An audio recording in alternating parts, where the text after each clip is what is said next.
Oriental Religions and Christianity, a course of lectures delivered on the Ely Foundation. Before the students of Union Theological Seminary. New York, 1891, by Frank F. Ellinwood, D.D., Secretary of the Board of Foreign Missions of the Presbyterian Church, USA. Lecturer on Comparative Religion. In the University of the City of New York, Charles Scribner's Sons, 1892. Preface. The following lectures, prepared amid many cares and duties, have aimed to deal only with practical questions which are demanding attention in our time. They do not claim to constitute a treatise with close connections and a logical order. Each presents a distinct topic, or a particular phase of the present conflict of Christian truth with the errors of the non-Christian religions. This independent treatment must constitute my apology for an occasional repetition of important facts or opinions which have a common bearing on different discussions. No claim is made to scholarship in the Oriental languages. The ability to compare original sources and determine dates and intricate meanings of terms, or settle points in dispute by a wide research in Sanskrit or Pali literatures, can only be obtained by those who spend years in study along these special lines. But so many specialists have now made known the results of their prolonged linguistic studies in the form of approved English translations, that, as Professor Max Muller has well said in his introduction to The Sacred Books of the East, there is no longer any excuse for ignorance of the rich treasures of Oriental literature. Two considerations lend special importance to the topics here discussed. First, that the false systems in question belong not merely to the past, but to our own time. And second, that the increased intercommunication of this age brings us into closer contact with them. They are no longer afar off and unheard of, nor are they any longer lying in passive slumber. Having received quickening influences from our Western civilization, and various degrees of sympathy from certain types of Western thought, they have become aggressive and are at our doors. On controverted points I have made frequent quotations, for the reason that the testimonies or opinions of writers of acknowledged competency are best given in their own words. I have labored under a profound conviction that, whatever may be the merit and success of these modest efforts, the general class of subjects treated is destined to receive increased attention in the near future, that the Christian Church will not long be content to miscalculate the great conquest which she is attempting against the heathen systems of the East and their many alliances with the infidelity of the West. And I am cheered with the belief that, in proportion to the intelligent discrimination which shall be exercised in judging of the non-Christian religions, and the skill which shall be shown in presenting the immensely superior truths of the Christian faith, will the success of the great work of missions be increased. It scarcely needs to be said that I have not even attempted to give anything like a complete view of the various systems of which I have spoken. Only a few salient points have been touched upon, as some practical end has required. But if the mere outline here given shall lead any to a fuller investigation of the subjects discussed, I shall be content. I am satisfied that the more thoroughly the gospel of redemption is compared with the futile systems of self-righteousness which man has devised, the more wonderful it will appear. F. F. Ellinwood. New York, January 20, 1892. The Ely Lectures, 1891. The lectures contained in this volume were delivered to the students of Union Theological Seminary in the year 1891, as one of the courses established in the seminary by Mr. Zebulon Stiles Ely, in the following terms. The undersigned gives the sum of $10,000 to the Union Theological Seminary of the City of New York, to found a lectureship in the same, the title of which shall be the Elias P. Ely Lectures on the Evidences of Christianity. The course of lectures given on this foundation is to comprise any topics that serve to establish the proposition that Christianity is a religion from God, or that it is the perfect and final form of religion for man. Among the subjects discussed may be the nature and need of a revelation, the character and influence of Christ and his apostles, the authenticity and credibility of the Scriptures, miracles and prophecy, the diffusion and benefits of Christianity, and the philosophy of religion in its relation to the Christian system. Upon one or more of such subjects a course of 10 public lectures shall be given, at least once in 2 or 3 years. The appointment of the lecturer is to be by the concurrent action of the directors and faculty of said seminary and the undersigned, and it shall ordinarily be made 2 years in advance. Lecture I. The Need of Understanding the False Religions 1.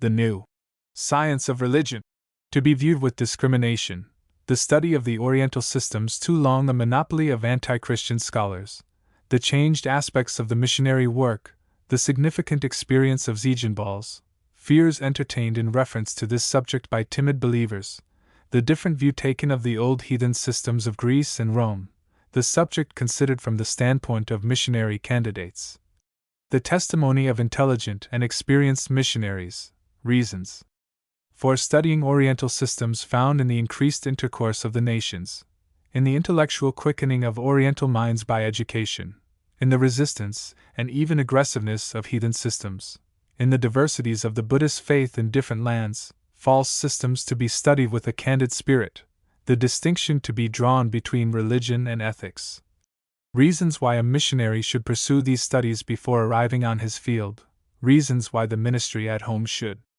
acquaint themselves with heathen systems, their active alliance with various forms of Western infidelity, intellectual advantages to be derived from such studies, a broader and warmer sympathy with universal humanity to be gained, a better understanding of the unique supremacy of the gospel as the only hope of the world.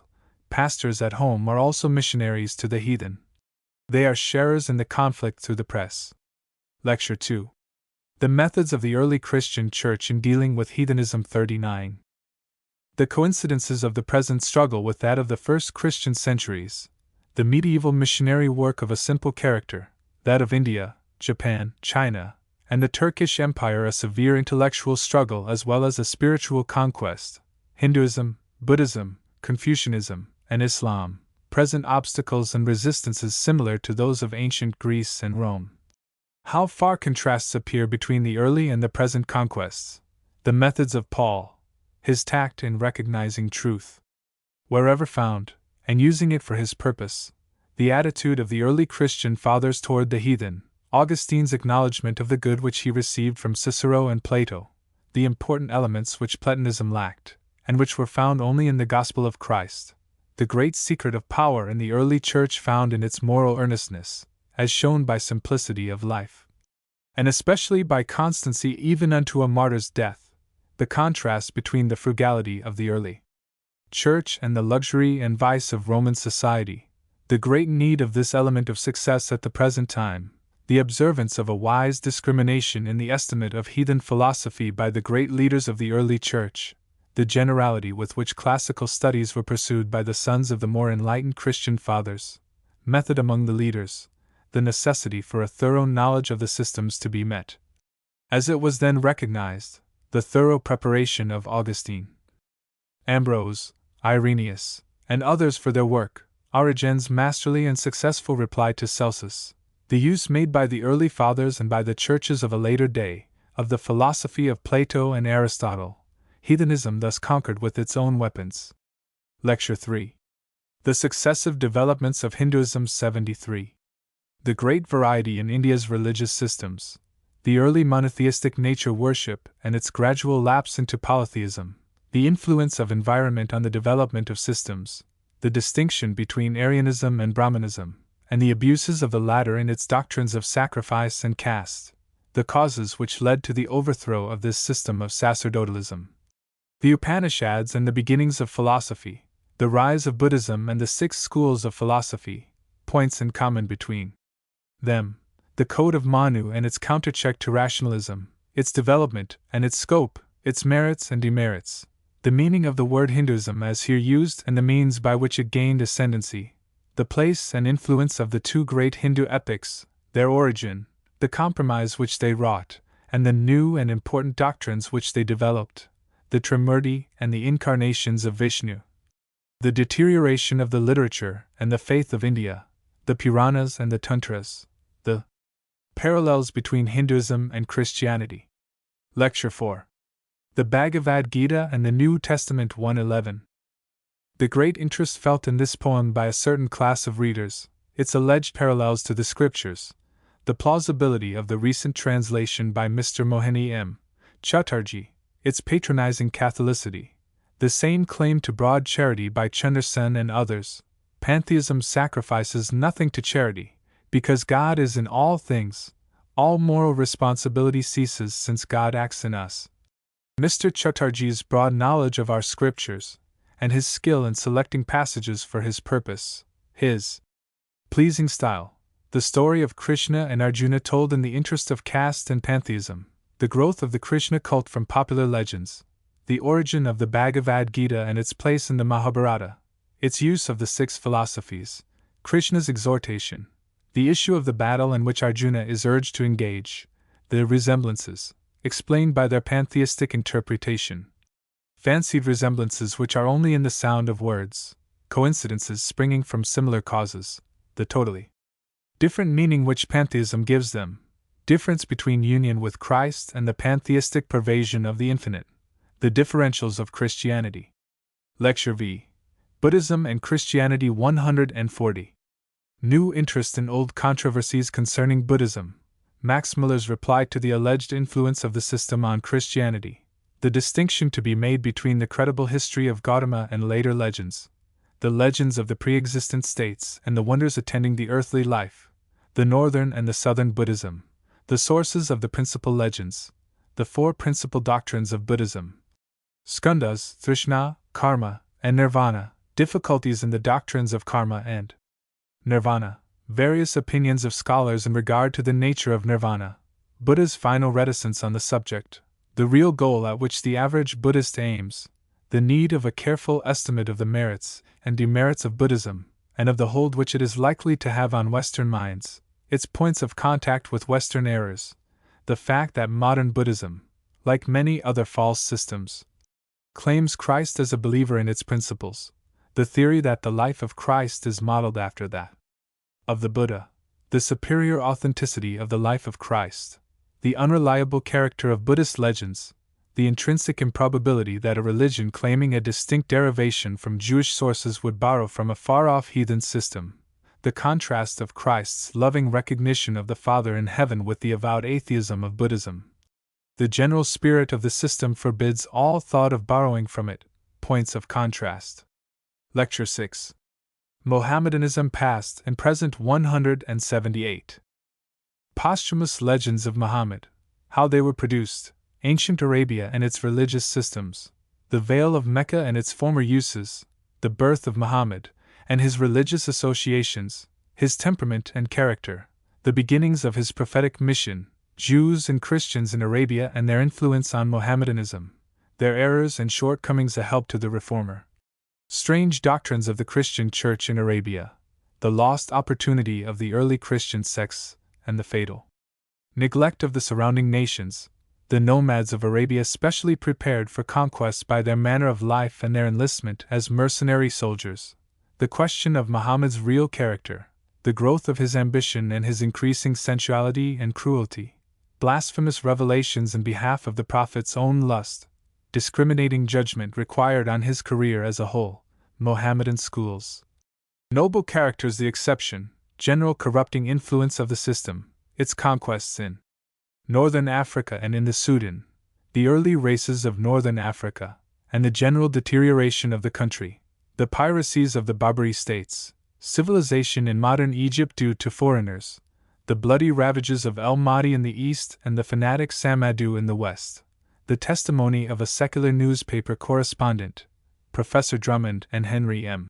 Stanley on the Slave Traffic and Mohammedan Civilization, The Alleged Missionary Operations of Mohammedans in West Sudan, The Account Given of them by Bishop Crowther, Schweinfurth, and others, Canon Taylor, and the Egyptian Pashas, The Effects of European Education, Palgrave on Mohammedan Intolerance of Today, Mohammedanism and Temperance, Exaggerated Accounts of it, Proofs to the Contrary, R. Bosworth Smith's Protest against Canon Taylor's Extravagant Glorification of Islam, His Plea for Missions.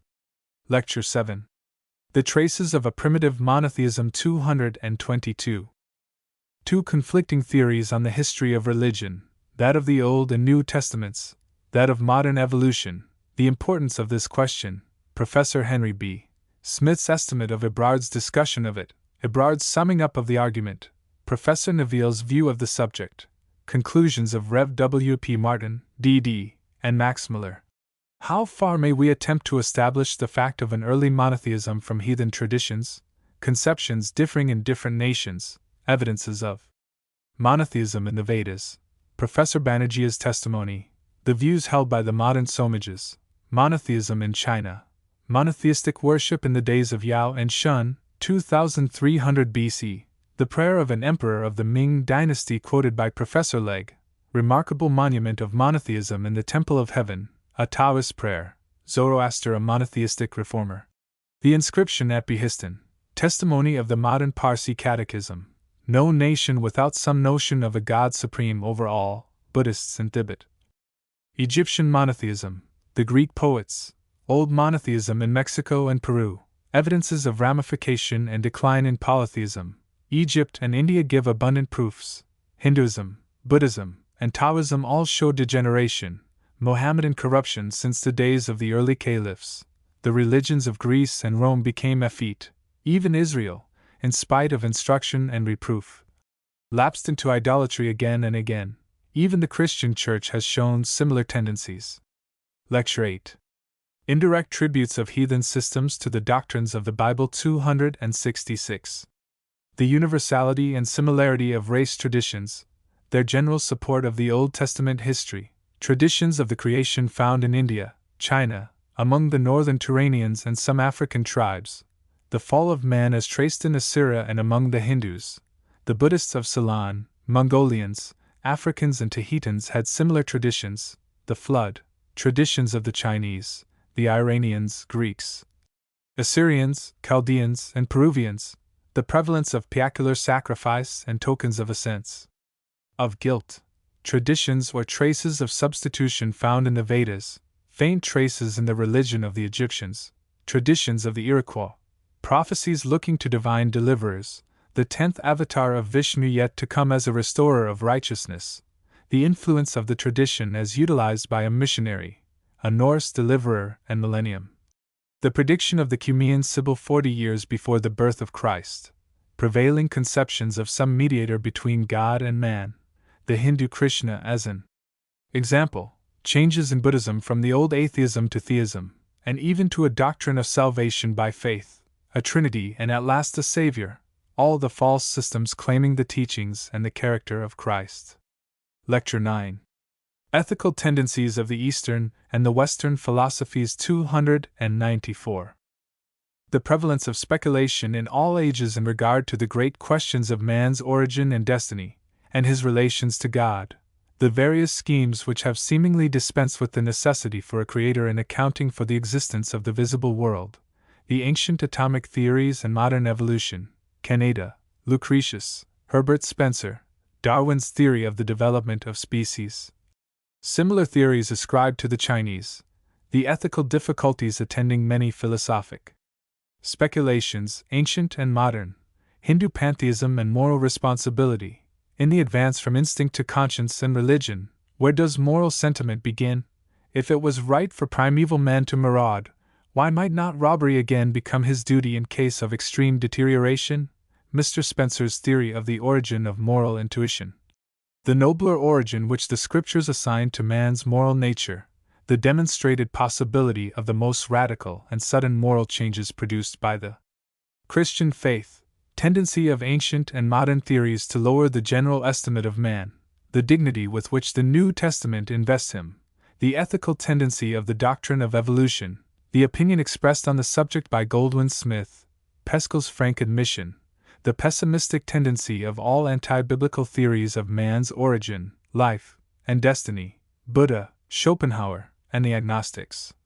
The more hopeful influence of the Bible, the tendency of all heathen religions and all anti-Christian philosophies toward fatalism, pantheism, and the philosophy of Spinoza agreeing in this respect with the Hindu Vedantism, the late Samuel Johnson's piety of pantheism, and his definition of fatalism. What saves the scriptural doctrine of foreordination from fatalism? The province of faith and of trust. Lecture X. The Divine Supremacy of the Christian Faith 338. The claim that Christianity is the only true religion, the peculiar tendencies of modern times to deny this supremacy and monopoly. It is not enough in such times to simply ignore the challenge. The unique claim must be defended. First, Christianity is differentiated from all other religions by the fact of a divine sacrifice for sin. Mohammedanism, though founded on a belief in the true God and partly on the Old Testament teachings, offers no savior. No idea of fatherhood is found in any non-Christian faith. The gloom of Buddhism and the terror of savage tribes. Hinduism, a system of self-help merely. The recognized grandeur of the principle of self-sacrifice as reflected from Christ. Augustine found a way of life only in his divine sacrifice. Second, no other faith than Christianity is made effectual by the power of a divine and omnipotent spirit. The well-attested fact of radical transformations of character. Other systems have made converts only by warlike conquest or by such motives as might appeal to the natural heart. Christianity rises above all other systems in the divine personality of Christ.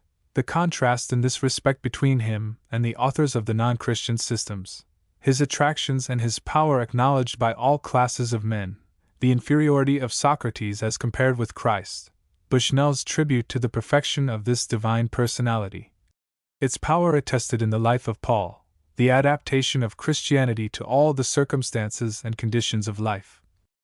Abraham and the Vedic patriarchs, Moses and Manu, David's joy and gratitude, and the gloom of Hindu or Buddhist philosophy.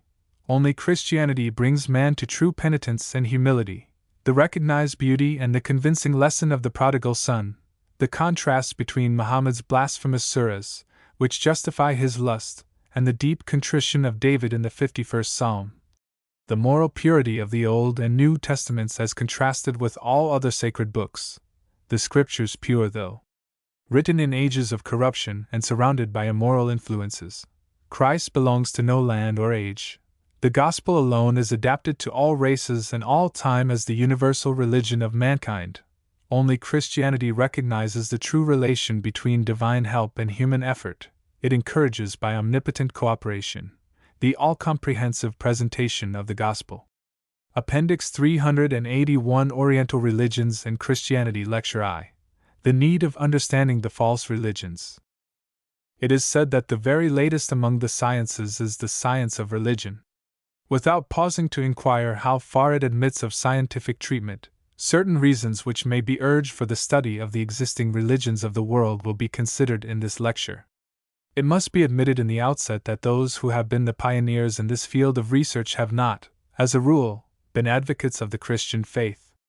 The anti-Christian theory that all religions may be traced to common causes, that common wants and aspirations of mankind have led to the development of various systems according to environment, has until recently been the chief spur to this class of studies.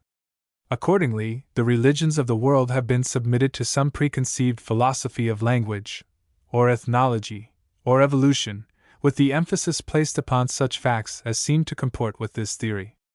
Meanwhile, there has been an air of broad-minded charity in the manner in which the apologists of Oriental systems have treated the subject. They have included Christ in the same category with Plato and Confucius, and have generally placed him at the head, and this supposed breadth of sentiment has given them a degree of influence with dubious and wavering Christians, as well as with multitudes who are without faith of any kind. In this country, the study of comparative religion has been almost entirely in the hands of non-evangelical writers. We have had the 10 Great Religions, from the pen of Rev. James Freeman Clarke. The Oriental Religions, written with great labor by the late Samuel Johnson and Mr. Montgomery D. Conway's Anthology, with its flowers, gathered from the sacred books of all systems, and so chosen as to carry the implication that they all are equally inspired.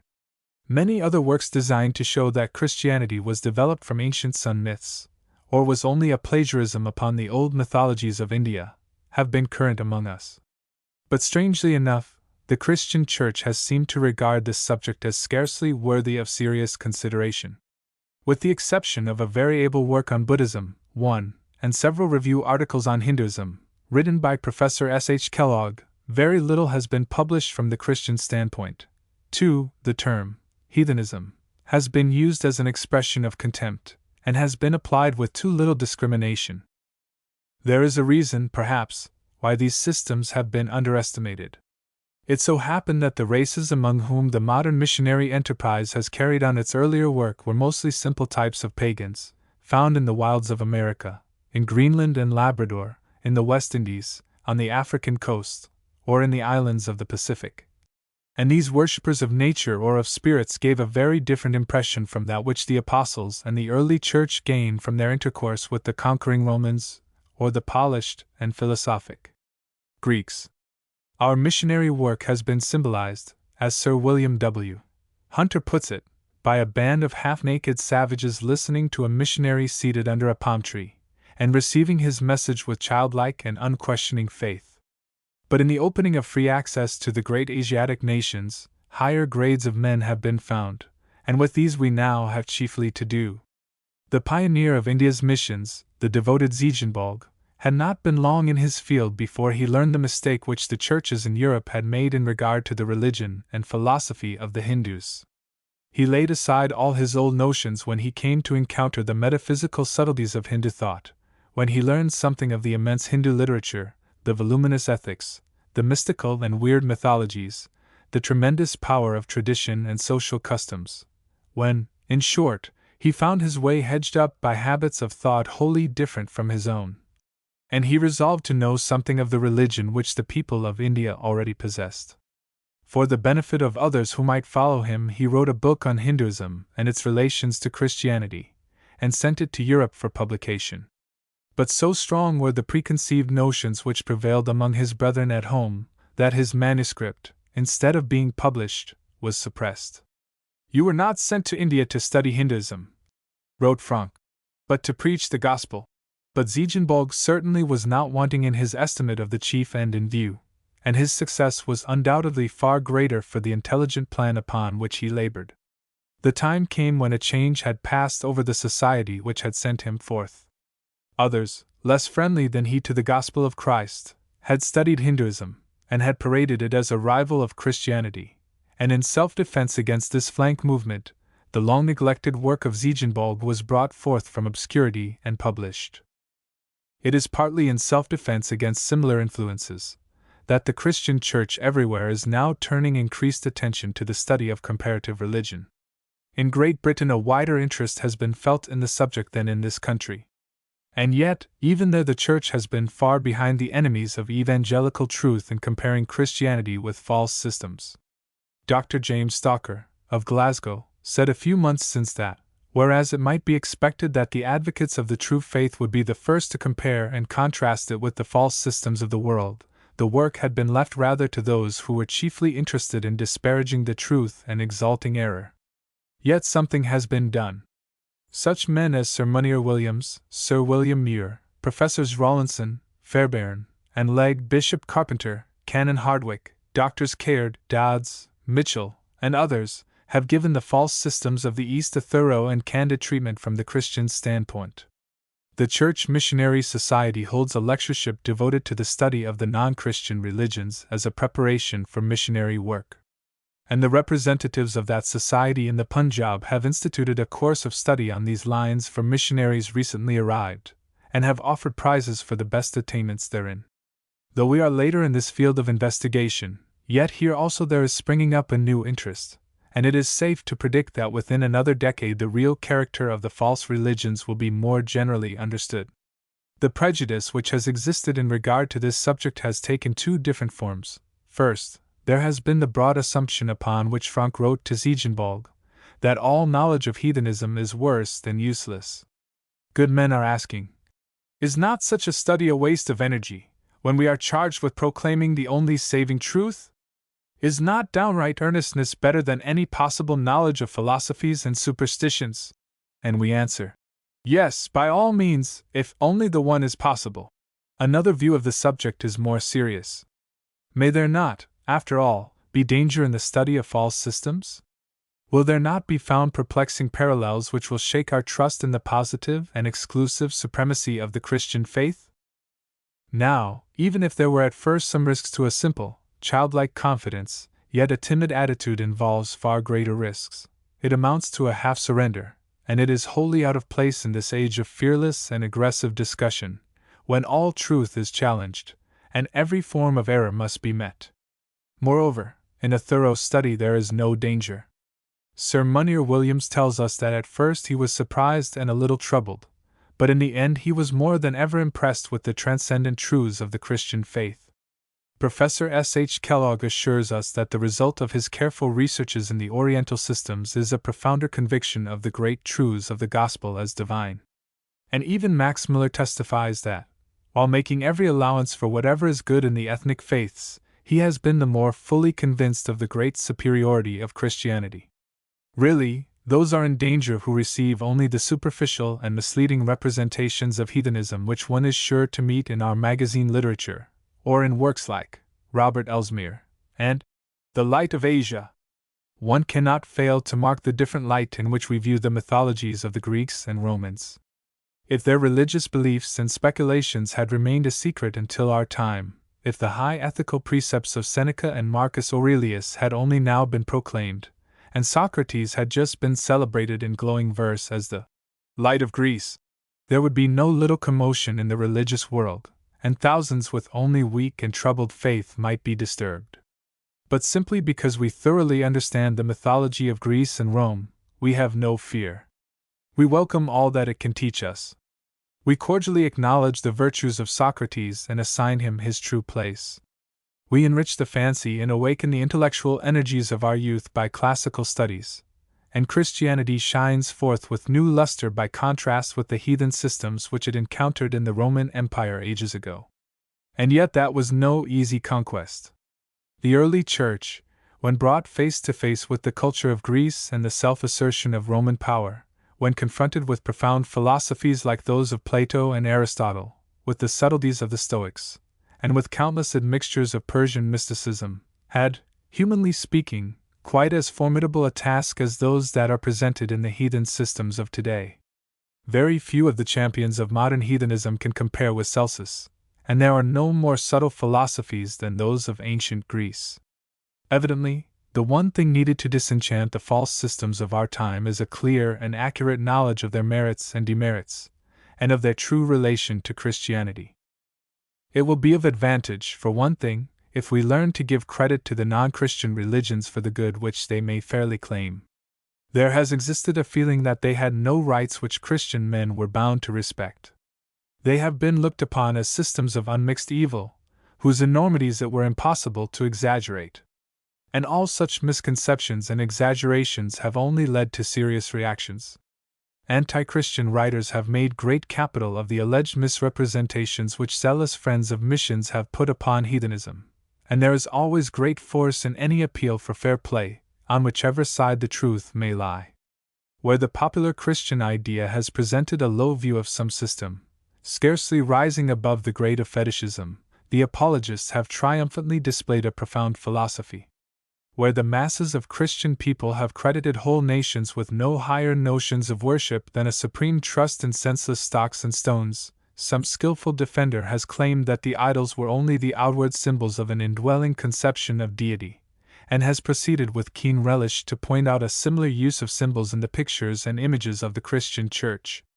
From one extreme many people have passed to another, and in the end have credited heathen systems with greater merit than they possess. A marked illustration of this fact is found in the influence which was produced by Sir Edwin Arnold's Light of Asia. Sentimental readers, passing from surprise to credulity, were ready to invest the gentle Indian saint with Christian conceptions which no real Buddhist ever thought of. Mr. Arnold himself is said to have expressed surprise that people should have given to his poem so serious an interpretation, or should have imagined for a moment that he intended to compare Buddhism with the higher and purer teachings of the New Testament. In considering some of the reasons which may be urged for the study of false systems, we will first proceed from the standpoint of the candidate for the work of missions. And here there is a broad and general reason which seems too obvious to require much argument. The skillful general or the civil engineer is supposed, of course, to survey the field of contemplated operations ere he enters upon his work. The late Dr. Duff, in urging the importance of a thorough understanding of the systems which a missionary expects to encounter, illustrated his point by a reference to the great Akbar, who before entering upon the conquest of India, twice visited the country in disguise, that he might gain a complete knowledge of its topography, its strongholds, and its points of weakness, and the best methods of attack. While all religious teachers must understand their tasks, the need of special preparation is particularly urgent in the foreign missionary, owing to his change of environment. Many ideas and methods to which he has been trained, and which would serve him well among a people of his own race, might be wholly out of place in India or China. Ram Chandra Bose, M.A., himself a converted Brahmin, has treated with great discrimination the argument frequently used, that the missionary need only to proclaim the glad tidings. He says that the simple story of Christ and Him crucified is, after all, the truth on which the regeneration of the Christian and the non-Christian lands must hang, no one will deny. This story, ever fresh, is inherently fitted to touch the dead heart into life, and to infuse vitality into effete nationalities and dead civilizations. But a great deal of rubbish has to be removed in heathen lands, ere its legitimate consequences can be realized. And a patient, persistent study of the false religions, and the complicated systems of philosophy associated with them, enables the missionary to throw out of the way those heaps of prejudices and errors which make it impossible for the story of the cross to reach and influence the heart. 3. It has been very wisely said that any fragment of truth which lies in a heathen mind unacknowledged is an insuperable barrier against conviction. Recognized and used, it might prove a help; neglected and ignored, it is insurmountable. 4. The late Dr. Mullins learned by careful observation that the intellectual power of the Hindus had been so warped by false reasoning that they could scarcely understand how, when two principles are contradictory, one must be given up as false. They are prepared to receive both sides of a contradiction as true, and they feel at liberty to adopt that which seems the most comfortable. And nothing but a full exposure of evil, with a clear statement of the antagonistic truth, will suffice to awaken so perverted an intellect. 5. The missionary has often been surprised to find that the idea which he supposed was clearly understood was wholly warped by the medium of Hindu thought, as a rod is apparently warped when plunged into a stream, or as a beautiful countenance is distorted by the waves and irregularities of an imperfect mirror. To the preacher, sin, for example, is an enormity in the sight of God, but to his Hindu listener it may be only a breach of custom, or a ceremonial uncleanness. The indwelling of the Holy Spirit, as it is set forth in Paul's epistles, is to the missionary a union in which his personality is still maintained in blessed fellowship with God, while to his audience it may be only that out-and-out pantheism in which the deity within us supplants all individual personality, and not only excludes all joy, but all responsibility. Professor W.G.T. Shedd has clearly pointed out the fact that the modern missionary has a harder task in dealing with the perversions of the heathen mind than that to which the apostles of the early church were called, owing to the prevalence in India and elsewhere of that pantheism which destroys the sense of moral responsibility. He says, the Greek and Roman theism left the human will free and responsible, and thus the doctrine of sin could be taught. But the pantheistic systems of the East destroy free will, by identifying God and man, and hence it is impossible to construct the doctrine of sin and atonement except by first refuting the pantheistic ethics. The missionary can get no help from conscience in his preaching, when this theory of God and the world has the ground. But St. Paul appealed confidently to every man's conscience in the sight of God, and called upon the ethics and theology of the Greek and Roman philosophers for a corroboration. The early apologists, Tertullian and others, did the same thing. The testimonies which have been given within the last few years, by the most intelligent and observing missionaries in Eastern lands, are of such peculiar significance and force, that I shall be justified in quoting a few at some length. Rev. George William Knox, D.D., of Tokyo, Japan, in accepting an election to an honorary membership of the American Society of Comparative Religion, wrote, December 17, 1890, I am deeply in sympathy with the objects of the Society, as indeed every missionary must be. We have practical demonstrations of the value of research into the ethnic religions. Even at home the value of such research has already been great, but in these non-Christian lands it is indispensable. It is true that non-Christian systems, as found among the people, rarely exhibit the forms or the doctrines which we learn from books, but I presume the same would be said by an intelligent Asiatic, were he to study our sacred books and then compare results with much of the religion which calls itself Christian in the West. And yet for the study even of the most debased forms of Christianity in South America or Mexico, let us say, we must needs begin with our sacred books. And so it is with debased Buddhism in Japan. The Buddhism of Ceylon and of the books is unknown to this people, and when it is used as the basis of argument or exposition, we do not hit the mark. Yet, after all, our debt is immeasurable to the societies and scholars that have made accessible the sources that have yielded at last such systems as are dominant here. The study of non-Christian systems is essential to the missionary, even though he does not refer to them in his preaching, but contents himself with delivering the gospel message. And that is the rule with missionaries, so far as I know. But a knowledge of the native systems is imperative, that we may properly present our own. Otherwise we waste time in teaching over again that which is already fully known, or we so speak that our truth takes on the form of error, or we so underestimate the thought of those whom we address, that the preaching of the wisdom of God sounds in their ears the preaching of foolishness. The adaptation of preaching to the hearers of Asiatic lands is a task that may well make us thankful for every help that may be furnished us. The missionary is far too apt to come from the West with exalted notions of his own superiority, and with a feeling of condescending pity for men who, perhaps, have pondered the deep things of the universe far more than he. Let him really master a philosophy like the Confucian, and he will better illustrate the Christian grace of humility, and be so much the better prepared for his work. His study will show him how astonishing is the light that has shone upon those men whom he has thought of as wholly in darkness. It will thus show him the true way of approach, and enable him to follow the lines of least resistance. It will also reveal to him what is the essential character of the divine message which he himself bears. He will separate that peculiar and spiritual truth which is the word of life, and will bring it as glad tidings of great joy. Surely no man can study these ethnic faiths, no matter with what appreciation of their measure of truth, and rejoicing in it, without a constantly growing conviction that the one power that converts men and establishes God's kingdom on earth is the Word that is eternal, the Son of God. He gathers in himself all the truth of all the religions, and he adds that divine salvation and life for which all the nations have waited, and without which the highest and deepest thought remains unable to bring men into living communion with the God and Father of us all.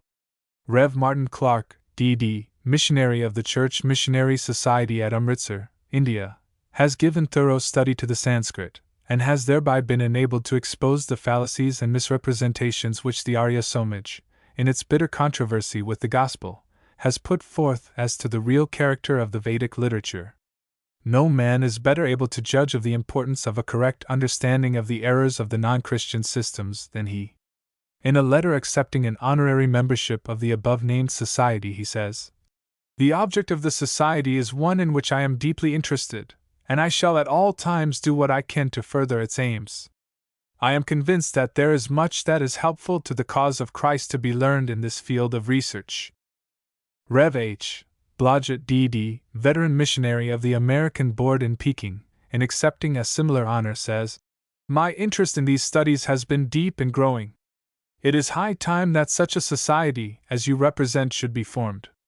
The study of comparative religion has long enough been in the hands of those who hold all religions to be the outcome of the natural powers of the human mind, unaided by a revelation from God.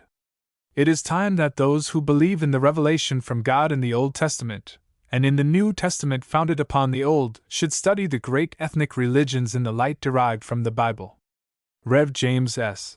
Dennis, D.D., long a missionary of the Presbyterian Mission in Beirut, Syria, says in the same connection, "The great missionary movement of our age has brought us face to face with problems and conflicts which are far more deep and serious than those which confront evangelistic efforts in our own land, and it is of the highest importance that the Church at home should know as fully as possible the peculiar and profound difficulties of work in foreign fields. These ancient religions of the East are behind entrenchments, and they are prepared to make a desperate resistance. Those who have never come into close contact with their adherents, and discovered by experience the difficulty of dislodging them and convincing them of the truth of the gospel, may very properly misunderstand the work of the foreign missionary and wonder at his apparent failure, or at least his slow progress. But I wonder at the success attained in the foreign field, and consider it far more glorious and remarkable than it is generally accounted to be. A fuller acquaintance with the strength, and resources, and local éclat, and worldly advantages of these false religions will give the Church at home greater patience and faith in the great work of evangelizing the nations. 6. A specific reason for the study of the non-Christian religions is found in the changes which our intercourse with Eastern nations has already wrought. With our present means of intercommunication, we are brought face to face with them, and the contact of our higher vitality has aroused them from the comparative slumber of ages. Even our missionary efforts have given new vigor to the resistance which must be encountered. We have trained up a generation of men to a higher intellectual activity, and to a more earnest spirit of inquiry, and they are by no means all won over to the Christian faith. And there are thousands in India whom a government education has left with no real faith of any kind, but whose pride of race and venerable customs is raised to a higher degree than ever. They have learned something of Christianity. They have also studied their own national systems. They have become especially familiar with all that our own skeptics have written against Christianity. Still further, they have added to their intellectual equipment all that Western apologists have said of the superiority of the Oriental faiths. They are thus armed at every point, and they are using our own English tongue and all our facilities for publication. How is the young missionary, who knows nothing of their systems or the real points of comparison, to deal with such men? It is very true that not all ranks of Hindus are educated. There are millions who know nothing of any religion beyond the lowest forms of superstition, and to these we owe the duty of a simple and plain presentation of Christ and Him crucified. But in every community where the missionary is likely to live there are men of the higher class just named, and besides, professional critics and opposers are now employed to harass the bizarre preacher with perplexing questions, which are soon heard from the lips of the common people.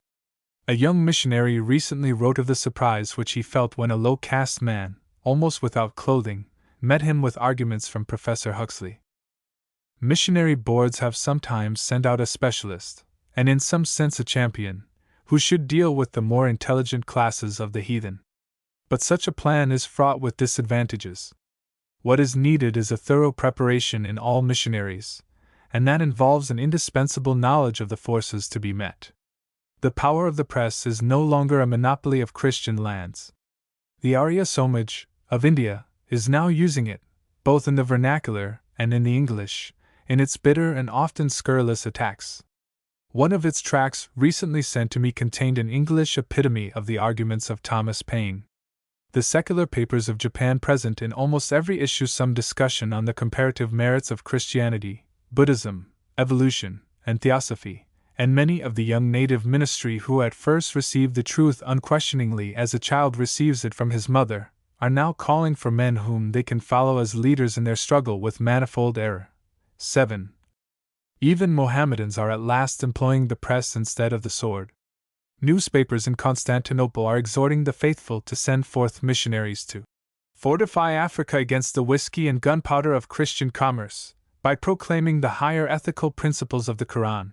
Great institutions of learning are also maintained as the special propaganda of the Oriental religions. Al-Azhar, established at Cairo centuries ago, now numbers 10,000 students, and these when trained go forth to all Arabic-speaking countries. 8. The Sanskrit colleges and monasteries of Benares number scarcely less than 4,000 students. 9. Who are being trained in the Sankhya or the Vedanta philosophy, that they may go back to their different provinces and maintain with new vigor the old faiths against the aggressions of Christianity. And in Kyoto, the great religious center of Japan, we find over against the Christian College of the American Board of Missions, a Buddhist university with a Japanese graduate of Oxford as its president.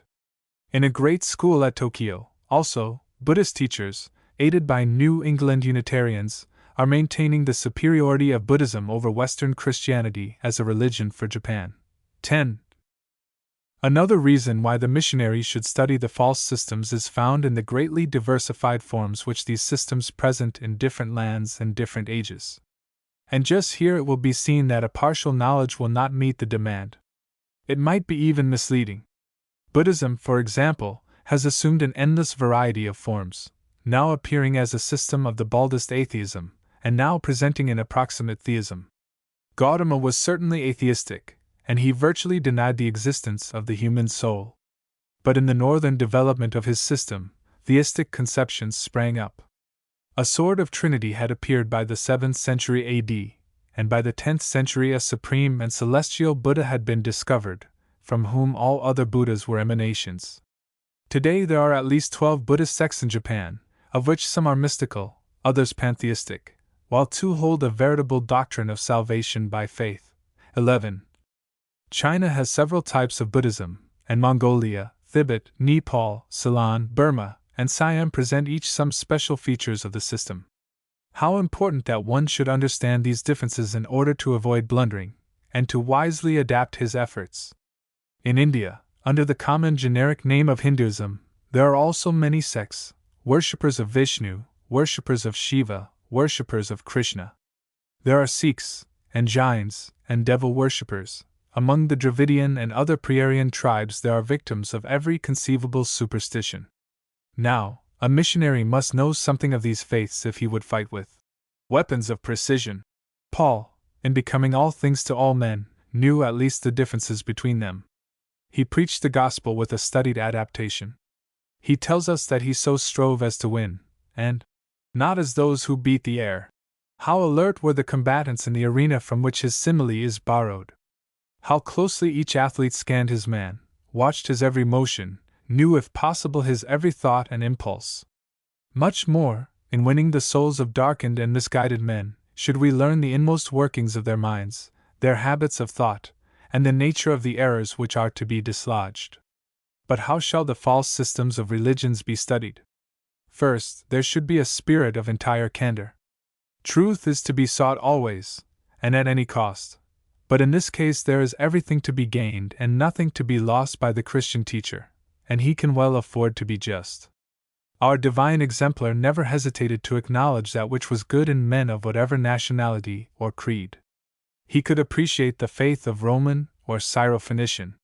He could see merit in a Samaritan as well as in a Jew, and could raise even a penitent publican to the place of honor. It was only the Pharisees who hesitated to admit the truth, until they could calculate the probable effect of their admissions.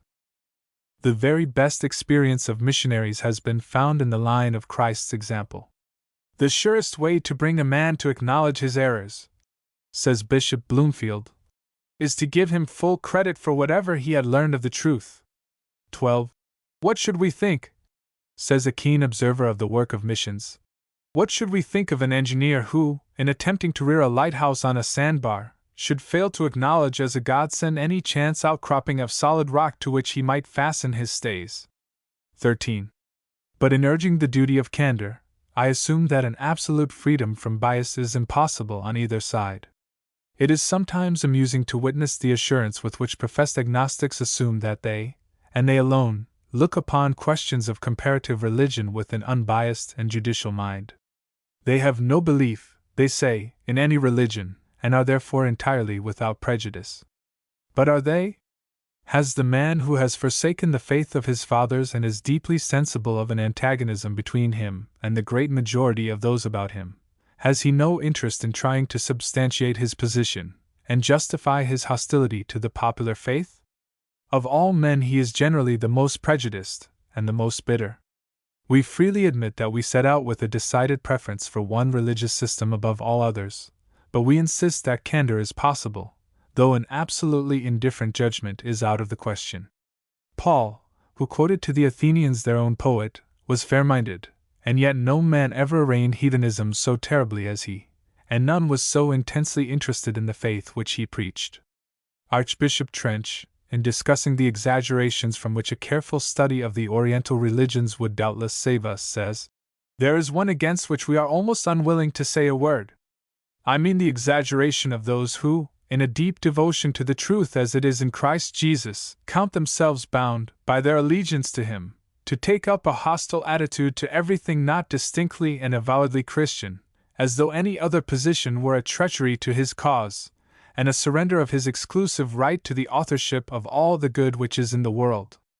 In this temper we may dwell only on the guilt and misery and defilements, the wounds and bruises and putrefying sores of the heathen world, or if aught better is brought under our eye, we may look askant and suspiciously upon it, as though all recognition of it were a disparagement of something better.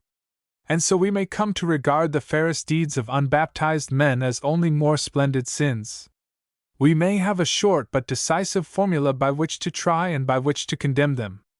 These deeds, we may say, were not of faith, and therefore they could not please God. The men that wrought them knew not Christ, and therefore their work was worthless, hay, straw, and stubble, to be utterly burned up in the day of the trial of every man's work. Yet there is indeed a certain narrowness of view, out of which alone the language of so sweeping a condemnation could proceed. Our allegiance to Christ, as the one fountain of light and life for the world, demands that we affirm none to be good but Him, allow no goodness save that which has proceeded from Him. But it does not demand that we deny goodness, because of the place where we find it, because we meet it, a garden tree, in the wilderness. It only requires that we claim this for Him who planted, and was willing that it should grow there, whom it would itself have gladly owned as its author, if, belonging to a happier time, it could have known Him by His name, whom in part it knew by His power. We do not make much of a light of nature when we admit a righteousness in those to whom in the days of their flesh the gospel had not come. We only affirm that the Word, though not as yet dwelling among us, yet being the light which lighteth every man that cometh into the world, had also lighted them. Some glimpses of His beams gilded their countenances, and gave to these whatever brightness they wore, and in recognizing this brightness we are ascribing honor to Him, and not to them, glorifying the grace of God, and not the virtues of man. 14. In marked contrast with this, and tending to an extreme, is the following, from the pen of Bishop Beveridge. It is quoted by Max Muller, in the opening volume of The Sacred Books of the East, as a model of candor. The general inclinations which are naturally implanted in my soul to some religion, it is impossible for me to shift off, but there being such a multiplicity of religions in the world, I desire now seriously to consider with myself which of them all to restrain these my general inclinations to.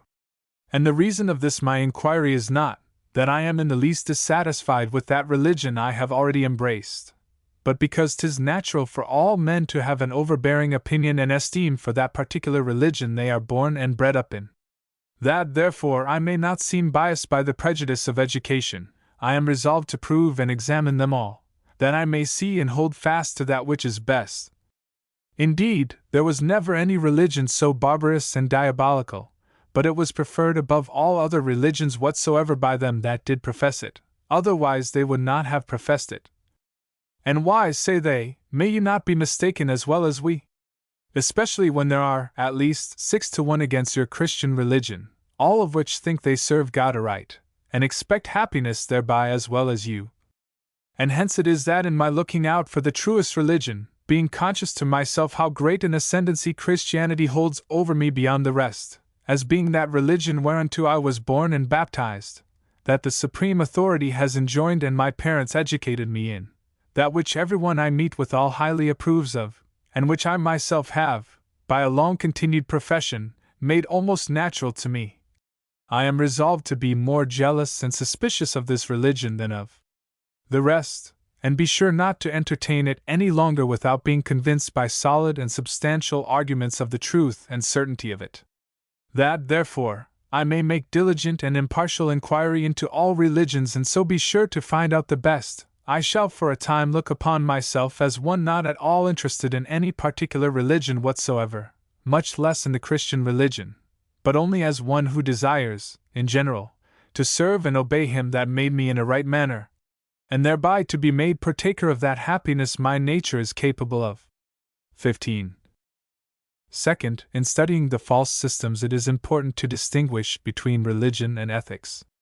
In the sphere of ethics the different faiths of men may find much common ground, while in their religious elements, they may be entirely true or utterly false.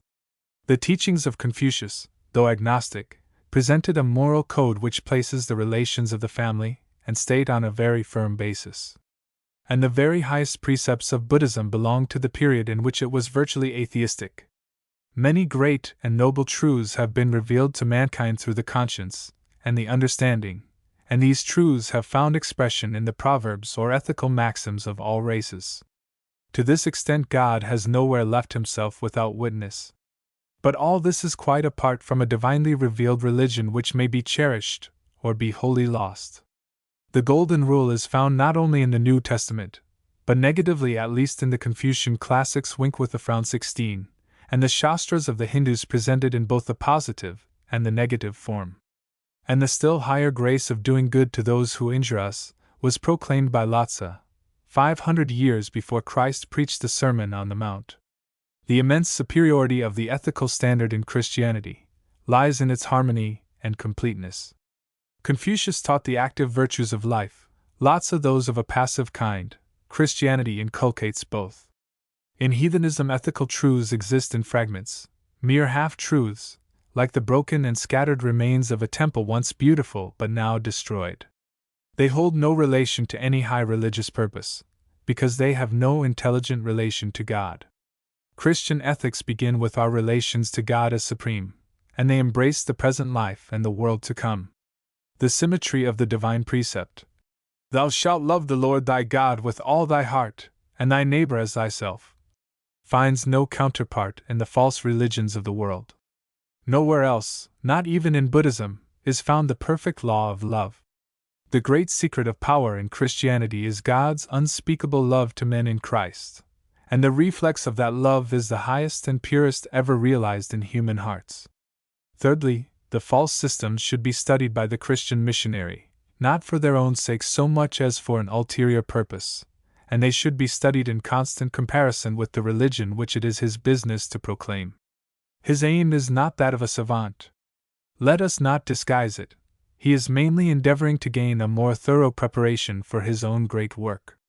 The professional scholar at Oxford or Leipzig might condemn this acknowledged bias, this pursuit of truth as a means and not as an end, but if he would be entirely frank, he would often find himself working in the interest of a linguistic theory, or a pet hypothesis of social science.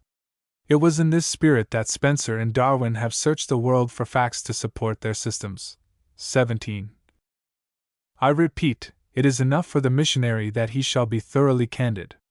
He may exercise the burning zeal of Paul for the gospel which he proclaims, if he will also exercise his clear discrimination, his scrupulous fairness, his courtesy, and his tact. Let him not forget that he is studying religions comparatively. He should proceed with the Bible in one hand, and should examine the true and the false together. Contrasts will appear step by step as he advances, and the great truths of Christianity will stand out in brighter radiance, for the shadows of the background. If the question be asked, when and where shall the missionary candidate study the false systems, I answer at once, before he leaves his native land, and I assign 3 principal reasons. First, the study of a new and difficult language should engross his attention when he reaches his field. This will prove one of the most formidable tasks of his life, and it will demand resolute, concentrated, and prolonged effort. Second, in gaining access to the people, studying their ways and winning their confidence, the missionary will find great advantage in having gained some previous knowledge of their habits of thought and the intricacies of their beliefs. Third, the means and appliances of study are far greater here at home than on the mission fields. A very serious difficulty with most missionaries is the want of books on special topics. They have no access to libraries, and if one has imagined that he can best understand the faiths of the people by personal contact with them, he will soon learn with surprise how little he can gain from them, and how little they themselves know of their own systems. Those who do know have learned for the purpose of baffling the missionary instead of helping him. The accumulation and the arrangement of anything like a systematic knowledge of heathen systems has cost the combined effort of many missionaries and many Oriental scholars, and now, after 3 generations have pursued these studies, it is still felt that very much is to be learned from literatures yet to be translated. Such as there are best found in the home libraries. Let us for a few moments consider the question how far those who are not to become missionaries may be profited by a study of false systems. To a large extent, the considerations already urged will apply to them also, but there are still others which are specially important to public teachers here at home. Dean Murray, in an able article published in the Homiletic Review of September, 1890, recommended to active and careworn pastors a continued study of the Greek classics, as calculated to refresh and invigorate the mind, and increase its capacity for the duties of whatever sphere. All that he said of the Greek may also be said of the Hindu classics, with the added consideration that in the latter we are dealing with the living issues of the day.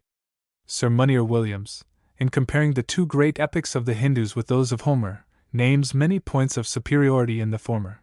18. It is safe to say that no poems of any other land have ever exercised so great a spell over so many millions of mankind as the Ramayana and the Mahabharata of India.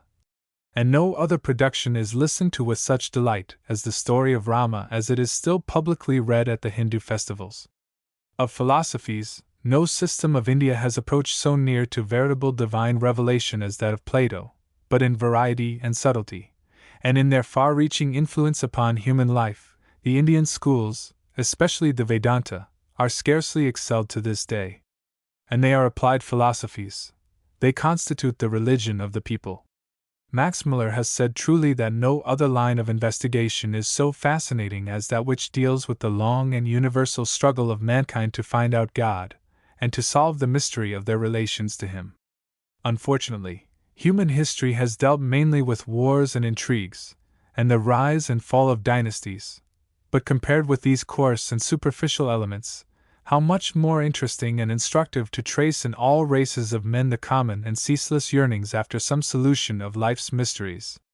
One is stirred with a deeper, broader sympathy for mankind when he witnesses this universal sense of dependence, this fear and trembling before the powers of an unseen world, this pitiful procession of unblessed millions ever trooping on toward the goal of death and oblivion.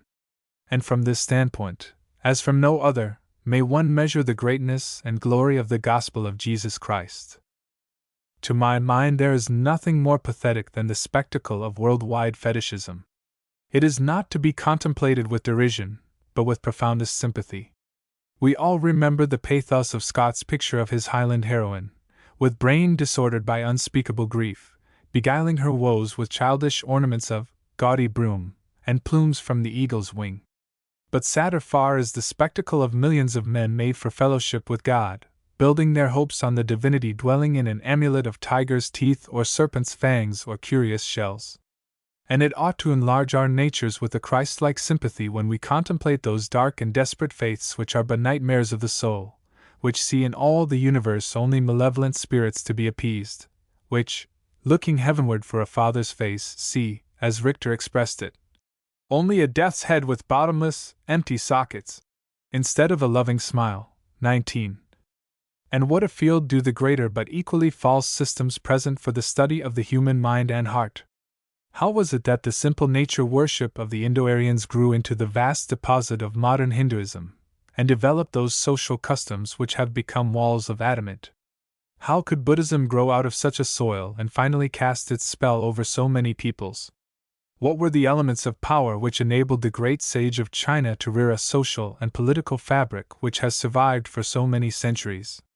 How was it that Islam gained its conquests, and what is the secret of that dominion which it still holds? These surely are questions worthy of those who are called to deal with human thought and human destiny.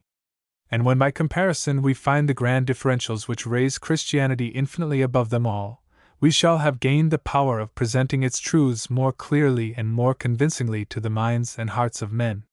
There are some specific advantages flowing from the study of other religions of which I will give little more than an enumeration. 1. It impresses us with the universality of some more or less distinct conception of God. I am aware that from time to time explorers imagine that they have found a race of men who have no notion of God, but in almost every instance subsequent investigation has found a religious belief.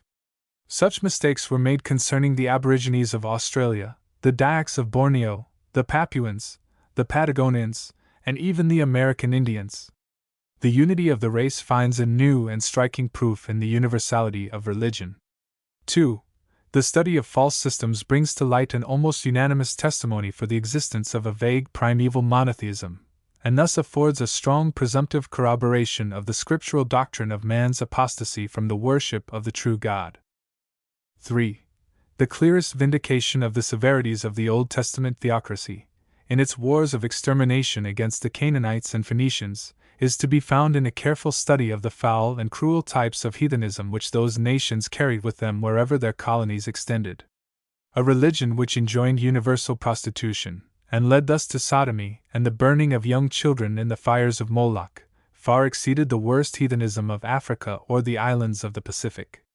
The Phoenician settlements on the Mediterranean have not even yet recovered from the moral blight of that religion, and had such a cultus been allowed to spread over all Europe and the world, not even a second deluge could have cleansed the earth of its defilement. The extermination of the Canaanites, when considered as a part of one great scheme for establishing in that same Palestine a purer and nobler faith, and sending forth thence, not Phoenician corruption, but the gospel of peace to all lands, becomes a work of mercy to the human race. 4. The ethics of the heathen will be found to vindicate the doctrines of the Bible. This is a point which should be more thoroughly understood. It has been common to parade the high moral maxims of heathen systems as proofs against the exclusive claims of Christianity. But when carefully considered, the lofty ethical truths found in all sacred books and traditions corroborate the doctrines of the Scriptures. They condemn the nations who hold the truth in unrighteousness. They enforce the great doctrine that by their own consciences all mankind are convicted of sin, and are in need of a vicarious righteousness, a full and free salvation by a divine power. My own experience has been, and it is corroborated by that of many others, that very many truths of the gospel, when seen from the standpoint of heathenism, stand out with a clearness never seen before. Many prudential reasons like those which we have given for the study of false systems by missionaries pertain also to those who remain at home. Both are concerned in the same cause, and both encounter the same assailments of our common faith.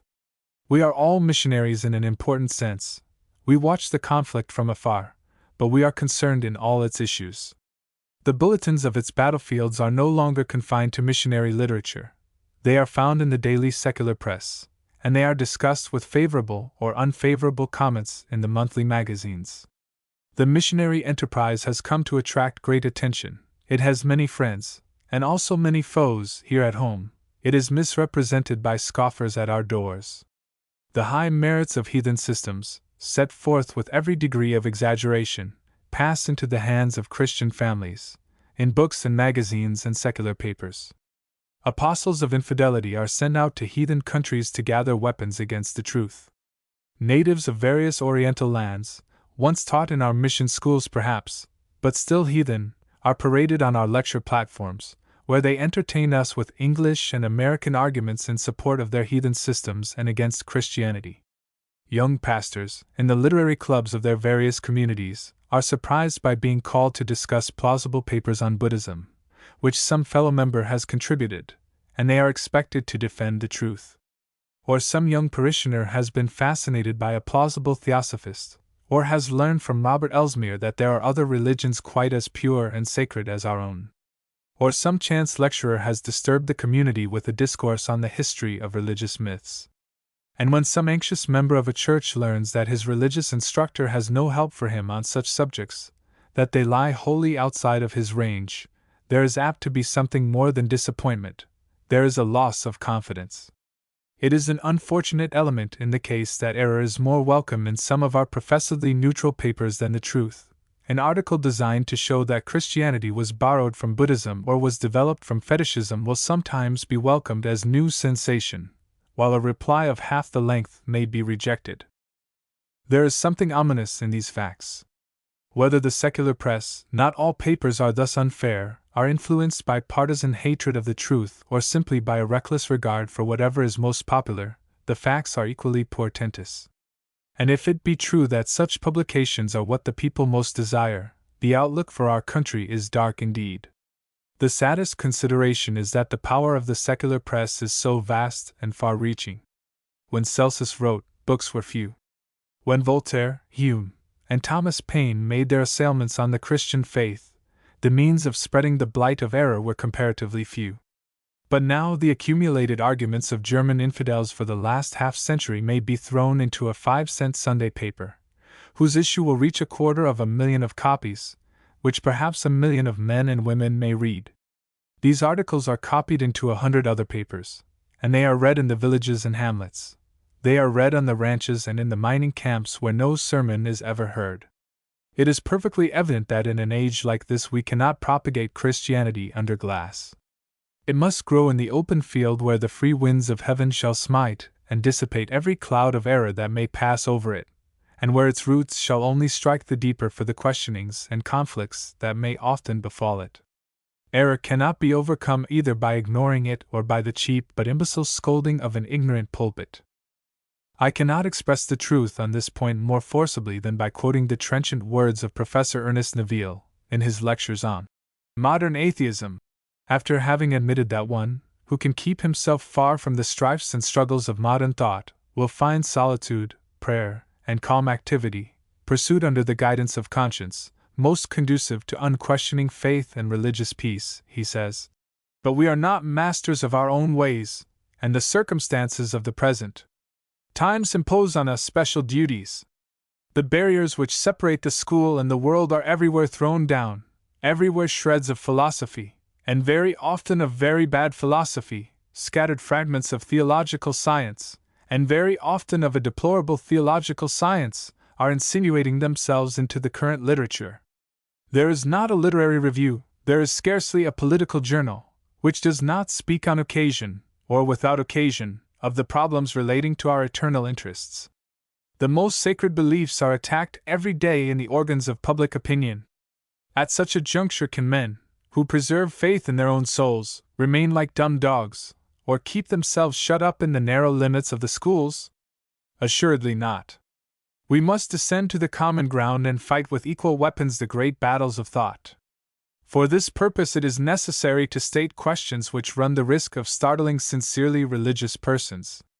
But there is no help for it if we are to combat the adversaries on their own ground, and because it is thus only that we can prove to all that the torrent of negations is but a passing rush of waters, which, fret as they may in their channels, shall be found to have left not so much as a trace of their passage upon the rock of ages. The fact that Professor Neville's lectures were delivered in Geneva and Lausanne, to audiences which together numbered over 2,500 people, affords abundant proof that the people are prepared to welcome the relief afforded by a clear and really able discussion of these burning questions. In the ordinary teaching of the pulpit they would be out of place, but every public teacher should be able to deal with them on suitable occasions. In a single concluding word, the struggle of truth and error has become worldwide. There are no ethnic religions now.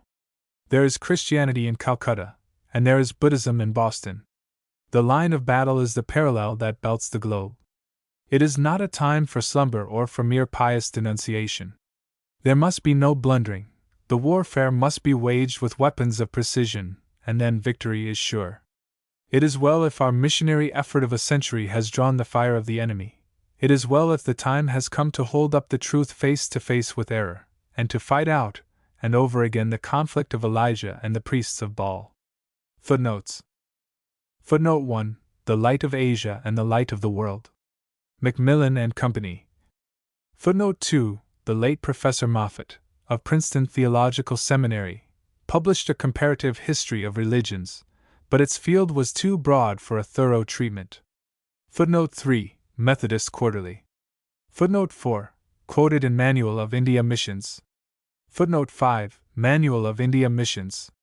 Footnote 6. Similar views, though in briefer terms, have been presented by Rev. William A. P. Martin, D.D., of Peking, Rev. John L. Nevins, D.D., of Chefo, Rev. A. P. Happer, D.D., and Rev. B. C. Henry, D.D., of Canton, Professor John Werdebet, M.D., of Beirut, Rev. Jacob Chamberlain, D.D., missionary of the Reformed Church in Madras, Rev. Z. J. Jones, D.D., missionary of the American M.E. Church at Bareilly, India, Rev. K. C. Chatterjee and Ram Chandra Bose, both converts from high caste Hinduism and both eminent ministers of the gospel in India, and Rev. E. W. Blyden, D.D., the accomplished African scholar of Liberia.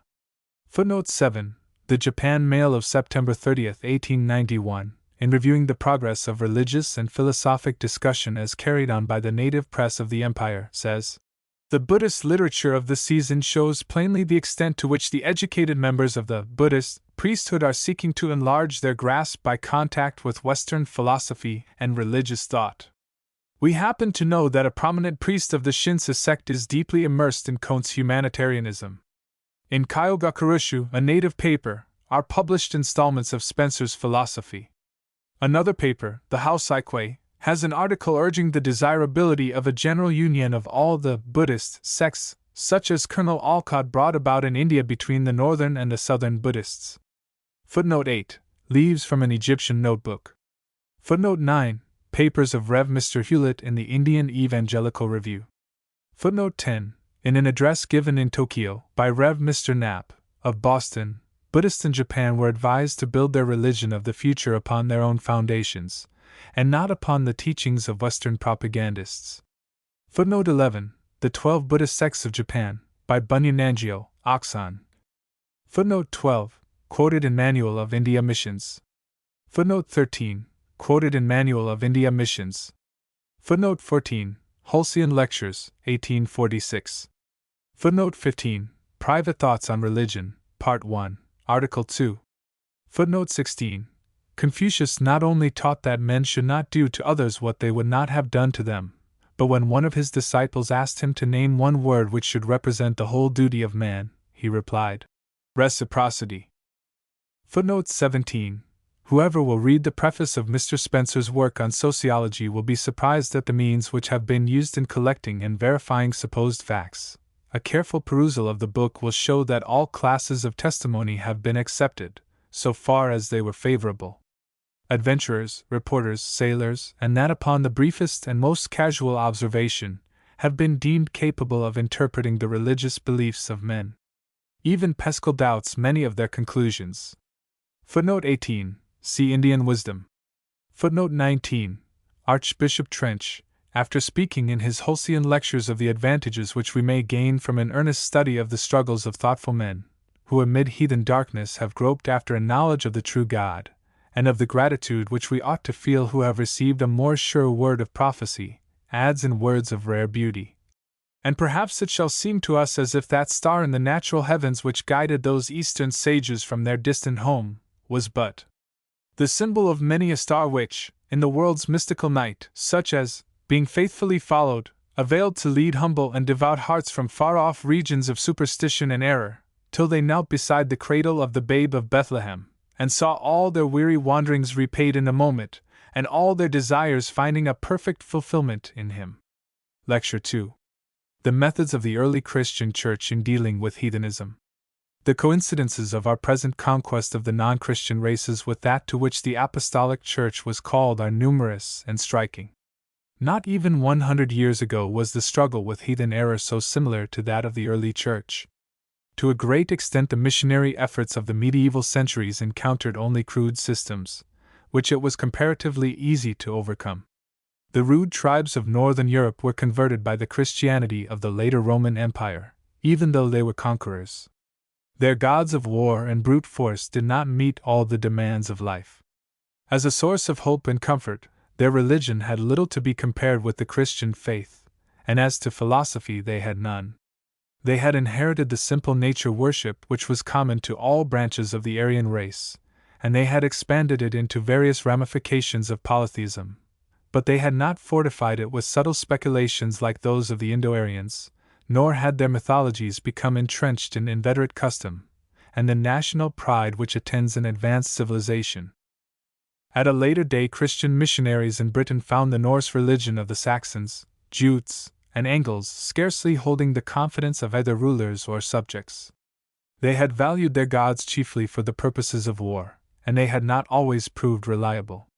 The king of Northumbria, like Clovis of France, had vowed to exchange his deities for the God of the Christians if victory should be given him on a certain battlefield, and when he had assembled his thanes to listen to a discussion between the missionary Paulinus and the priests of Woden on the comparative merits of their respective faiths, the high priest frankly admitted his dissatisfaction with a religion which he had found utterly disappointing and useless, and when other chief counselors had given the same testimony, and a unanimous vote had been taken to adopt the Christian faith, he was the first to commence the destruction of the idols.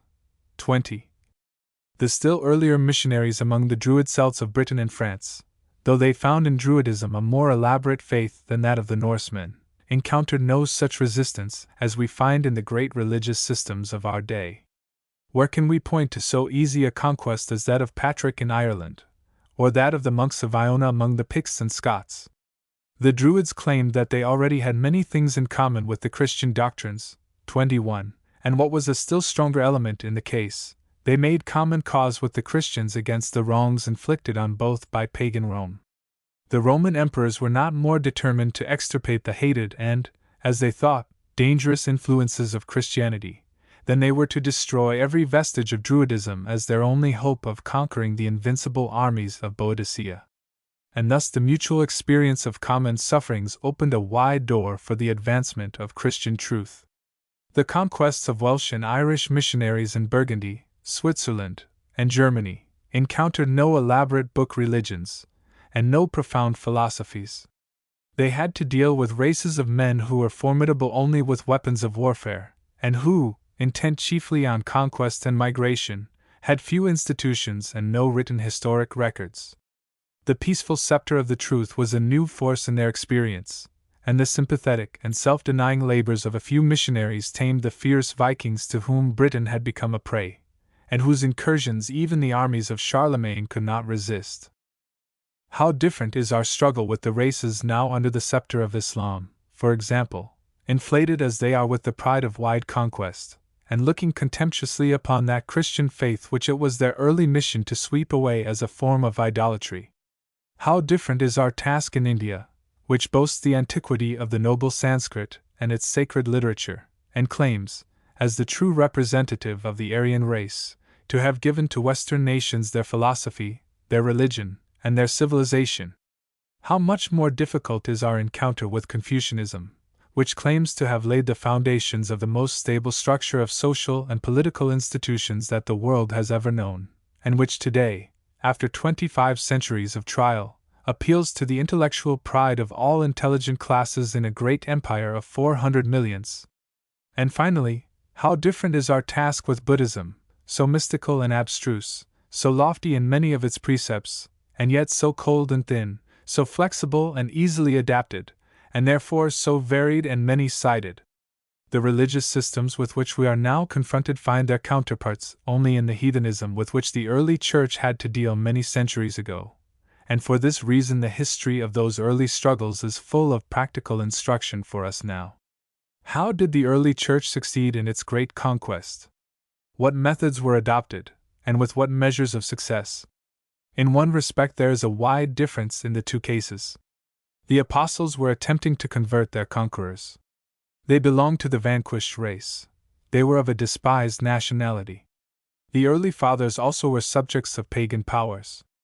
Insomuch as the Roman emperors claimed divine honors, there was an element of treason in their propagandism. The terrible persecutions which so long devastated the early church found their supposed justification in the plea of self-defense against a system which threatened to subvert cherished and time-honored institutions. Candid writers, like Archdeacon Farrar, admit that Christianity did hasten the overthrow of the Roman Empire. But we find no conquering powers in our pathway. Christianity and Christian civilization have become dominant in the earth. The weakness of the Christian Church in its conquests now is not in being baffled and crippled by tyranny and persecution, but rather in the temptation to arrogance and the abuse of superior power, in the overbearing spirit shown in the diplomacy of Christian nations and the unscrupulous aggressions of their commerce. There is also a further contrast in the fact that in the early days the advantages of frugality and simple habits of life were on the side of the missionaries.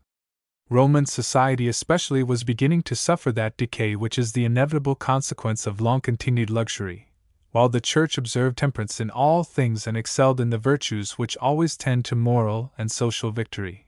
22. On the other hand, we who are the ambassadors to the heathen of today are ourselves exposed to the dangers which result from wealth and excessive luxury. Our grade of life, our scale of expenditure, even the style in which our missionaries live, excites the amazement of the frugal heathen to whom they preach. And as for the church at home, it is hardly safe for a Persian or a Chinaman to see it. Everyone who visits this wonderful Eldorado carries back such romantic impressions as excite in others, not so much the love of the gospel as the love of mammon. When the church went forth in comparative poverty, and with an intense moral earnestness, to preach righteousness, temperance, and the judgment to come, when those who were wealthy gave all to the poor, like Anthony of Egypt, Jerome, Ambrose, and Francis of Assisi, and in simple garments bore the gospel to those who were surfeited with luxuries and pleasures, and were sick of a life of mere indulgence. Then the truth of the gospel conquered heathenism with all that the world could give. But whether a church in the advanced civilization of our land and time, possessed of enormous wealth, enjoying every luxury, and ever anxious to gain more and more of this present world, can convert heathen races who deem themselves more frugal, more temperate, and less worldly than we, is a problem which remains to be solved. We have rare facilities, but we have great drawbacks. God's grace can overcome even our defects, and He has promised success. But in the proud intellectual character of the systems encountered respectively by the ancient and by the modern Church, there are remarkable parallels. The supercilious pride of Brahmanism, or the lofty scorn of Mohammedanism, is quite equal to that self-sufficient Greek philosophy in whose eyes the gospel was the merest foolishness. And the immovable self-righteousness of the Stoics has its counterpart in the Confucianism of the Chinese literati. A careful comparison of the 6 schools of Hindu philosophy with the various systems of Greece and Rome will fill the mind with surprise at the numerous correspondences, one might almost say identities. And that surprise is the greater from the fact that no proof exists that either has been borrowed from the other. The atomic theory of creation advanced by Lucretius is found also in the Nyaya philosophy of the Hindus. The pessimism of Pliny and Marcus Aurelius was much more elaborately worked out by Gautama. The Hindus had their categories and their syllogisms as well as Aristotle. The conception of a dual principle in deity which the early Church traced in all the religious systems of Egypt, Phoenicia, and Assyria, and whose influence poisoned the life of the Phoenician colonies, and was so corrupting to the morals of Greece and Rome, was also elaborated by the Sankhya philosophy of Kapila, and it has plunged Hindu society into as deep a degradation as could be found in Pompeii or Herculaneum. 23. The Indian philosophy partook far more of the pantheistic element than that of Greece. Plato and Aristotle had clearer conceptions of the personality of the deity and of the distinct and responsible character of the human soul than any school of Hindu philosophers, certainly clearer than the Vedantists, and their ethics involved a stronger sense of sin. German philosophy has borrowed its pantheism from India rather than from Greece, and in its most shadowy developments it has never transcended the ancient Vedantism of Vyasa. As in the early centuries, so in our time, different systems of religion have been commingled and interwoven into protean forms of error more difficult to understand and dislodge than any one of the faiths and philosophies of which they were combined.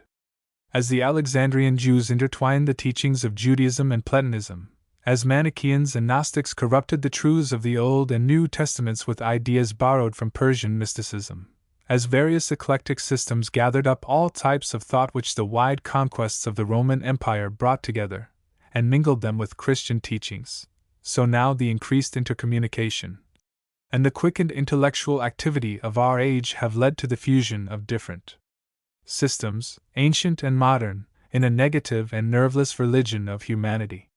We now have in the East not only Indian, but Anglo-Indian, speculations.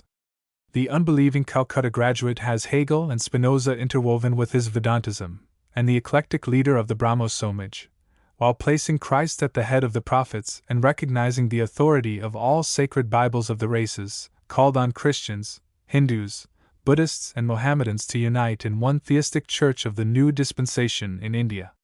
Not even the old Gnostics could present so striking an admixture as that of the Arya Somaj. It has appropriated many of those Christian ethics which have been learned from a century of contact with missionaries and other Christian residents. It has approved the more humane customs and reforms of Christendom, denouncing caste and the degradation of woman. It has repudiated the corrupt rites and the degrading superstitions of Hinduism. At the same time, its hatred of the Christian faith is most bitter and intense. And there are other alliances, not a few, between the East and the West. In India and Japan, the old Buddhism is compounded with American spiritualism and with modern evolution, under a new application of the ancient name of Theosophy. In Japan, representatives of advanced Unitarianism are exhorting the Japanese Buddhists to build the religion of the future on their old foundations, and to avoid the propagandists of Western Christianity.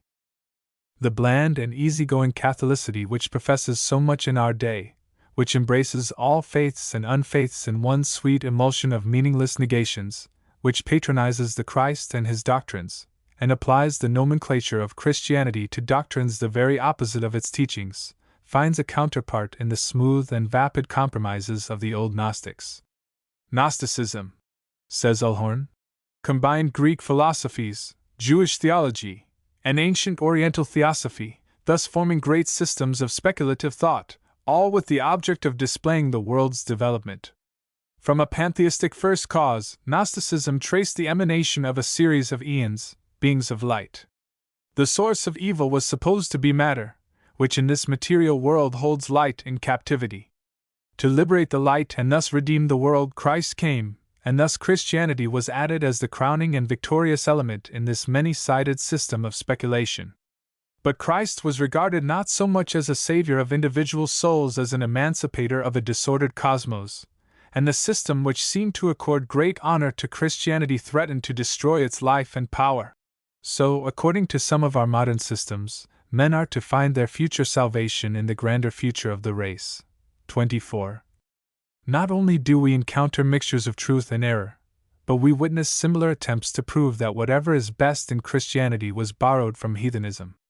Porphyry and others maintained that Pythagoras and Theosebius had anticipated many of the attributes and deeds of Christ, and Philostratus was prompted by the wife of Severus to write a history of Apollonius of Tyana which should match the life of Christ.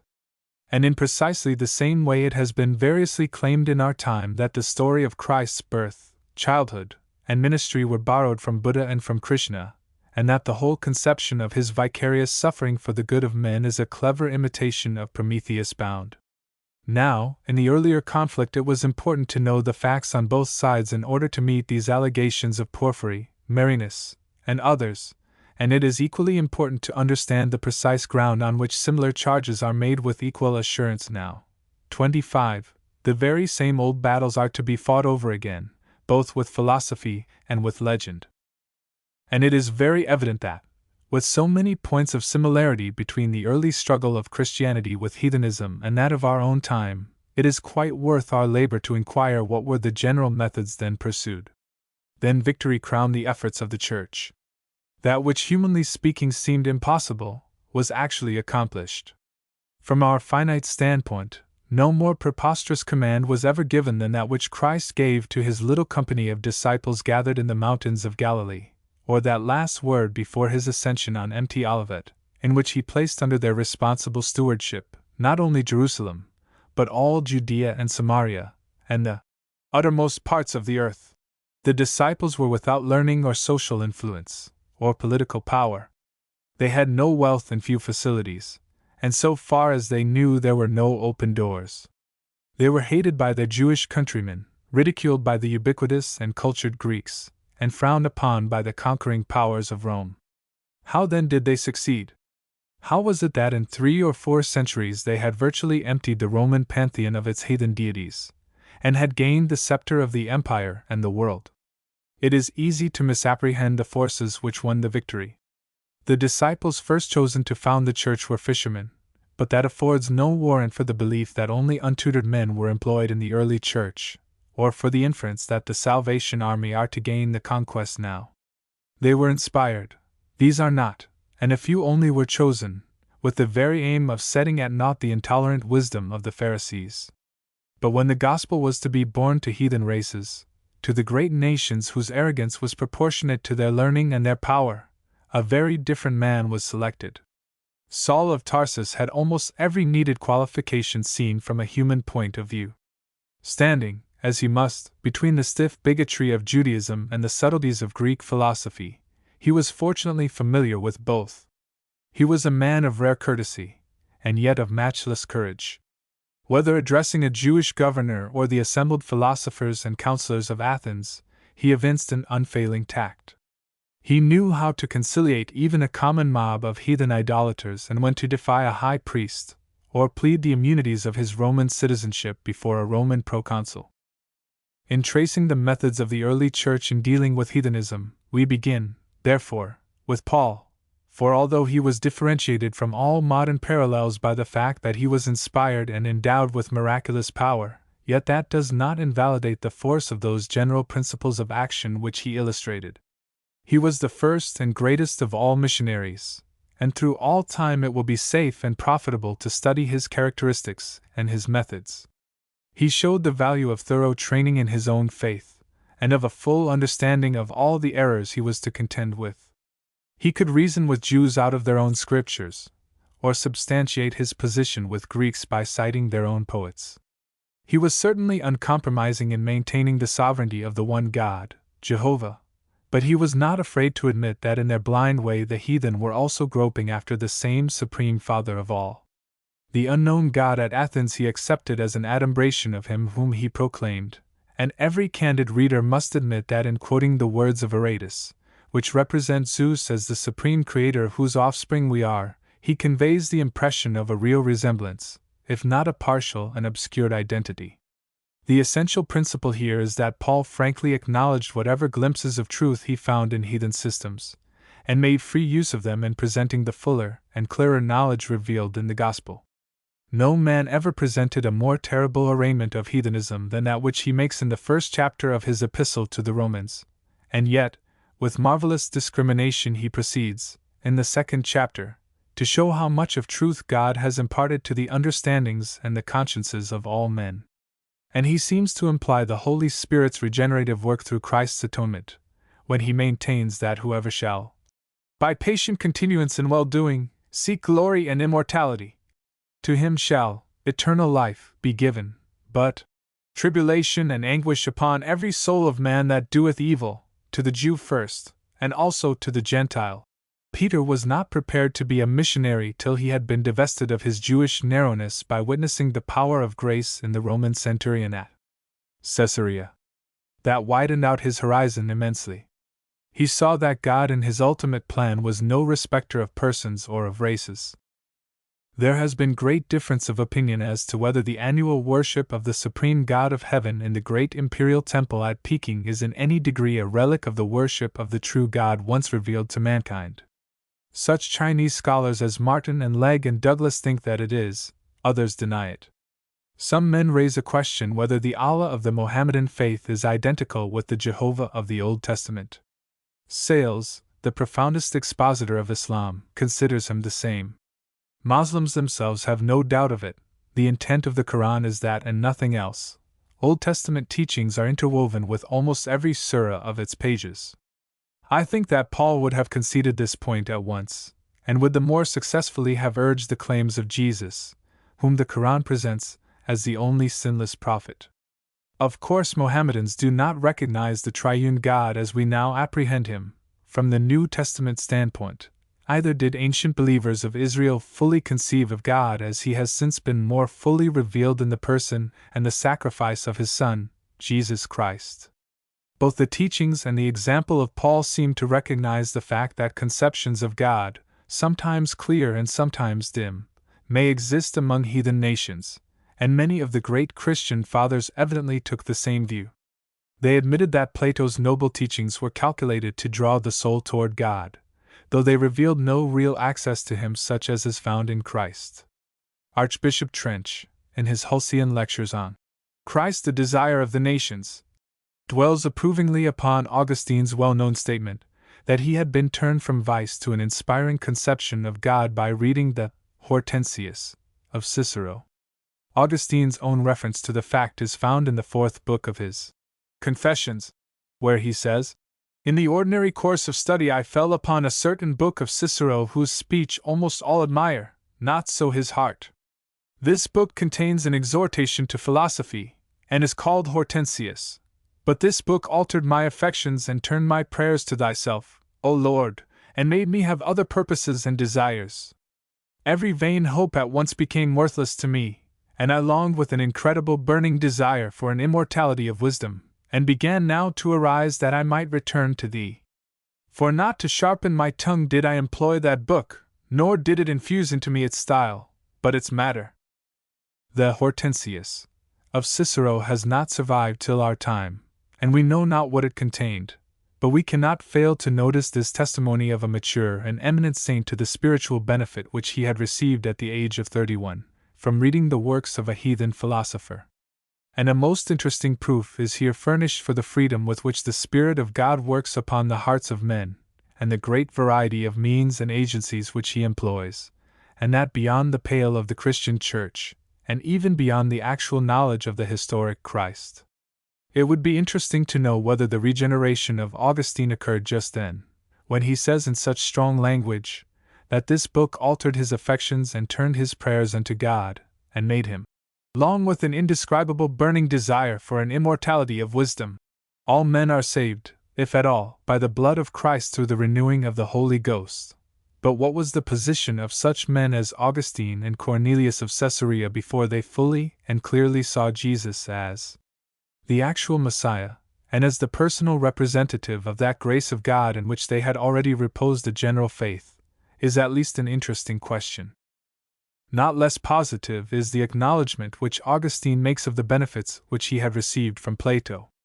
And he mentions many others, as Virgininus, Lactantius, Hilary, and Cyprian, who, like himself, having once been heathen and students of heathen philosophy, had, as he expresses it, spoiled the Egyptians, bringing away with them rich treasures from the land of bondage, that they might adorn therewith the true tabernacle of the Christian faith.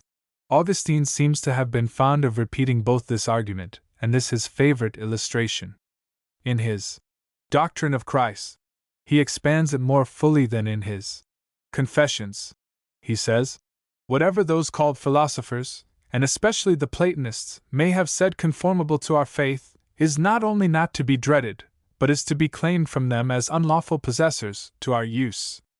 For, as the Egyptians not only had idols and heavy burdens which the people of Israel were to abhor and avoid, but also vessels and ornaments of gold and silver and apparel which that people at its departure from Egypt privily assumed for a better use, not on its own authority but at the command of God, the very Egyptians unwittingly furnishing the things which themselves used not well.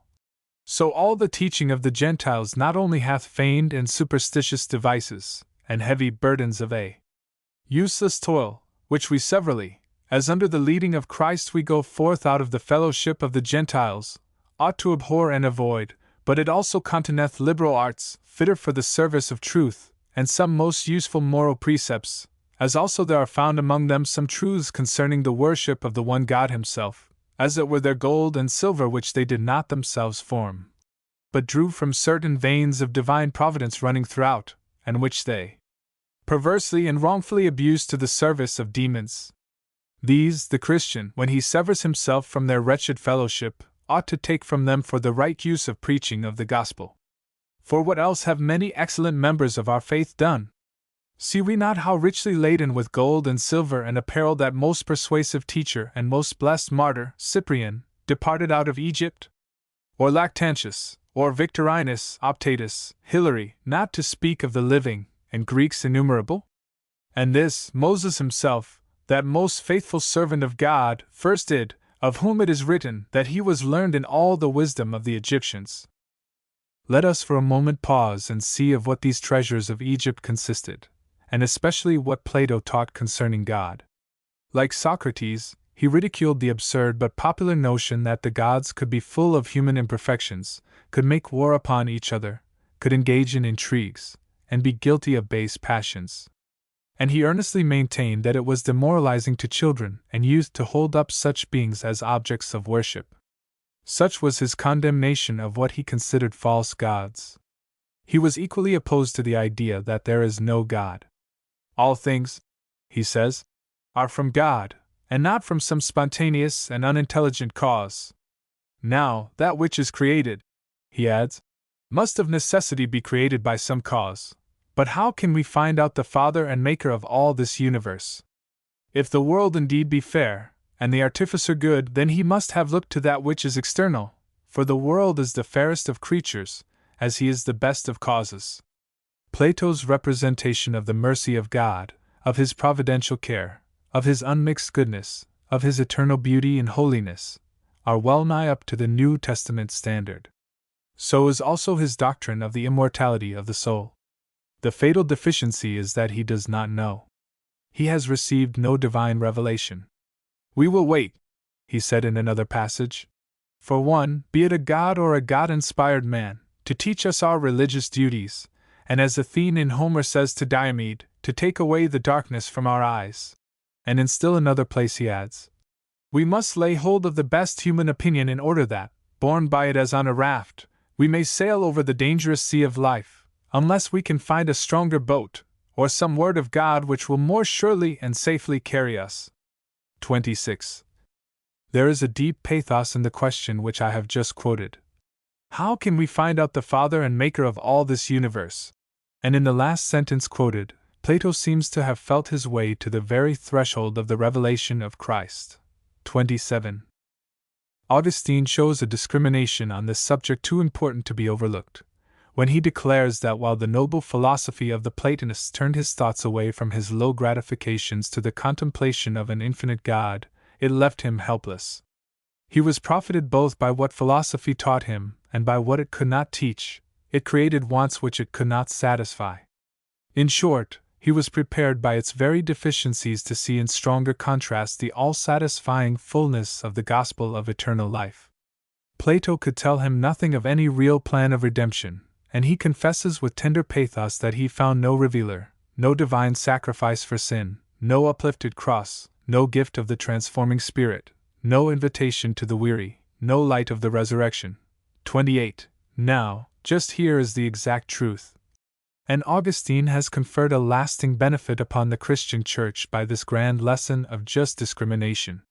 He and other Christian fathers knew where to draw the lines carefully and wisely with respect to heathen errors. We often have occasion to complain of the sharpness of the controversies of the early Church, but it could scarcely be otherwise in an age like that. It was a period of transitions and of rude convulsions. The foundations of the great deep of human error were being broken up. It was no time for flabby, jellyfish convictions. The training which the great leaders had received in philosophy and rhetoric had made them keen dialectics. They had something of Paul's abhorrence of heathen abominations, for they saw them on every hand. They saw also the specious admixtures of Gnosticism, and they met them squarely.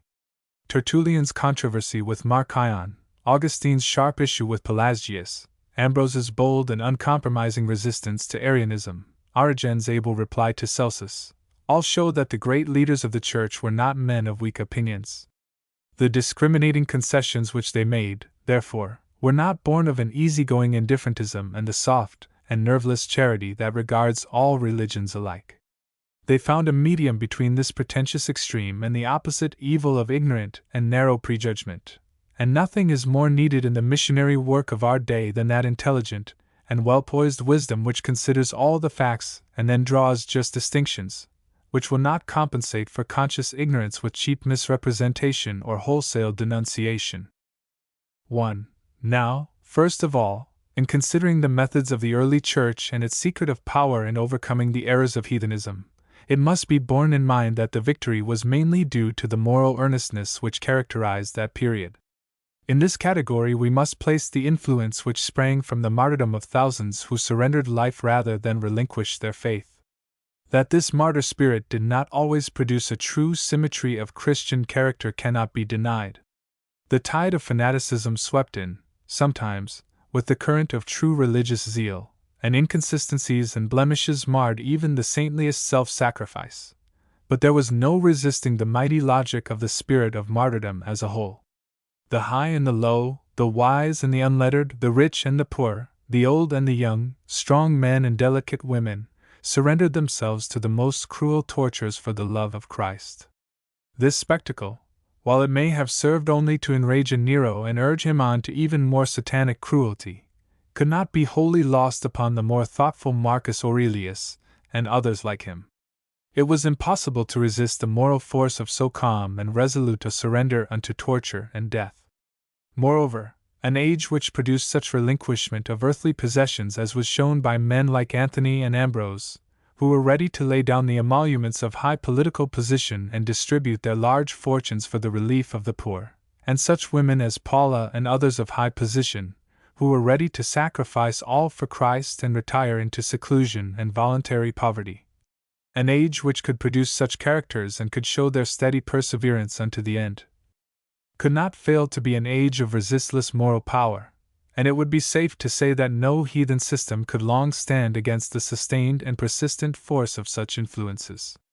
Were the Christian Church of today moved by even a tithe of that high self-renunciation, to say nothing of braving the fires of martyrdom, if it possessed in even partial degree the same sacrifice of luxury and ease, and the same consecration of effort and of influence, the conquest of benighted nations would be easy and rapid. The frugality of the early Christians, the simplicity of life which the great body of the Church observed, and to which even wealthy converts more or less conformed, was also, doubtless, a strong factor in the great problem of winning the heathen to Christ. Probably in no age could Christian simplicity find stronger contrasts than were presented by the luxury and extravagance, the unbridled indulgence and profligacy, which characterized the later periods of the Roman Empire. Universal conquest of surrounding nations had brought untold wealth. The government had hastened the process of decay by lavish distribution to the people of those resources which obviated the necessity of unremitting toil. It had devoted large expenditures to popular amusements, and demagogues had squandered the public funds for the purpose of securing their own preferment. Over against the moral earnestness of the persecuted Christian Church, there was in the nation itself and the heathenism which belonged to it, an utter want of character or conviction. These conditions of the conquest, as I have already indicated, do not find an exact counterpart with us now. There is more of refined Christian culture than existed in the early Church. Probably there is also more of organized Christian effort. In many points the comparison is in our favor, but earnestness, and the spiritual power which attends it, are on a lower grade. There is no escape from the conviction that just here lies the reason why the Christian Church, with all her numbers, her vast material resources, and her unlimited opportunities, cannot achieve a greater success. 2. But on the intellectual side, and as relating to the methods of direct effort, there are many points in which imitation of the early example is entirely practicable. And first, the wise discrimination which was exercised by Augustine and other Christian leaders is entirely practicable now. There has prevailed in our time an indiscriminate carelessness in the use of terms in dealing with this subject. The strong language which the Old Testament employed against the abominations of Baalism, we have seemed to regard as having equal force against the ethics of Confucius or Gautama. Heathenism is the one brand which we have put upon all the non-Christian religions. I wish it were possible to exchange the term for a better. 29. Baalism was undoubtedly the most besotted, cruel, and diabolical religion that has ever existed on the earth. When we carefully study it, we are not surprised at the strong language of denunciation which the Old Testament employs. But as I have already shown, we find in the New Testament a different spirit exercised toward the types of error which our Savior and his disciples were called to meet. There is only gentleness in our Lord's dealings with those who were without the Jewish Church. His strongest denunciations were reserved for hypocrites who knew the truth and obeyed it not. He declared that the men of Nineveh would rise up in judgment against those who rejected the clear message of God's own Son. The man who goes forth to the great mission fields with the feeling that it is his province to assail as strongly as possible the deeply rooted convictions of men, instead of winning them to a more excellent way, is worse than one who beats the air. He is doing positive harm. He is trifling with precious souls. He does not illustrate the spirit of Christ. The wisest of the early fathers sometimes differed widely from each other in their methods. Some were denunciatory, others were even too ready to excuse. The great African controversialist, Tertullian, was unsparing in his anathemas, not only against heathen customs, which were vile indeed, but against the teachings of the noblest philosophy. He had witnessed the former. He had not candidly studied the latter. With a blind zeal, which has too often been witnessed in the history of good causes, he denounced Plato, Aristotle, and even Socrates with a violence which marred the character of so great a man. On the other hand, Justin Martyr and Clement of Alexandria were perhaps excessively broad. Of two noted Alexandrines, Archdeacon Farrar says, "They were philosophers in spirit. They could enforce respect by their learning and their large, rounded sympathy, where rhetorical denunciation and ecclesiastical anathemas would only have been listened to with a frown of anger, or a look of disdain. Pagan youths would have listened to Clement when he spoke of Plato as the truly noble and half-inspired, while they would have looked on Tertullian as an ignorant railer, who could say nothing better of Socrates than to call him the Attic buffoon, and of Aristotle than to characterize him as the miserable Aristotle. Tatian and Hermes also looked upon Greek philosophy as an invention of the devil. Irenaeus was more discriminating. He opposed the broad and lax charity of the Alexandrians, but he read the Greek philosophy, and when called to the bishopric of Lyons, he set himself to the study of the Gallic Druidism, believing that a special adaptation would be called for in that remote mission field. 30. Basil was an earnest advocate of the Greek philosophy as giving a broader character to Christian education. There were among the Fathers many different types of men, some philosophically inclined, others better able to use practical arguments. Some were more successful in appealing to the signs of the times, the clear evidences of that corruption and decay to which heathenism had led.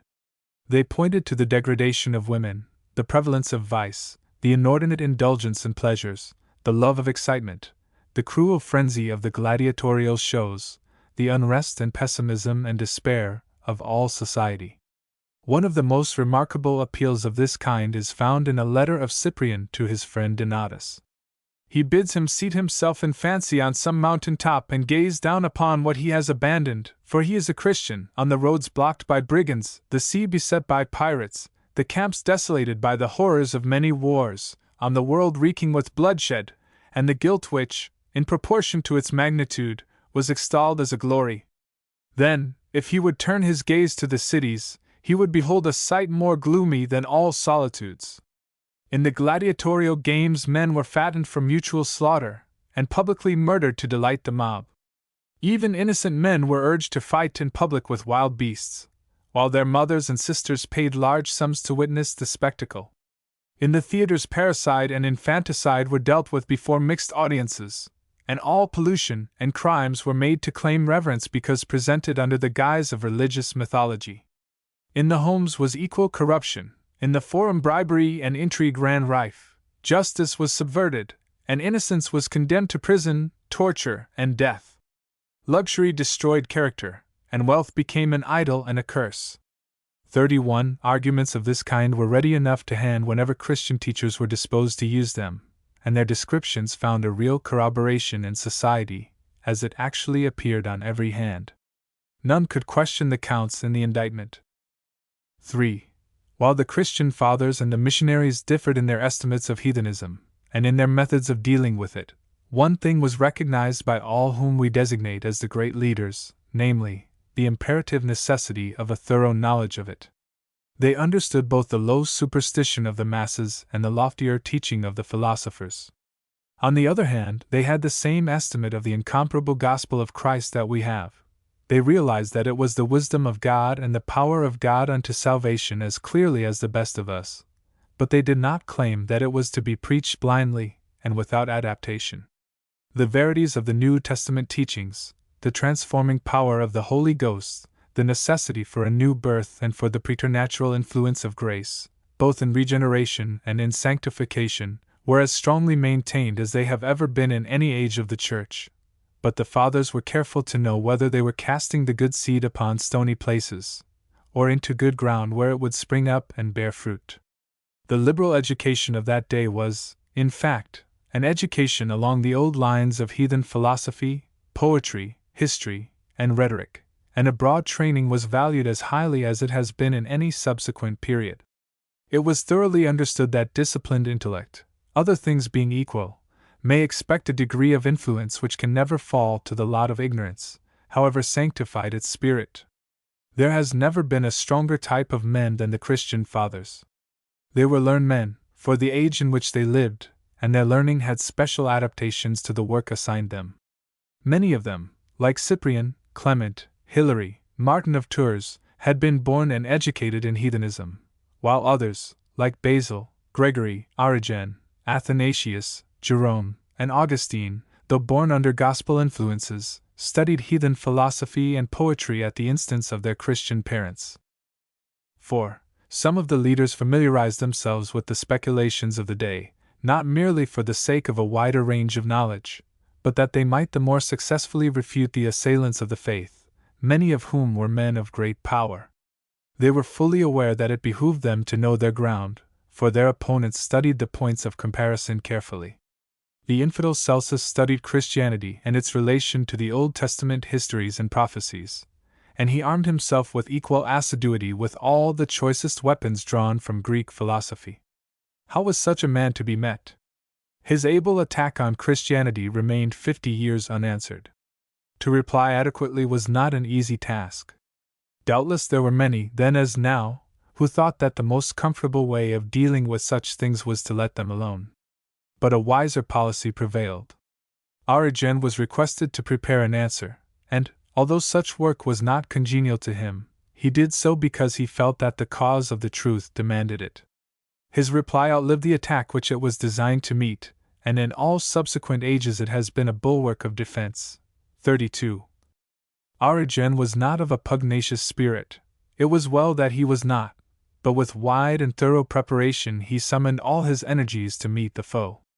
Archdeacon Farrar says of him that he had been trained in the whole circle of science. He could argue with the pupils of Plato, or those of Zeno, on equal terms, and he deems it fortunate that one who was called, as he was, to be a teacher at Alexandria, where men of all nations and all creeds met, had a cosmopolitan training and a cosmopolitan spirit. No less resolute was the effort of Ambrose in resisting the errors of Arianism, and he also adapted himself to the work in hand. He had not been afraid of Platonism.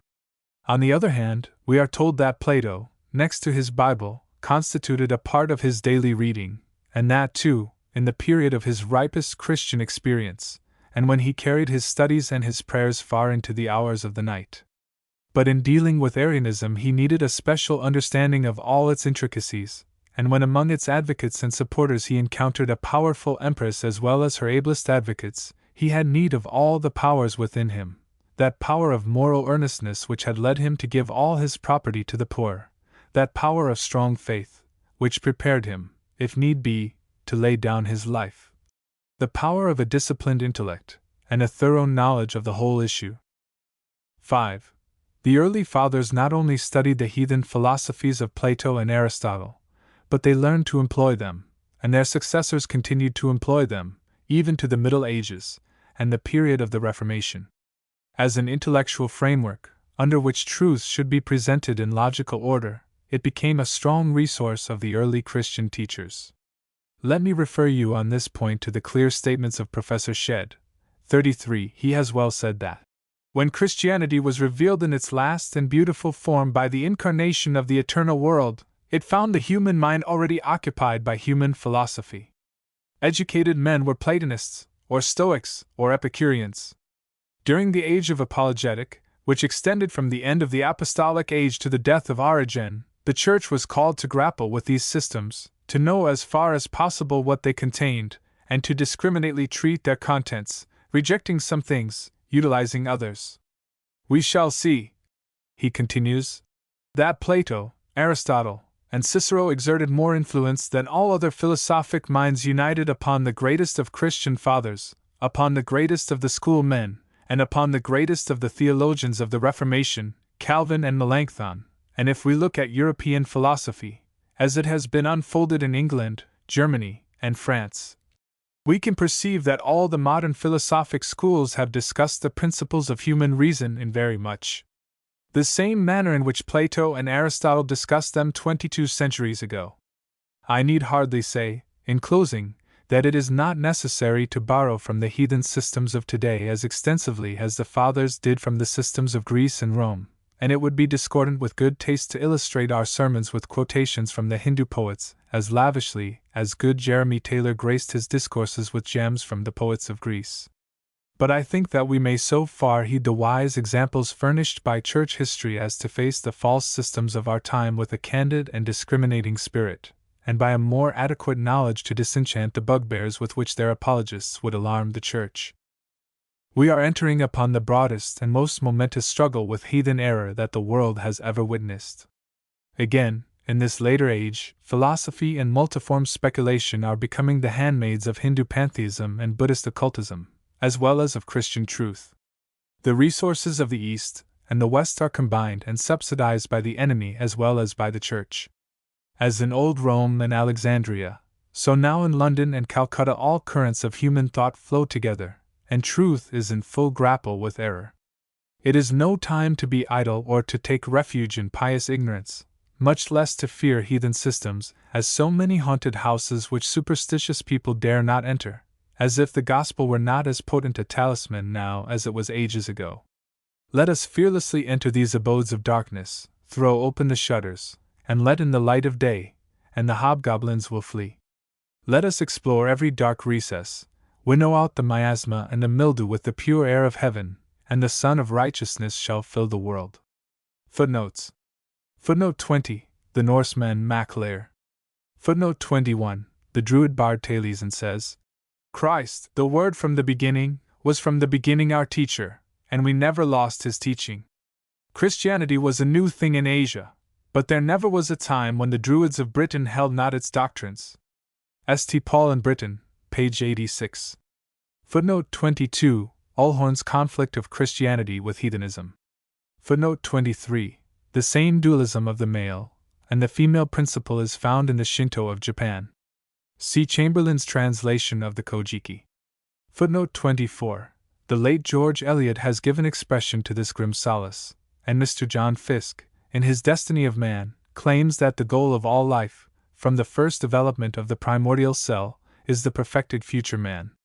Footnote 25, Voltaire found great delight in the so-called Yser Veda, a work which claimed to be an ancient Veda containing the essential truths of the Bible.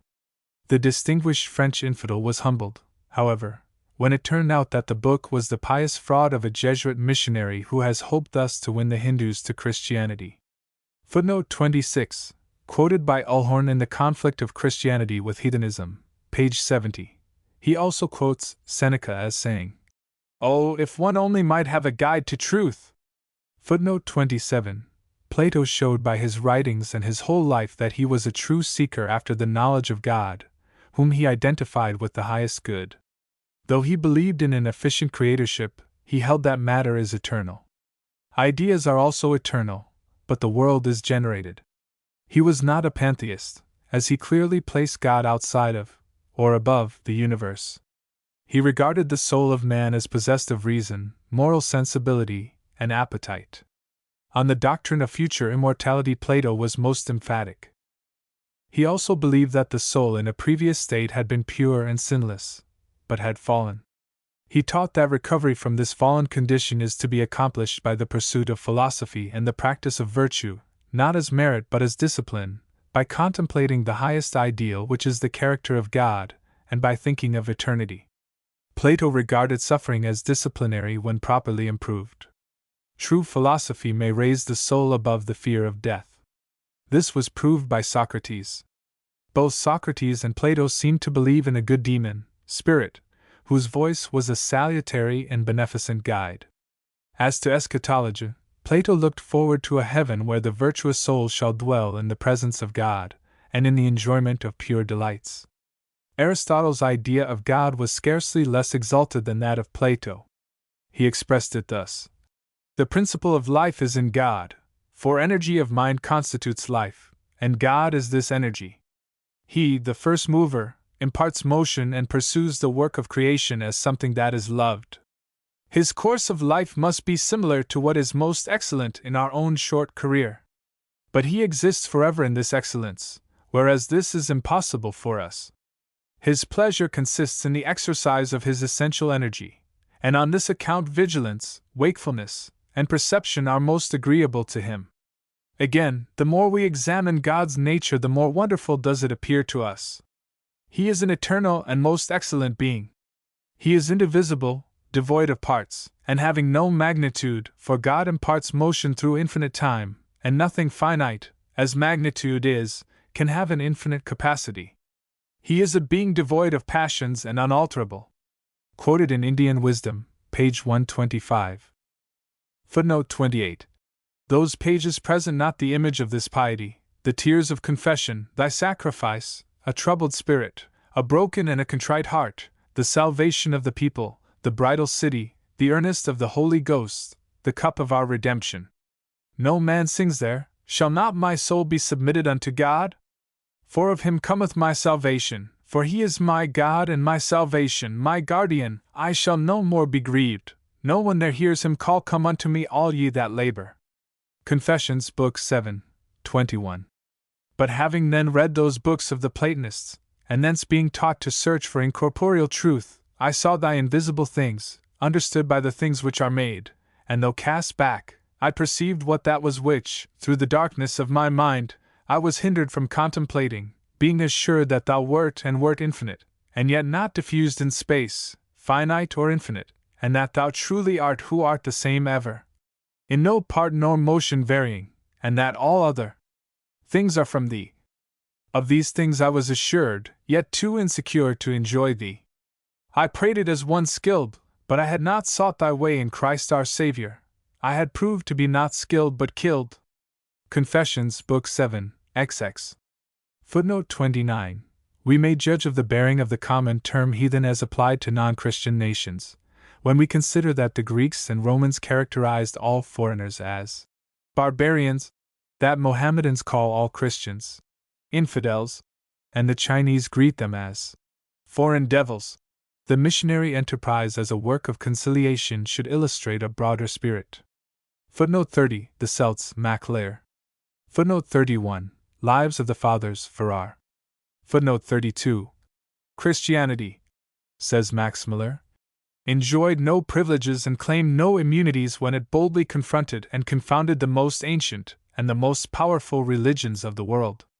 Even at present it craves no mercy, and it receives no mercy from those whom our missionaries have to meet face to face in every part of the world, and unless our religion has ceased to be what it was, its defenders should not shrink from this new trial of its strength, but should encourage rather than depreciate the study of comparative theology. Science of Religion, page 22. Footnote 33. History of Christian Theology, Volume 1, page 52. Lecture 3. The Successive Developments of Hinduism. The religious systems of India, like its flora, display luxuriant variety and confusion. Hinduism is only another banyan tree whose branches have become trunks, and whose trunks have produced new branches, until the whole has become an intellectual and moral jungle of vast extent. The original stock was a monotheistic nature worship, which the Hindu ancestors held in common with other branches of the Aryan family when dwelling together on the high tablelands of Central Asia, or, as some are now claiming, in eastern Russia. Wherever may have been that historic cradle in which the infancy of our race was passed, it seems certain from similarities of language that this Aryan family once dwelt together and had a common worship, and called the supreme deity by a common name.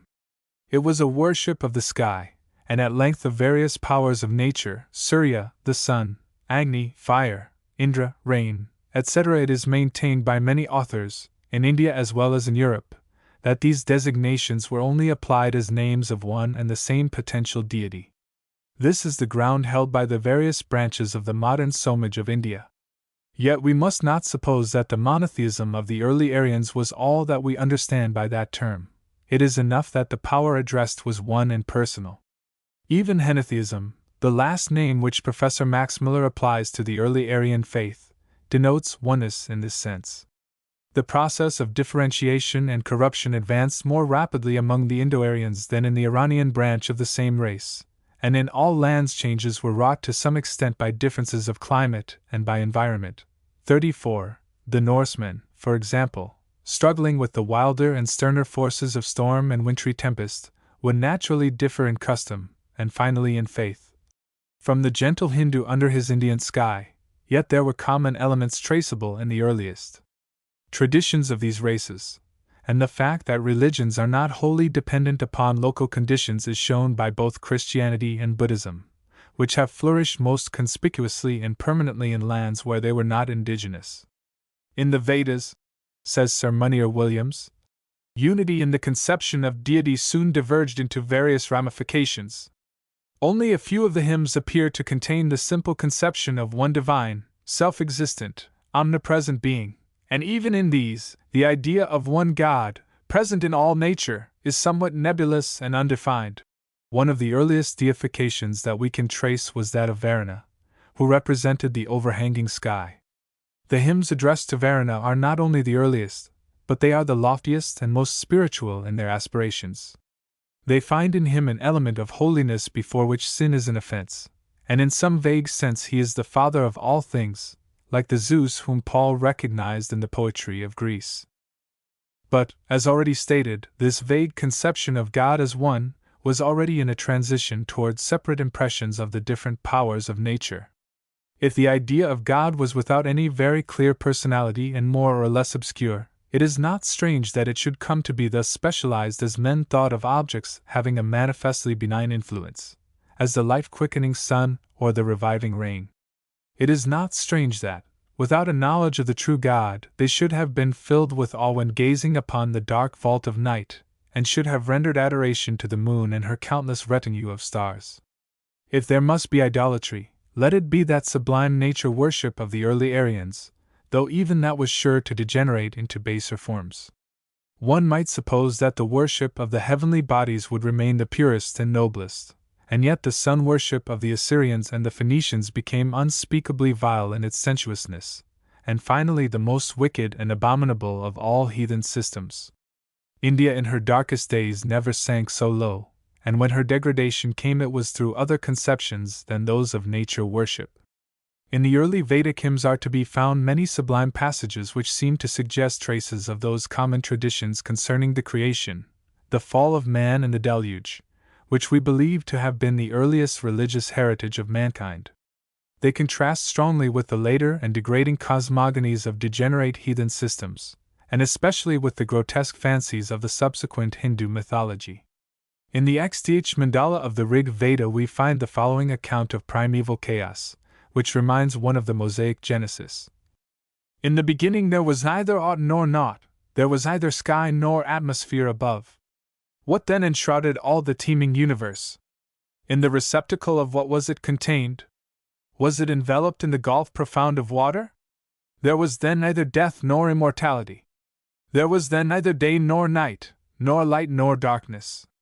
Only the existing one breathed calmly self-contained, naught else but him there was, naught else above, beyond. Then first came darkness hid in darkness, gloom in gloom.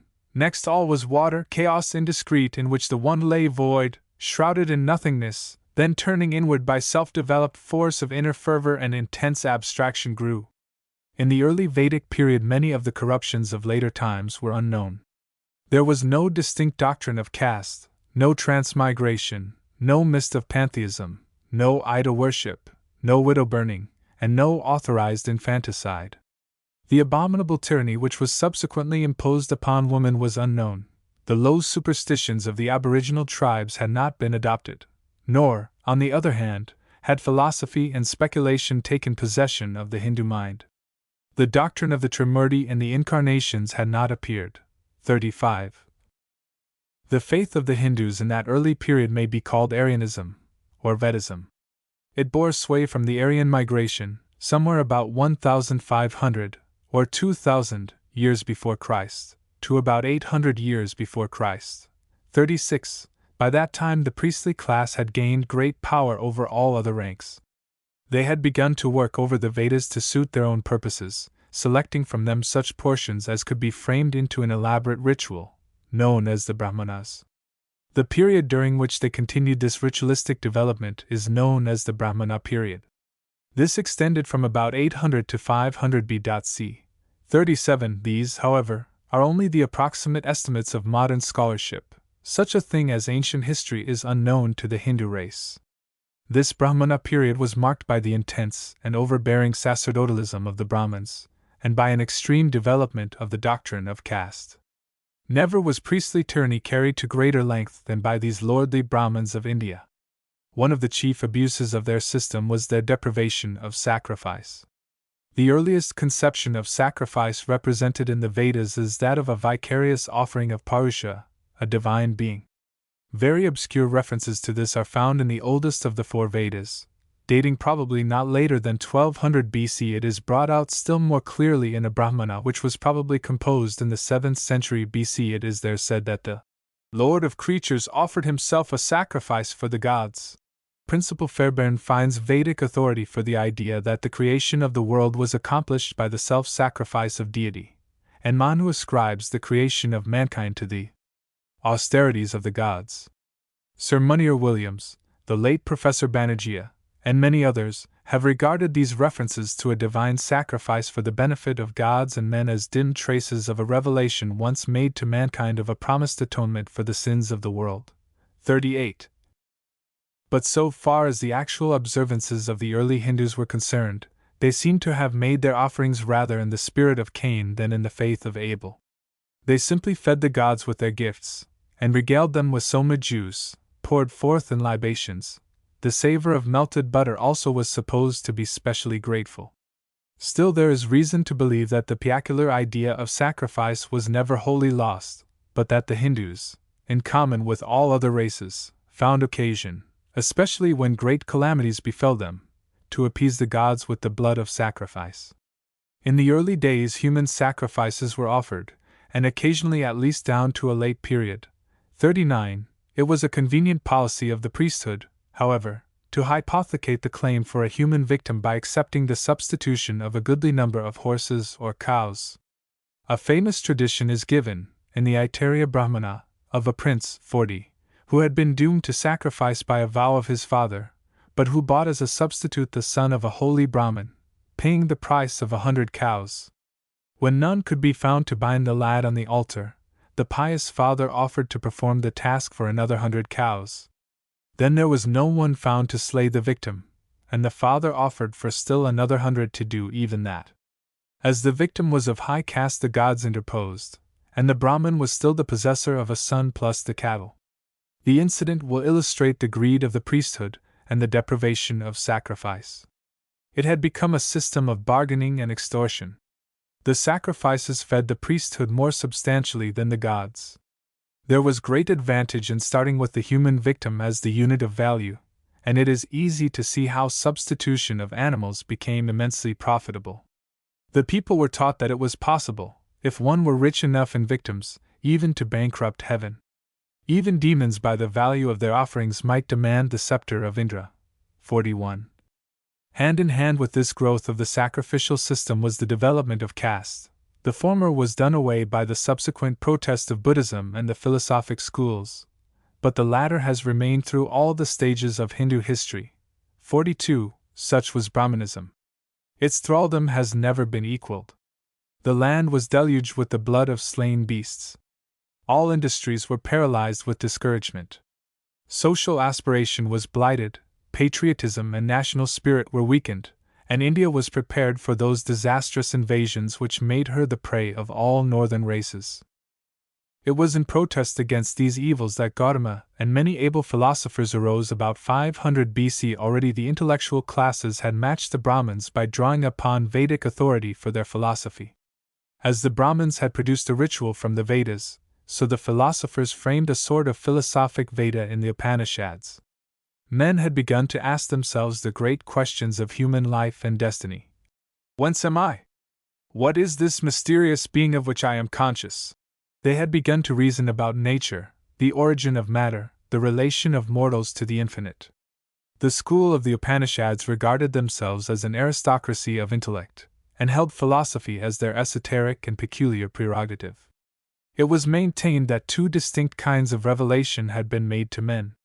First, that simple kind which was designed for priests and the common masses, for all those who regarded only effects and were satisfied with sacerdotal assumption and merit-making. But secondly, there was a higher knowledge which concerned itself with the origin of the world and the hidden causes of things. Even to this day the Upanishads are the Vedas of the thinking classes of India. 43. As the Brahmanas gave first expression to the doctrine of caste, so in the Upanishads we find the first development of pantheism and the doctrine of transmigration. The conclusion had already been reached that there is only one being who exists. He is within this universe and yet outside this universe, who beholds all living creatures as in him, and him the universal spirit, as in all, thenceforth regards no creature with contempt. The language of Hindu speculation exhausts its resources in similes by which to represent personal annihilation. man's origin and relations are accounted for very tersely by such illustrations as these. As the web issues from the spider, as little sparks proceed from fire, so from the one soul proceed all breathing animals, all worlds, all the gods, all beings. Then as to destiny. These rivers proceed from the east toward the west, thence from the ocean they rise in the form of vapor, and dropping again, they flow toward the south and merge into the ocean. And as the flowing rivers are merged into the sea, losing their names and forms, so the wise, freed from name and form, pass into the divine spirit, which is greater than the great. 44. Another favorite illustration is that of the moon's reflection in the water jar, which disappears the moment the moon itself is hidden. If the image in the water has no existence separate from that of the moon, says the Hindu, how can it be shown that the human soul exists apart from God? The Mundaka Upanishad, based upon the Atharva Veda, one of the latest, the Upanishad being later still, contains this account of the universe. As the spider spins and gathers back its thread, as plants sprout on the earth, as hairs grow on a living person, so is this universe here produced from the imperishable nature. By contemplation the vast one germinates, from him food or body is produced, and then successively, breath, mind, real, elements, worlds, and immortality resulting from good deeds. The omniscient is profound contemplation consisting in the knowledge of him who knows all, and from that, the manifested, vast one, as well as names, forms, and food proceed, and this is truth. 45. It is a great blemish upon the Upanishads, that while there are subtle, and in some respects sublime, utterances to be found here and there, the great mass is fanciful and often puerile, and in many instances too low and prurient to bear translation into the English language. This is clearly alleged by Mr. Bowes, and frankly admitted by Max Muller. 46. In the common protest which finally broke down the system of Brahmanical sacrifice, and for a time relaxed the rigors of caste tyranny, Buddhism then just appearing, say 500 BC, joined hand in hand with the philosophies. Men were tired of priestcraft, and by a natural reaction they went to an opposite extreme. They were tired of religion itself. Buddha became an undoubted atheist or agnostic, and 6 distinct schools of philosophy arose on the basis of the Upanishads, some of which were purely rationalistic, some were conservative, others radical. Some resembled the Greek atomists in their theory, 47, and others fought for the authority, and even the supreme divinity, of the Vedas. 48. All believed in the eternity of matter, and the past eternity of the soul. All accepted the doctrine of transmigration, and maintained that the spiritual nature can only act through a material body. All were pessimistic, and looked for relief only in absorption. But the progress of Hindu thought was marked by checks and counter-checks. As the tyranny of the priesthood had led to the protest of philosophy, so the extreme and conflicting speculations of philosophic rationalism probably gave rise to the conservatism of the Code of Manu.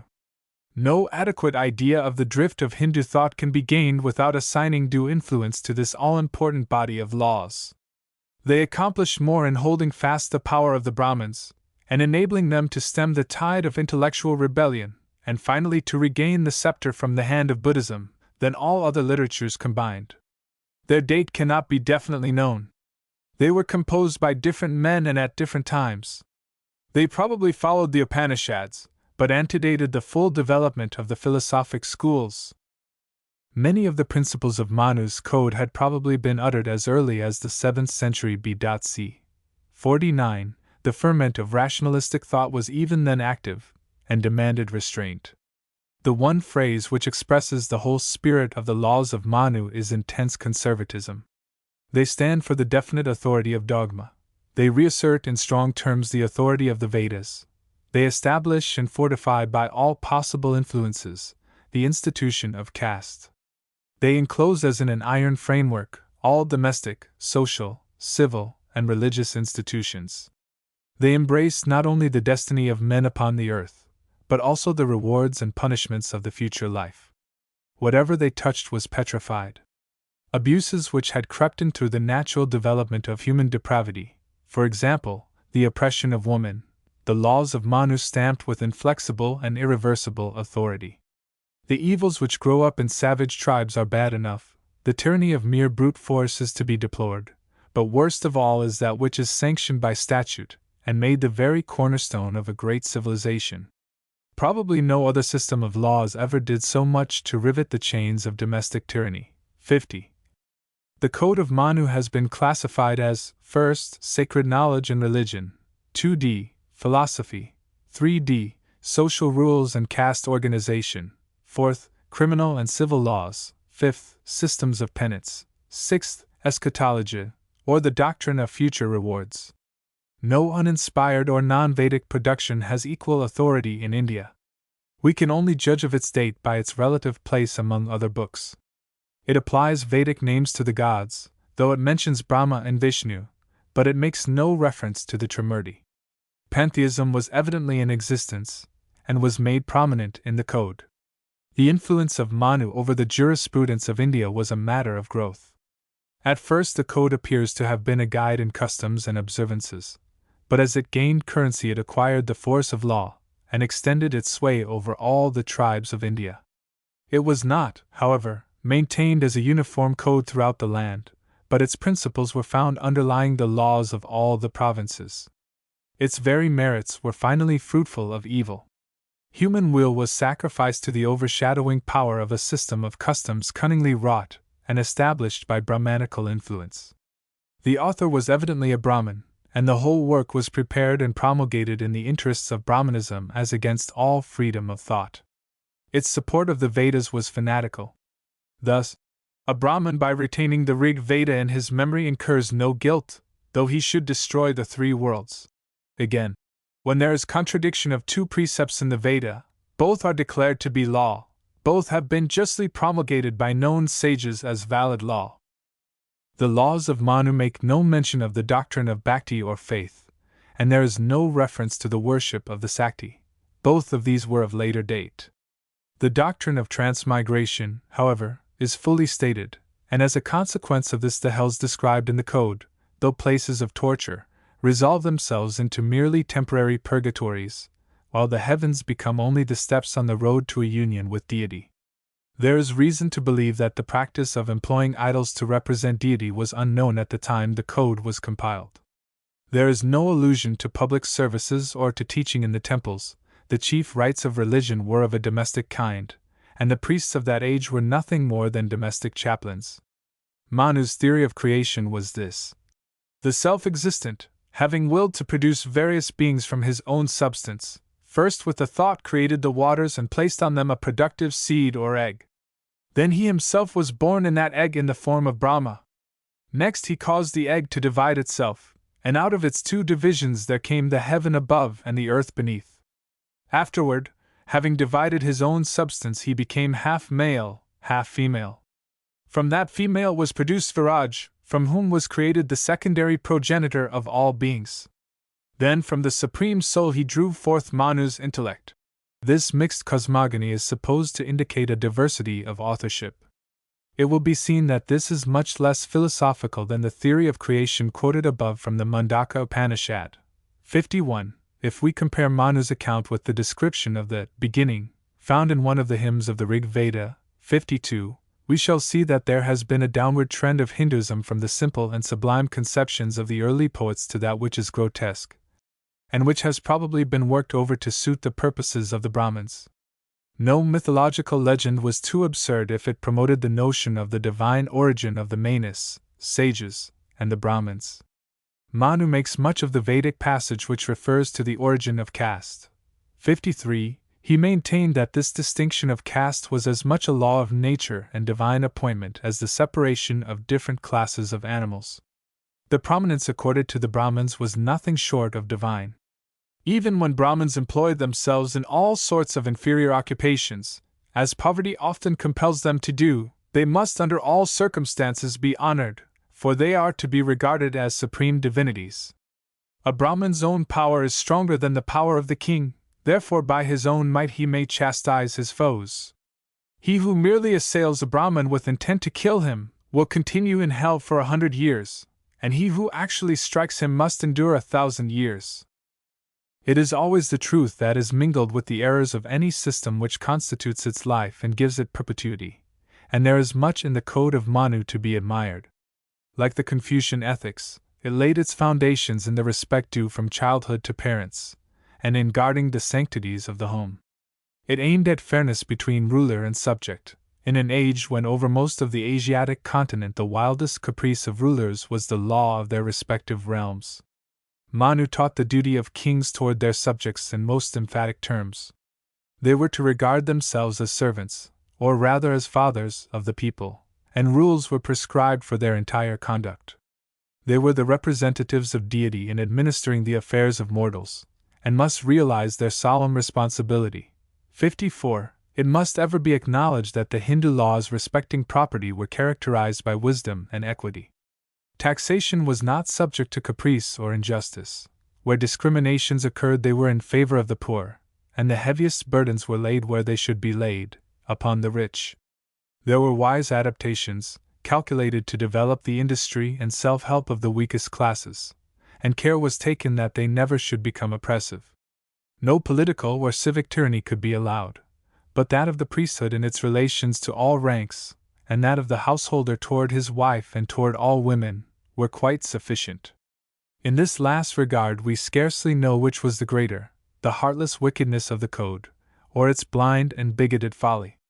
How it was that laws could be framed which indicated such rare sagacity, which in many other respects were calculated to build up the very highest civilization, and which, at the same time, failed to foresee that this oppression of woman must result in the inevitable degeneracy of succeeding generations of men, must ever remain a mystery. 55. We have glanced at the purer and simpler Aryanism of the early period, at the bigoted, tyrannical Brahmanism, with its ritual, its sacrifices, its caste. We have merely alluded to the rationalistic reaction of the philosophers and the Buddhists. We shall now see that the Brahman power is not broken, but that it will regain all and more than it has lost, that it will prove elastic enough to embrace all that has gone before, that while Buddhism will be banished, many of its elements will be retained, and the whole woven into one marvelous texture which we will call Hinduism. 56. Even during the period of Buddhism's greatest triumphs, say 2 or 3 centuries before Christ, changes of great moment were going on in the Brahmanical faith. The old sacrificial system had lost its power, but the flexible and inexhaustible resources of Brahmanical cunning were by no means dormant. In the border wars of the Aryans, with rival invaders on the one hand, and with the conquered but ever restless aborigines on the other, great and popular heroes had sprung up. The exploits of these heroes had been celebrated in 2 great epics, the Ramayana and the Mahabharata, and the popularity of these poems was immense. The heroes were of the soldier caste, and gave to that caste a prestige which seemed to the Brahmins formidable and dangerous. 57. The divine prerogatives of their order were all in jeopardy. The remedy chosen by the Brahmins was a bold and desperate one. These heroes must be raised out of the soldier caste by making them divine. As such, they would hold a nearer relation to the divine Brahmins than to the soldiers. The legends were therefore worked over, Brahmanized, so to speak. 58. Rama, who had overcome certain chieftains of Ceylon, and Krishna, who had won great battles in Rajputana, were raised to the rank of gods and demigods. By an equal exaggeration, the hostile chiefs of rival invaders were transformed to demons, and the black, repulsive hill tribes, who were involved as allies in these conflicts, were represented as apes. As a part of this same Brahmanizing process, the doctrine of the Trimurti was developed, and also the doctrine of incarnation. Most conspicuous were the incarnations of Vishnu. Rama and Krishna were finally placed among the 10 incarnations of that deity. This was a skillful stroke of policy, for it was now no longer the heroes of the soldier caste who had won victory for the Aryans. It was Vishnu, the preserver, the caretaker, and sympathizer with all the interests of mankind.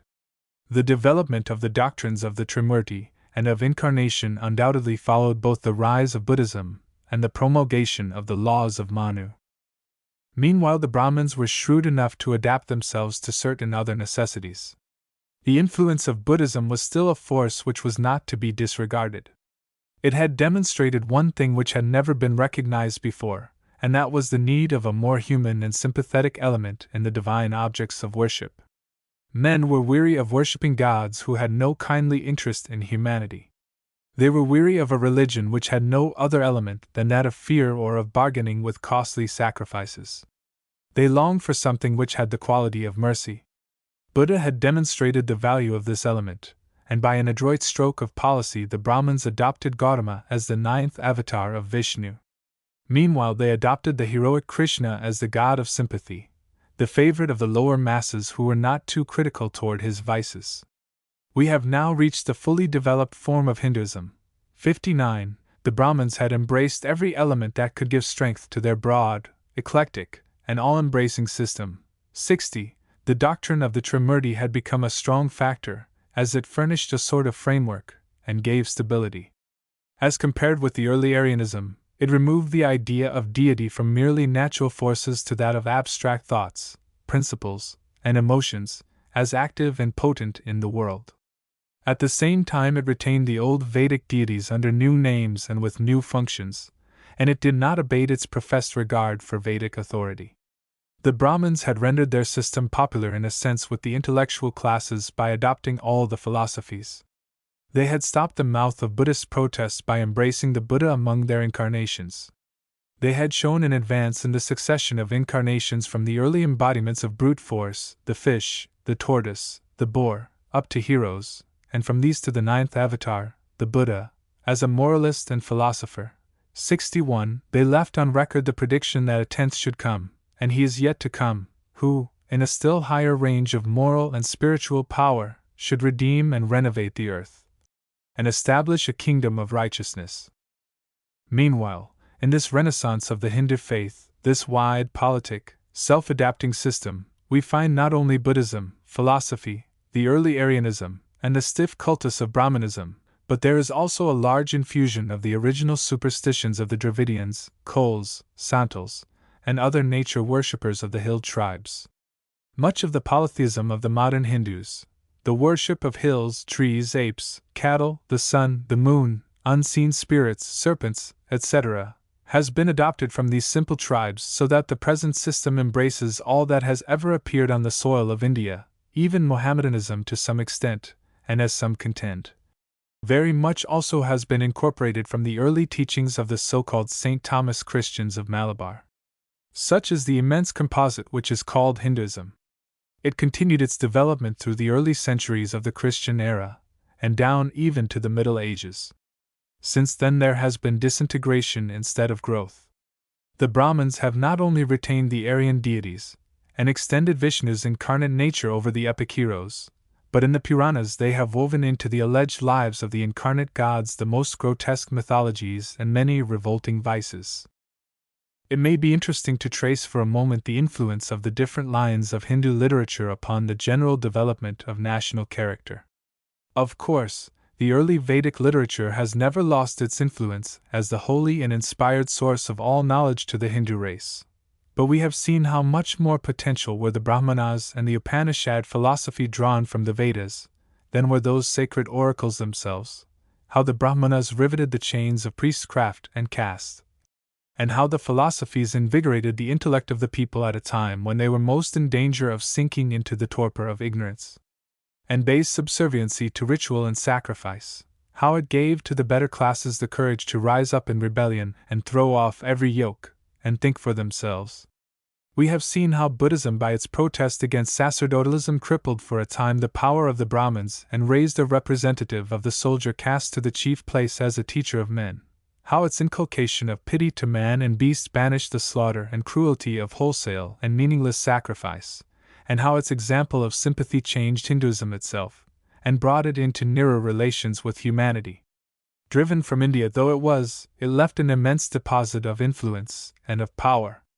We have seen how, as a countercheck to philosophy and Buddhism, the Code of Manu reasserted the authority of the Vedas, and riveted anew the chains of caste, and how it compensated for its oppressiveness by many wholesome and benign regulations, accomplishing more, perhaps, than all other literatures combined to maintain the stability of Hinduism, through its many vicissitudes, and in spite of the heterogeneous elements which it received and incorporated.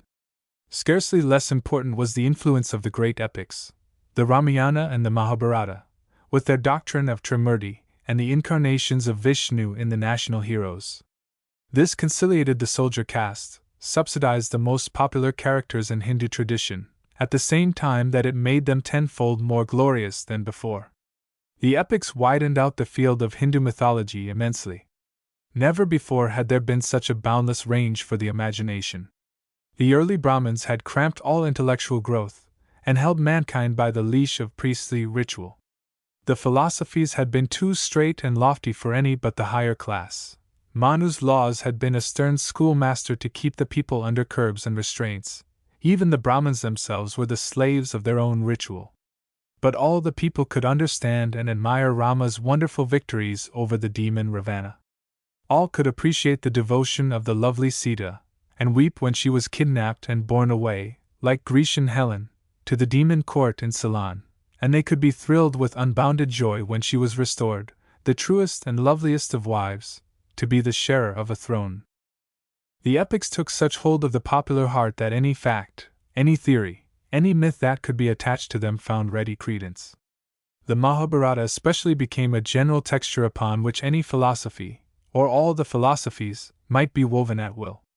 And for a long period, extending from 3 or 4 centuries BC onward far into the Christian era, it was ever ready to receive modifications from the fertile brain and skillful hand of any devout Brahmin.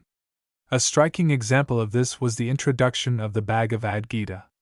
When this was composed, somewhere about the 2nd or 3rd century of our era, there was no little conflict between the different schools of philosophy, and its unknown author attempted to unite them all in a poem which should harmonize their contradictions and exalt the virtues of each, and at the same time reiterate all the best maxims of Hinduism.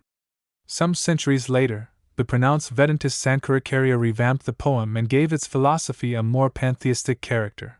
Later still, the demigod Krishna was raised to full rank as the supreme Vishnu, the creator and upholder of all things. 62. It is important to notice that in the trend of Hindu literature through so many ages there has been no upward movement, but rather a decline. Nowhere do we find hymns of so pure and lofty a tone as in the early Vedas. No philosophy of the later times has equaled that of the Upanishads and the 6 darsanas. No lawgiver like Manu has appeared for 24 centuries. No Sanskrit scholarship has equaled that of the great grammarian Panini, who lived in the 4th century BC, and although no end of poetry has succeeded the great epics, it has shown deterioration. The Puranas, written at a later day, reveal only a reckless zeal to exalt the incarnate deities. They may properly be called histories of the incarnations of Brahma, Vishnu, Shiva, and glorifications of Krishna.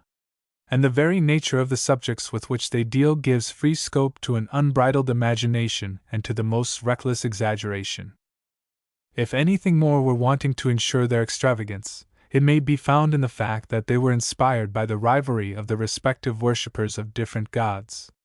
The Puranas mark the development of separate sects, each of which regarded its particular deity as the supreme and only god. The worshippers of Vishnu and the worshippers of Shiva were in sharp rivalry, and they have continued their separation to this day.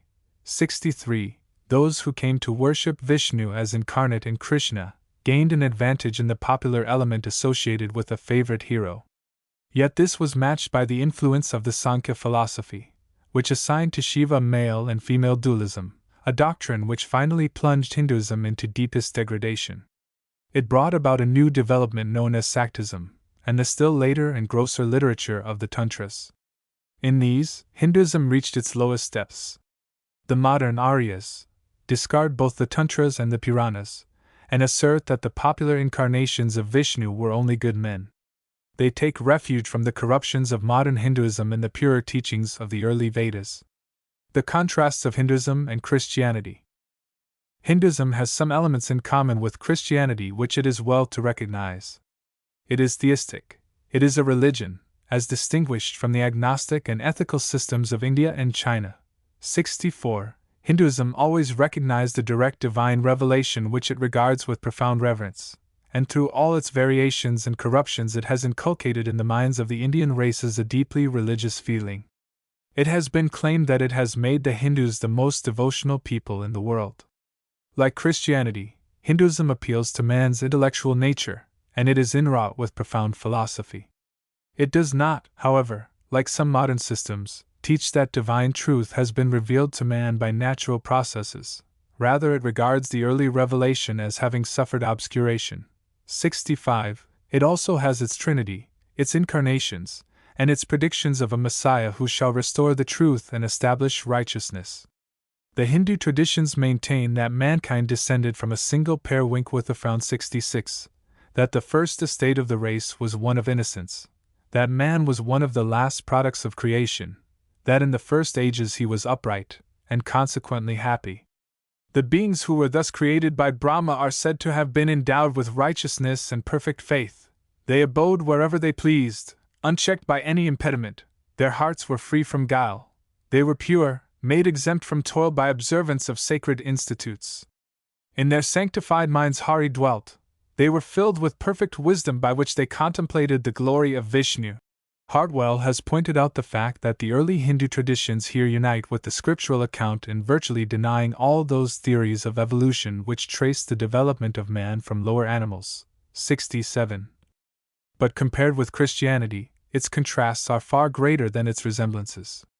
First, as to the nature of God, there is an infinite difference between the cold and unconscious Brahman, slumbering for ages without thought or emotion or any moral attribute, and the God of Israel, whose power and wisdom and goodness, whose mercy and truth and tender compassion, are so constantly set forth in the Bible. The latter compares himself to a father who cares for his children, and who has redeemed the world by an infinite sacrifice. Even in the most popular emanation of Brahman, even in Vishnu, there is nothing of a fatherly spirit, no appeal as to children, no kindly remonstrance against sin, no moral instruction, or effort to encourage and establish character, no promise of reward, no enkindling of immortal hope. Second, there is a striking contrast in the comparative estimates which Hinduism and Christianity place upon the human soul. Unlike Buddhism, Hinduism does recognize the existence of a soul, but it is only a temporary emanation, like the moon's reflection in the water. It resembles its source as does the moon's image, but coldly and in a most unsatisfactory sense. There is no capacity for fellowship, and the end is absorption. 68. On the other hand, Christianity teaches us that we are created in God's image, but not that we are His image. We are separate, though dependent, and if reunited to Him through Christ we shall dwell in His presence forever. Third, the two systems are in strong contrast in the comparative hopes which they hold out for the future. The doctrine of transmigration casts a gloom over all conscious being. It presents an outlook so depressing as to make life a burden, and the acme of all possible attainment is individual extinction, or what amounts to the same thing, absorption into deity. The logic of it is that it would be better still not to have been born at all. Christianity promises an immediate transfer to a life of unalloyed blessedness, and an endless growth of all our powers and capacities. But why should Hinduism urge the cultivation of that whose real destiny is effacement? Hinduism finds the explanation of life's mysteries and inscrutable trials in the theory of sins committed in a previous existence. Christianity, while recognizing the same trials, relieves them with the hope of solutions in a future life of compensating joy. The one turns to that which is past, unchangeable and hopeless, and finds only sullen despair. The other anticipates an inheritance richer than eye hath seen, or ear heard, or heart conceived. Fourth, Hinduism has no savior and no salvation. It is not a religion in the highest sense of rescue and reconciliation. It avails us of no saving power higher than our own unaided effort. It implies the ruin of sin, but provides no remedy. It presents no omnipotent arm stretched forth to save. Its fatalism places man under endless disabilities, and then bids him to escape from the nexus if he can. But it reveals no divine helper, no sacrifice, no mediator, no regenerating spirit. It has no glad tidings to proclaim, no comfort in sorrow, no victory over the sting of death, no resurrection unto life. Though at a period subsequent to the preaching of the gospel in India, perhaps the 7th or 8th century AD, a doctrine of faith, bhakti, was engrafted upon Hinduism, yet it had no hint of a savior from sin and death. 69. Fifth, in Hinduism there is no liberty for the free action of the human spirit. Though the life of a Brahmin is intensely religious, Yet it is cramped with exactions which are not only abortive but positively belittling.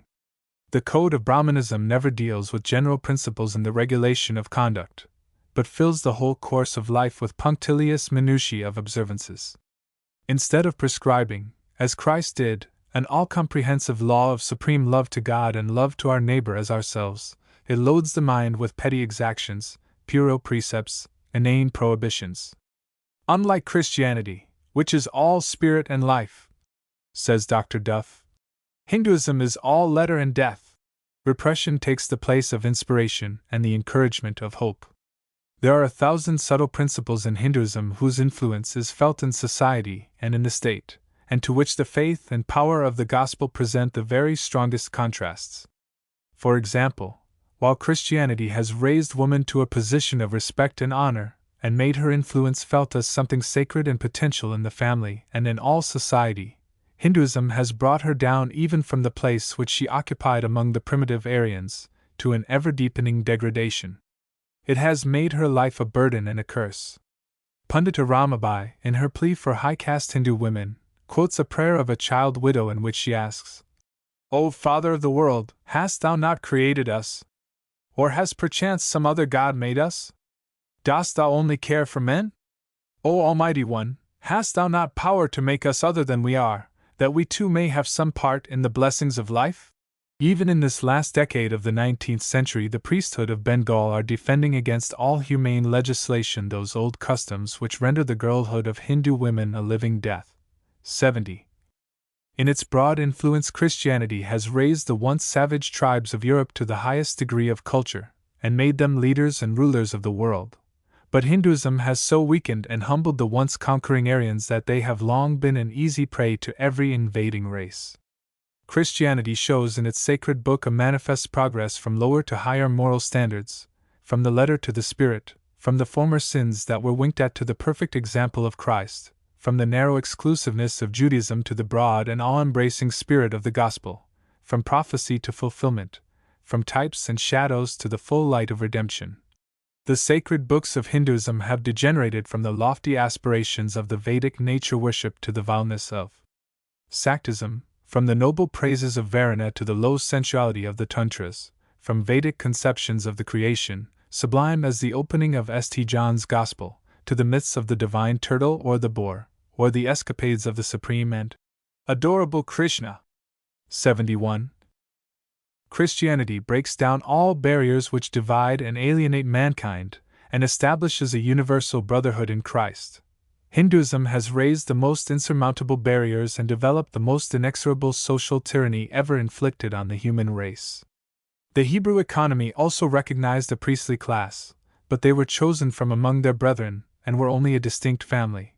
They made no claim to divine lineage, and they were guiltless of social tyranny. Christianity enjoins a higher and purer ethic than it has ever found in the natural moral standards of any people. It aims at perfection. It treats the least infraction as a violation of the whole law. It regards even corrupt thoughts as sins. It bids us be holy even as He is holy, in whose sight the heavens are unclean. Hinduism, on the other hand, is below the ethical standard of respectable Hindu society. The better classes are compelled to apologize for it by asserting that which is debasing in men may be sinless in the gods.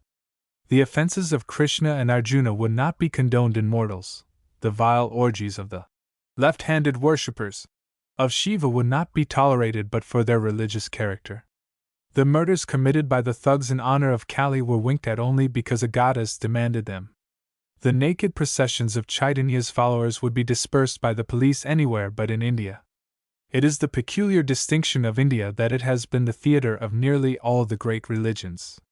Brahmanism, Buddhism, and Mohammedanism have all made trial of their social and political power, and have failed. Last of all came Christianity. The systems which preceded it had had centuries of opportunity, and yet Christianity has done more for the elevation of Hindu society in the last 50 years than they had accomplished in all the ages of their dominion. Neither Buddhism nor Mohammedanism had made any serious impression on caste.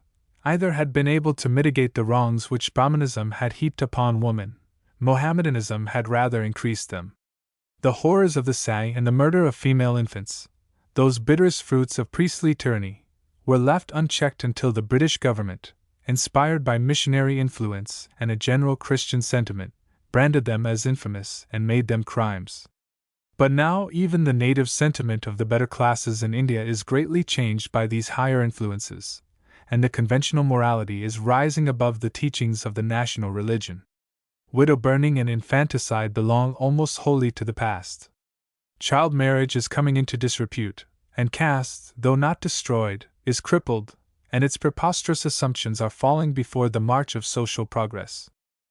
Perhaps the very highest tribute which Hinduism has paid to Christianity is seen in the fact that the modern Arya Samaj has borrowed its ethics and some of its religious doctrines, and is promulgating them under Vedic labels and upon Vedic authority.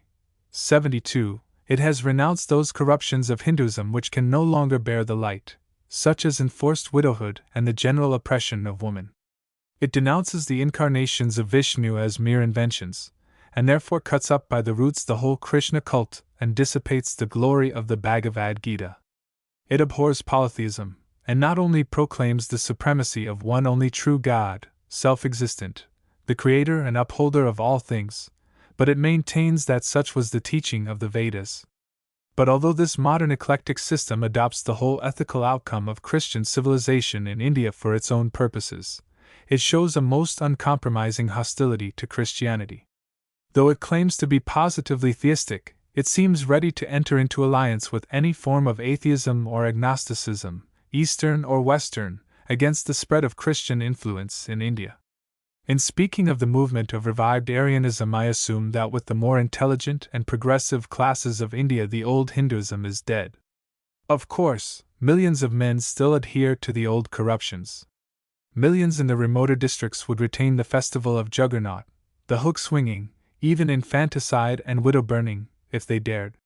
The revolting orgies of Kali and Durga, and the vilest forms of Shiva worship, even the murderous rites of the thugs, might be revived by the fanatical, if foreign influence were withdrawn. But taking India as a whole, these things are coming to be discarded. The people are ashamed of them. They dare not undertake to defend them in the open day of the present civilization. All intelligent Hindus are persuaded to accept the situation, and look to the future instead of the past. The country is full of new influences which must be counted as factors. British rule is there, and is there to stay. Education has come, good, bad, and indifferent. English university training is bringing forward a host of acute thinkers of native blood. But the forces of Western infidelity are also there, grappling with Western Christianity on Indian soil, and before the eyes of the conquered and still sullen people. The vilest of English books and the worst of French novels in English translations are in the markets. All the worst phases of European commerce are exhibited. The opium monopoly, the liquor traffic, and all the means and methods of unscrupulous money-getting, with the widespread example of drinking habits, and unbounded luxury and extravagance. And in opinions, the war of aggression is no longer on one side only. While the foreigner speaks and writes of superstition, of heathenism, of abominable rites now passing away, the native Hindu press is equally emphatic in its condemnation of what it calls the swinish indulgence of the Anglo-Saxon, his beer-drinking and his gluttony, his craze for money and material power, his disgust at philosophy and all intellectual aspiration, his half-savage love for the chase and the destruction of animal life. Educated Hindus throw back against the charge of idolatry our idolatry of pelf, which, as they claim, eclipses every other thought and aspiration, leads to dishonesty, overreaching, and manifold crime, and sinks noble ethics to the low level of expediency or self-interest. The conquest is not yet won. 100 varieties of creed have sprung up beneath this banyan tree which I have called Hinduism. There are worshippers of Vishnu, of Shiva, of Kali, of Krishna as Bacchus, and of Krishna as the supreme and adorable God. There are Sikhs, and Jains, and Buddhists, Theosophists, Vedantic philosophers, Mohammedans, Brahmos, Parsas, evolutionists, and agnostics, devil worshippers, and worshippers of ghosts and serpents. But in considering these as forces to be met by Christian influence, we must regard them all as in virtual alliance with each other. They are all one in pride of race and of venerable custom. They are all one in their hatred of foreign dominion, and of the arrogance, and overbearing assumption of the European. 73. The Hindu religions, therefore, however divided, and however weak and moribund they may be taken singly, find a real vitality in the union of common interests, in the sentiments of patriotism, in the pride of their philosophy, in the glory of their ancient history as the true and original Aryans, compared with whom Western nations are mere offshoots. Their religious faith is mixed and involved with patriotism, politics, and race prejudice, and on the other hand Christianity in India is handicapped by political and commercial interest and a hated domination. On both sides these combined influences must be considered in estimating the future issues of the great conflict. The question is not how Christianity and Hinduism would fare in a conflict pure and simple, unembarrassed by complications, but how Christianity with its drawbacks is likely to succeed against Hinduism with its manifold entrenchments. But while weighing well the obstacles, how great are the encouragements! What an auspicious fact that even a hostile organization has appropriated the Christian cultus bodily, and can find no better weapons than its blessed truths. Christianity is felt as a silent power, even though under other names. It is, after all, the leaven that is working all-powerfully in India today. There was a period in the process of creation when light beamed dimly upon the earth, though the sun, its source, had not yet appeared. So through the present Hinduism there is a haze of Christian truth, though the sun of righteousness is not yet acknowledged as its source. But the Spirit of God broods over the waters, and the true light of the world will break on India. Footnotes. Footnote 34. The fact that environment has to a certain extent affected the religions of mankind is entirely overworked, when men like Buckle make it formative and controlling. Footnote 35. Instead of the later and universal pessimism, there was in the Vedic religion a simple but joyous sense of life. Footnote 36. Hinduism, page 31. Footnote 37. Chips from a German Workshop, Volume 1, page 15. Footnote 38. Aryan Witness, page 204, also Hinduism, page 36. Footnote 39. Ibid, page 37. Footnote 40. A son of Harischandra. Hinduism, page 37. Footnote 41. This is in strong contrast with the Old Testament precepts, which everywhere had greater respect to the heart of the offerer than to the gifts. Footnote 42. The Brahmins had found certain grades of population marked by color lines shaded off from the Negroid Aborigines to the Dravidians, and from them to the more recent and nobler Aryans, and they were prompt also to seize upon a mere poetic and fanciful expression found in the Rig Veda, which seemed to give countenance to their fourfold caste distinction by representing one class as having sprung from the head of Brahma, another from the shoulders, the third from his thighs, and a fourth from his feet. Altogether they founded a social system which has been the wonder of the ages, and which has given to the Brahmins the prestige of celestial descent. The Kshatrike or soldier caste stands next, and as it has furnished many military leaders and monarchs who disputed the arrogant claims of the Brahmins, conflicts of the upper castes have not been infrequent. The Vaishya, or farmer caste, has furnished the principal groundwork of many admixtures and subdivisions, until at the present time there are endless subcastes, to each of which a particular kind of employment is assigned. The Sudras are still the menials, but there are different grades of degradation even among them. Footnote 43. Hindu Philosophy, Bose, page 47. Footnote 44. Indian Wisdom on the Brahmanas and Upanishads. Also Hindu Philosophy, Bose. Footnote 45. Colbrick's Essays, footnote, page 85. Footnote 46. See Introduction to the Sacred Books of the East, Volume 1.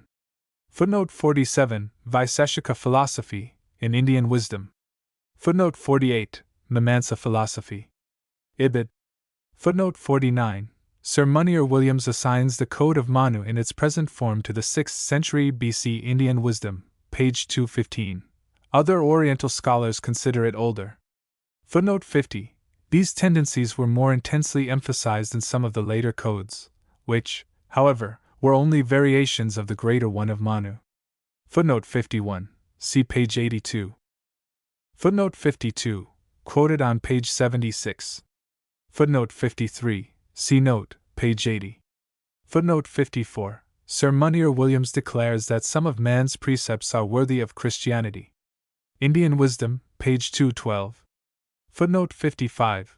It should be set down to the credit of the Code of Manu that with all its relentless cruelty toward woman it nowhere gives countenance to the atrocious custom of widow burning which soon afterward became an important factor in the Hindu system and desolated the homes of India for more than 2,000 years. There would seem to be some dispute as to whether or not widow burning is sanctioned in the Rig Veda. Colebrook, in his Essays, Volume 1, p. 135, quotes one or two passages which authorize the rite, but Sir Munir Williams, Indian Wisdom, page 259, note, has shown that changes were made in this text at a much later day for the purpose of gaining Vedic authority for a cruel system, of which even so late a work as the Code of Manu makes no mention, and page 205 ibid. He quotes another passage from the Rig Veda which directs a widow to ascend the pyre of her husband as a token of attachment, but to leave it before the burning is begun. Footnote 56. As the spread of Buddhism had owed much to the political triumph of King Ashoka, so the revival of Hinduism was greatly indebted to the influence of a new dynasty about a century BC. Footnote 57. Indian Wisdom, page 314. Footnote 58. Ibid, page 317. Footnote 59.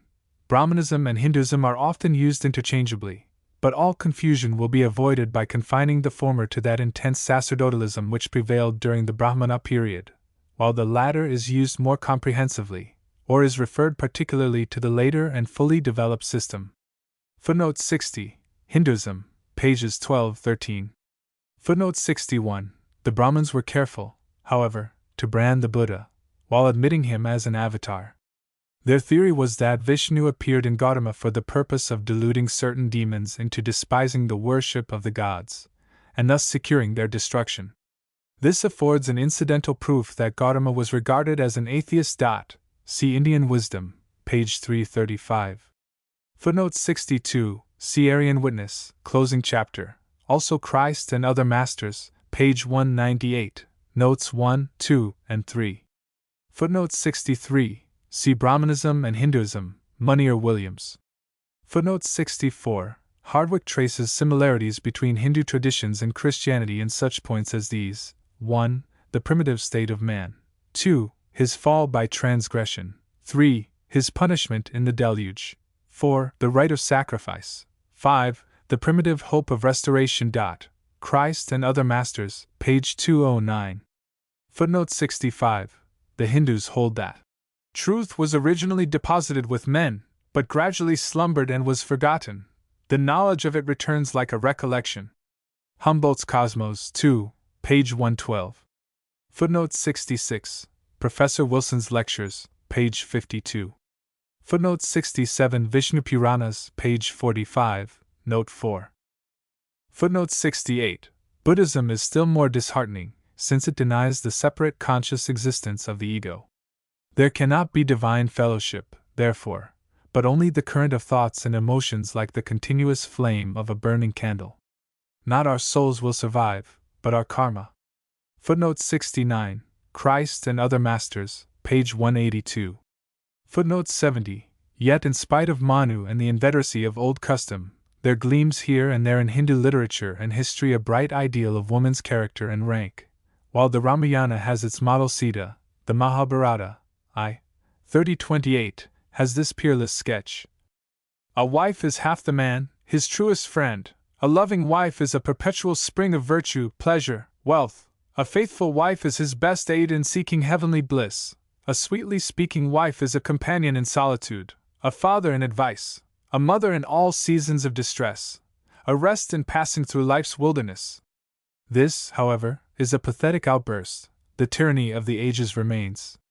Footnote 71. Even in the later development of the doctrine of faith, Bhakti, Hinduism fails to connect with it any moral purification or elevation.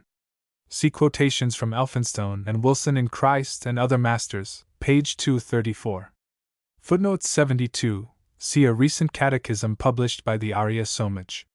Footnote 73. The following hymn, quoted from the Arya Catechism, reveals the proud spirit of revived Aryanism. We are the sons of brave Aryas of yore, those sages in learning, those heroes in war. They were the lights of great nations before, and shone in that darkness like morning's bright star, a beacon of warning, a herald from far. Have we forgotten our Rama and Arjun, Yudhisthira or Bhishma or Drona the wise? Are not we sons of the mighty Duryodhani? Where did Shankar and great Dayananda arise? In India, the echo replies. Ours the glory of giving the world its science, religion, its poetry and art. We were the first of the men who unfurled the banner of freedom on earth's every part, brought tidings of peace and of love to each heart. Lecture 4. The Bhagavad Gita and the New Testament. No other portion of Hindu literature has made so great an impression on Western minds as the Bhagavad Gita. The Lord's Lay, or the Song of the Adorable.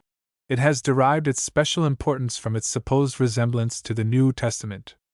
And as it claims to be much older than the oldest of the Gospels or the Epistles, it carries the inference that the latter may have borrowed something from it.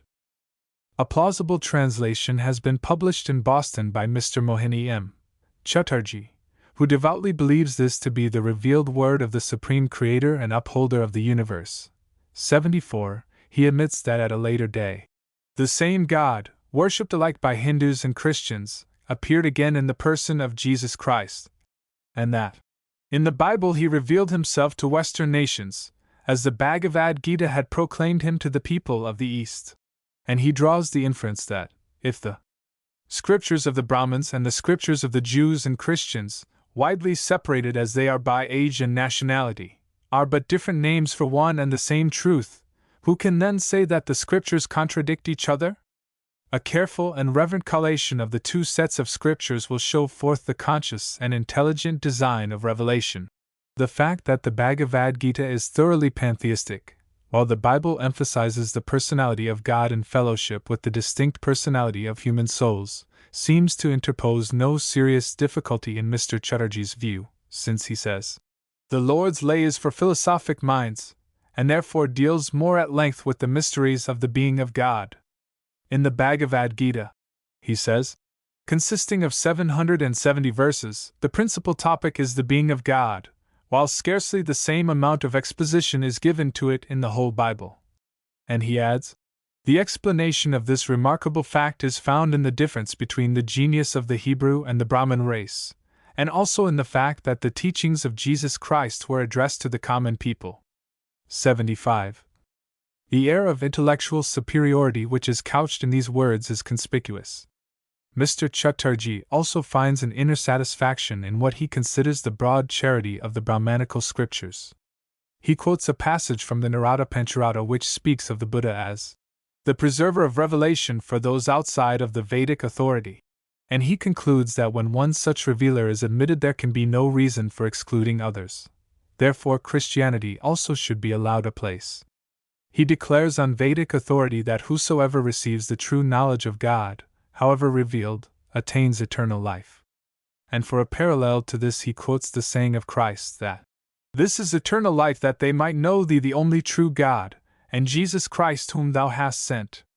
The Brahmanical scriptures, he says, are of one accord in teaching that when the heart is purified God is seen. So also Jesus Christ declares that the pure in heart are blessed, for they shall see God. Our translator discards the often repeated theory that the Christian scriptures have copied the wise sayings of Krishna, and it is very significant that an argument to which superficial apologists constantly resort is discarded by this real Hindu, as he supports the theory that as both were direct revelations from Vishnu, there was in his view no need of borrowing. His contention is that God, who, at sundry times and in diverse manners, has spoken to men in different ages, made known his truth, and essentially the same truth, both on the plains of India and in Judea.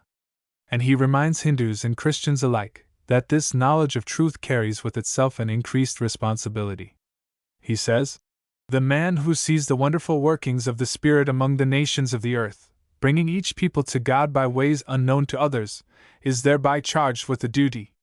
To him with terrible precision applies the warning given by Gamaliel to the Pharisees, 'Take heed to yourselves what ye intend to do, lest ye be found to fight even against God.'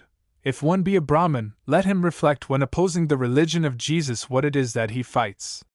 The truths of Christianity are the same as those on which his own salvation depends. How can he be a lover of truth, Which is God, if he knows not his beloved under such a disguise? And if he penetrates behind the veil, which should tend only to increase the ardor of his love, he cannot hate those who, in obedience to the same truth, are preaching the gospel of Christ to all nations. Indeed, he ought to rejoice at his brother's devotion to the selfsame God, and to see that he is rendering service to him by helping others to carry out the behests given to them by the Divine Master. If, on the other hand, he be a Christian, let him remember that while he is commanded to preach repentance and remission of sins in the Savior Jesus, he is also warned against teaching for doctrines the commandments of men. All this seems like charity, but really it is laxity. And here is the very essence of Hinduism. Its chief characteristic, that which renders it so hard to combat, is its easy indifference to all distinctions. To reason with it is like grasping a jellyfish. Its pantheism, which embraces all things, covers all sides of all questions. It sees no difficulties even between things which are morally opposites. Contradictions are not obstacles, and both sides of a dilemma may be harmonized. And to a great extent this same vagueness of conviction characterizes all the heathen systems of the East. The Buddhists and the Shintoists in Japan justify their easygoing partnership by the favorite maxim that, while there are many paths by which men climb the sides of Fusiyama, yet upon reaching the summit they all behold the same glorious moon. The question whether all do in fact reach the summit is one which does not occur to an Oriental to ask. This same pantheistic charity is seen in the well-known appeal of the late Chundersen, which as an illustration is worth repeating here. Cheshab Chundersen, servant of God, called to be an apostle of the Church of the New Dispensation, which is in the holy city of Calcutta, to all the great nations of the world and to the chief religious sects in the East and West, to the followers of Moses and of Jesus, of Buddha, Confucius, Zoroaster, Muhammad, Nanak, and of the various Hindu sects, grace be to you and peace everlasting. Whereas sects, discords, and strange schisms prevail in our Father's family, and whereas this setting of brother against brother has proved the prolific source of evil, it has pleased God to send into the world a message of peace and reconciliation. This new dispensation He has vouchsafed to us in the East, and we have been commanded to bear witness to the nations of the earth. Thus saith the Lord, I abominate sects and desire love and concord. I have at sundry times spoken through my prophets and my many dispensations. There is unity. There is one music but many instruments, one body but many members, one spirit but many gifts, one blood but many nations, one church but many churches. Let Asia and Europe and America and all nations prove this new dispensation and the true fatherhood of God and the brotherhood of men. This remarkable production, so Pauline in style and so far from Paul in doctrine, seems to possess everything except definite and robust conviction.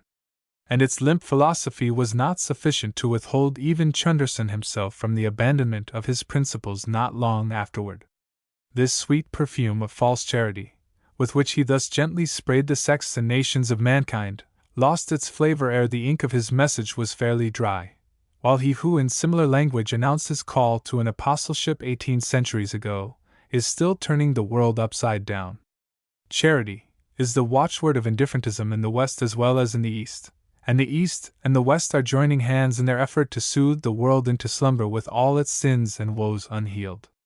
Some months ago an advanced Unitarian from Boston delivered a farewell address to the Buddhists of Japan, in which he presented three great Unitarians of New England, Channing, Emerson, and Parker, in a sort of transfiguration of gentleness and charity.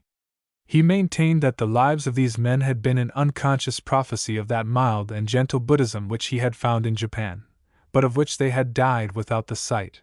76. Thus the transcendentalism of New England joins hands with the Buddhism and the Shintoism of Japan, and the Brahmanism of Calcutta, and all are in accord with Mr. Chatterjee and the Bhagavad Gita. Even the Theosophists profess their sympathy with the Sermon on the Mount, and claim Christ as an earlier prophet.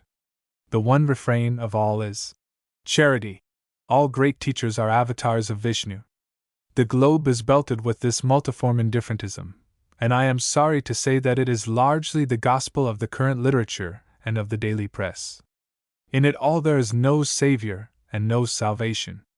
Religions are all ethnic and local, while the ignis fatuus of a mystic pantheism pervades the world. Mr. Chatterjee's preface closes with a prayer to the merciful Father of humanity to remove from all races of men every unbrotherly feeling in the sacred name of religion, which is but one. The prayer were touching and beautiful on the assumption that there were no differences between truth and error. And there are thousands, even among us, who are asking, why may not Christians respond to this broad charity, and admit this Hindu eclectic poem to an equal place with the New Testament, more or less indifferent to all religions, and failing to understand the real principles on which they severally rest, they are ready to applaud a challenge like that which we are considering, and to contrast it with the alleged narrowness and intolerance of Christian theism. I have dwelt thus at length upon Mr. Chatterjee's introduction, and have illustrated it by references to similar specious claims of other faiths, in order that I might bring into clearer view the main issue which this book now presents to the American public. It is the softest, sweetest voice yet given to that gospel of false charity which is the fashion of our times. Emerson and others caught it from afar and discoursed to a generation now mostly gone of the gentle maxims of Confucius, Krishna, and Gautama. But now Krishna is among us in the person of his most devout apostle, and a strange hand of fellowship is stretched out toward us from the land of the Vedas. It behooves us to inquire, first, into the pantheistic philosophy which underlies these sayings, and to ask for their meaning as applied in real life, and second, we shall need to know something of Krishna, and whether he speaks as one having authority. It should be borne in mind that pantheism sacrifices nothing whatever by embracing all religions, since even false religions are a worship of Vishnu in their way, while Christianity by its very nature would sacrifice everything. According to pantheism, all things that exist, and all events that transpire, are expressions of the divine will. The one only existent being embraces all causes and all effects, all truth and all falsehood. He is no more the source of good than of evil. I am immortality, says Krishna. I am also death. Man with all his thoughts and acts is but the shadow of God, and moves as he is moved upon.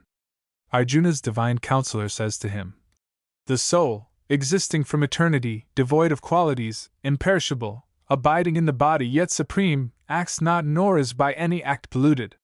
He who perceives that actions are performed by property alone, and that the soul is not an actor, sees the truth aright. Now, if this reasoning be correct, it is not we that sin, not we that worship, and in the last analysis all religions are alike. They are only the varied expressions of the thought of God.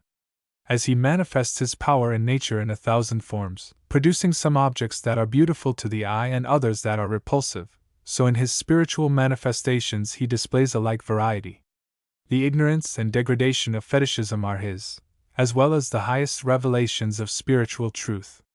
A certain class of evolutionists tell us that God contrived the serpent's poison Foun and the mother's tender instinct with the same creative indifference, and the broad pantheism which overrides the distinctions of eternal right and wrong, and divests God of all moral discriminations, puts Vedantism and fetishism, Christianity and witchcraft, upon the same basis.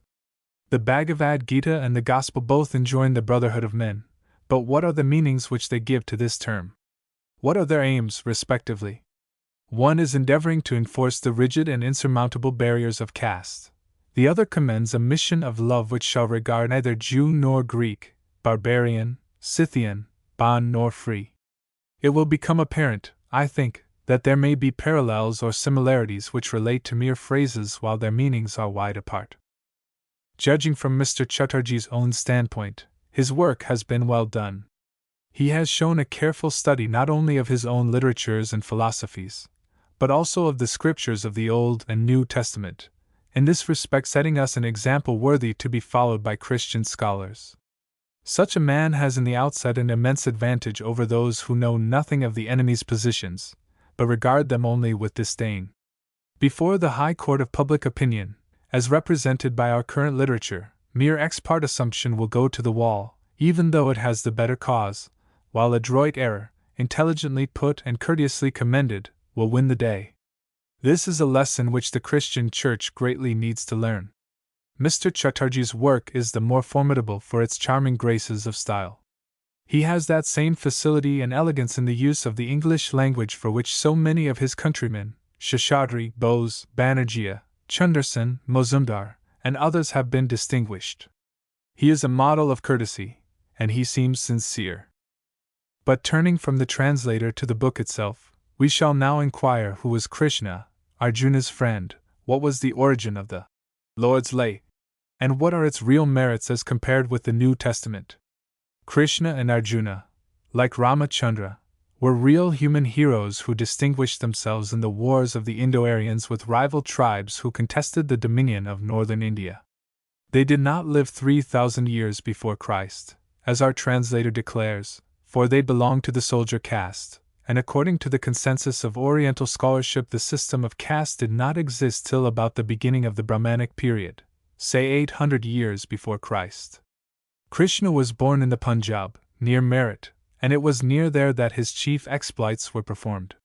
The legends represent him as a genial but a reckless forester, brave on the battlefield, but leading a life of low indulgence.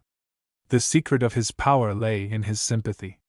His worship, even as a heroic demigod, brought a new and welcome element into Hinduism as contrasted with the remorselessness of Shiva or the cold indifference of Brahma. It was the dawn of a doctrine of faith, and in this character it was probably of later date than the rise of Buddhism. Indeed, the Brahmins learned this lesson of the value of divine sympathy from the Buddha. The supernatural element ascribed to Krishna, as well as to Rama, was a growth, and had its origin in the jealousy of the Brahmins toward the warrior caste. His exaltation as the supreme was an afterthought of the inventive Brahmins. As stated in a former lecture, these heroes had acquired great renown, and their exploits were the glory and delight of the dazzled populace. In raising them to the rank of deities, and as such appropriating them as kindred to the divine Brahmins, the shrewd priesthood saved the prestige of their caste and aggrandized their system by a fully developed doctrine of incarnations. Thus, by a growth of centuries, the Krishna cult finally crowned the Hindu system. The Mahabharata, in which the Bhagavad Gita was incorporated by some author whose name is unknown, is an immense literary mosaic of 220,000 lines.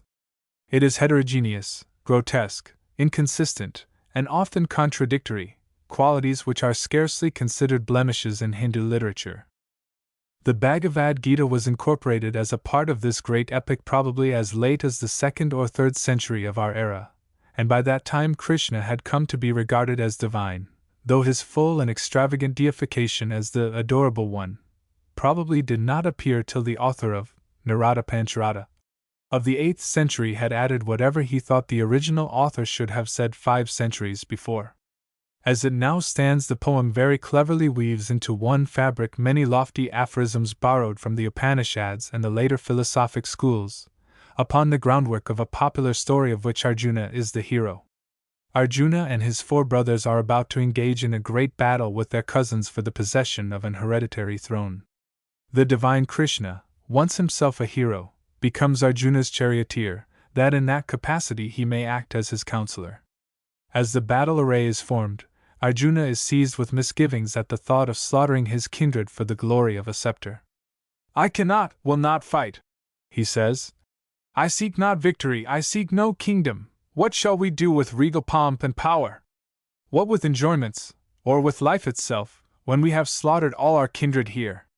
Krishna then enters upon a long discourse upon the duties of caste and the indwelling of the infinite, showing that the soul, which is a part of deity, cannot be slain though the body may be hewn to pieces. "The wise," he says, "grieve not for the departed nor for those who yet survive. Never was the time when I was not, nor thou, nor yonder chiefs, and never shall be the time when all of us shall not be. As the embodied soul in this corporeal frame moves swiftly on through boyhood, youth, and age, so will it pass through other forms hereafter. Be not grieved thereat. As men abandon old and threadbare clothes to put on others new, so casts the embodied soul its worn-out frame to enter other forms. No dart can pierce it, flame cannot consume it, water wet it not, nor scorching breezes dry it, indestructible, eternal, all-pervading, deathless." 77. It may seem absurd to Western minds that a long discourse, which constitutes a volume of intricate pantheistic philosophy, should be given to a great commander just at the moment when he is planning his attack and is absorbed with the most momentous responsibilities. It seems to us strangely inconsistent also to expatiate elaborately upon the merits of the yoga philosophy, with its asceticism and its holy torpor, when the real aim is to arouse the soul to ardor for the hour of battle. But these infelicities are no obstacle to the Hindu mind, and the consistency of the plot is entirely secondary to the doctrine of caste and a philosophy which the author makes Krishna proclaim. Gentle as many of its precepts are, the Bhagavad Gita, or the Lord's Lay, is a battle song uttered by the Supreme Being while the contending hosts awaited the signal for fratricidal carnage. The grotesqueness which characterizes all Hindu literature is not wanting in this story of Krishna and Arjuna, as given in the great poem of which the Bhagavad Gita forms a part. The 5 sons of Pandu are representatives of the principle of righteousness, while the 100 brothers of the rival branch are embodiments of evil. Yet, when the victory had been gained and the scepter was given to the sons of Pandu, they despised it and courted death, though the adorable one had urged them on to strife. Bhishma, the leader of the hostile force, in a personal encounter with Arjuna, had been filled so full of darts that he could neither stand nor lie down. Every part of his body was bristling with arrows, and for 58 days he lingered, leaning on their sharp points. Meanwhile the eldest of the victors, finding his throne only a delusion and a snare, and being filled with remorse, was urged by Krishna to visit his unfortunate adversary and receive instruction and comfort. Bhishma, lying upon his bed of spikes, edified him with a series of long and tedious discourses on pantheistic philosophy, after which he asked the tender-hearted Krishna for permission to depart. He is no longer the embodiment of evil. The cruel arrows with which the ideal of goodness had pierced him fall away, the top of his head opens, and his spirit soars to heaven shining like a meteor. How strange a reversal is here! How strange that he who had been the representative of all evil should have been transformed by his suffering, and should have been made to instruct and comfort the man of success. Mr. Chatterjee falls into a fatal inconsistency when, in spite of his assumption that this poem is the very word of Krishna spoken at a particular time, in a particular place, he informs us that all Indian authorities agree in pronouncing it to be the essence of all sacred writings. They call it an Upanishad, a term applied to the wisdom, as distinguished from the ceremonial, part of the Vedas, and to no book less sacred. More accurately, he might have said that it is a compend of all Hindu literatures, the traditional as well as the inspired, and with a much larger share of the former than of the latter. Pantheism, which is its quintessence, did not exist in the early Vedic times. Krishna was not known as a god even in the period of the Buddha. 78, and the epics, which are so largely drawn upon, are later still.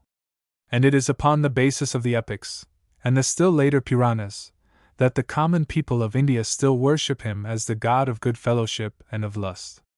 The masses long for a god of human sympathies, even though he were a Bacchus. In the Bhagavad Gita as we now have it, with its many changes, Krishna has become the supreme god, though according to Lassen his actual worship as such was not rendered earlier than the 6th century, and Professor Banerjee claims that it was not at its zenith till the 8th century, and that it then borrowed much from Christian, or at least Hebrew, sources. Weber and Lawrencer have maintained a similar view. Krishna as the supreme and adorable one has never found favor except with the pantheists, and to this day the worship of the real Krishna as a Bacchus is the most popular of all Hindu festivals, and naturally it is the most demoralizing. We are now prepared to assume that the pantheistic groundwork of the poem on the one hand, and its borrowed Christian conceptions and Christian nomenclature on the other, will explain its principal alleged parallels with the New Testament. With his great familiarity with our Bible, and his rare ability in adjusting shades of thought and expression, Mr. Chatterjee has presented no less than 214 passages which he matches with texts from the Bible. Many of these are so adroitly worded that one not familiar with the peculiarities of Hindu philosophy might be stumbled by the comparisons. Mr. R.C. Bose tells us that this poem has wrought much evil among the foreign population of India, and in this country there are thousands of even cultivated people with whom this new translation will have great influence. Men with unsettled minds who have turned away with contempt from the crudities of spiritualism, who are disgusted with the rough assailments of Ingersoll, and who find only homesickness and desolation on the bleak and wintry moor of agnostic science, may yet be attracted by a book which is so elevated and often sublime in its philosophy, and so chaste in its ethical precepts, and which, like Christianity, has bridged the awful chasm between unapproachable deity and our human conditions and wants by giving to the world a God-man. If the original author and the various expositors of the Bhagavad Gita have not borrowed from the Christian revelation, they have rendered an undesigned tribute to the great Christian doctrine of a divine and human mediator. They have given striking evidence of a felt want in all humanity of a God with men. If it was a deeply conscious want of the human heart which led the heathen of distant India to grope their way from the cheerless service of remorseless deities to one who could be touched with the feeling of their infirmities, and could walk these earthly paths as a counselor by their side, how striking is the analogy to essential Christian truth! Let us examine some of the alleged parallels. They may be divided into three classes. 1. Those which are merely fanciful. 9/10 of the whole number are of this class. They are such as would never occur to a Hindu on hearing the gospel truth. Only one who had examined the two records in the keen search for parallels, and whose wish had been the father of his thought, would have seen any resemblance. I shall not occupy much time with these. 2. Those resemblances which are only accidental. It may be an accident of similar circumstances or similar causes. It may be a chance resemblance in the words employed, while there is no resemblance in the thoughts expressed. 3. Those coincidences which spring from natural causes. For an example of these, the closing chapter of the Apocalypse speaks of Christ as the Alpha and the Omega, the beginning and the end. It is a natural expression to indicate his supreme power and glory as creator and final judge of all things. In a similar manner, Krishna is made to say, I am beginning, middle, end, eternal time, the birth and the death of all. I am the symbol among the characters. I have created all things out of one portion of myself. There are two meanings in Krishna's words. He is in all things pantheistically, and he is the first and best of all things. In the 10th chapter he names with great particularity 66 classes of things in which he is always the first of elephants, horses, trees, kings, heroes, etc. Among letters I am the vowel A. Among seasons I am spring. Of the deceitful I am the dice. The late Dr. Mullins calls attention to the fact that the Orphic hymns declare Zeus to be the first and Zeus the last. Zeus is the head and Zeus the center. In these three similar forms of description, one common principle of supremacy rules. The difference is that in the Christian revelation and in the Orphic hymns there is dignity, while in Krishna's discourse there is frivolous and vulgar particularity. Let us notice a few examples of the alleged parallels more particularly. In chapter 9, Krishna says, Whatever thou doest, whatever thou eatest, whatever thou offerest in sacrifice, etc., commit that to me. This is compared with 1 Corinthians x. 31. Whether therefore ye eat or drink, or whatsoever ye do, do all to the glory of God. Also to Colossians x. 17. Whatsoever ye do in word or deed, do all in the name of the Lord Jesus. Even if there were no pantheistic differential at the foundation of these utterances, it would not be at all strange if exhortations to an all-embracing devotion should thus in each case be made to cover all the daily acts of life. But aside from this, there is a wide difference in the fundamental ideas which these passages express. Paul's thought is that of loving devotion to an infinite friend and Savior. It is such an offering of loyalty and love as one conscious being can make to another, and a higher. But Krishna identifies the giver with the receiver, and Arjuna is taught to regard the gift itself as an act of God. The phrase, commit that to me, is equivalent to, ascribe that to me. In the context we read, of those men, who thinking of me in identity, with themselves worship me, for them always resting in me, I bear the burden of acquisition and preservation of possessions. Even those the devotees of other gods, who worship in faith, they worship me in ignorance. In other words, the worshipper is to make no difference between himself and the infinite. He is to refer all his daily acts to the infinite as the real actor, his own personal ego being ignored. This is not Paul's idea, it is the very reverse of it. It could give comfort only to the evildoer who desired to shift his personal responsibility. Let us consider another alleged resemblance. In the 5th chapter, Krishna declares that whoever knows him attains rest. This is presented as a parallel to the words in Christ's prayer. This is life eternal, that they might know thee, the only true God, and Jesus Christ whom thou hast sent. In both passages, the knowledge of God is made the chief blessing to be sought, but in the one case, knowledge means only a recognition of the infinite ego as existing in one's personal ego. It is a mere acceptance of that philosophic theory of life. Thus, one of the Upanishads declares that whoever sees all things in God, and God in all things, sees the truth aright. His philosophy is correct. On the other hand, what Christ meant was not the recognition of a pantheistic theory, but a real heart knowledge of the Father's character, a loving experience of His divine mercy, His fatherly love, His ineffable glory. The one was cold philosophy, the other was experience, fellowship, gratitude, filial love. What pantheism taught was that God cannot be known practically, that He is without limitations or conditions, that we can distinguish Him from our finiteness only by divesting our conception of Him of all that we are wont to predicate of ourselves. He is subject to no such limitations as good or evil. In chapter 9, Krishna says, "As air existing in space goes everywhere and is unlimited, so are all things in me. I am the Vedic rite, I am the sacrifice, I am food, I am sacred formula, I am immortality, I am also death, also the latent cause and the manifest effect." To know the God of the Bhagavad Gita is to know that He cannot be known. God is infinite in attributes, says Mr. Chatterjee, and yet devoid of attributes. This is the God whom the Bhagavad Gita proclaims. By a similar contradiction, the more the devout worshipper knows of God, the less he knows, because the process of knowledge is a process of effacement. The closer the gradual union becomes, the fainter is the self-personality, till at length it fades away entirely, and is merged and lost as a drop in the illimitable sea. This is the so-called rest, which Krishna promises as the reward of knowing Him. It is rest in the sense of extinction, it is death, while that which Christ promises is eternal life with unending and rapturous activity, with ever-growing powers of fellowship and of love. Take another alleged parallel. Chapter 6 commends the man who has reached such a measure of indifference that his heart is even in regard to friends and to foes, to the righteous and to evildoers. And this is held up as a parallel to the Sermon on the Mount, which commends love to enemies, that we may be children of the Heavenly Father who sendeth rain upon the just and upon the unjust.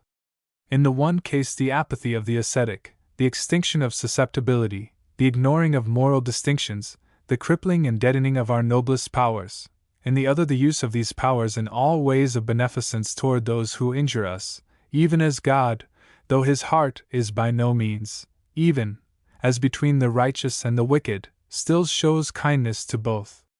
Now, in view of the great plausibility of the parallels which are thus presented to the public, parallels whose subtle fallacy the mass of readers are almost sure to overlook, one can hardly exaggerate the importance of thoroughly sifting the philosophy that underlies them, and especially on the part of those who are, or are to become, the defenders of the truth.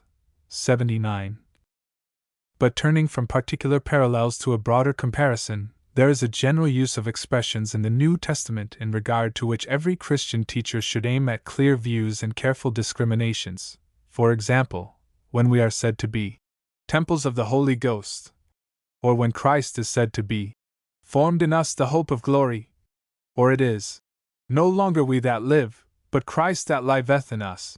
It cannot be denied that defenders of the Bhagavad Gita, and of the whole Indo-pantheistic philosophy, might make out a somewhat plausible case along these lines. I recall an instance in which an honored pastor had made such extravagant use of these New Testament expressions that some of his co-presbyters raised the question of a trial for pantheism. But it is one thing to employ strong terms of devotional feeling, as is often done, especially in prayer, and quite another to frame theories and philosophies, and present them as accurate statements of truth. The New Testament nowhere speaks of the indwelling Spirit in such a sense as implies an obliteration or absorption of the conscious individual ego, while effacement, instead of fellowship is a favorite expression in the Bhagavad Gita. Paul, in his most ecstatic language, never gives any hint of extinction, but on the contrary, he magnifies the conception of a separate, conscious, ever-growing personality, living and rejoicing in divine fellowship forevermore. In the New Testament, the expressions of our union with Christ are often reversed. Instead of speaking of Christ as abiding in the hearts and lives of his people, they are sometimes said to abide in him, and that not in the sense of absorption. Paul speaks of the saints in Christ, of his own bonds in Christ, of being baptized in Christ, of becoming a new creature in Christ, of true Christians as being one body in Christ, of their lives being hid with Christ in God. Believers are spoken of as being buried with Christ, dead with Christ. Every form of expression is used to represent fellowship, intimacy, spiritual union with him, but always in a rational and practical sense, and with full implication of our distinct and separate personality. The essential hope of the gospel is that those who believe in Christ shall never die, that even their mortal bodies shall be raised in his image, and that they shall be like him and shall abide in his presence. On the other hand, the essence of this pantheistic system, says Mr. Chatterjee, is the denial of real existence to the individual spirit, and the insistence upon its true identity with God. Chapter 4. It only remains to be said that, whatever may be the similarities of expression between this Bible of pantheism and that of Christianity, however they may agree in the utterance of worthy ethical maxims, that which most broadly differentiates the Christian faith from Hindu philosophy is the salient presentation of great fundamental truths which are found in the Word of God alone. 1. The doctrine that God in Christ is made sin for the redemption of sinful man, that he is the end of the law for righteousness for them that believe. This is indeed divine help, this is salvation. Divinity does not here become the mere charioteer of human effort, for the purpose of coaching it in the duties of caste and prompting it to fight out its destiny by its own valor. Christ is our expiation, takes our place, for our sakes becomes poor that we through his poverty may become rich. What a boon to all fakirs and merit makers of the world if they could feel that law of righteousness which they are striving to work out by mortifications and self-tortures had been achieved for them by the Son of God, and that salvation is a free gift. This is something that can be apprehended alike by the philosopher and by the unlettered masses of men. 2. Another great truth found in our scriptures is that the pathway by which the human soul returns to God is not the way of knowledge in the sense of philosophy, but the way of intelligent confidence and loving trust. With the heart man believeth unto righteousness, and with the mouth confession is made. Man by wisdom has never known God. This has been the vain effort of Hindu speculation for ages. The author of the Nyaya philosophy assumed that all evil springs from misapprehension, and that the remedy is to be found in correct methods of investigation, guided by skillfully arranged syllogisms.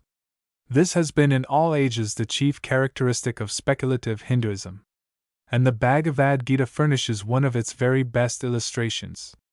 Of its 18 chapters, 15 are devoted to 8 knowledge, and by knowledge is meant abstract speculation. It is a reaching after oneness with the deity by introspection and metaphysical analysis. Even if thou wert the greatest evildoer among all the unrighteous, says Krishna, thou shalt cross over all sins even by the arc of knowledge. O Arjuna, as blazing fire reduces fuel to ashes, so the fire of knowledge turns all action into ashes. But in the first place a knowledge of the infinite within us is unattainable, and in the second place it could not avail us even if attainable. It is not practical knowledge, it is not a belief unto righteousness. Faith is not an act of the brain merely, but of the whole moral nature. The wisdom of self must be laid aside, self-righteousness cast into the dust, the pride and rebellion of the will surrendered, and the whole man become as a little child. This is the way of knowledge that can be made experimental. This is the knowledge that is unto eternal life. 3. Another great differential of the New Testament is found in its true doctrine of divine cooperation with the human will. Our personality is not destroyed that the Absolute may take its place, but the two act together. For men of renunciation, says the Bhagavad Gita, whose hearts are at rest from desire and anger, and knowing the only self, there is on both sides of death effacement of the individual in the Supreme Spirit. In such a person, therefore, even on this side of death, there is a cessation of the individual in the Supreme. Over against this, the Gospel presents the doctrine of cooperative grace, which instead of crippling our human energies arouses them to their highest and best exertion. Work out your own salvation with fear and trembling, for it is God that worketh in you both to will and to do of his good pleasure. The divine acts with and through the human, but does not destroy it. It imparts the greatest encouragement, the truest inspiration. 4. We notice but one more out of many points of contrast between the doctrines of the Hindu and the Christian Bibles, viz., the difference between ascetic inaction and the life of Christian activity as means of religious growth. I am aware that in the earlier chapters of the Bhagavad Gita, Krishna urges Arjuna to valiant activity on the battlefield, but that is for a special purpose, viz., the establishment of caste distinctions. It is wholly foreign to Hindu philosophy, it is even contradictory. The author of the poem, who seems to be aware of the inconsistency of arousing Arjuna to the mighty activities of the battlefield, and at the same time indoctrinating him in the spirit of a dead and nerveless asceticism, struggles hard with the awkward task of bridging the illogical chasm with 3 chapters of mystification.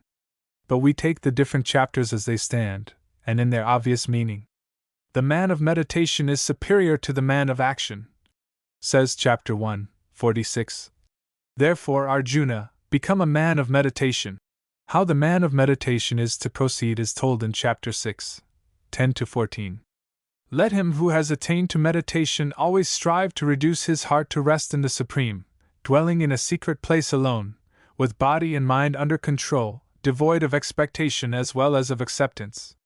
Having placed in a clean spot one seat, firm, not very high nor very low, formed of the skins of animals, placed upon cloth and cusa grass upon that, sitting on that seat, strive for meditation, for the purification of the heart, making the mind one-pointed, and reducing to rest the action of the thinking principle as well as that of the senses and organs. Holding the body, neck, and head straight and unmoved, perfectly determined, and not working in any direction, but as if beholding the end of his own nose, with his heart in supreme peace, devoid of fear, with thought controlled and heart in me as the supreme goal, he remains. How different from all this is that prayer of Christ. I pray not that thou shouldst take them out of the world, but that thou shouldst keep them from the evil. Or those various words spoken to his disciples. Let your light so shine before men that others seeing your good works shall glorify your Father which is in heaven. Work while the day lasts, for the night cometh in which no man can work. Who can imagine Paul spending all those years of opportunity in sitting on a leopard skin, watching the end of his nose instead of turning the world upside down? In that true sense in which Christ lived within him, he filled every avenue of his being with the aggressive spirit of God's own love for dying men. The same spirit which brought Christ from heaven to earth sent Paul out over the earth. He was not even content to work on old foundations, but regarding himself as under sentence of death, he longed to make the most of his votive life, to bear the torch of the truth into all realms of darkness. He was none the less a philosopher because he preferred the simple logic of God's love, nor did he hesitate to confront the philosophy of Athens or the threatenings of Roman tyrants. He was ready for chains and imprisonment, for perils of tempests or shipwreck, or robbers, or infuriate mobs, or death itself. No Hindu fakir was ever more conscious of the struggle with inward corruption than he, and at times he could cry out, "O wretched man that I am, who shall deliver me from the body of this death?"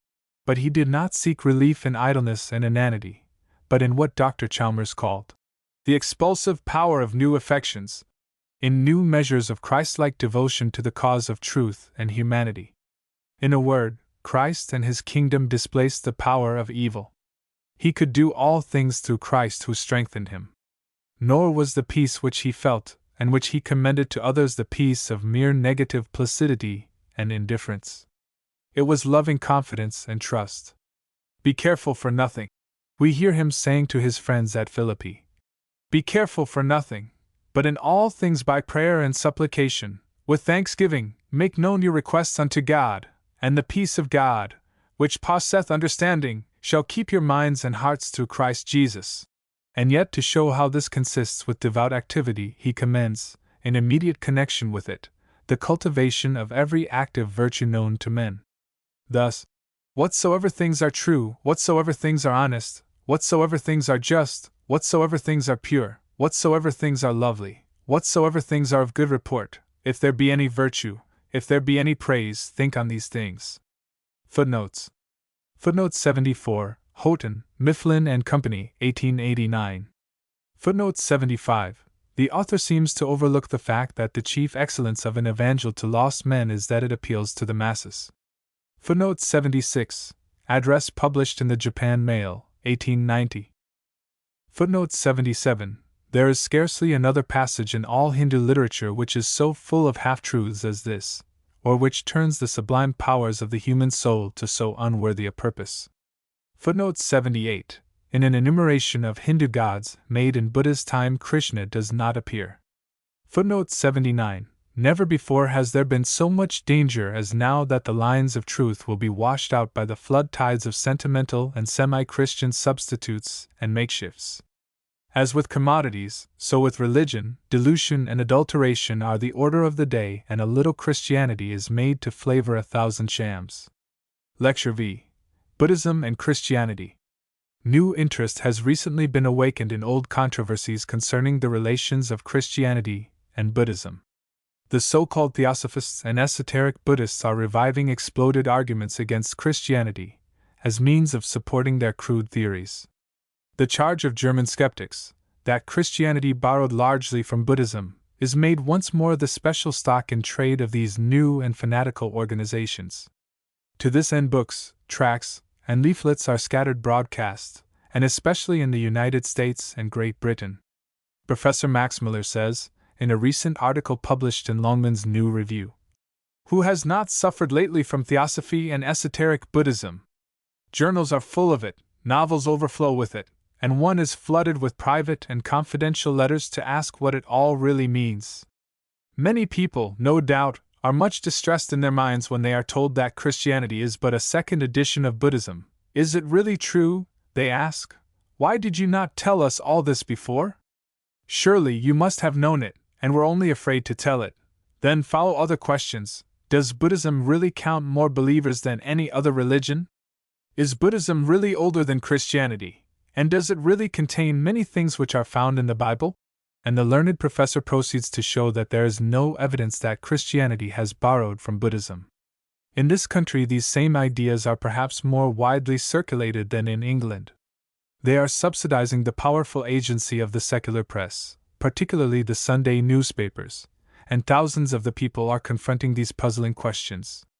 There is occasion, therefore, for a careful and candid review of Buddhism by all leaders of thought and defenders of truth.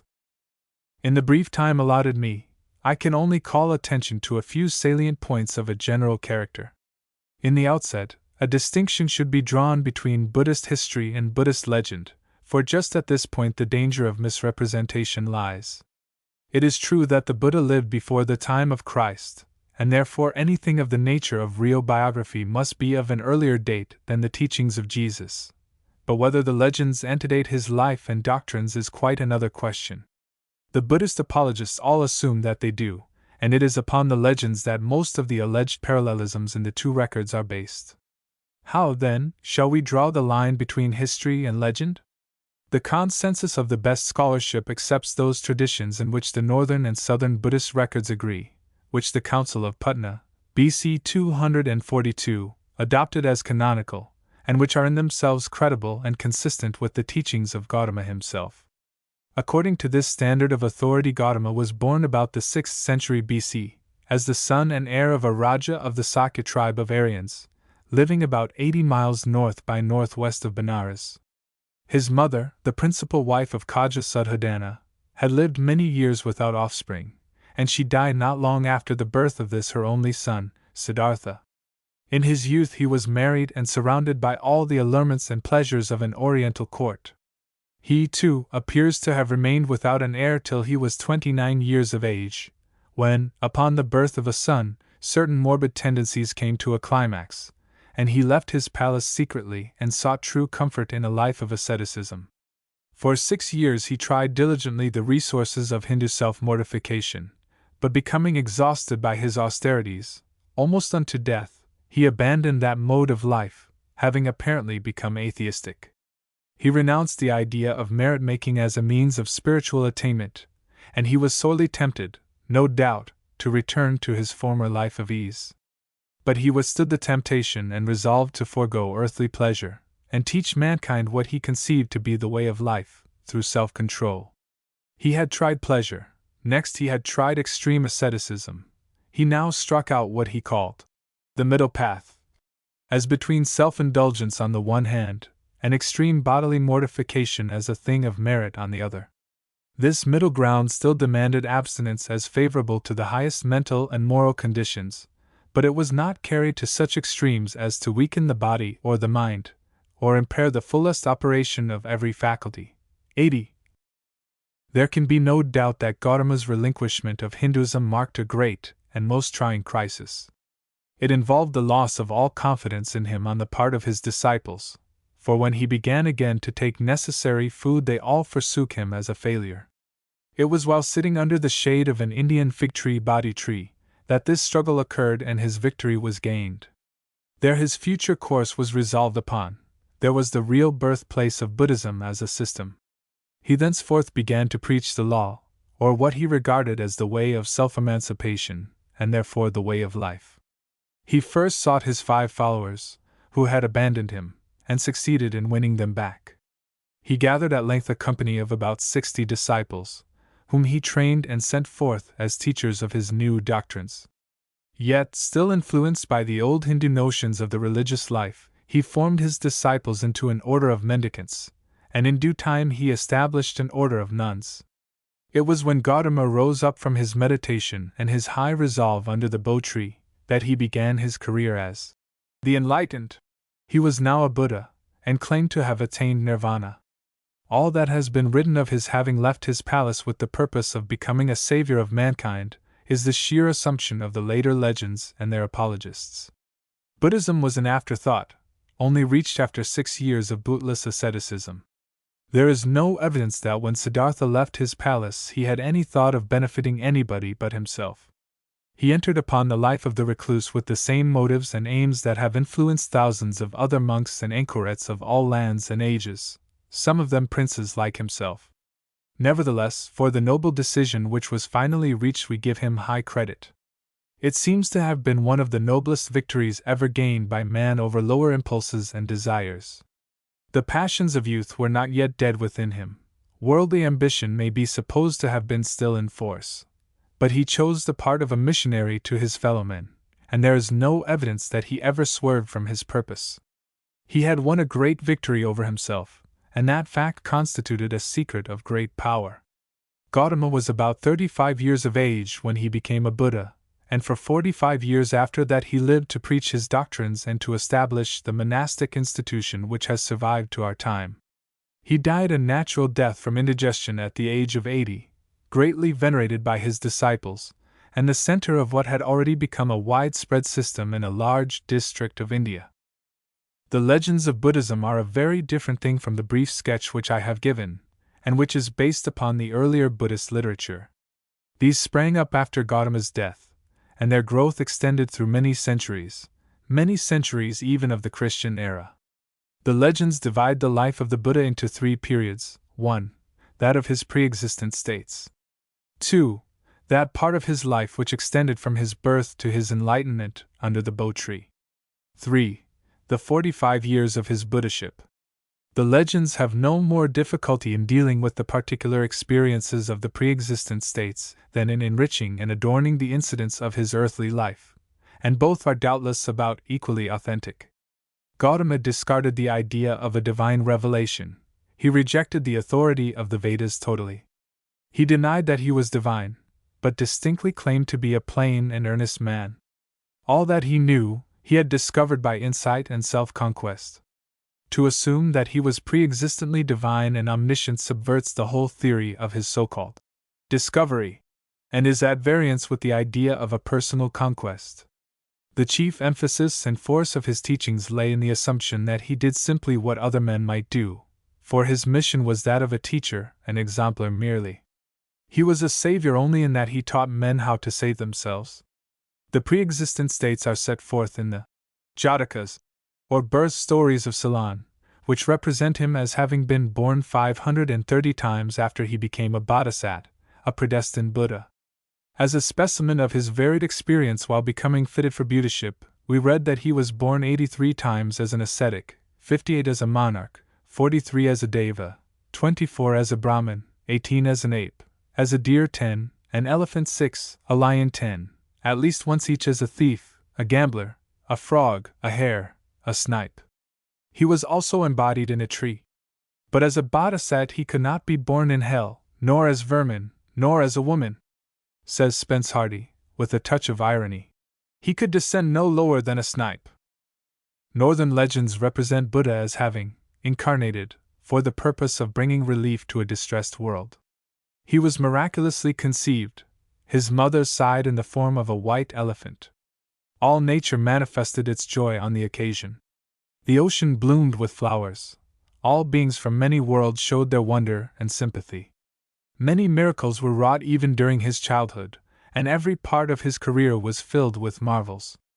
At his temptation under the bo tree, Mara, Satan, came to him mounted on an elephant 16 miles high and surrounded by an encircling army of demons 11 miles deep.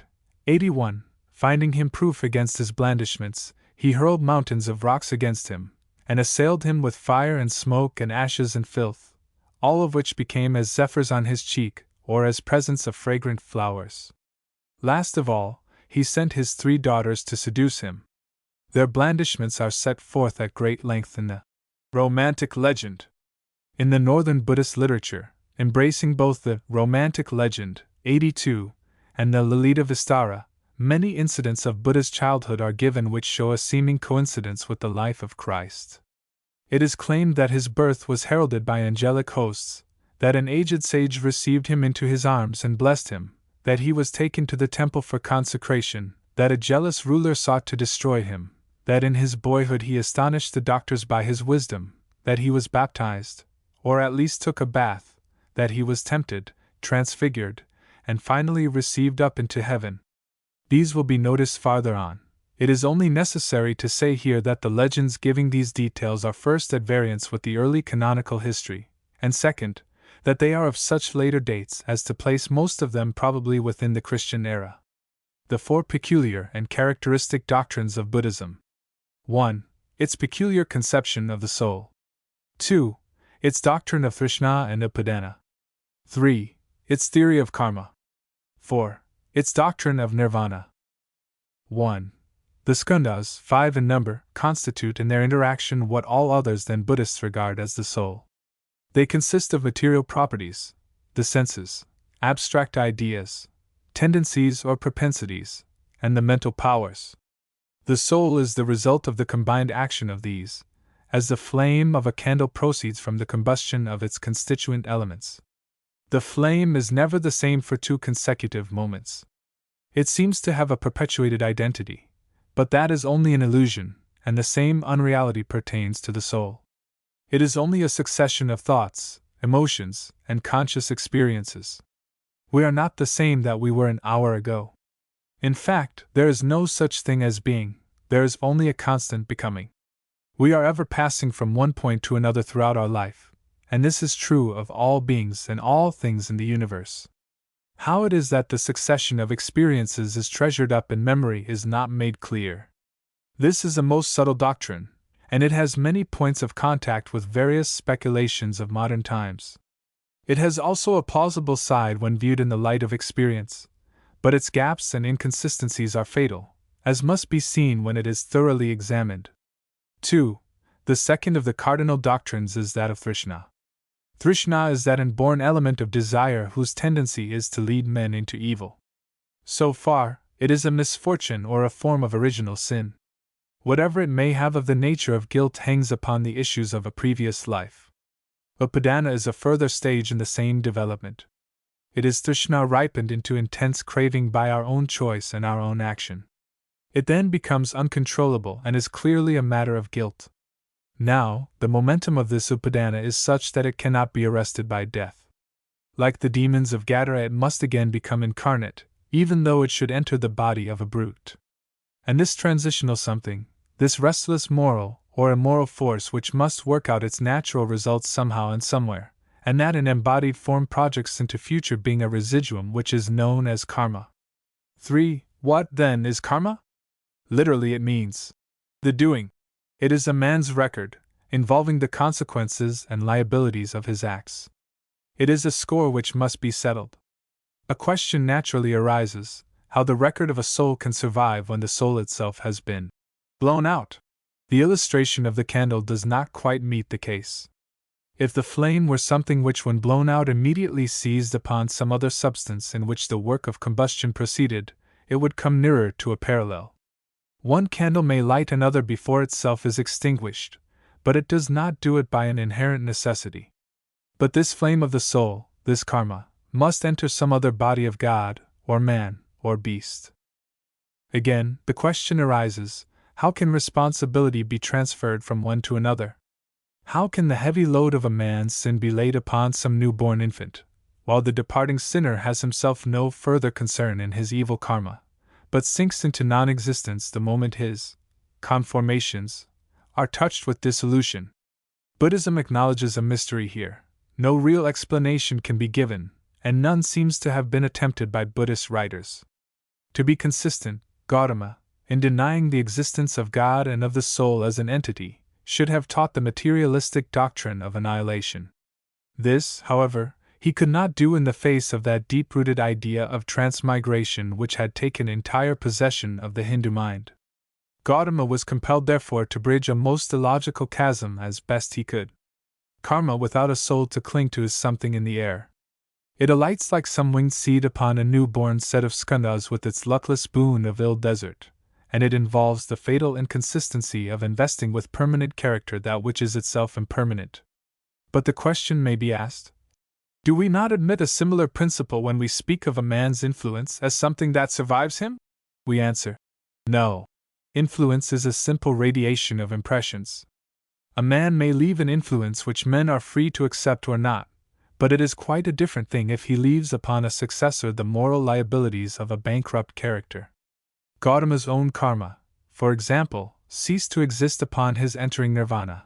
There was no rebirth, but his influence lives forever, and has extended to millions of his fellowmen. The injustice involved in the doctrine of karma is startling. The newborn soul that inherits its unsettled score has no memory or consciousness that connects it with himself. It is not heredity. It is not his father's character that invests him. This karma may have crossed the ocean from the deathbed of some unknown man of another race. The doctrine is the more astonishing when we consider that no supreme being is recognized as claiming this retribution. There is no God. It is a vague law of eternal justice, a law without a lawgiver or a judge. There can therefore be no pardon, no commutation of sentence, no such thing as divine pity or help. The only way in which one can disentangle himself is by breaking forever the connection between spirit and matter which binds him with the shackles of conscious being. 4. Nirvana. No doctrine of Buddhism has been so much in dispute as this. It has been widely maintained that nirvana means extinction. But T.W. Rhys-Davids and others have held that it is the destruction of malice, passion, and delusion, and that it may be attained in this life. The definition is quoted from comparatively recent Pali translations. 83 Gautama, therefore, reached nirvana 45 years before his death. It is claimed, however, that insomuch as it cuts off karma, or rebirth, it involves entire extinction of being upon the dissolution of the body. 84. It is held by still others that nirvana is a return to the original and all-pervading body essence. This theory, which is really a concession to the Brahmanical doctrine of absorption into the infinite Brahma, has a wide following among the modern Buddhists in China and Japan. It is a form of Buddhist pantheism. As to the teaching of Gautama on this subject, Professor Max Muller, while admitting that the metaphysicians who followed the great teacher plainly taught that the entire personal entity of an arhat, an enlightened one, would become extinct upon the death of the body, yet reasons, in his lecture on Buddhistic nihilism, that the Buddha himself could not have taught a doctrine so disheartening. At the same time, he quotes the learned and judicial Bishop Bigondet as declaring, after years of study and observation in Burma, that such is the doctrine ascribed to the great teacher by his own disciples. Gautama is quoted as closing one of his sermons in these words: "Mendicants, that which binds the teacher to existence is cut off, but his body still remains.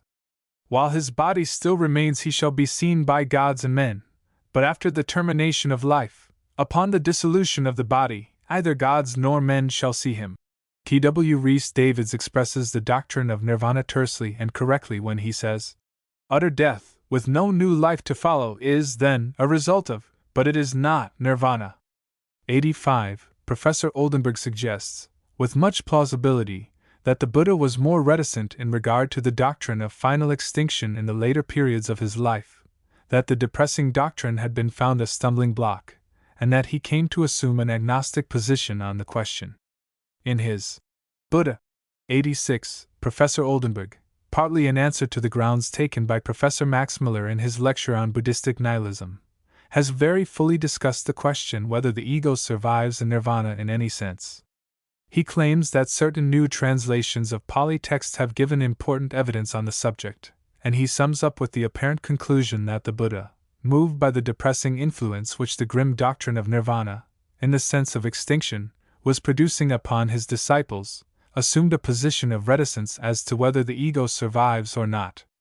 The Venerable Malukya, see page 275, is said to have plied the master with questions. Does the perfect Buddha live on beyond death, or does he not? It pleases me not that all this should remain unanswered, and I do not think it right. May it please the master to answer me if he can. But when anyone does not understand a matter, then a straightforward man says, I do not know that. The Buddha replies somewhat evasively that he has not undertaken to decide such questions, because they are not for spiritual edification. The question, what is nirvana, has been the object of more extensive discussion than its importance demands. Practically, the millions of Buddhists are not concerned with the question. They find no attraction in either view. They desire neither extinction nor unconscious absorption into the body essence, or Brahm. What they anticipate is an improved transmigration, a better birth. The more devout may indulge the hope that their next life will be spent in one of the Buddhist heavens. Others may aspire to be men of high position and influence. The real heaven to which the average Buddhist looks forward is apt to be something very much after his own heart, or at least something indicated by the estimate which he himself places upon his own character and life. There may be many transmigrations awaiting him, but he is chiefly concerned for the next in order. The very last object to excite his interest is that far-off shadow called nirvana. In estimating the conflict of Christianity with Buddhism, we must not take counsel merely of our own sense of the absurdity of Gautama's teachings. We are to remember that in Christian lands society is made up of all kinds of people, that outside of the Christian church there are thousands, and even millions, who, with respect to faith, are in utter chaos and darkness. The church therefore cannot view this subject from its own standpoint merely. Let us glance at certain features of Buddhism which render it welcome to various classes of men who dwell among us in Western lands. First of all, the system commends itself to many by its intense individualism. Paul's figure of the various parts of the human frame as illustrating the body of Christ, mutual in the interdependence of all its members, would be wholly out of place in Buddhism. Even the Buddhist monks are so many units of introverted self-righteousness. An individualism differently applied is the characteristic of our age, and therefore a bond of sympathy is supplied. Every man for himself appeals to modern society in many ways. Again, Gautama magnified the human intellect and the power of the human will. O Ananda, he said, be lamps unto yourselves, depend upon no other. He claimed to have thought out and thought through every problem of existence, to have penetrated every secret of human nature in the present, and in the life to come, and his example was commended to all, that they might follow in their measure. So also our transcendental philosophers have glorified the powers and possibilities of humanity, and have made genius superior to saintliness. 87. There are tens of thousands who in this respect believe in a religion of humanity, and who worship, if they worship at all, the goddess of reason. All such have a natural affinity for Buddhism. Another point in common between this system and the spirit of our age is its broad humanitarianism, beneficence to the lower grades of life. When love transcends the bounds of the human family, it does not rise up toward God, it descends toward the lower orders of the animal world. Show pity toward everything that exists, is its motto, and the insect and the worm hold a larger relative place in the Buddhist than in the Christian view. The question, "Are ye not of more value than many sparrows?" might be doubtful in the Buddhist estimate, for the teacher himself, in his pre-existent states, had often been incarnate in inferior creatures. It is by no means conceded that Jesus, in asking his disciples this question, had less pity for the sparrows than the Buddha, or that his beneficence was less thoughtful of the meanest thing that glides through the air or creeps upon the earth. But the spirit of Christianity is more discriminating, and its love rises up to heaven, where, beginning with God, it descends through every grade of being. Yet it is quite in accordance with the spirit and aim of thousands to magnify the charity that confines itself to bodily wants and distresses, to sneer at the relief which religion may bring to the far greater anguish of the spirit, and to look upon love and loyalty to God as superstition. Is it any wonder that such persons have a warm side toward Buddhism? Again, this system has certain points in common with our modern evolution theories. It is unscientific enough certainly in its speculations, but it gets on without creatorship or divine superintendence, and believes in the inflexible reign of law, though without a lawgiver. It assigns long ages to the process of creation, if we may call it creation, and in development through cycles it sees little necessity for the work of God. It can also join hands cordially with many social theories of the day. The pessimism of Buddhists, ancient or modern, finds great sympathy in the crowded populations of the Western as well as the Eastern world. And almost as a rule, esoteric Buddhism, American Buddhism, Neo-Buddhism, or whatever we may call it, is a cave of adullam to which all types of religious apostates and social malcontents resort. The thousands who have made shipwreck of faith, who have become soured at the unequal allotments of Providence, who have learned to hate all who are above them and more prosperous than they, are just in the state of mind to take delight in Buddha's sermon at Kapilavastu, as rehearsed by Sir Edwin Arnold. There all beings met, gods, devas, men, beasts of the field, and fowls of the air, to make common cause against the relentless fate that rules the world, and to bewail the sufferings and death which filled the great charnel house of existence, while Buddha voiced their common complaint, and stood before them as the only pitying friend that the universe had found. It was the first great communist meeting of which we have any record. 88, the wronged and suffering universe was there, and all took the promise of his piteous speech, so that their lives, prisoned in the shape of ape, tiger or deer, shagged bear, jackal or wolf, foul-feeding kite, pearl dove or peacock gemmed, squat toad or speckled serpent, lizard, bat, or fish fanning the river waves, touched meekly at the skirts of brotherhood with man, who hath less innocence than these, and in mute gladness knew their bondage broke whilst Buddha spoke these things before the king. There was no mention of sin, but only of universal misfortune.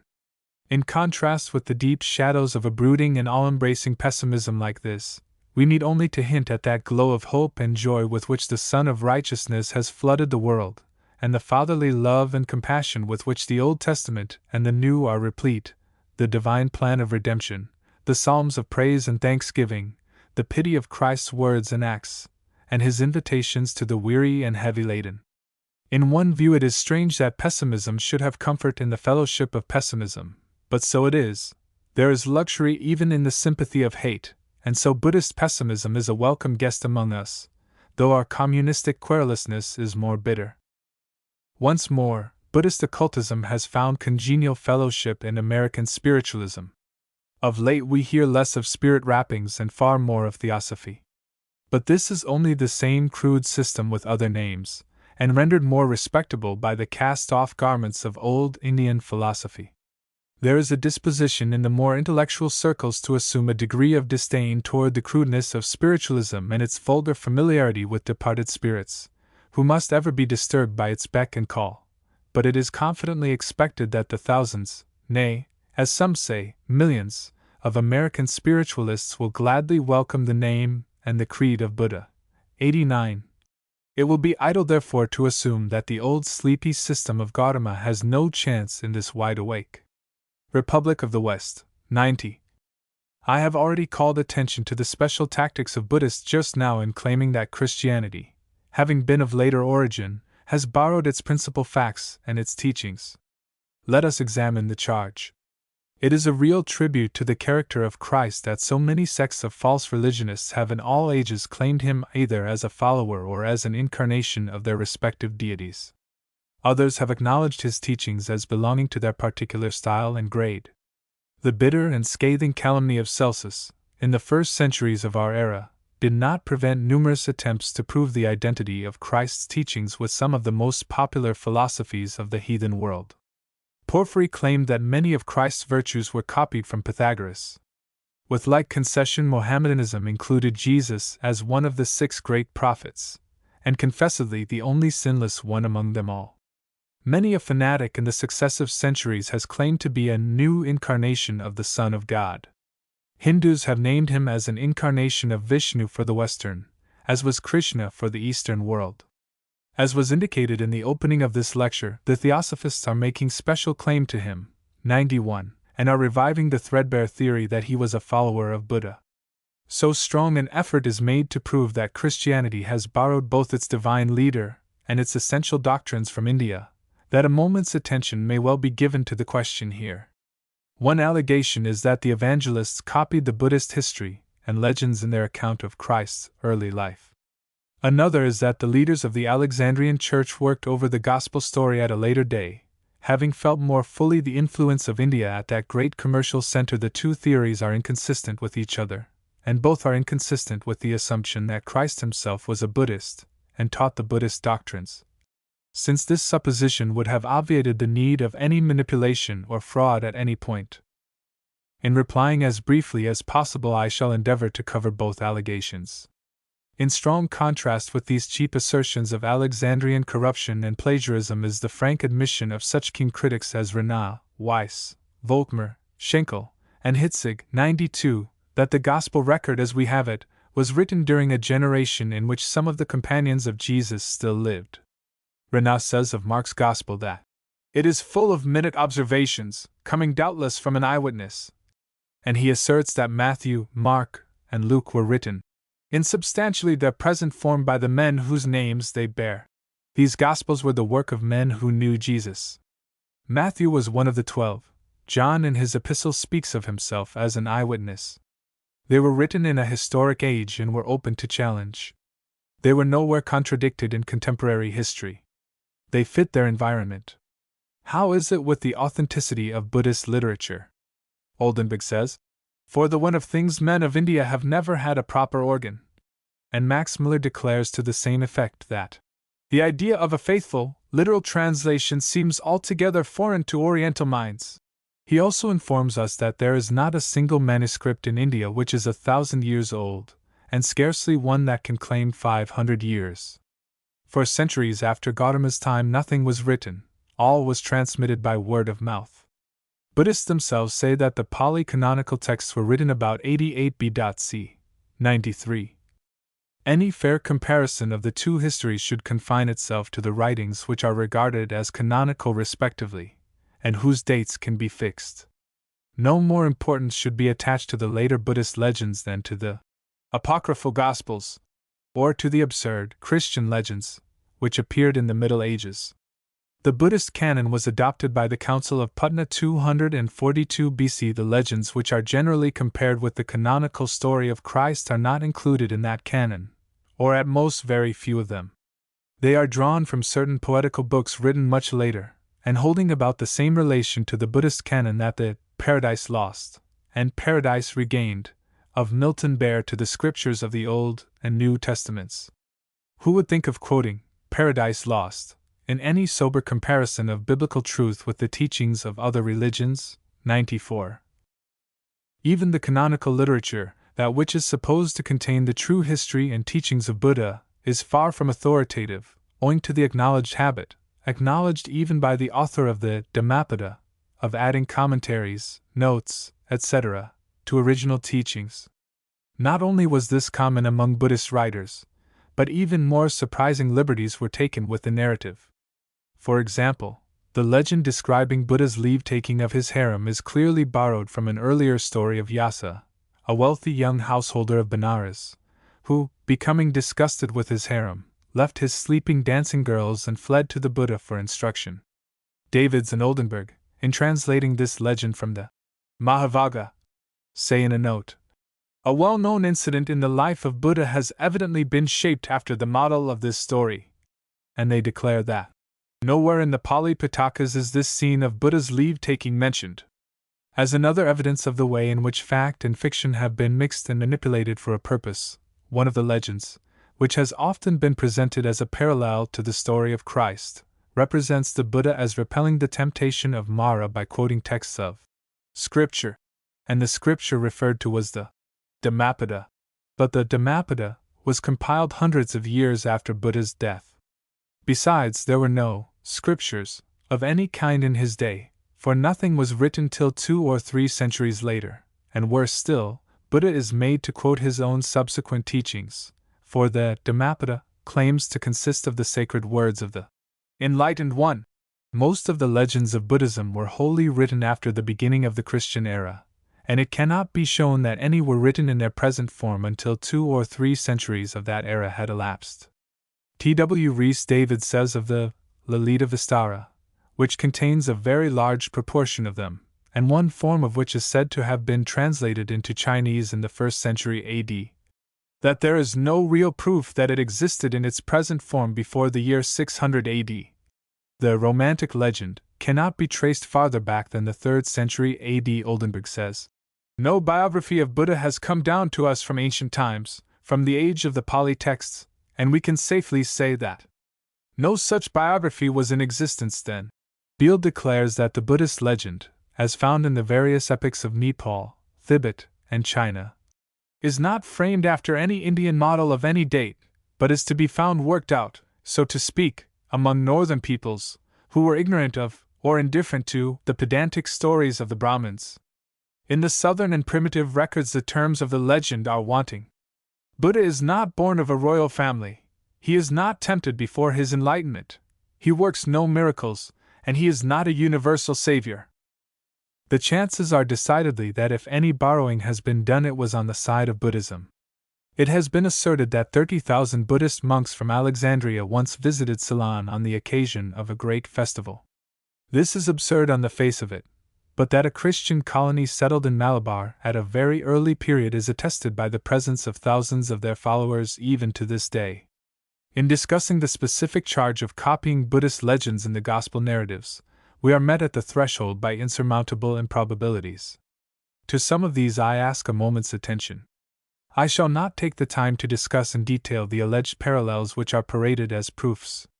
To anyone who understands the spirit of Judaism and its attitude toward heathenism of all kinds, it is simply inconceivable that the Christian disciples, whose aim it was to propagate the faith of their master in a Jewish community, should have borrowed old Indian legends, which, by the terms of the supposition, must have been widely known as such. And Buddhist apologists must admit that it is a little strange that the scribes and Pharisees, who were intelligent, and as alert as they were bitter, should never have exposed this transparent plagiarism. The great concern of the apostles was to prove to Jews and Gentiles that Jesus was the Christ of Old Testament prophecy.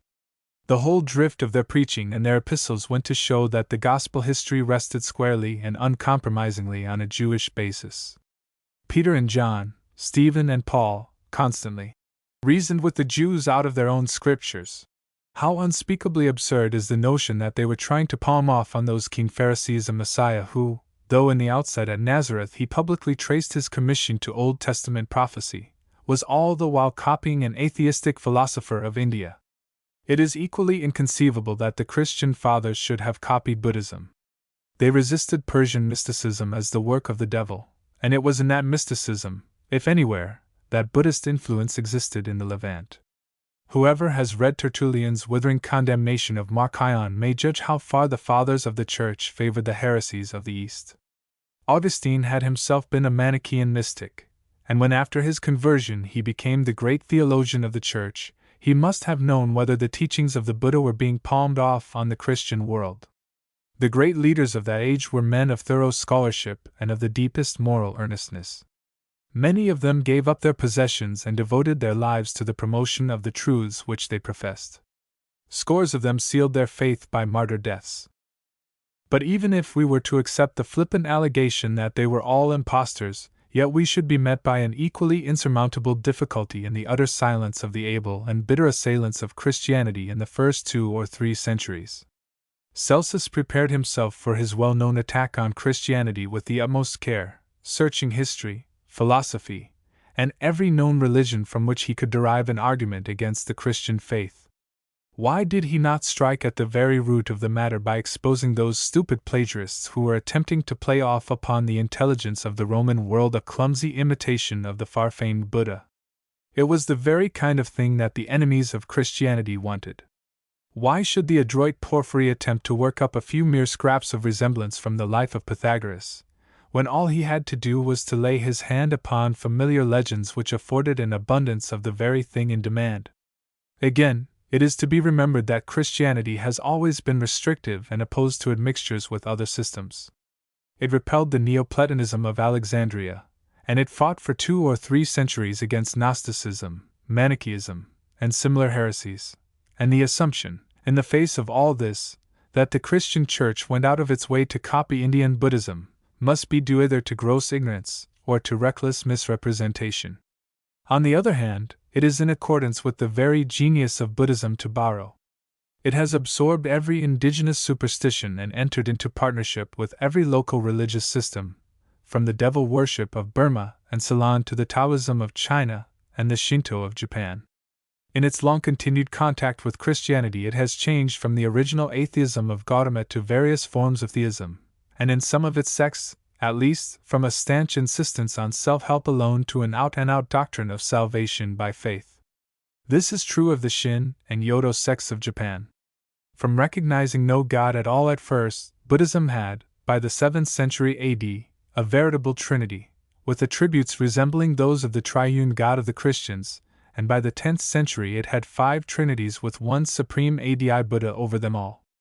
Everyone may judge for himself whether these later interpolations of the system were borrowed from the New Testament Trinity, which had been proclaimed through all the East 10 centuries before.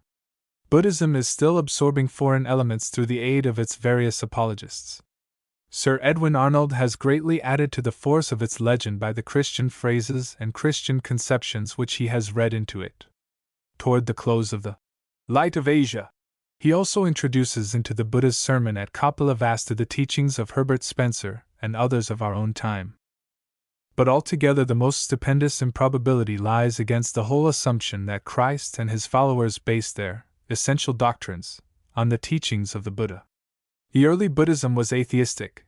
This is the common verdict of Davids, Childers, Sir Monier Williams, Kellogg, and many others. The Buddha declared that without cause and unknown is the life of man in this world, and he recognized no higher being to whom he owed reverence. The Buddhist Catechism, by Subhadra, shows that modern Buddhism has no recognition of God. It says, page 58, Buddhism teaches the reign of perfect goodness and wisdom without a personal God, continuance of individuality without an immortal soul, eternal happiness without a local heaven, the way of salvation without a vicarious Savior, redemption worked out by each one himself without any prayers, sacrifices, and penances, without the ministry of ordained priests, without the intercession of saints, without divine mercy. And then, by way of authentication, it adds, these and many others which have become the fundamental doctrines of the Buddhist religion were recognized by the Buddha in the night of his enlightenment under the Bodhi tree. And yet we are told that this is the system which Christ and his followers copied. Compare this passage with the Lord's Prayer, or with the Discourse upon the Lilies, and its lesson of trust in God the Father of all. I appeal not merely to Christian men, but to any man who has brains and common sense. Was there ever so preposterous an attempt to establish an identity of doctrines? But what is the evidence found in the legends themselves? Several leading Oriental scholars, and men not at all biased in favor of Christianity, have carefully examined the subject, and have decided that there is no connection whatever. Professor Seidel, of Leipzig, who has given the most scientific plea for the so-called coincidences, of which he claims there are 51, has classified them as 1. Those which may have been merely accidental, having arisen from similar causes, and not necessarily implying any borrowing on either side; 2. Those which seem to have been borrowed from the one narrative or the other; and 3. Those which he thinks were clearly copied by the Christian writers. In this last class he names but 5 out of 51. Quenin, who has little bias in favor of Christianity, and who has made a very thorough examination of Seidel's parallels, has completely refuted these 5. 95, and speaking of the whole question he says, "I think we may safely affirm that we must abstain from assigning to Buddhism the smallest direct influence on the origin of Christianity." He also says of similar theories of de Bunsen, "A single instance is enough to teach us that inventive fancy plays the chief part in them." 96. Rhys Davids, whom Subhadra's Buddhist Catechism approves as the chief exponent of Buddhism, says on the same subject, "I can find no evidence of any actual or direct communication of these ideas common to Buddhism and Christianity from the East to the West." Oldenburg denies their early date, and Beale denies them an Indian origin of any date. Contrasts between Buddhism and Christianity. Rhys Davids has pointed out the fact that, while Buddhism in some points is more nearly allied to Christianity than any other system, yet in others it is the farthest possible from it in its spirit and its tendency. If we strike out those ethical principles which, to a large extent, are the common heritage of mankind, revealed in the understanding and the conscience, we shall find in what remains an almost total contrariety to the Christian faith. To give a few examples only. 1. Christ taught the existence and glory of God as supreme, the Creator and Father, the righteous Judge.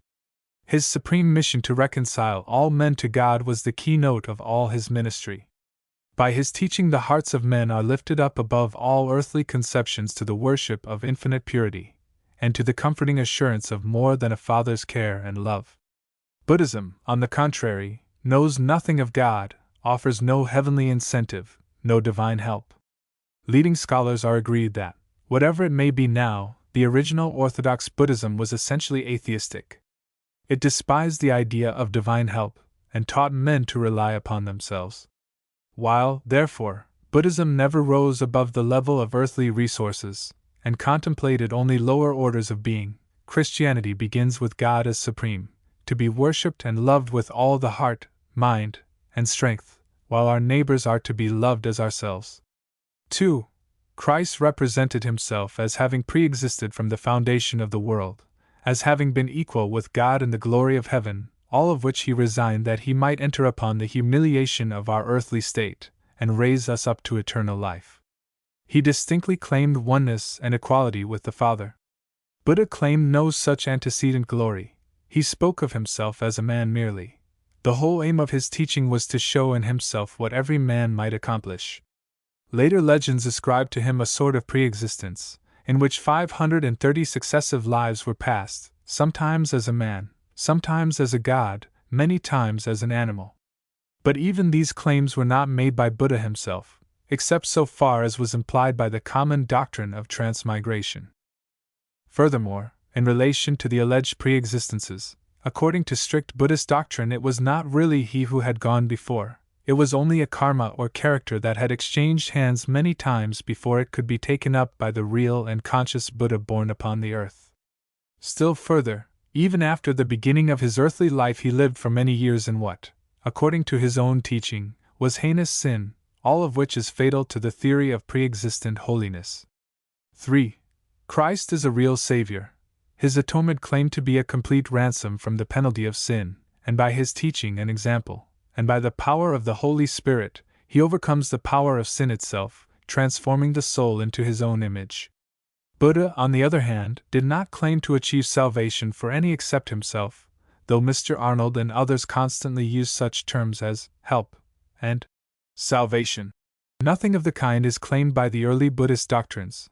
They plainly declare that purity and impurity belong to one's self, and that no one can purify another. 4.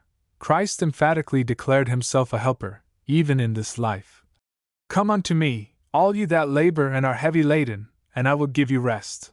He promised also to send his Spirit as a comforter, as a supporter of his disciples' faith, as a guide and teacher, at all times caring for their need. In whatever exigency his grace would be sufficient for them. On the contrary, Buddha taught his followers that no power in heaven or earth could help them. The victory must be their own. How can we hope to amend a life, says Bishop Carpenter, which is radically bad by the aid of a system which teaches that man's highest aim should be to escape from life? All that has been said against the ascetic and non-worldly attitude of Christianity might be urged with additional force against Buddhism. It is full of the strong, sweet, pathetic compassion which looks upon life with eyes full of tears, but only to turn them away from it again, as from an unsolved and insoluble riddle. And he substantiates his position by quoting Revel and Oldenburg. Revel reaches the similar conclusion. Buddhism, born on the domain of polytheism, has fought against it, not by rising above nature and subordinating it to a single sovereign spirit, but by reproving nature in principle, and condemning life itself as an evil and a misfortune. Buddhism does not measure itself against this or that abuse, does not further the development or reformation of society, either directly or indirectly, for the very simple reason that it turns away from the world on principle. Oldenburg, one of the most thorough of Pali scholars, says, "For the lower order of the people, for those born to toil in manual labor, hardened by the struggle for existence, the announcement of the connection of misery with all forms of existence was not made, nor was the dialectic of the law of the painful concatenation of causes and effects calculated to satisfy the poor in spirit. To the wise belongeth this law, it is said, not to the foolish.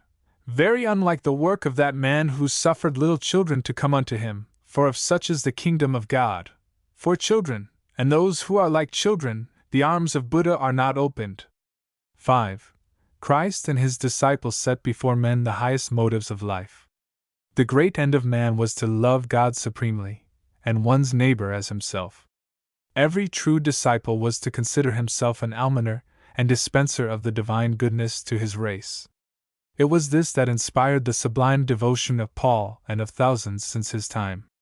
It is the secret principle of all the noblest deeds of men. Gautama had no such high and unselfish aim. He found no inspiring motive above the level of humanity. His system concentrates all thought and effort on one's own life, virtually on the attainment of utter indifference to all things else. The early zeal of Gautama and his followers in preaching to their fellow men was inconsistent with the plain doctrines taught at a later day. If in any case there were those who, like Paul, burned with desire to save their fellow men, all we can say is, they were better than their creed. Such was the spirit of the gospel, rather than the idle and useless torpor of the Buddhist order. Here, according to Buddhists, says Spence Hardy, is a mere code of proprieties, an occasional opiate, a plan for being free from discomfort, a system for personal profit. Buddhism certainly taught the repression of human activity and influence. Instead of saying, "Let your light so shine before men that they, seeing your good works, may glorify your Father who is in heaven," or "Work while the day lasts," it said, "If thou keepest thyself silent as a broken gong, thou hast attained nirvana." To wander about like the rhinoceros alone was enjoined as the pathway of true wisdom. 6. Christ taught that life, though attended with fearful alternatives, is a glorious birthright, with boundless possibilities and promise of good to ourselves and others. Buddhism makes life an evil which it is the supreme end of man to conquer and cut off from the disaster of rebirth. Christianity opens a path of usefulness, holiness, and happiness in this life, and a career of triumph and glory in the endless ages to come. Both Buddhism and Hinduism are worse than other pessimistic systems in their fearful law of entailment through countless transmigrations, each of which must be a struggle. 7. Christ, according to the New Testament, ever liveth to make intercession for us, and the Holy Spirit represents him constantly as an ever-living power in the world, to regenerate, save, and bless. But Buddha is dead, and his very existence is a thing of the past. Only traditions and the influence of his example can help men in the struggle of life. Said Buddha to his disciples, "As a flame blown by violence goes out and cannot be reckoned, even so a Buddha delivered from name and body disappears and cannot be reckoned as existing." Again, he said to his order, Mendicants, that which binds the teacher himself is cut off, but his body still remains. While this body shall remain, he will be seen by gods and men, but after the termination of life, upon the dissolution of the body, either gods nor men shall see him. 8. Christ taught the sacredness of the human body. Know ye not that your body is the temple of the Holy Ghost which is in you? Said his great apostle. But Buddhism says, as men deposit filth upon a dung heap and depart regretting nothing, wanting nothing, so will I depart leaving this body filled with vile vapors. Christ and his disciples taught the triumphant resurrection of the body in spiritual form and purity after his own image. The Buddhist forsakes utterly and forever the deserted, cast off mortality, while still he looks only for another habitation equally mortal and corruptible, and possibly that of a lower animal. Thus, through all these lines of contrast, and many others that might be named, there appear light and life and blessedness on the one hand, and gloom and desolation on the other. The gloomy nature of Buddhism is well expressed in Hardy's Legends and Theories of Buddhism, as follows. The system of Buddhism is humiliating, cheerless, man-marring, soul-crushing. It tells me that I am not a reality, that I have no soul. It tells me that there is no unalloyed happiness, no plenitude of enjoyment, no perfect unbroken peace in the possession of any being whatever, from the highest to the lowest, in any world. It tells me that I may live myriads of millions of ages, and that not in any of those ages, nor in any portion of any age, can I be free from apprehension as to the future, until I attain to a state of unconsciousness, and that in order to arrive at this consummation I must turn away from all that is pleasant, or lovely, or instructive, or elevating, or sublime. It tells me by voices ever repeated, like the ceaseless sound of the sea wave on the shore, that I shall be subject to sorrow, impermanence, and unreality so long as I exist, and yet that I cannot cease to exist, nor for countless ages to come, as I can only attain nirvana in the time of a supreme Buddha. In my distress I ask for the sympathy of an all-wise and all-powerful friend. But I am mocked instead by the semblance of relief, and am told to look to Buddha, who has ceased to exist, to the Dharma that never was in existence, and to the Sangha, the members of which are real existences, but like myself are partakers of sorrow and sin. How shall we measure the contrast between all this and the ecstasies of Christian hope, which in various forms are expressed in the epistles of Paul, the expected crown of righteousness, the eternal weight of glory, heirship with Christ in an endless inheritance, the house not made with hands, the general assembly of the firstborn? Even in the midst of earthly sorrows and persecutions he could say, "Nay, in all things we are more than conquerors through him that loved us. For I am persuaded that neither death, nor life, nor angels, nor principalities, nor powers, nor things present, nor things to come, nor height, nor depth, nor any other creature, shall be able to separate us from the love of God which is in Christ Jesus, our Lord." Footnotes. Footnote 80. It is by no means certain that Buddha's followers, in carrying out his system, have not lapsed into the old notions of merit-making asceticism to greater or less extent, and have become virtually very much like the torpid and useless fakirs of the old Hinduism. Footnote 81. The Jataka legends of Ceylon, dating in their present form about 500 AD, greatly enlarged the proportions of this northern legend, making the elephant over 7,000 miles high, and widening out the surrounding army to 164 miles. Footnote 82. Of the romantic legend found in Nepal, Beale's translation is probably the best. Footnote 83. See Appendix of Origin and Growth of Religion as illustrated in Buddhism. Footnote 84. See Buddhism, pages 110 to 115. Footnote 85. Buddhism, page 114. Footnote 86.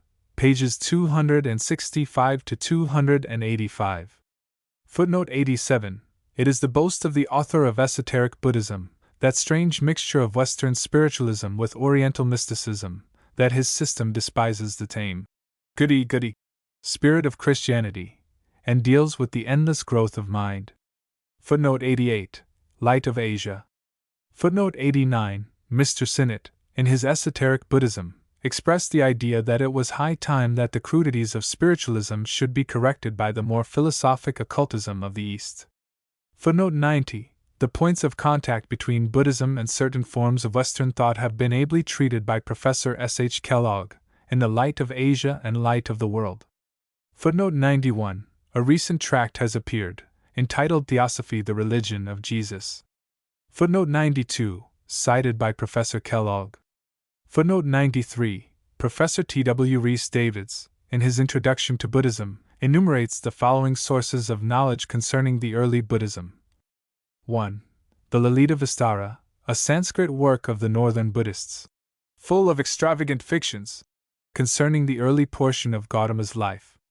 Davids compares it to Milton's Paradise Regained as a source of history, and claims that although parts of it were translated into Chinese in the 1st century of our era, there is no proof of its existence in its present form earlier than the 6th century AD. 2. Two Tibetan versions, based chiefly on the Lalita Vistara. 3. The Romantic Legend, from the Sanskrit of the northern Buddhists, translated into Chinese in the 6th century AD, English version by Beale published in 1875.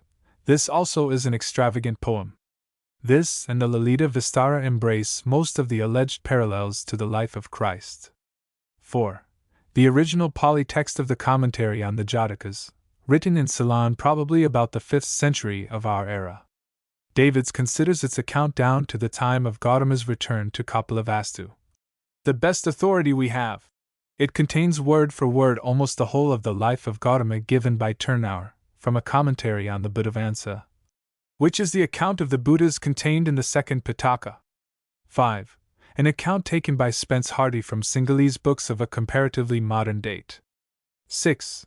An English translation by Bigendet of a Burmese account, which was itself a translation of unknown date, made from a Pali version. 7. An account of the death of Gautama, given in Pali and said to be the oldest of all the sources. It is full of wonders created by the fancy of the unknown author, but differs widely from the fancy sketches of the Lalita Vistara of the north. 8. A translation by Mr. Alabaster of a Siamese account. It does not claim to be exact.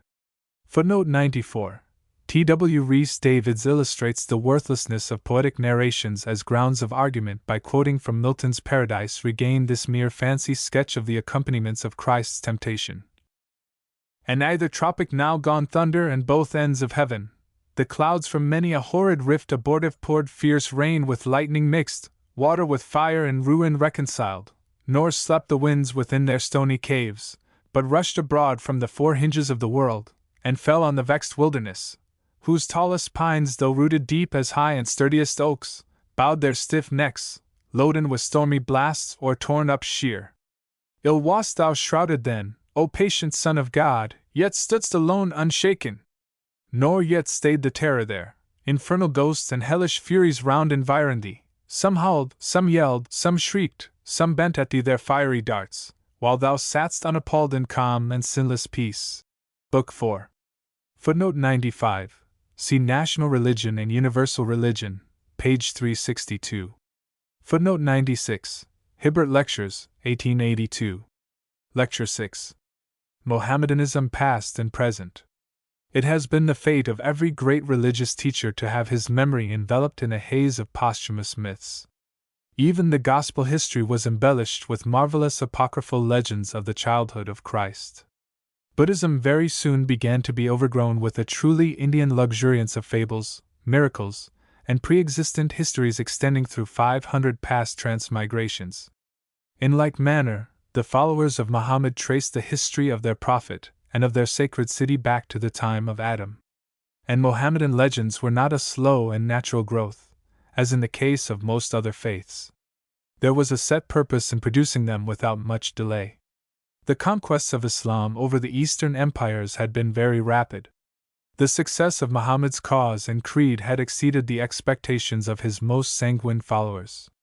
In the first half of the 7th century, nay, between the years 630 and 638 AD, Jerusalem, Damascus, and Aleppo had fallen before the arms of Omar and his lieutenant, Khalid the Invincible, and in 639 Egypt was added to the realm of the caliphs. Persia was conquered in AD 640. It seemed scarcely possible that achievements so brilliant could have been the work of a mere unlettered Arab and his brave but unpretentious successors. The personnel of the Prophet must be raised to an adequate proportion to such a history. Special requisition was made therefore for incidents. The devout fancy of the faithful was taxed for the picturesque and marvelous, and the system which Muhammad taught, and the very place in which he was born, must needs be raised to a supernatural dignity and importance. Accordingly, the history of the Prophet was traced back to the creation of the world, when God was said to have imparted to a certain small portion of earthy dust a mysterious spark of light. When Adam was formed, this particular luminous dust appeared in his forehead, and from him it passed in a direct line to Abraham. From Abraham it descended, not to Isaac, but to Ishmael, and this was the cause of Sarah's jealousy and the secret of all Abraham's domestic troubles. Of course, this bright spark of heavenly effulgence reappearing on the brow of each lineal progenitor was designed ultimately for Muhammad, in whom it shone forth with tenfold brightness. There is real historic evidence of the fact that the Vale of Mecca had for a long time been regarded as sacred ground. It was a sort of forest or extensive grove, a place for holding treaties among the tribes, a common ground of truce and a refuge from the avenger. It was also a place for holding annual fairs, for public harangues, and the competitive recitation of ballads and other poems. But all this, however creditable to the culture of the Arab tribes, was not sufficient for the purposes of Islam.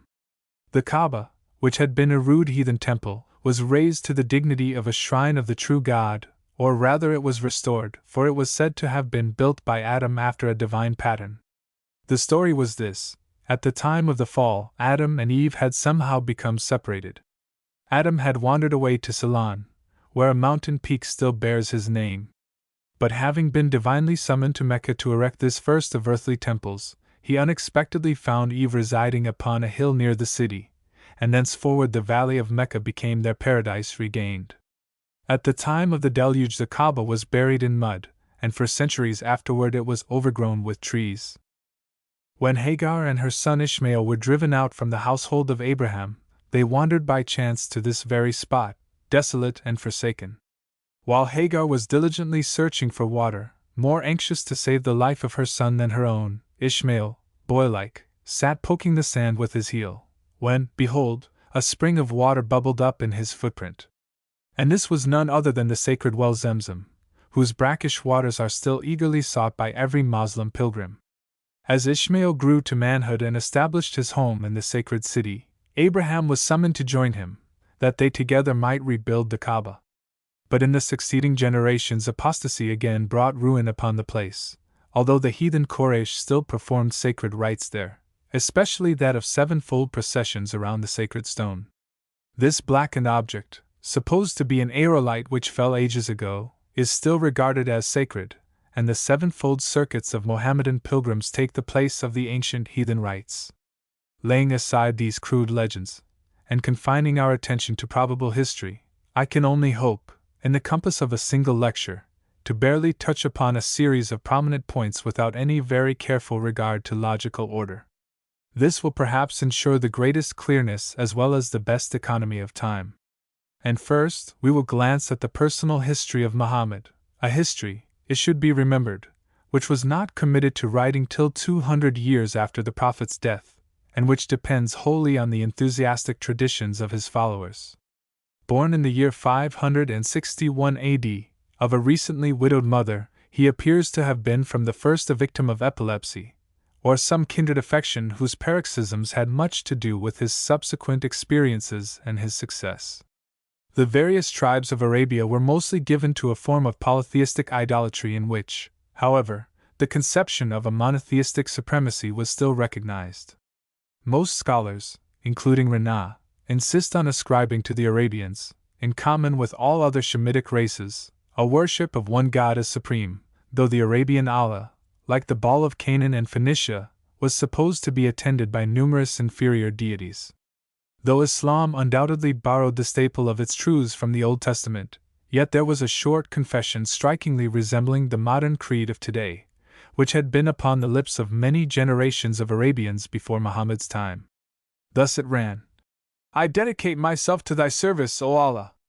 Thou hast no companion except the companion of whom thou art master and of whatever is his. A society known as the Hanifs existed at the time of Muhammad's early manhood, and we know not how long before, whose aim was to bring back their countrymen from the degrading worship and cruel practices of heathenism to the purity of monotheistic worship. The old faith had been reinforced in the minds of the more intelligent Arabs by the truths learned from Jewish exiles, who, as early as the Babylonish captivity, had found refuge in Arabia, and it is a striking fact that the 4 Hanif leaders whom the young Muhammad found on joining their society were pleading for the restoration of the faith of Abraham.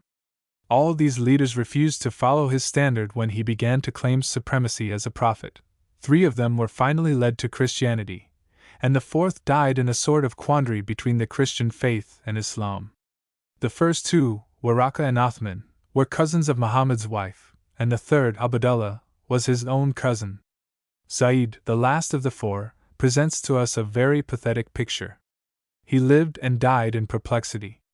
Banished from Mecca by those who feared his conscientious censorship, he lived by himself on a neighboring hillside, an earnest seeker after truth to the last, and he died with the prayer on his lips. O God, if I knew what form of worship is most pleasing to thee, so would I serve thee, but I know it not. It is to the credit of Muhammad that he cherished a profound respect for this man. I will pray for him, he said. In the resurrection he also will gather a church around him. 97. In spite of his maladies and the general delicacy of his nervous organization, Muhammad evinced in early youth a degree of energy and intellectual capacity which augured well for his future success in some important sphere. Fortune also favored him in many ways. His success as manager of the commercial caravans of a wealthy widow led to his acceptance as her husband. She was 14 years his senior, but she seems to have entirely won his affections and to have proved indispensable, not only as a patroness, but as a wise and faithful counselor. So long as she lived, she was the good spirit who called forth his better nature, and kept him from those low impulses which subsequently wrought the ruin of his character, even in the midst of his successes. On the one hand, it is an argument in favor of the sincerity of Muhammad's prophetic claims that this good and true woman was the first to believe in him as a prophet of God. But on the other hand, we must remember that she was a loving wife, and that charity which thinketh no evil is sometimes utterly blind to evil when found in this tender relation. We have no reason to doubt that Muhammad was a sincere Hanif. Having means and leisure for study, and being of a bright and thoughtful mind, he doubtless entered with enthusiasm into the work of reforming the idolatrous customs of his countrymen. From this high standpoint, and free from superstitious fear of a heathen priesthood, he was prepared to estimate in their true enormity the degrading rites which he everywhere witnessed under the abused name of religion. That hatred of idolatry which became the mainspring of his subsequent success was thus nourished and strengthened as an honest and abiding sentiment. He was, moreover, of a contemplative, we may say, of a religious, turn of mind. His maladies gave him a tinge of melancholy, and, like the Buddha, he showed a characteristic thoughtfulness bordering upon the morbid. Becoming more and more a reformer, he followed the example of many other reformers by withdrawing at stated times to a place of solitude for meditation, at least such is the statement of his followers, though there are evidences that he took his family with him, and that he may have been seeking refuge from the heat. However this may have been, the place chosen was a neighboring cave, in whose cool shade he not only spent the heated hours of the day, but sometimes a succession of days and nights. Perhaps the confinement increased the violence of his convulsions, and the vividness and power of the strange phantasmagorias which during his paroxysms passed through his mind. It was from one of these terrible attacks that his alleged call to the prophetic office was dated. The prevailing theories of his time ascribed all such experiences to the influence of supernatural spirits, either good or evil, and the sufferer was left to the alternative of assuming either that he had received messages from heaven, or that he had been a victim of the devil. After a night of greater suffering and more thrilling visions than he had ever experienced before, Muhammad chose the more favorable interpretation, and announced to his sympathizing wife Khadijah that he had received from Gabriel a solemn call to become the prophet of God. There has been endless discussion as to how far he may have been self-deceived in making this claim, and how far he may have been guilty of conscious imposture.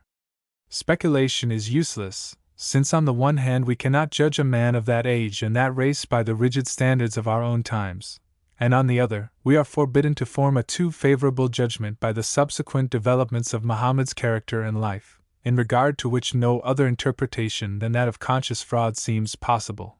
98.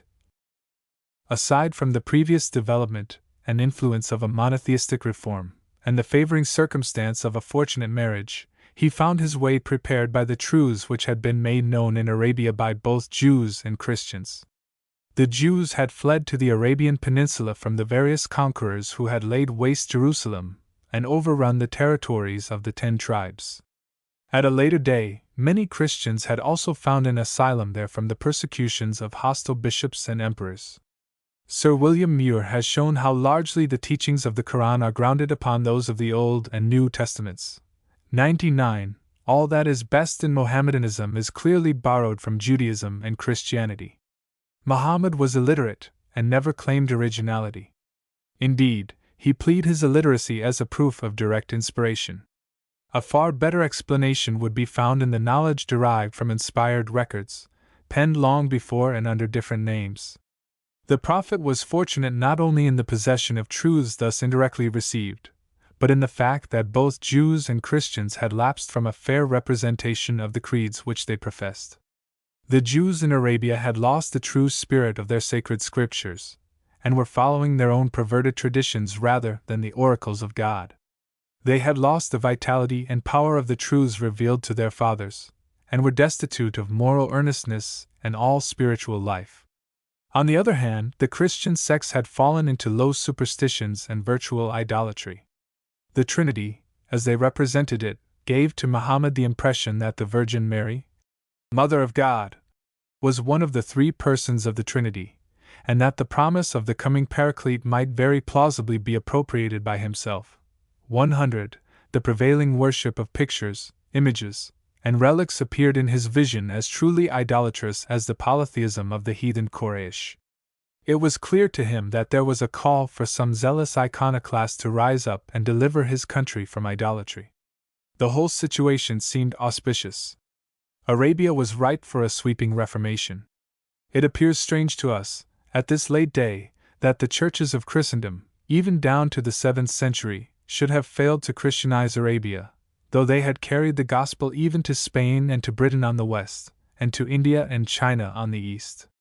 If they had imagined that the deserts of the peninsula were not sufficiently important to demand attention, they certainly learned their mistake, for now the sad day of reckoning had come, when swarms of fanatics should issue from those deserts like locusts, and overrun their Christian communities, humble their bishops, appropriate their sacred temples, and reduce their despairing people to the alternatives of apostasy, tribute, slavery, or the sword. It seems equally strange that the great empires which had carried their conquests so far on every hand had neglected to conquer Arabia. It was, indeed, comparatively isolated. It certainly did not lie in the common paths of the conquerors. Doubtless it appeared barren, and by no means a tempting prize, and withal it was a difficult field for a successful campaign. But from whatever reason, the tribes of Arabia had never been conquered. Various expeditions had won temporary successes, but the proud Arab could boast that his country had never been brought into permanent subjection. 101. Meanwhile, the heredity of 1,000 years had strengthened the valor of the Arab warrior. He was accustomed to the saddle from his very infancy. He was almost a part of his horse. He was trained to the use of arms as a robber, when not engaged in tribal wars. His whole activity, his all-absorbing interest, was in hostile forays. He knew no fear. He had no scruples. He had been taught to feel that, as a son of Ishmael, every man's hand was turned against him, and of simple right his hand might be turned against every man. Nor was this all. The surrounding nations, east and west, had long been accustomed to employ these sons of the desert as mercenary soldiers. They had all had a hand in training them for their terrible work, by imparting to them a knowledge of their respective countries, their resources, their modes of warfare, and their points of weakness. How many nations have thus paved the way to their own destruction by calling in allies, who finally became their masters, 102. On Muhammad's part, there is no evidence that at the outset he contemplated a military career. At first a reformer, then a prophet, he was driven to arms in self-defense against his persecutors, and he was fortunate in being able to profit by a certain jealousy which existed between the rival cities of Mecca and Medina. Fleeing from Mecca with only one follower, Abu Bakr, leaving the faithful Ali to arrange his affairs while he and his companion were hidden in a cave, he found on reaching Medina a more favorable reception. He soon gathered a following, which enabled him to gain a truce from the Meccans for 10 years, and when they on their part violated the truce, he was able to march upon their city with a force which defied all possible resistance, and he entered Mecca in triumph. Medina had been won partly by the supposed credentials of the Prophet, but mainly by jealousy of the rival city. Mecca yielded to a superior force of arms, but in the end became the honored capital and shrine of Islam. From this time the career of Muhammad was wholly changed. He was now an ambitious conqueror, and here as before, the question how far he may have sincerely interpreted his remarkable fortune as a call of God to subdue the idolatrous nations, must remain for the present unsettled. Possibly further light may be thrown upon it as we proceed. Let us consider some of the changes which appear in the development of this man's character. If we set out with that high ideal which would seem to be demanded as a characteristic of a great religious teacher, and certainly of one claiming to be a prophet of God, we ought to expect that his character would steadily improve in all purity, humanity, truthfulness, charity, and godlikeness. The test of character lies in its trend. If the founder of a religion has not grown nobler and better under the operation of his own system, that fact is the strongest possible condemnation of the system. A good man generally feels that he can afford to be magnanimous and pitiful in proportion to his victories and his success. But Muhammad became relentless as his power increased. He had at first endeavored to win the Arabian Jews to his standard. He had adopted their prophets and much of the Old Testament teachings. He had insisted upon the virtual identity of the two religions. But having failed in his overtures, and meanwhile having gained superior power, he waged against them the most savage persecution. On one occasion he ordered the massacre of a surrendered garrison of 600 Jewish soldiers. At another time he put to the most inhuman torture a leader who had opposed his cause. In repeated instances he instigated the crime of assassination. 103. In early life he had been engaged in a peaceful caravan trade, and all his influence had been cast in favor of universal security as against the predatory habits of the heathen Arabs. But on coming to power he himself resorted to robbery to enrich his exchequer. Sales mentions 27 of these predatory expeditions against caravans, in which Muhammad was personally present. 104. The biographers of his early life represent him as a man of a natural kindness of disposition, and a sensitive temperament almost bordering on timidity.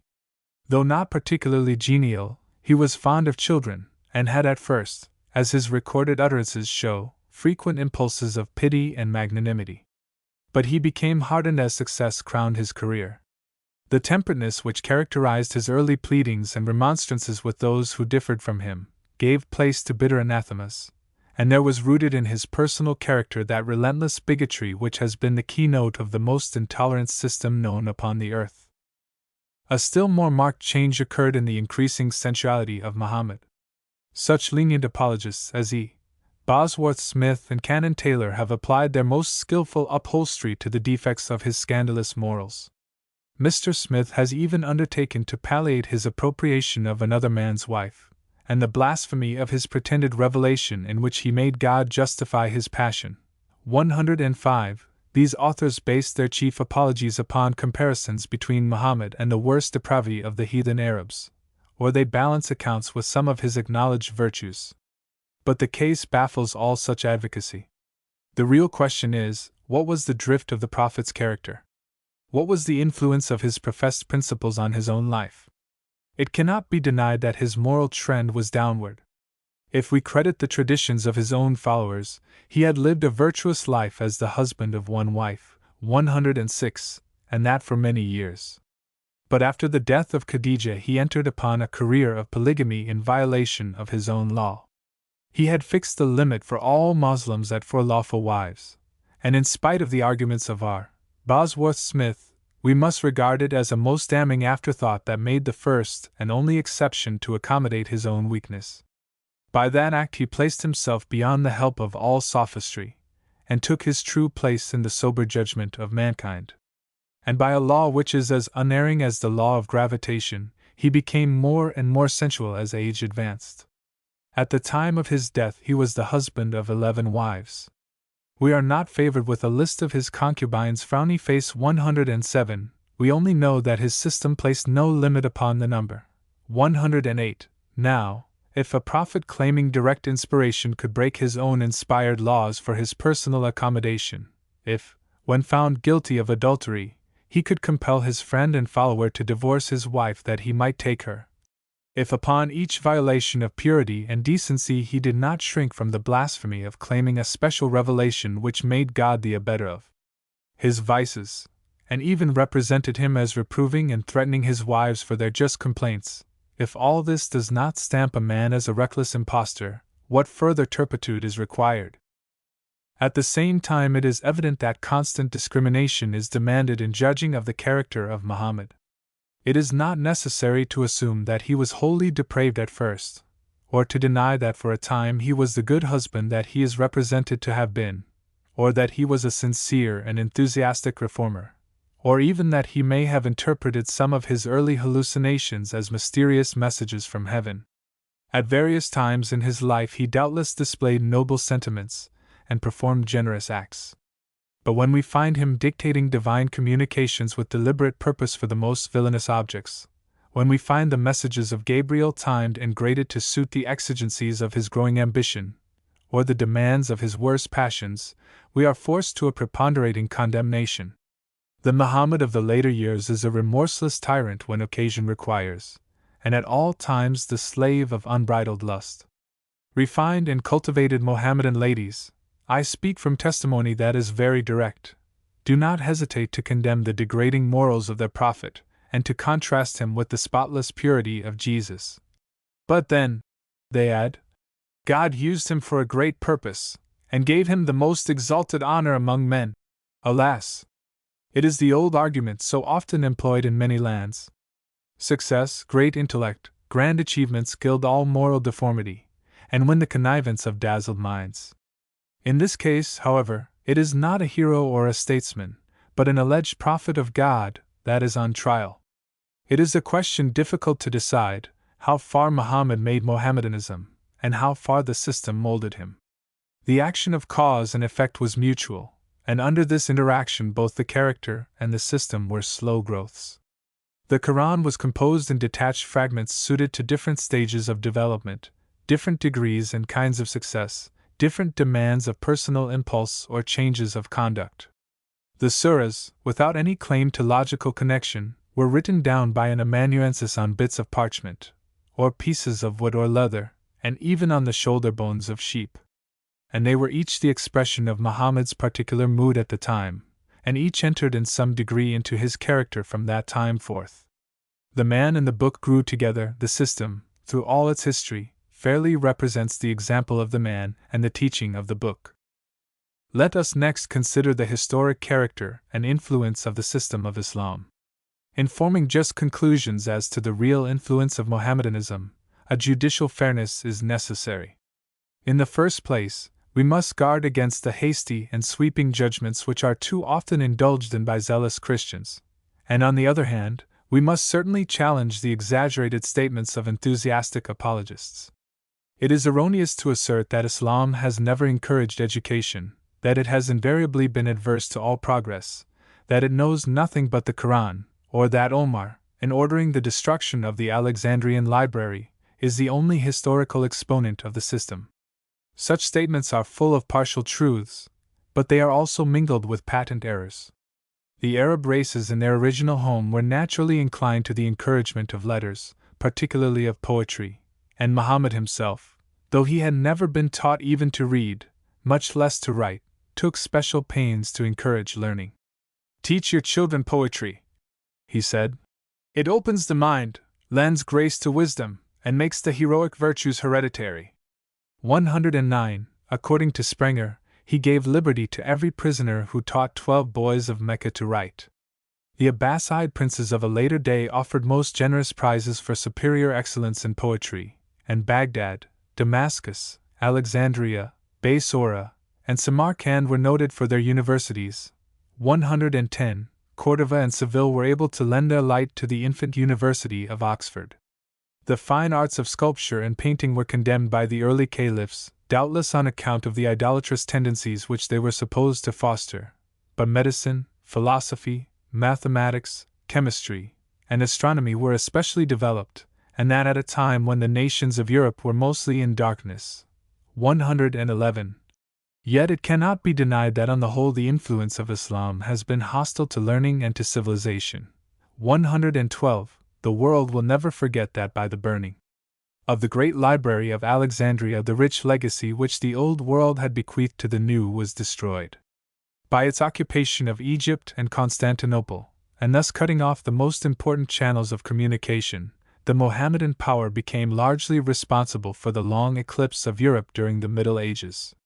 Moreover, when zealous advocates of the system contrast the barbarism of Richard Coeur de Lion with the culture and humanity of Saladin, they seem to forget that the race of Richard had but just emerged from the savagery of the Northmen, while Saladin and his race had not only inherited the high moral culture of Judaism and Christianity, but had virtually monopolized it. It was chiefly by the wars of the Crusaders that Western Europe became acquainted with the civilization of the Orient. Instead of ignoring the advantages which the East had over the West at that period, it would be more just to inquire what comparative improvements of their respective opportunities have been made by Western Christianity and Eastern Mohammedanism since that time. It would be an interesting task, for example, to start with the period of Saladin and Coeur de Lion, and impartially trace on the one hand the influence of Christianity as it molded the savage conquerors of the Roman Empire, and from such shrewd materials built up the great Christian nations of the 19th century, and on the other hand, follow the banner of the Crescent through all the lands where it has borne sway: Persia, Arabia, northern India, Egypt, the Barbary States, East Africa, and the Sudan, and then draw an unbiased conclusion as to which system, as a system, has done more to spread general enlightenment, foster the sentiments of kindness and philanthropy, promote human liberty, advance civilization, increase and elevate populations, promote the purity and happiness of the family and the home, and raise the standards of ethics and true religion among mankind. 113.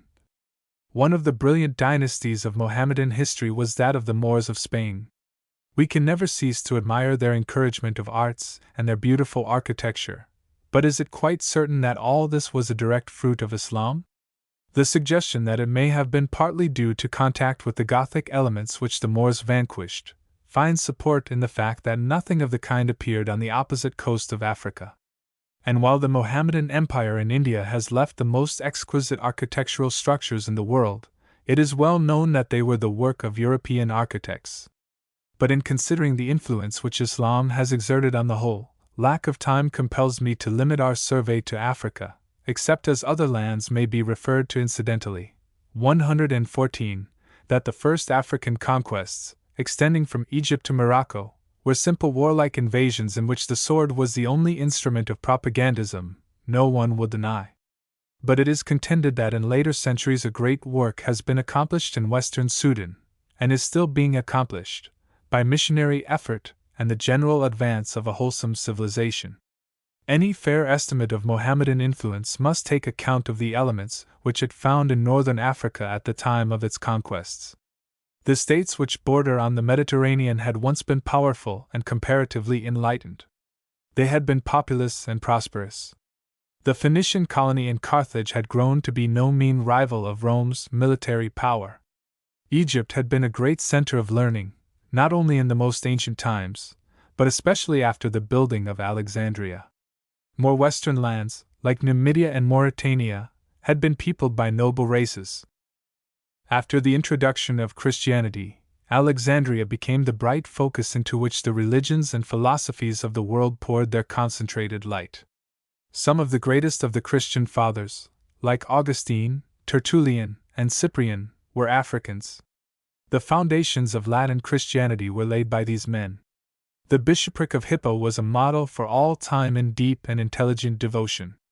The grace and strength, the sublime and all-conquering faith of Monica, and others like her, furnished a pattern for all Christian womanhood and motherhood. I do not forget that before the time of the Mohammedan invasion the Vandals had done their work of devastation, or that the African Church had been woefully weakened and rent by wild heresies and schisms, or that the defection of the Monophysite or Coptic Church of Egypt was one of the influences which facilitated the Mohammedan success. But making due allowance for all this, vandalism and schism could not have destroyed so soon the ancient civilization or sapped the strength of the North African races. The process which has permanently reduced so many once populous cities and villages to deserts, and left large portions of the Barbary states with only the moldering ruins of their former greatness, has been a gradual one. For centuries after the Arab conquest those states were virtually shut off from communication with Europe, and for at least 3 centuries more, say from 1500 down to the generation which immediately preceded our own, they were known chiefly by the piracies which they carried on against the commerce of all maritime nations. Even the government of the United States was compelled to pay $1 million for the ransom of captured American seamen, and it paid it not to private corsairs, but to the Mohammedan governments by which those piracies were subsidized, as a means of supplying the public exchequer. These large amounts were recovered only when our navy, in cooperation with that of England, extirpated the Rif piracies by bombarding the Moslem ports. The vaunted civilizations of the North African states would have been supported by wholesale marauding to this day, had not their piratical fleets been thus summarily swept from the seas by other powers. If Egypt has shown a higher degree of advancement, it has been due to her peculiar geographical position, to the inexhaustible fertility of the delta, and most of all, to the infusion of foreign life and energy into the management of her affairs. Ambitious adventurers, like the Albanian Mehmet Ali, have risen to power and have made Egypt what she is, or rather what she was before the more recent intervention of the European powers. Even Canon Taylor admits that for centuries it has been necessary to import more vigorous foreign blood for the administration of Egyptian affairs. 115. It will be admitted that Mohammedan conquests have been made in medieval times, and down to our own age, in Central Africa, and that along the southern borders of Sahara a cordon of more or less prosperous states has been established. Also, that the civilization of those states contrasts favorably with the savagery of the cannibal tribes with which they have come in contact. Probably the best, that is to say, the least objectionable, exemplifications of Islam now to be found in the world are seen in some of the older states of western Sudan. The Mandingo of the central uplands furnished a better material than the unspeakable Turk, and it would not be quite fair to ascribe all his present virtues to the Moslem rule. But how have these conquests in Central Africa been made? The contention of the apologists for Islam is that recently, at least, and probably more or less in the past, a quiet missionary work has greatly extended monotheism, temperance, education, and general comfort, and that it has done more than all other influences for the permanent extinction of the slave trade. Dr. E. W. Blyden, in answer to the charge that Mohammedan Arabs are now, and long have been, chiefly responsible for the horrors of that trade, and that even when Americans bought slaves for their plantations, Moslem raiders in the interior instigated the tribal quarrels which supplied the markets on the coast, contends that the Moslem conquests do most effectually destroy the trade, since tribes which have become Moslem can no longer be enslaved by Moslems. 116. It is a curious argument, especially as it seems to ignore the fact that at the present time both the supply and the demand depend on Mohammedan influence. As to the means by which the Sudanese states are now extending their power, we may content ourselves with a mere reference to the operations of the late El-Mahdi in the east and the notorious Samadou in the west. Their methods may be accepted as illustrations of a kind of tactics which have been employed for ages. The career of El-Mahdi is already well known. Samadou was originally a prisoner, captured while yet a boy in one of the tribal wars near the headwaters of the Niger. Partly by intrigue and partly by the aid of his religious fanaticism, he at length became sufficiently powerful to enslave his master. Soon afterward he proclaimed his divine mission, and declared a jihad or holy war against all infidels. Thousands flocked to his banner, influenced largely by the hope of booty, and ere long, to quote the language of a lay correspondent of the London Standard, written in Sierra Leone September 18, 1888, he became the scourge of all the peaceable states on the right bank of the upper Niger. Since 1882 he has attempted to dispute the territorial claims of the French on the upper, and of the English on the lower Niger, though without success. But he has seemed to avenge his disappointment the more terribly on the native tribes. The letter published in the Standard gives an account of an official commission sent by the governor of Sierra Leone to the headquarters of Samadou in 1888, and in describing the track of this western Mahdi in his approaches to the French territories it says, "The messengers report that every town and village through which they passed was in ruins, and that the road, from the borders of Sulemania to Haramakono, was lined with human skeletons, the remains of unfortunates who had been slain by Samadou's fanatical soldiery, or had perished from starvation through the devastation of the surrounding country. Some of these poor wretches, to judge from the horrible contortions of the skeletons, had been attacked by vultures and beasts of prey while yet alive, and when too near their lingering death to have sufficient strength to beat them off. Around the ruined towns were hundreds of doubled-up skeletons, the remains of prisoners who, bound hand and foot, had been forced upon their knees, and their heads struck off. Keba, the heroic Bambara king, is still resisting bravely, but he has only one stronghold, Siasso, left, and the end cannot now be far off." Samadou's career in this direction having been arrested, he next turned his attention toward the tribes under English protection on the southeast, where, unfortunately, there was no power to take up the cause of humanity and arrest his progress. Before long he entirely overran and subjected Karanko, Limba, Sulemania, Kono, and Kissi. The most horrible atrocities were committed, peaceable agriculturists were slaughtered in thousands, and their women and children carried off into slavery. Falaba, the celebrated capital of Sulemania, and the great emporium for trade between Sierra Leone and the Niger, was captured and destroyed, and all the inhabitants of that district, whom every traveler, from Winwood Reade down to Dr. Blyden, has mentioned with praise for their industry and docility, have been exterminated or carried off. Sulemania, which was the garden of West Africa, has now become a howling wilderness. And the writer adds, "The people of the states to the south of Futa Jalon are pagans, and Samadou makes their religion a pretext for his outrages. He is desirous, he says, of converting them to the true faith, and his modes of persuasion are murder and slavery." What could be more horrible than the story just brought down by the messengers who were with Major Festing? Miles of road strewn with human bones, blackened ruins where were peaceful hamlets, desolation and emptiness where were smiling plantations. What has become of the tens of thousands of peaceful agriculturists, their wives and their innocent children? Gone, converted, after Samadou's manner, to the true faith, and thus the conversion of West Africa to Islamism goes merrily on, while dilettante scholars at home complacently discuss the question as to whether that faith or Christianity is the more suitable for the Negro, and the British people, dead to their generous instincts of old, make no demand that such deeds of cruelty and horror shall be arrested with a strong hand. 117. Similar accounts of the African propagandism of Islam might be given in the very words of numerous travelers and explorers, but one or two witnesses only shall be summoned to speak of the Mohammedan dominion and civilization in East Africa.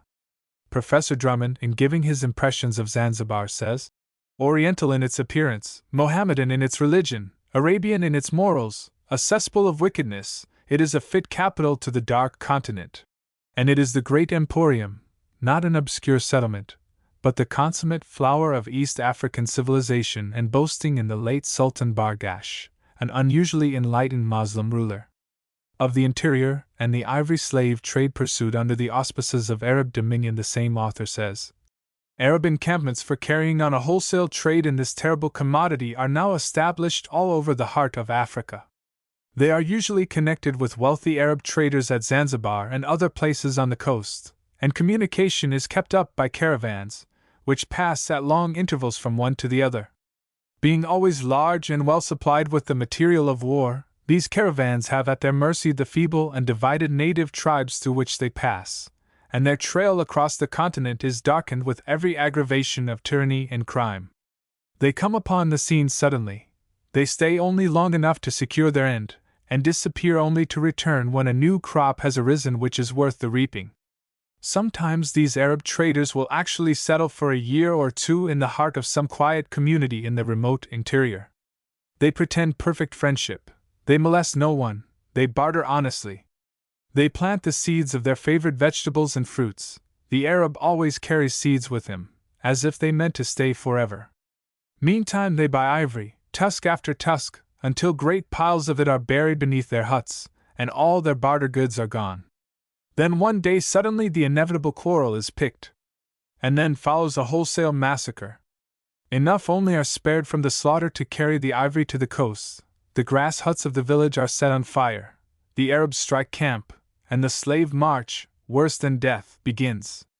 The last act in the drama, the slave march, is the aspect of slavery which in the past has chiefly aroused the passions and the sympathy of the outside world, but the greater evil is the demoralization and disintegration of communities by which it is necessarily preceded.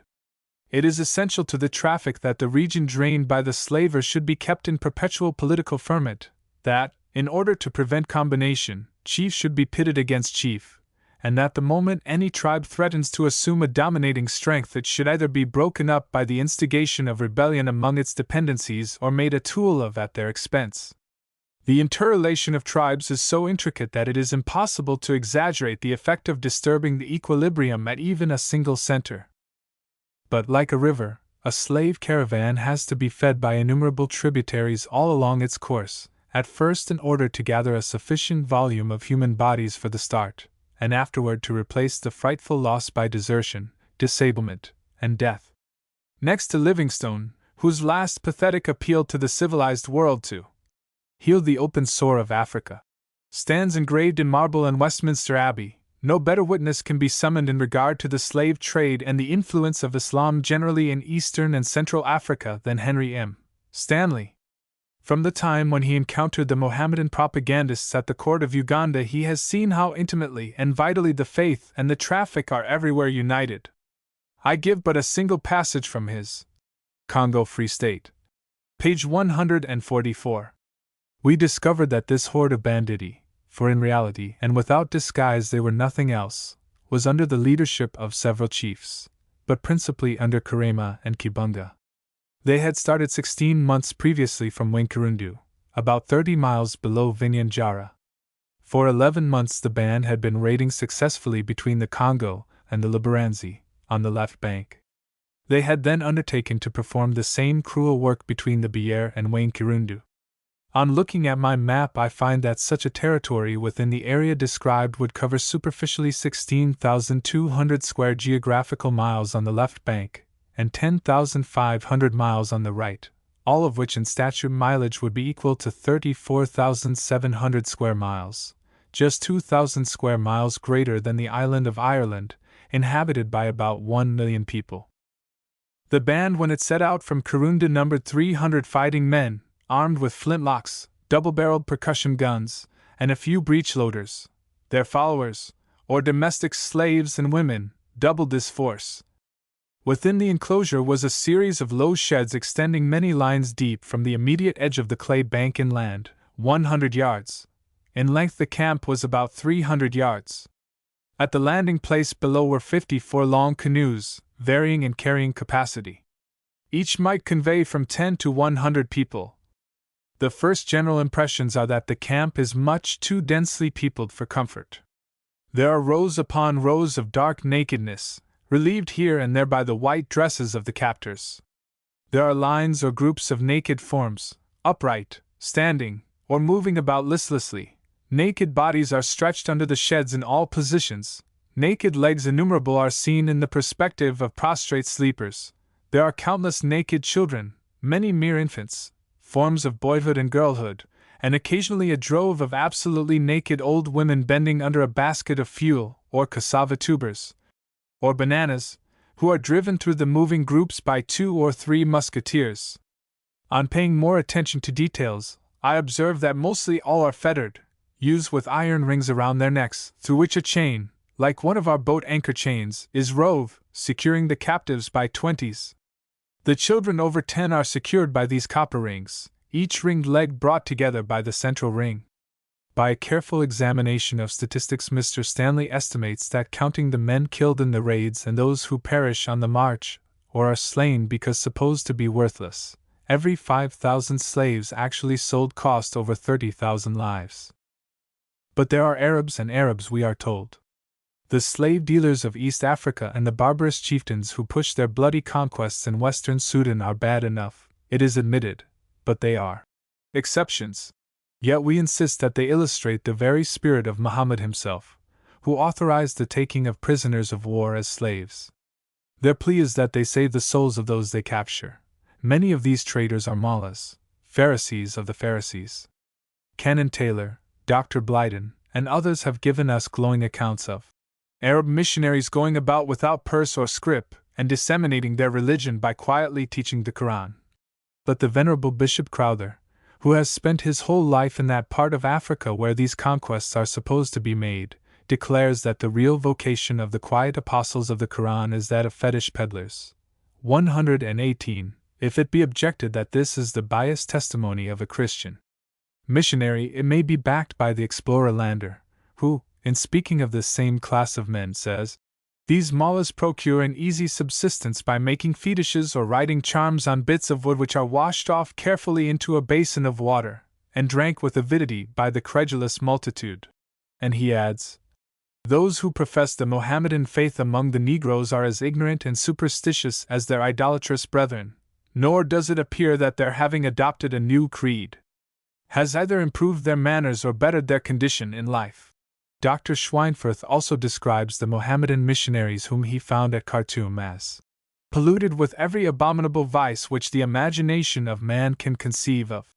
In answer to various statements which had been published in regard to the rapid missionary progress made by Mohammedans in West Central Africa, Bishop Crowther wrote a letter to the Church Missionary Society at the beginning of 1888, giving the results of his own prolonged observation. He describes the methods used as 1. War upon the heathen tribes. If the chief of a heathen tribe accepts the Quran, his people are at once counted as converts, and he is received into favor, and is thus prepared to become an instrument in conquering other tribes. But on the refusal to accept the Quran, war is declared, the destruction of their country is the consequence, and horrible bloodshed. The aged, male and female, are massacred, while the saleable are led away as slaves.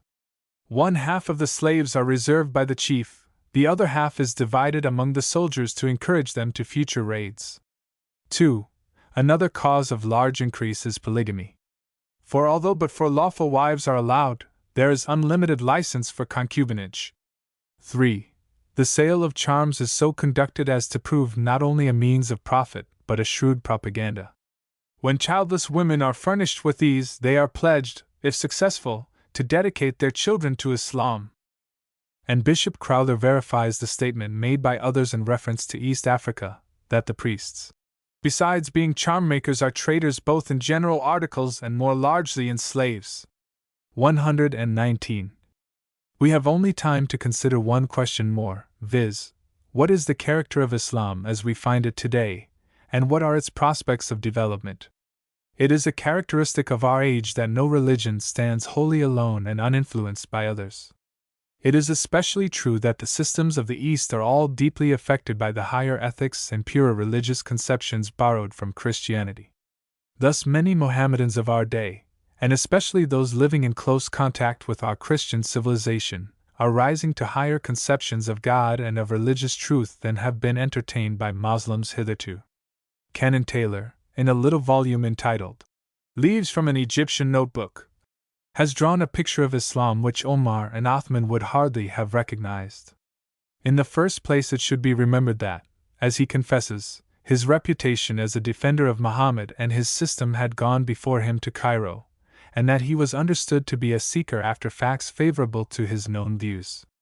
This opened the hearts of friendly pashas and served to bring out all the praises that they could bestow upon their own faith.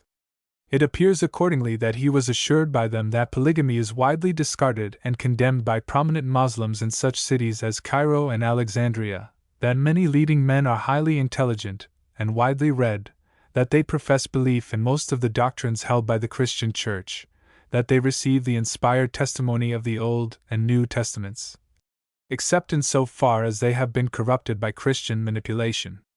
This exception, however, includes all that is at variance with the Quran. They advocate temperance and condemn the slave trade. They encourage the general promotion of education, and what seems to the credulous canon most remarkable of all is that they express deep regret that Christians do not feel the same charity and fellowship toward Muslims that they feel toward Christians. Now, making all due abatement for the couleur de rose which these easygoing and politic pashas may have employed with their English champion, it is undoubtedly true that a class of Mohammedans are found in the great cosmopolitan cities of the Levant who have come to recognize the spirit of the age in which they live. Many of them have been educated in Europe. They speak several languages. They read the current literature. They are ashamed of the old fanatical Mohammedanism. Though they cherish a partisan interest in the recognized religion of their country, their faith is really eclectic. It comes not from old Mecca, but is in part a product of the awakened thought of the 19th century. But Canon Taylor's great fallacy lies in trying to persuade himself and an intelligent Christian public that this is Islam. He wearies himself in his attempts to square the modern Cairo with the old, and to trace the modern gentlemanly Pasha, whose faith at least sits lightly upon his soul, as a legitimate descendant of the fanatical and licentious prophet of Arabia. When he strives to convince the world that because these courteous Pashas feel kindly enough toward the Canon of York and others like him, therefore Islam is and always has been a charitable and highly tolerant system, he simply stultifies the whole testimony of history. He tells us that his Egyptian friends complain that, whereas they regard us as brother believers and accept our scriptures, they are nevertheless denounced as infidels. And they ask why should an eternal coldness reign in our hearts? Probably they are not acquainted with Samadou of Western Sudan and his methods of propagandism. They have forgotten the career of El-Mahdi. They are not familiar with the terrible oppression of the Jews in Morocco, with which even that in Russia cannot compare.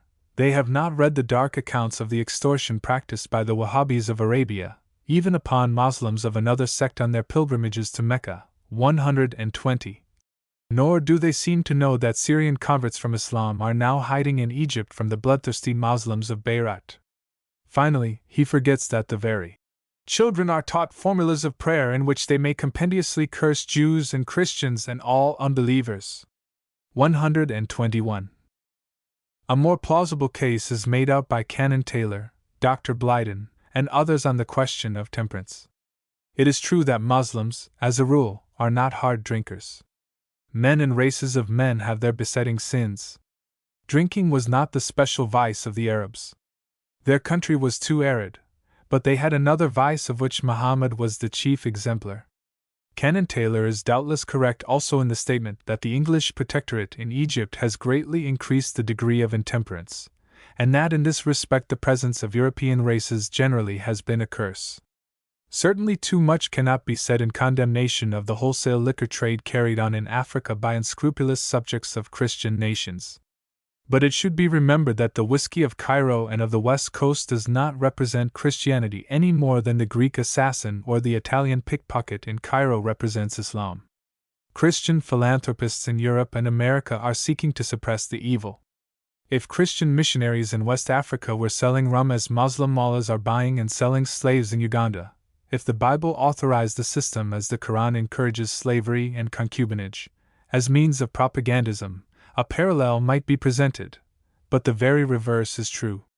As a rule, nomadic races are not as greatly inclined to the use of ardent spirits as are the descendants of the ancient tribes of northern Europe. The difference is due to climate, temperament, heredity, and the amount of supply. The Quran discourages intemperance, and so does the Bible. Both are disregarded when the means of gratification are abundant. The Mughals of India were sots almost as a rule. Wealthy Persian Muslims are the chief purchasers of the native wines. Lander, Schweinfurth, and even Mungo Park all speak of communities in Central Africa as wholly given to intemperance. 122. Egyptians even, according to Canon Taylor, find the abundant supplies afforded by Europeans too tempting for the restraints of the Quran. One of the most significant indications that the sober judgment of all enlightened men favors the immense superiority of the Christian faith over all ethnic systems is the fact that even those zealous apologists who have most plausibly defended the non-Christian religions have subsequently evinced some misgivings and have even become advocates of the superior light of Christianity. Sir Edwin Arnold, seeing how seriously some ill-grounded Christian people had interpreted the light of Asia, has since made amends by writing The Light of the World. N.E. Bosworth Smith, on reading the extravagant glorification given to Islam by Canon Isaac Taylor, whom he accuses of plagiarism and absurd exaggeration, has come to the stand as a witness against his extreme views. Without acknowledging any important modification of his own former views, he has greatly changed the place of emphasis. He has not only recorded his condemnation of Canon Taylor's extravagance, but he has made a strong appeal for the transcendent superiority of the Christian faith as that alone which must finally regenerate Africa and the world. He has called public attention to the following pointed criticism of Canon Taylor's plea for Islam, made by a gentleman long resident in Algeria, and he has given it his own endorsement. Canon Isaac Taylor, says the writer, has constructed at the expense of Christianity a rose-colored picture of Islam, by a process of comparison in which Christianity is arraigned for failures in practice, of which Christendom is deeply and penitently conscious, no account being taken of Christian precept. While Islam is judged by its better precepts only, no account being taken of the frightful shortcomings in Mohammedan practice, even from the standard of the Quran. 123. No indictment ever carried its proofs more conspicuously on its face than this. E. Bosworth Smith's subsequent tribute to the relative superiority of the Christian faith was given in an address before the Fellows of Zion's College, February 21, 1888.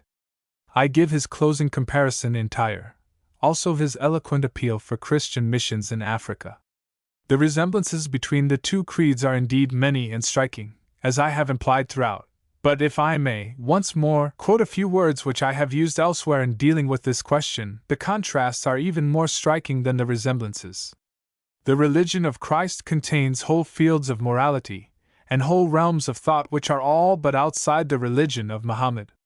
It opens humility, purity of heart, forgiveness of injuries, sacrifice of self, to man's moral nature. It gives scope for toleration, development, boundless progress to his mind. Its motive power is stronger even as a friend is better than a king, and love higher than obedience.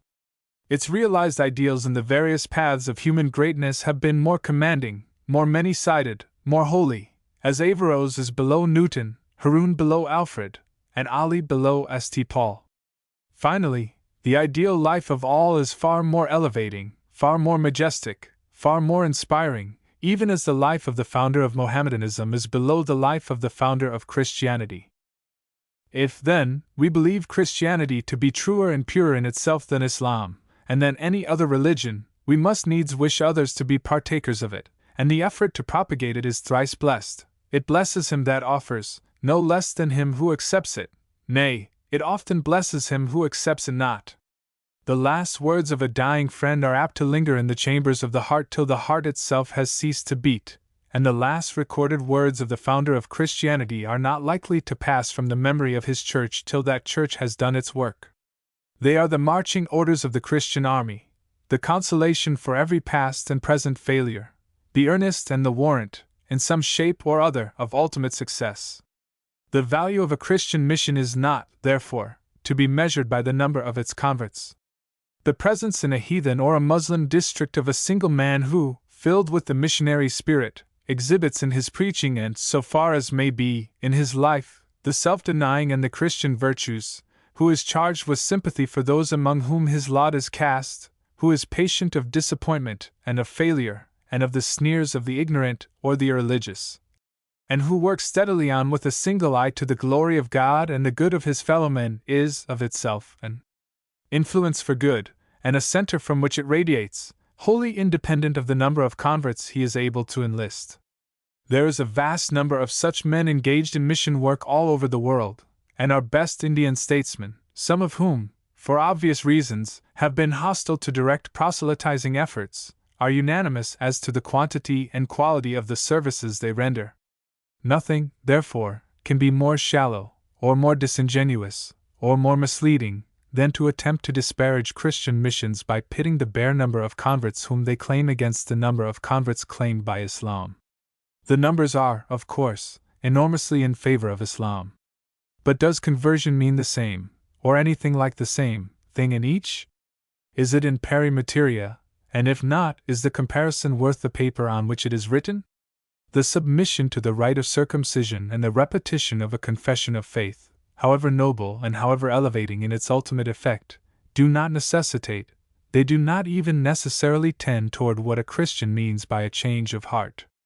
It is the characteristic of Mohammedanism to deal with batches and with masses. It is the characteristic of Christianity to speak straight to the individual conscience.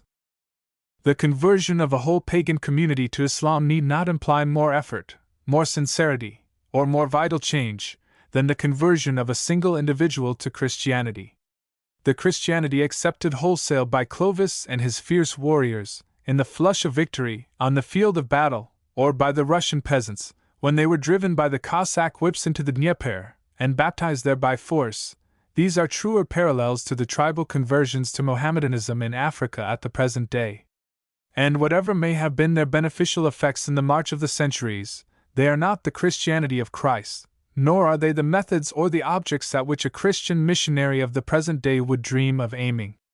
A Christian missionary could not thus bring over a pagan or a Muslim tribe to Christianity, even if he would. He ought not to try thus to bring them over, even if he could. Missionary work, as remarked by an able writer in The Spectator the other day, is sowing, not reaping, and the sowing of a plant which is slow to bear. At times, the difficulties and discouragements may daunt the stoutest heart and the most living faith.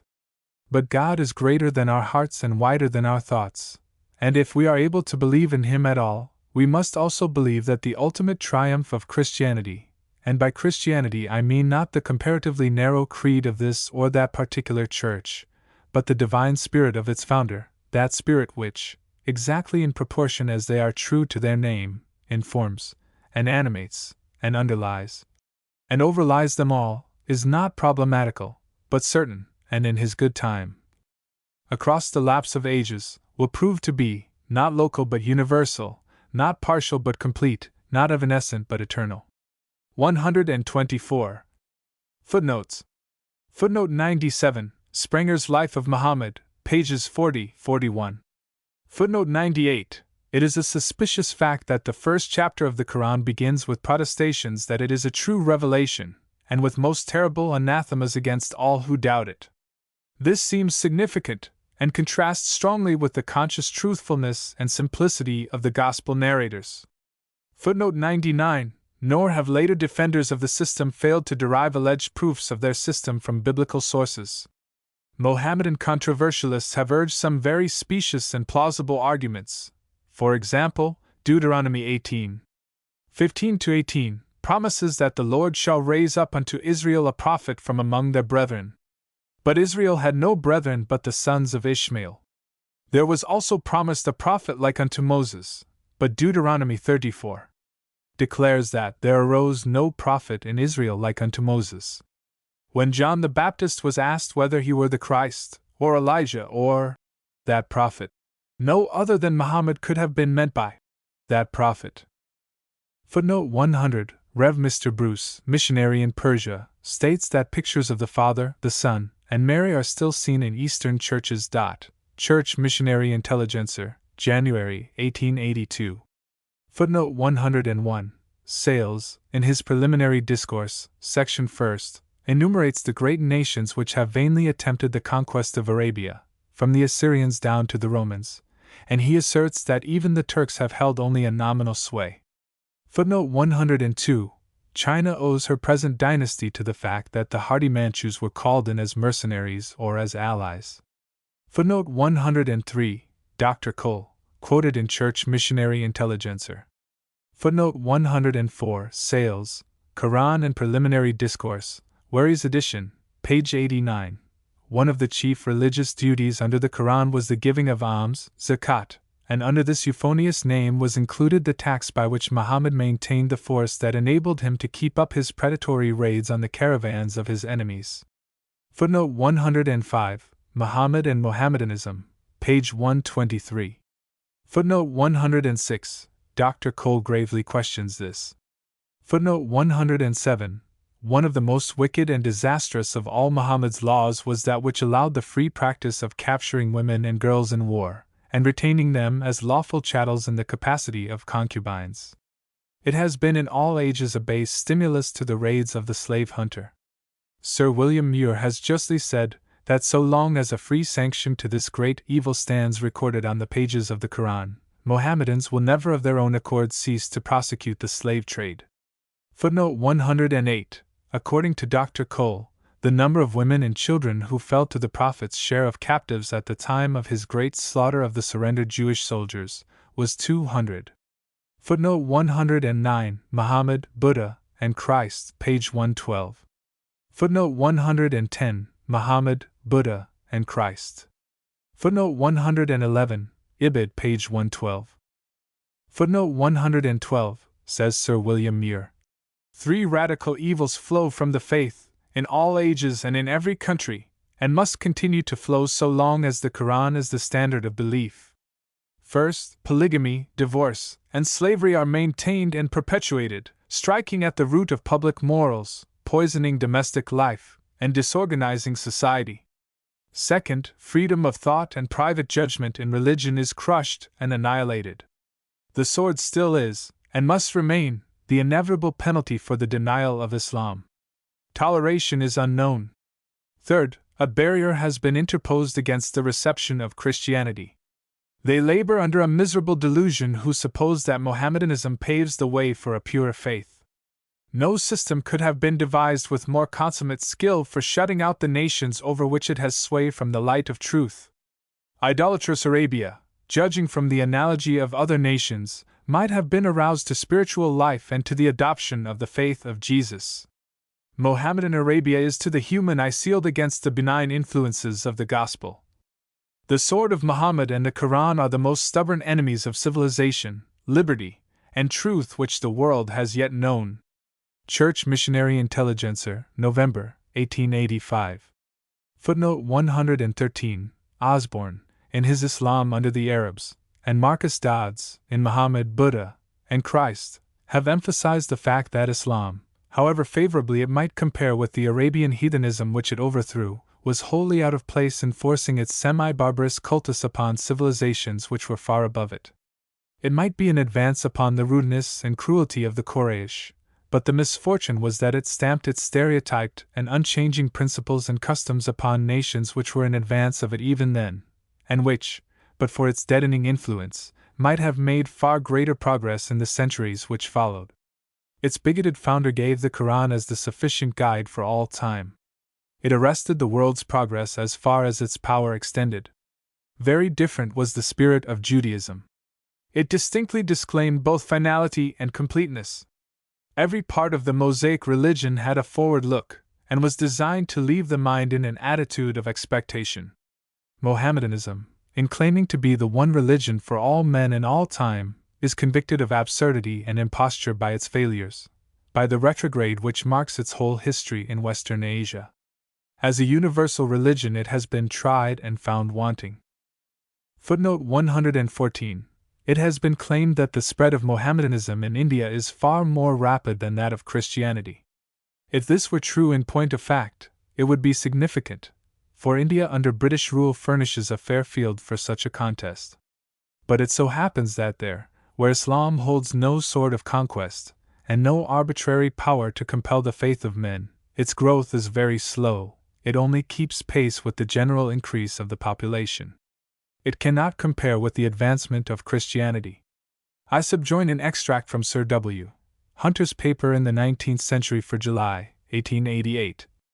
The official census, notwithstanding its obscurities of classification and the disturbing effects of the famine of 1877, attests the rapid increase of the Christian population.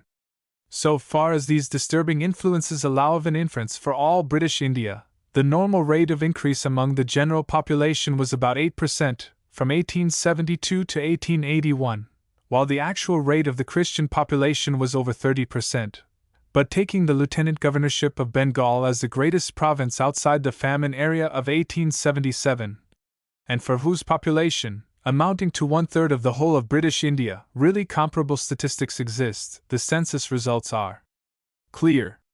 The general population increased in the 9 years preceding 1881 at the rate of 10.89%, the Mohammedans at the rate of 10.96%, the Hindus at some undetermined rate below 13.64%, Christians of all races at the rate of 40.71%, and the native Christians at the rate of 64.07%. Footnote 115. Leaves from an Egyptian notebook. Footnote 116. Christianity, Islam, and the Negro Race, page 241. Footnote 117. For the full text of the letter to the Standard, see Church Missionary Intelligencer, December, 1888. Footnote 118. Church Missionary Intelligencer, 1887, page 653. Footnote 119. See Church Missionary Intelligencer, April, 1888.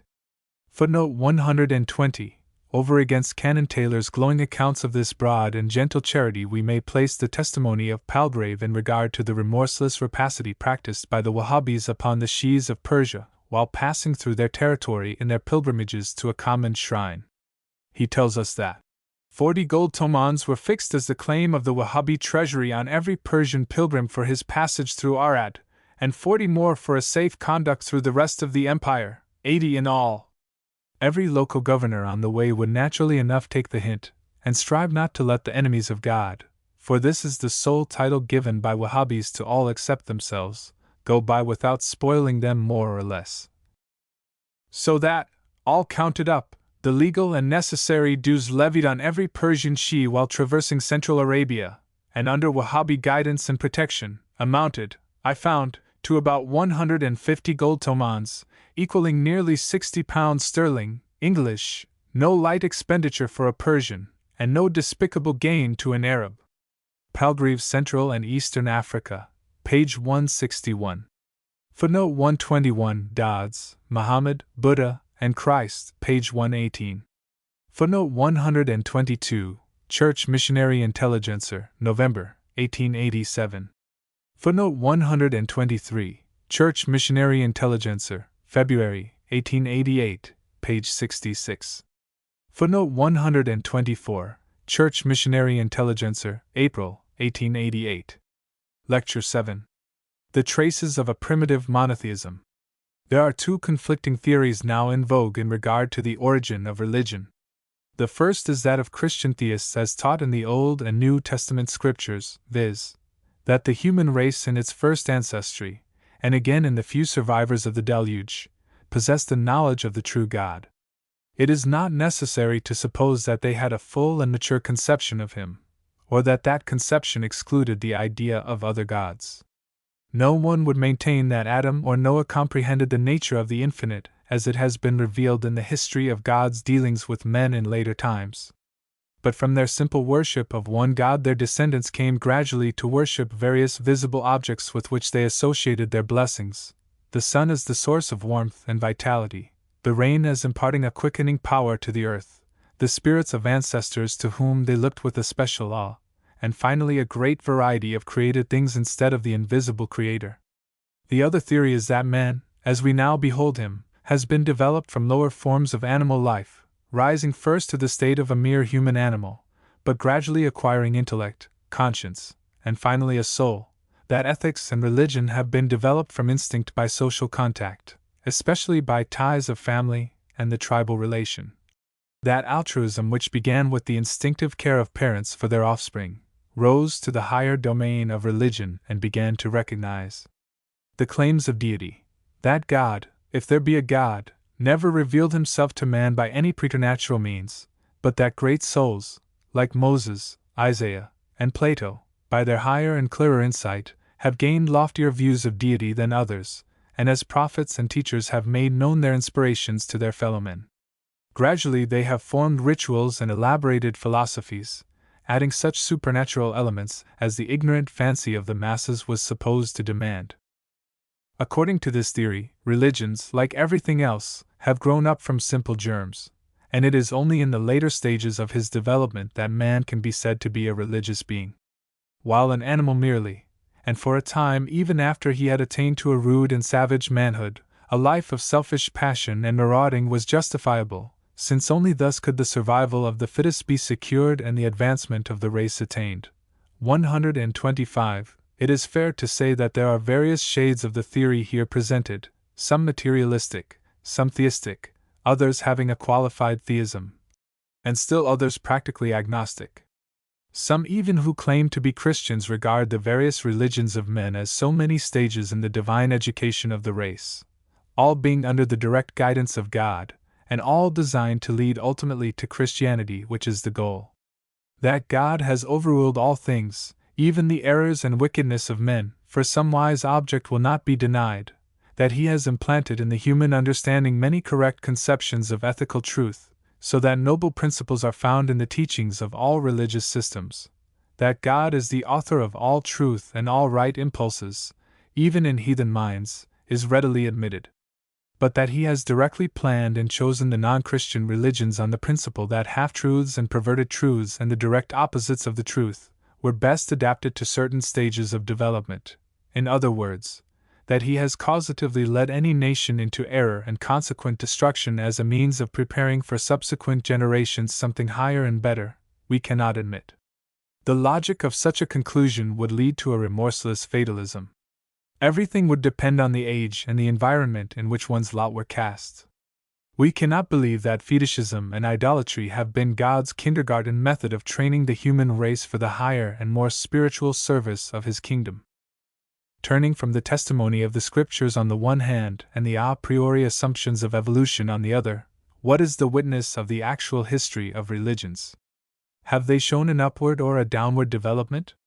Do they appear to have risen from polytheism towards simpler and more spiritual forms, or have simple forms been ramified into polytheism? 126. If we shall be able to establish clear evidence that monotheistic, or even henotheistic types of faith existed among all, or nearly all, the races at the dawn of history, a very important point will have been gained.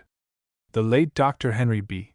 Smith, after a careful perusal of Ebrard's elaborate presentation of the religions of the ancient and the modern world, and his clear proofs that they had at first been invariably monotheistic and had gradually lapsed into ramified forms of polytheism, says in his review of Ebrard's work, "We do not know where to find a more weighty reply to the assumptions and theories of those writers who persist in claiming, according to the approved hypothesis of a merely naturalistic evolution, that the primitive state of mankind was the lowest and most debased form of polytheistic idolatry, and that the higher religions have been developed out of these base rudiments. Dr. Ebrard shows conclusively that the facts all lead to another conclusion, that gross idolatry is a degeneration of mankind from antecedent and purer forms of religious worship. He first treats of the civilized nations of antiquity, the Aryan and Indian religions, the Vedas, the Indra period of Brahmanism and Buddhism, then of the religion of the Iranians, the Avesta of the Parsis, next of the Greeks and Romans, the Egyptians, the Canaanites, and the heathen Semitic forms of worship, including the Phoenicians, Assyrians, and Babylonians. His second division is devoted to the half-civilized and savage races in the north and west of Europe, in Asia and Polynesia, Tartars, Mongols, Malays, and Kushites, then the races of America, including a minute examination of the relations of the different races here to the Mongols, Japanese, and Old Chinese immigrations. 127. Ebrard himself, in summing up the results of these prolonged investigations, says, "We have nowhere been able to discover the least trace of any forward and upward movement from fetishism to polytheism, and from that again to a gradually advancing knowledge of the one God. But on the contrary, we have found among all the peoples of the heathen world a most decided tendency to sink from an earlier and relatively purer knowledge of God towards something lower." 128. If these conclusions, reached by Ebrard and endorsed by the scholarly Dr. Henry B. Smith, are correct, they are of great importance, They bring to the stand the witness of the false religions themselves upon an issue in which historic testimony, as distinguished from mere theories, is in special demand in our time. Of similar import are the well-considered words of Professor Neville, in the first of his lectures on modern atheism. 129, he says, "Almost all pagans seem to have had a glimpse of the divine unity over the multiplicity of their idols, and of the rays of the divine holiness across the Saturnalia of their Olympi. It was a Greek, Cleanthus, who wrote these words: 'Nothing is accomplished on the earth without thee, O God, save the deeds which the wicked perpetrate in their folly.' It was in a theatre at Athens that the chorus of a tragedy sang, more than 2,000 years ago, 'May destiny aid me to preserve, unsullied, the purity of my words, and of all my actions, according to those sublime laws which, brought forth in the celestial heights, have the raven alone for their father, to which the race of mortals did not give birth, and which oblivion shall never entomb. In them is a supreme God, and one who waxes not old.' It would be easy to multiply quotations of this order and to show, in the documents of Grecian and Roman civilization, numerous traces of the knowledge of the only and holy God. With much careful discrimination, Dr. William A. P. Martin, of the Peking University, has said, "It is customary with a certain school to represent religion as altogether the fruit of an intellectual process. It had its birth, say they, in ignorance, is modified by every stage in the progress of knowledge, and expires when the light of philosophy reaches its noonday. The fetish gives place to a personification of the powers of nature, and this poetic pantheon is, in time, superseded by the high idea of unity in nature expressed by monotheism. This theory has the merit of verisimilitude. It indicates what might be the process if man were left to make his own religion, but it has the misfortune to be at variance with facts. A wide survey of the history of civilized nations, and the history of others is beyond reach, shows that the actual process undergone by the human mind in its religious development is precisely opposite to that which this theory supposes. In a word, that man was not left to construct his own creed, but that his blundering logic has always been active in its attempts to corrupt and obscure a divine original. The connection subsisting between the religious systems of ancient and distant countries presents many a problem difficult of solution. Indeed, their mythologies and religious rites are generally so distinct as to admit the hypothesis of an independent origin, but the simplicity of their earliest beliefs exhibits an unmistakable resemblance, suggestive of a common source. China, India, Egypt, and Greece all agree in the monotheistic type of their early religion. The Orphic hymns, long before the advent of the popular divinities, celebrated the Pantheos, the universal God. The odes compiled by Confucius testify to the early worship of Shangta, the supreme oiler. The Vedas speak of one unknown true being, all-present, all-powerful, the creator, preserver, and destroyer of the universe. And in Egypt, as late as the time of Plutarch, there were still vestiges of a monotheistic worship. The other Egyptians, he says, all made offerings at the tombs of the sacred beasts, but the inhabitants of the Thebaids stood alone in making no such offerings, not regarding as a god anything that can die, and acknowledging no god but one, whom they call Neph, who had no birth, and can have no death. Abraham, in his wanderings, found the God of his fathers known and honored in Salem, in Gerar, and in Memphis, while at a later day Jethro, in Midian, and Balaam, in Mesopotamia, were witnesses that the knowledge of Jehovah was not yet extinct in those countries. 130. Professor Max Muller speaks in a similar strain of the lapse of mankind from earlier and simpler types of faith to low and manifold superstitions. "Whenever we can trace back a religion to its first beginning," says the distinguished Oxford professor, "we find it free from many of the blemishes that offend us in its later phases. The founders of the ancient religions of the world, as far as we can judge, were minds of a high stamp, full of noble aspirations, yearning for truth, devoted to the welfare of their neighbors, examples of purity and unselfishness.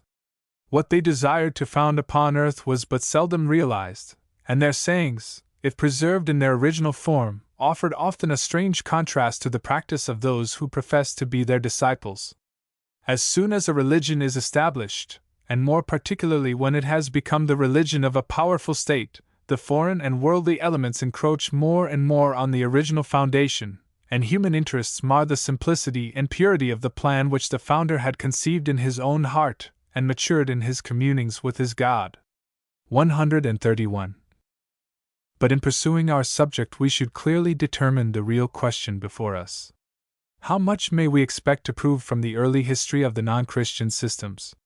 Not certainly that all nations once received a knowledge of the Old Testament revelation, as some have claimed, nor that all races possessed at the beginning of their several historic periods one and the same monotheistic faith. We cannot prove from non-scriptural sources that their varying monotheistic conceptions sprang from a common belief.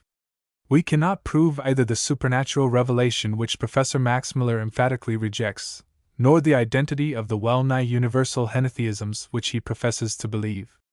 We cannot prove that the worship of one God as supreme did not coexist with a sort of worship of inferior deities or ministering spirits.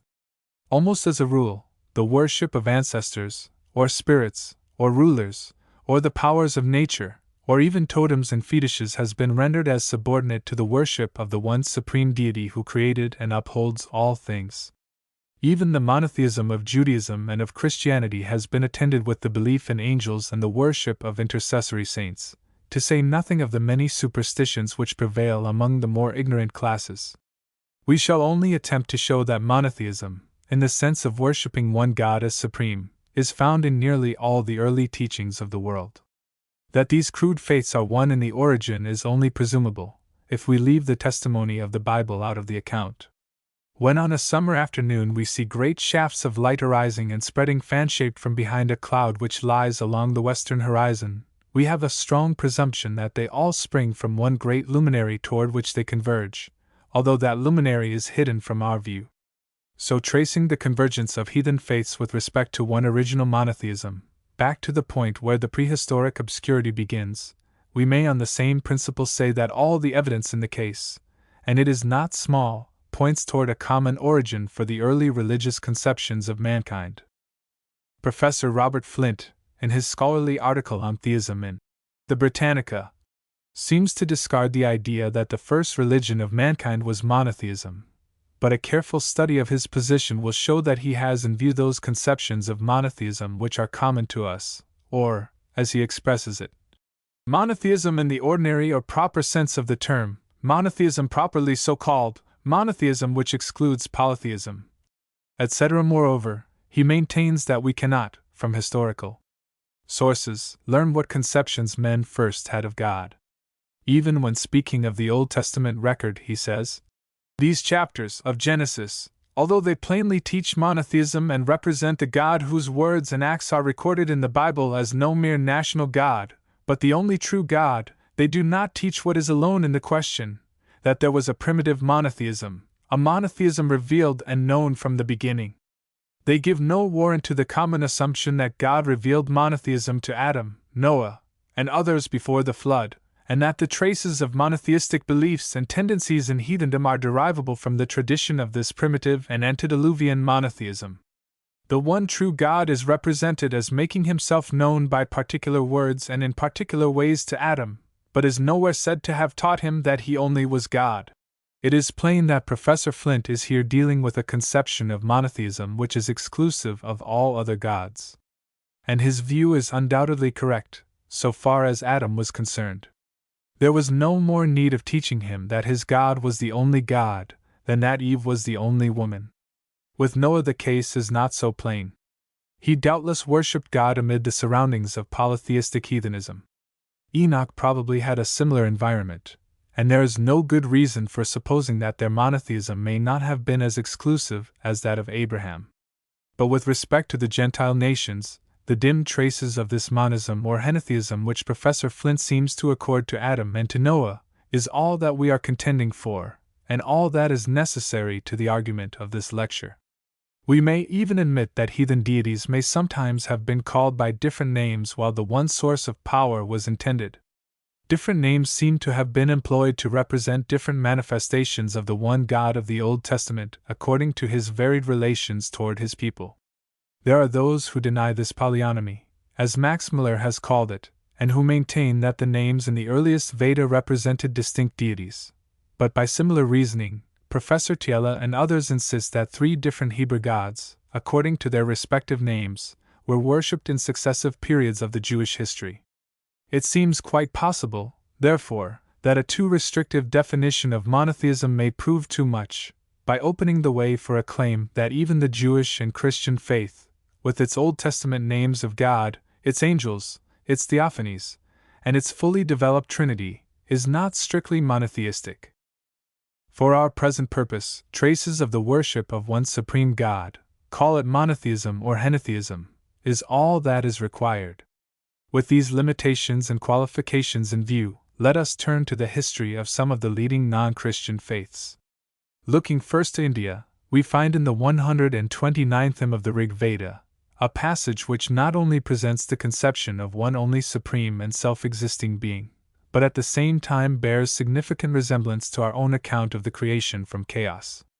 It reads thus: "In the beginning there was either naught nor aught, then there was either atmosphere nor sky above, there was either death nor immortality, there was either day nor night, nor light, nor darkness, only the existent one breathed calmly self-contained. Naught else but he was there, naught else above, beyond. Then first came darkness hid in darkness, gloom in gloom, next all was water, chaos indiscreet, in which one lay void, shrouded in nothingness." 132. In the 121st hymn of the same Veda occurs a passage which seems to resemble the opening of the Gospel of St. John. It reads thus, as translated by Sir Munir Williams: "Him let us praise, the golden child that was in the beginning, who was born the Lord, who made the earth and formed the sky." The one born Lord reminds us of the New Testament expression, "the only begotten Son." Both were in the beginning. Both were the creators of the world. While there is much that is mysterious in these references, the idea of oneness and supremacy is too plain to be mistaken. Professor Max Muller has well expressed this fact when he said, "There is a monotheism which precedes polytheism in the Veda, and even in the invocation of their inferior gods, the remembrance of a God one and infinite breaks through the mist of an idolatrous phraseology like the blue sky that is hidden by passing clouds." 133. These monotheistic conceptions appear to have been common to the Aryans before their removal from their early home near the sources of the Oxus, and we shall see further on that in one form or another they survived among all branches of the migrating race. The same distinguished scholar traces the early existence of monotheism in a series of brief and rapid references to nearly all the scattered Aryans not only, but also to the Turanians on the north and east, to the Tunguzic, Mongolic, Tartaric, and Finnic tribes. "Everywhere," he says, "we find a worship of nature and the spirits of the departed, but behind it all there rises a belief in some higher power called by different names, who is maker and protector of the world, and who always resides in heaven." 134. He also speaks of an ancient African faith which, together with its worship of reptiles and of ancestors, showed a vague hope of a future life, and a not altogether faded reminiscence of a supreme God, which certainly implies a previous knowledge. 135. The same prevalence of one supreme worship rising above all idolatry he traces among the various tribes of the Pacific Islands. His generalizations are only second to those of Ebrard. Although he rejects the theory of a supernatural revelation, yet stronger language could hardly be used than that which he employs in proof of a universal monotheistic faith. 136. "Nowhere," he says, "do we find stronger arguments against idolatry. Nowhere has the unity of God been upheld more strenuously against the errors of polytheism than by some of the ancient sages of India. Even in the oldest of the sacred books, the Rig Veda, composed 3,000 or 4,000 years ago, where we find hymns addressed to the different deities of the sky, the air, the earth, the rivers, the protest of the human heart against many gods breaks forth from time to time with no uncertain sound." Professor Muller's whole position is pretty clearly stated in his first lecture on The Science of Religion, in which he protests against the idea that God once gave to man a preternatural revelation concerning himself, and yet he gives in this same lecture this striking testimony to the doctrine of an early and prevailing monotheistic faith. "Is it not something worth knowing," he says, worth knowing even to us after the lapse of 4,000 or 5,000 years, that before the separation of the Aryan race, before the existence of Sanskrit, Greek, or Latin, before the gods of the Veda had been worshipped, and before there was a sanctuary of Zeus among the sacred oaks of Dodona, one supreme deity had been found, had been named, had been invoked by the ancestors of our race, and had been invoked by a name which has never been excelled by any other name? And again, on the same subject, he says, if a critical examination of the ancient language of the Jews leads to no worse results than those which have followed from a careful interpretation of the petrified language of ancient India and Greece, we need not fear. We shall be gainers, not losers. Like an old precious metal, the ancient religion, after the rust of ages has been removed, will come out in all its purity and brightness, and the image which it discloses will be the image of the Father of all the nations upon earth, and the superscription, when we can read it again, will be, not only in Judea, but in the languages of all the races of the world, the Word of God, revealed where alone it can be revealed, revealed in the heart of man. 137. The late Professor Banerjee, of Calcutta, in a publication entitled The Aryan Witness, not only maintained the existence of monotheism in the early Vedas, but with his rare knowledge of Sanskrit and kindred tongues, he gathered from Iranian as well as Hindu sources many evidences of a monotheism common to all Aryans. His conclusions derive special value from the fact that he was a high-caste Hindu, and was not only well versed in the sacred language, but was perfectly familiar with Hindu traditions and modes of thought. He was as well qualified to judge of early Hinduism as Paul was of Judaism, and for the same reason. And from his Hindu standpoint, as a Pharisee of the Pharisees, though afterward a Christian convert, he did not hesitate to declare his belief, not only that the early Vedic faith was monotheistic, but that it contained traces of that true revelation, once made to men. 138. In the same line we find the testimony of the various types of revived Aryanism of our own times. The Brahmo Samaj, the Arya Samaj, and other similar organizations, are not only all monotheistic, but they declare that monotheism was the religion of the early Vedas. And many other Hindu reforms, some of them going as far back as the 12th century, have been so many returns to monotheism. A recent Arya Catechism published by Ganeshi asserts in its first article that there is one only God, omnipotent, infinite, and eternal. It proceeds to show that the Vedas present but one, and that when hymns were addressed to Agni, Vayu, Indra, etc., it was only a use of different names for one and the same being. 139. It represents God as having all the attributes of supreme deity. He created the world by his direct power and for the revelation of his glory to his creatures. Man, according to the Aryas, came not by evolution nor by any of the processes known to Hindu philosophy, but by direct creation from existing atoms. In all this it is easy to see that much has been borrowed from the Christian conception of God's character and attributes, but the value of this Aryan testimony lies in the fact that it claims for the ancient Vedas a clear and positive monotheism.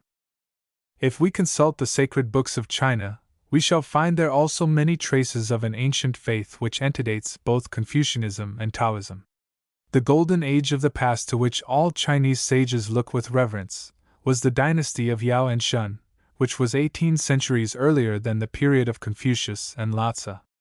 The records of the Shu king which Confucius compiled, and from which unfortunately his agnosticism excluded nearly all its original references to religion, nevertheless retain a full account of certain sacred rites performed by Shun on his accession to the full imperial power. In those rites the worship of one god as supreme is distinctly set forth as a customary service, thereby implying that it was already long established. Separate mention is also made of offerings to inferior deities, as if these were honored at his own special instance. It is unquestionably true that in China, and indeed in all lands, there sprang up almost from the first a tendency to worship, or at least to fear, unseen spirits. This tendency has coexisted with all religions of the world, even with the Old Testament cult, even with Christianity. To the excited imaginations of men, especially the ignorant classes, the world has always been a haunted world, and just in proportion as the light of true religion has become dim, countless hordes of ghosts and demons have appeared. When Confucius arose, this gross animism had almost monopolized the worship of his countrymen, and universal corruption bore sway. He was not an original thinker, but only a compiler of the ancient wisdom, and in his selections from the traditions of the ancients, he compiled those things only which served his great purpose of building up, from the relations of family and kindred, the complete pyramid of a well-ordered state in which the emperor should hold to his subjects the place of deity. If such honor to a mortal seemed extravagant, yet in his view a wise emperor was far worthier of reverence than the imaginary ghosts of the popular superstitions. Yet, even Confucius could not quite succeed in banishing the idea of divine help, nor could he destroy that higher and most venerable worship which has ever survived amid all the corruptions of polytheism. Professor Legge of Oxford has claimed, from what he regards as valid linguistic proofs, that at a still earlier period than the dynasty of Yao and Shun there existed in China the worship of one god. He says, 5,000 years ago the Chinese were monotheists, not henotheists, but monotheists. Though he adds that even then there was a constant struggle with nature worship and divination. 140. The same high authority cites a remarkable prayer of an emperor of the Ming dynasty, 1538 AD, to show that in spite of the agnosticism and reticence of Confucius, Shangta has been worshipped in the centuries which have followed his time. The prayer is very significant as showing how the one supreme god stands related to the subordinate gods which polytheism has introduced. The emperor was about to decree a slight change in the name of Shangta to be used in the imperial worship. He first addressed the spirits of the hills, the rivers, and the seas, asking them to intercede for him with Shangta. "We will trouble you," said he, "on our behalf to exert your spiritual power and to display your vigorous efficacy, communicating our poor desires to Shangta, and praying him graciously to grant us his acceptance and regard, and to be pleased with the title which we shall reverently present." But very different was the language used when he came to address Shangta himself. "Of old, in the beginning," he began. "Of old in the beginning, there was the great chaos without form, and dark. The 5 elements had not begun to revolve nor the sun and moon to shine. In the midst thereof there presented itself either form nor sound. Thou, O spiritual sovereign, earnest forth in thy presidency, and first didst divide the grosser parts from the purer. Thou madest heaven, thou madest earth, thou madest man. All things got their being with their producing power. O.T. When thou hadst opened the course for the inactive and active forces of matter to operate, thy making work went on. Thou didst produce, O Spirit, the sun and moon and 5 planets, and pure and beautiful was their light.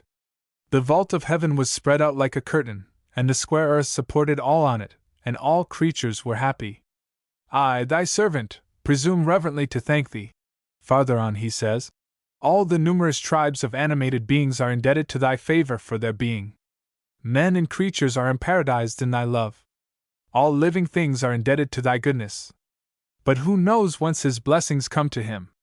It is thou, O Lord, who art the parent of all things." 141. Surely this prayer humbly offered by a monarch would not be greatly out of place among the Psalms of David. Its description of the primeval chaos strikingly resembles that which I have quoted from the Rig Veda, and both resemble that of the Mosaic record. If the language used does not present the clear conception of one God, the Creator and the Upholder of all things, and a supreme and personal sovereign over kings and even gods, then language has no meaning.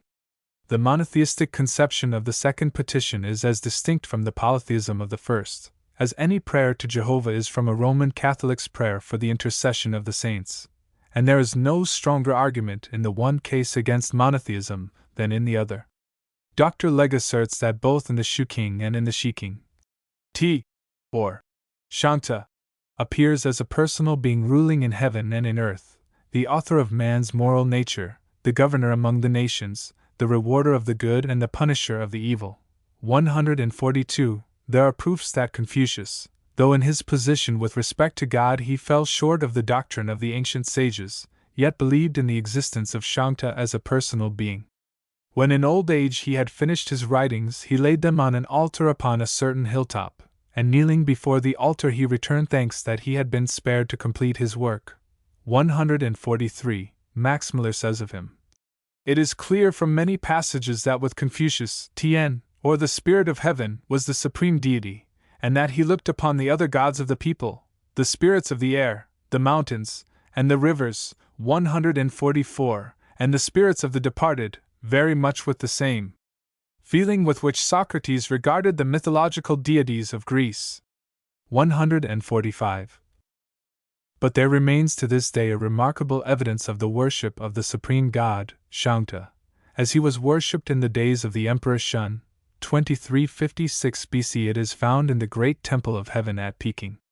Dr. Martin and Professors Legge and Douglas all insist that the sacrifices there celebrated are relics of the ancient worship of a supreme god. China is full of the traces of polytheism. The land swarms with Taoist deities of all names and functions, with Confucian and ancestral tablets, and with Buddhist temples and dagobas. But within the sacred enclosure of this temple no symbol of heathenism appears. Of the august imperial service Dr. Martin thus eloquently speaks, frowny face 146. Within the gates of the southern division of the capital, and surrounded by a sacred grove so extensive that the silence of its deep shades is never broken by the noise of the busy world around it, stands the Temple of Heaven. It consists of a single tower, whose tiling of resplendent azure is intended to represent the form and color of the aerial vault. It contains no image, but on a marble altar a bullock is offered once a year as a burnt sacrifice, while the monarch of the empire prostrates himself in adoration of the spirit of the universe. This is the high place of Chinese devotion, and the thoughtful visitor feels that he ought to tread its courts with unsandaled feet, for no vulgar idolatry has entered here. This mountaintop still stands above the waves of corruption, and on this solitary altar there still rests a faint ray of its primeval faith. The tablet which represents the invisible deity is inscribed with the name Shangta, the supreme ruler, and as we contemplate the majesty of the empire before it, while the smoke ascends from his burning sacrifice, our thoughts are irresistibly carried back to the time when the king of Salem officiated as priest of the Most High God. There is, he adds, no need of extended argument to establish the fact that the early Chinese were by no means destitute of the knowledge of the true God. Dr. Legge, the learned translator of the Chinese classics, shares so fully the views here expressed, that he actually put his shoes from off his feet before ascending the great altar, feeling that amidst all the mists and darkness of the national superstition, a trace of the glory of the infinite Jehovah still lingered there. And in many a discussion since he has firmly maintained that that is in a dim way an altar of the true and living God. Lotze, like Confucius, was agnostic, yet he could not wholly rid himself of the influence of the ancient faith. His conception of Tao, or reason, was rationalistic, certainly, yet he invested it with all the attributes of personality, as the word, wisdom, is sometimes used in the Old Testament. He spoke of it as the infinite supreme, the first beginning, and the great original. Dr. Medhurst has translated from the Tao Te King this striking Taoist prayer: O thou perfectly honored one of heaven and earth, the rock, the origin of myriad energies, the great manager of boundless kulpas, do thou enlighten my spiritual conceptions. Within and without the three worlds, the Logos, or divine Tao, is alone honorable, embodying in himself a golden light. May he overspread and illumine my person. He whom we cannot see with the eye, or hear with the ear, who embraces and includes heaven and earth, may he nourish and support the multitudes of living beings. If we turn to the religion of the Iranian or Persian branch of the Aryan family, we find among them also the traces of a primitive monotheism, and that it was not borrowed from Semitic sources, through the descendants of Abraham or others, Ebrard has shown clearly in the second volume of his Apologetic. Max Muller also maintains the identity of the Iranian faith with that of the Indo-Aryans. The very first notices of the religion of the Avesta represent it as monotheistic. Ahura Mazda, even when opposed by Ahriman, is supreme, and in the oldest hymns or gathas of the Yasna, Ahriman does not appear. There are references to evil beings, but they have no formidable head. Persian dualism, therefore, was of later growth. Zoroaster, whom Munir Williams assigns to the close of the 6th century B.C., 147, speaks of himself as a reformer sent to re-establish the pure worship of Ahura, and Haug considers the conception of Ahura identical with that of Jehovah. High on a rocky precipice at Behistun, Rawlinson has deciphered an inscription claiming to have been ordered by Darius Hystaspes, who lived 500 BC, which is as clearly monotheistic as the Song of Moses. The Vendidad, which Rawlinson supposes to have been composed 800 years BC, is full of references to minor gods, but Ahura is always supreme. The modern Parsas of Bombay claim to be monotheistic, and declare that such has been the faith of their fathers from the beginning. A Parsi catechism published in Bombay 25 years ago reads thus: "We believe in only one God, and do not believe in any besides him. He is the God who created the heavens, the earth, the angels, the stars, the sun, the moon, the fire, the water, and all things of the worlds. That God we believe in, him we invoke, him we adore." And lest this should be supposed to be a modern faith, the confession further declares that this is the religion which the true prophet Zarathustra, or Zoroaster, brought from God. The Shintoists of Japan, according to their sacred book, the Kajiki, believe in one self-existent and supreme God, from whom others emanated. From two of these, male and female, sprang the goddess of the sun, and from her the royal line of the Mikados. There was no creation, but the two active emanations stirred up the eternally existing chaos, till from it came forth the teeming world of animal and vegetable life. It has often been asserted that tribes of men are found who have no conception of God. The author of 2 Years in the Jungle declares that the hill Dayaks of Borneo are without the slightest notion of a divine being. But a government officer, who for 2 years was the guest of Raja Brooke, succeeded after long delay in gaining a key to the religion of these Dayaks. He gives the name of one supreme being among subordinate gods, and describes minutely the forms of worship. Professor Max Miller, while referring to this same often repeated allegation as having been applied to the Aborigines of Australia, cites one of Sir Hercules Robinson's reports on New South Wales, which contains this description of the singular faith of one of the lowest of the interior tribes. Frowny face 148. First a being is mentioned who is supreme and whose name signifies the maker or cutter out, and who is therefore worshipped as the great author of all things. But as this supreme God is supposed to be inscrutable and far removed, a second deity is named, who is the revealer of the first and his mediator in all the affairs of men. 149. Rev. A.C. Good, now a missionary among the cannibal tribes of West Africa, stated in the Presbyterian General Assembly at Saratoga in May, 1890, that with all the fetishes and superstitions known among the tribes on the Agavi, if a man is asked who made him, he points to the sky and utters the name of an unknown being who created all things.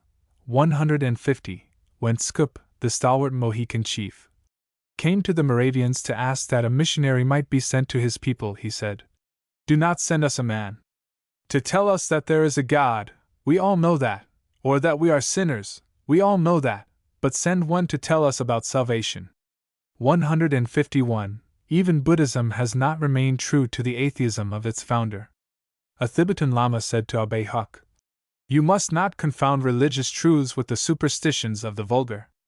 The Tartars prostrate themselves before whatever they see, but there is one only sovereign of the universe, the creator of all things, alike without beginning and without end." But what is the testimony of the great dead religions of the past with respect to a primitive monotheism? It is admitted that the later developments of the old Egyptian faith were polytheistic. But it has generally been conceded that as we approach the earliest notices of that faith, monotheistic features more and more prevail. This position is contested by Miss Amelia B. Edwards and others, who lean toward the development theory. Miss Edwards declares that the earliest faith of Egypt was mere totemism, while on the other hand Ebrard, gathering up the results of the researches of Lepsius, Ebers, Brugsch, and Emmanuel de Rouge, deduces what seem to be clear evidences of an early Egyptian monotheism. He quotes Manetho, who declares that, "For the first 9,000 years the god Ta ruled alone, there was no other." According to inscriptions quoted by de Rouge, the Egyptians in the primitive period worshipped the one being who truly lives, who has made all things, and who alone has not been made. This one God was known in different parts of Egypt under different names, which only in later times came to stand for distinct beings. A text which belongs to a period 1500 years before Moses says, "He has made all that is, thou alone art, the millions owe their being to thee. He is the Lord of all that which is, and of that which is not." A papyrus now in Paris, dating 2300 BC, contains quotations from two much older records, one a writing of the time of King Suffren, about 3500 BC, which says, "The operation of God is a thing which cannot be understood." The other, from a writing of Ptahhotep, about 3000 BC, reads, "This is the command of the God of creation, the peaceable may come and issue orders. The eating of bread is in conformity with the ordinance of God. Can one forget that his blessing rests thereupon?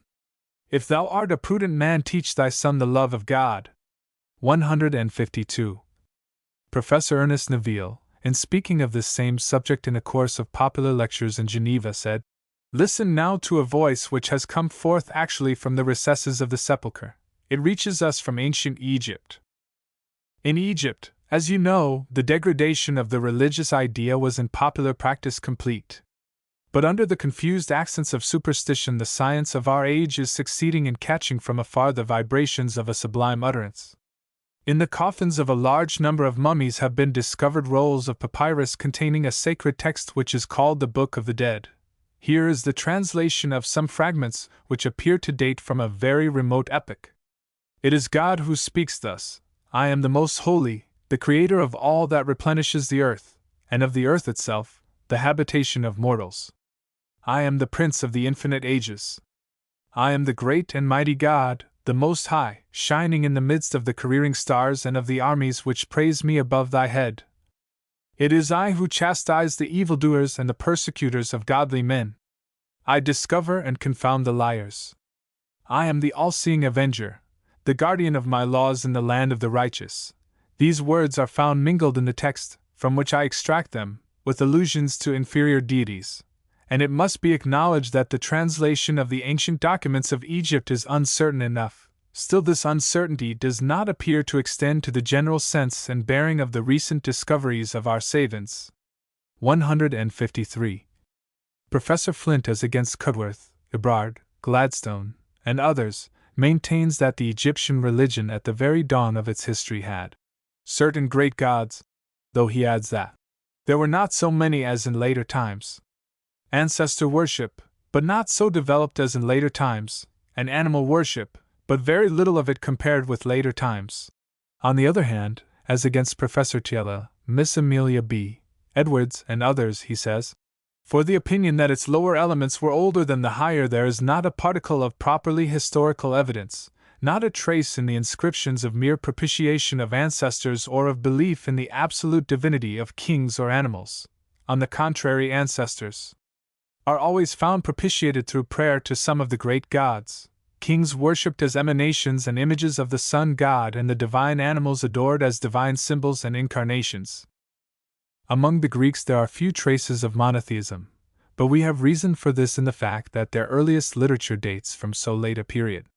It began with Homer not earlier than 600 BC, and direct accounts of the religion of the Greeks are not traced beyond 560 BC, but Welker, whose examinations have been exhaustive, has, in the opinion of Max Muller, fairly established the primitive monotheism of the Greeks. Muller says, "When we ascend with him to the most distant heights of Greek history, the idea of God as the supreme being stands before us as a simple fact. Next to this adoration of one God, the Father of men, we find in Greece a worship of nature. The powers of nature, originally worshipped as such, were afterward changed into a family of gods, of which Zeus became the king and father. The third phase is what is generally called Greek mythology, but it was preceded in time, or at least rendered possible in thought, by the two prior conceptions, a belief in a supreme God and a worship of the powers of nature. The divine character of Zeus, as distinguished from his mythological character, is most carefully brought out by Welker.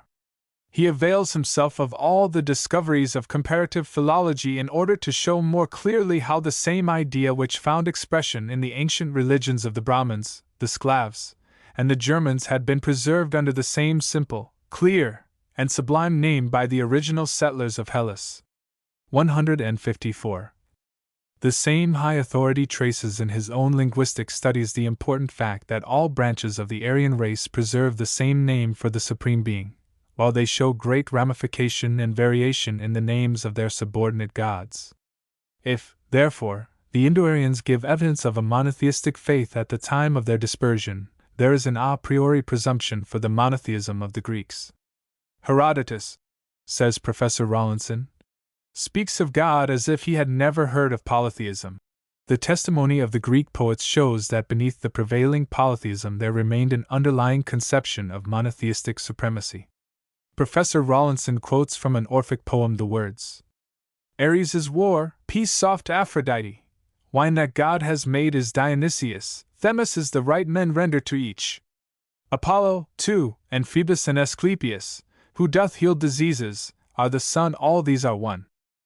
Max Muller traces to this same element of monotheism the real greatness and power of the Hellenic race when he says, What was it then that preserved in their hearts, the Greeks, in spite even of the feuds of tribes and the jealousies of states, the deep feeling of that ideal unity which constitutes a people?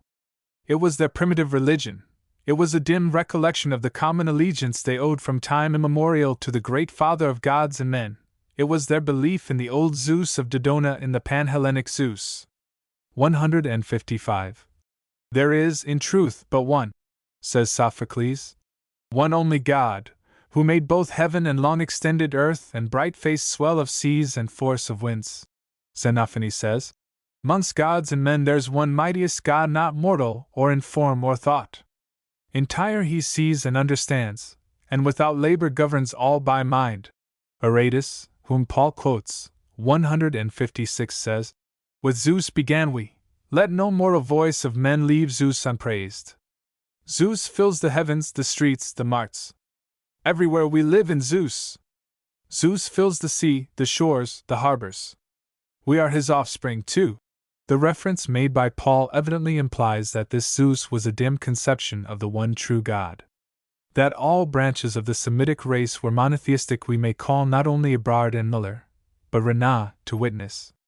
According to Renan, evidences that the monotheism of the Semitic races was of a very early origin appears in the fact that all their names for deity, El, Elohim, Ilu, Baal, Bel, Adonai, Shaddai, and Allah, denote one being and that supreme. These names have resisted all changes, and doubtless extend as far back as the Semitic language or the Semitic race. Max Muller, in speaking of the early faith of the Arabs, says, Long before Muhammad the primitive intuition of God made itself felt in Arabia. And he quotes this ancient Arabian prayer. I dedicate myself to thy service, O Allah. Thou hast no companion, except the companion of whom thou art master absolute, and of whatever is his. The Book of Job and the story of Balaam indicate the prevalence of an early monotheism beyond the pale of the Abrahamic Church. In the records of the kings of Assyria and Babylonia there is a conspicuous polytheism, yet it is significant that each king worshipped one god only. And this fact suggests, as a wide generalization, that political and dynastic jealousies had their influence in multiplying the names and differentiating the attributes of ancient deities.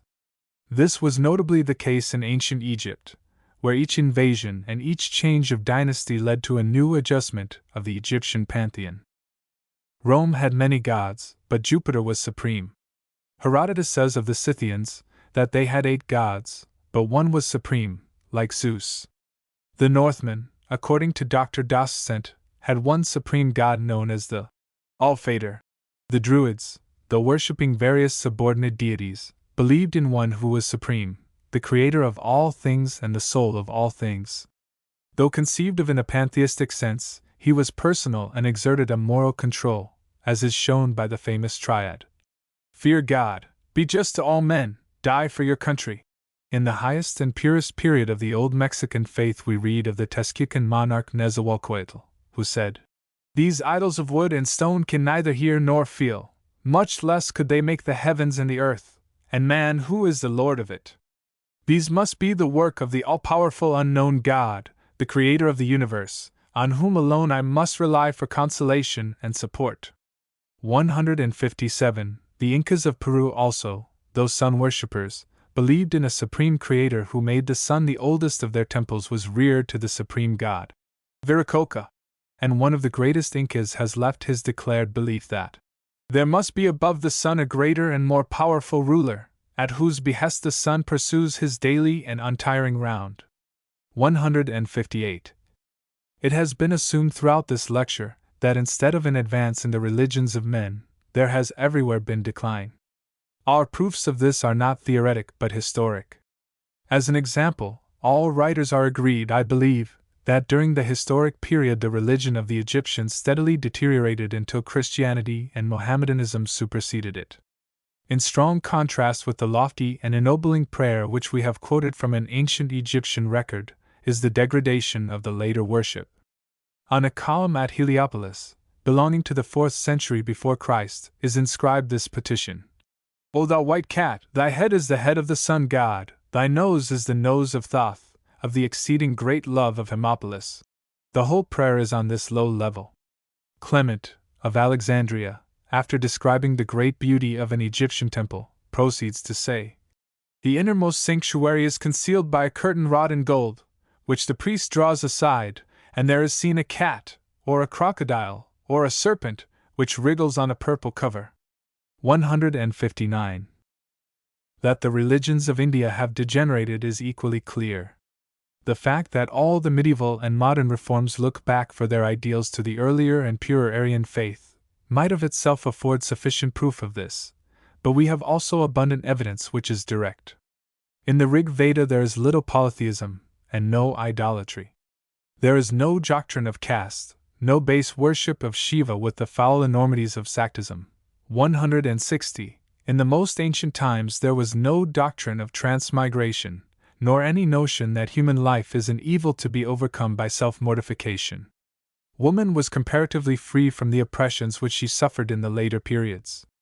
Infanticide had not then been sanctioned and enjoined by religious authority, and widow burning and the religious murders of the thugs were unknown.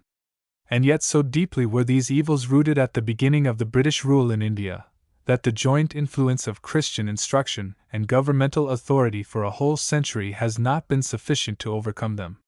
Buddhism in the first 2 or 3 centuries had much to commend it. King Ashoka left monuments of practical beneficence and philanthropy which have survived to this day.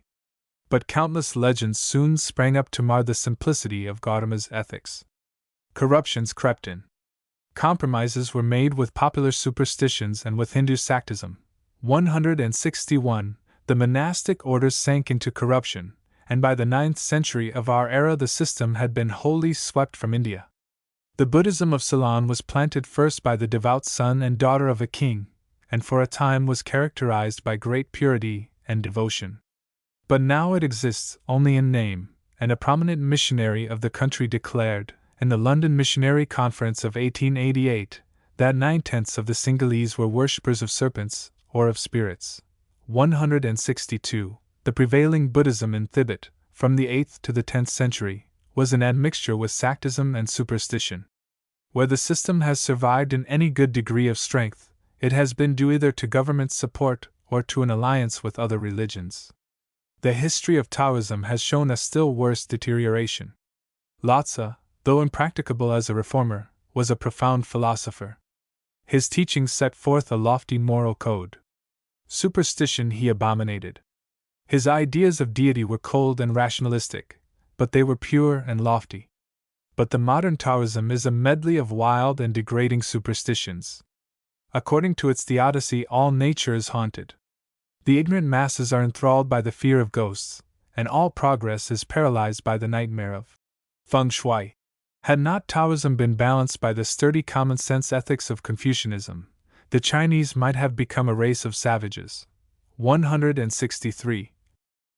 The decline of Mohammedanism from the sublime fanaticism of Abu Bakr and the intellectual aspirations of Harun al-Rashid to the senseless imbecility of the modern Turk is too patent to need argument. The worm of destruction was left in the system by the vices of Muhammad himself, and from the higher level of his early followers it has not only deteriorated, but it has dragged down everything else with it. It has destroyed the family, because it has degraded woman. It has separated her immeasurably from the status of dignity and honor which she enjoyed under the influence of the early Christian Church, and it has robbed her of even that freedom which was accorded to her by heathen Rome. One need only look at northern Africa, the land of Cyprian and Origen, of Augustine and the saintly Monica, to see what Islam has done. And even the later centuries have brought no relief.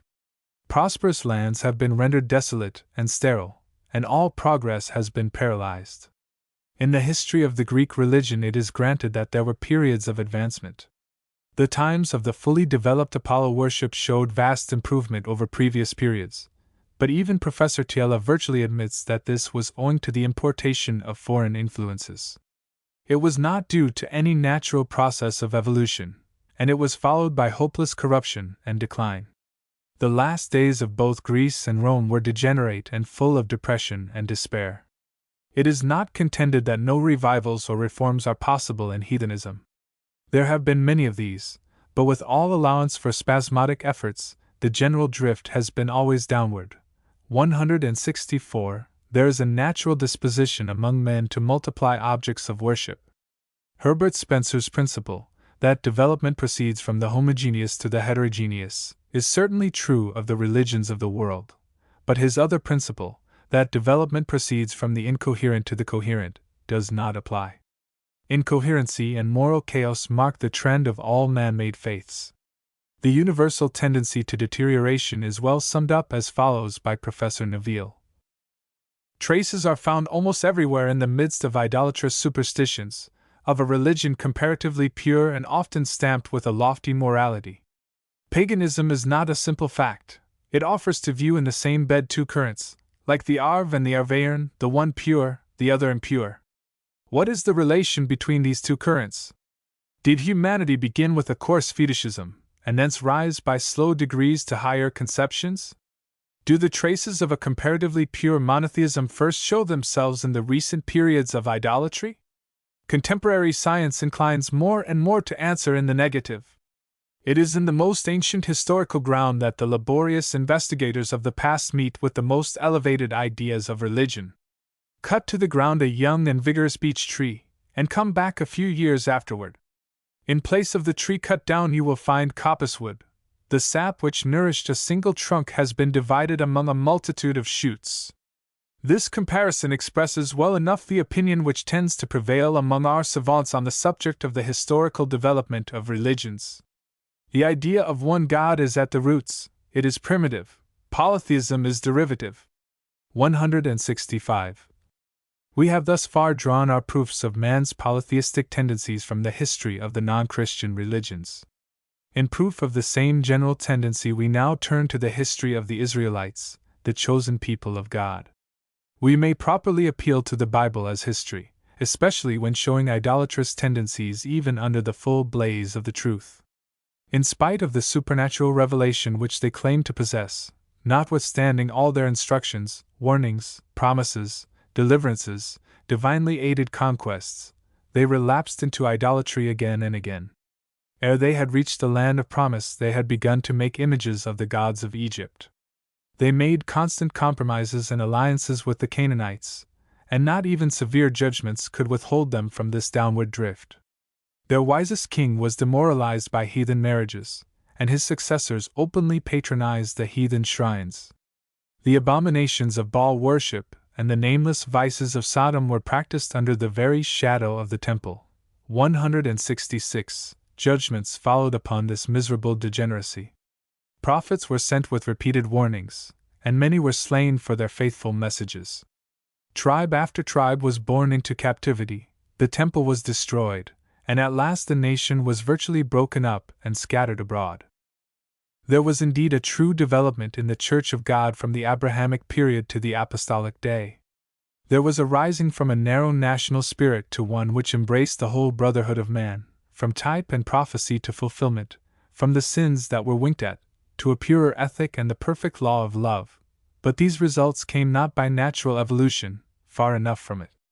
They were wrought out not by man, but we might almost say, in spite of man. Divine interpositions were all that saved Judaism from a total wreck, even as the national unity was destroyed. A new dispensation was introduced. A divine Redeemer and an omnipotent Spirit were the forces which saved the world from a second universal apostasy. We come nearer still to the Church of God for proofs of man's inherent tendency to polytheism. Even under the new dispensation, we have seen the Church sink into virtual idolatry. Within 6 centuries from the time of Christ and his apostles, there had been a sad lapse into what seemed the worship of images, pictures, and relics, and a faith in holy places and the bones of saints. What Muhammad saw, or thought he saw, was a Christian idolatry scarcely better than that of the Arabian Quraysh. And, as if by the judgment of God, the churches of the East were swept with a destruction like that which had been visited upon the 10 tribes.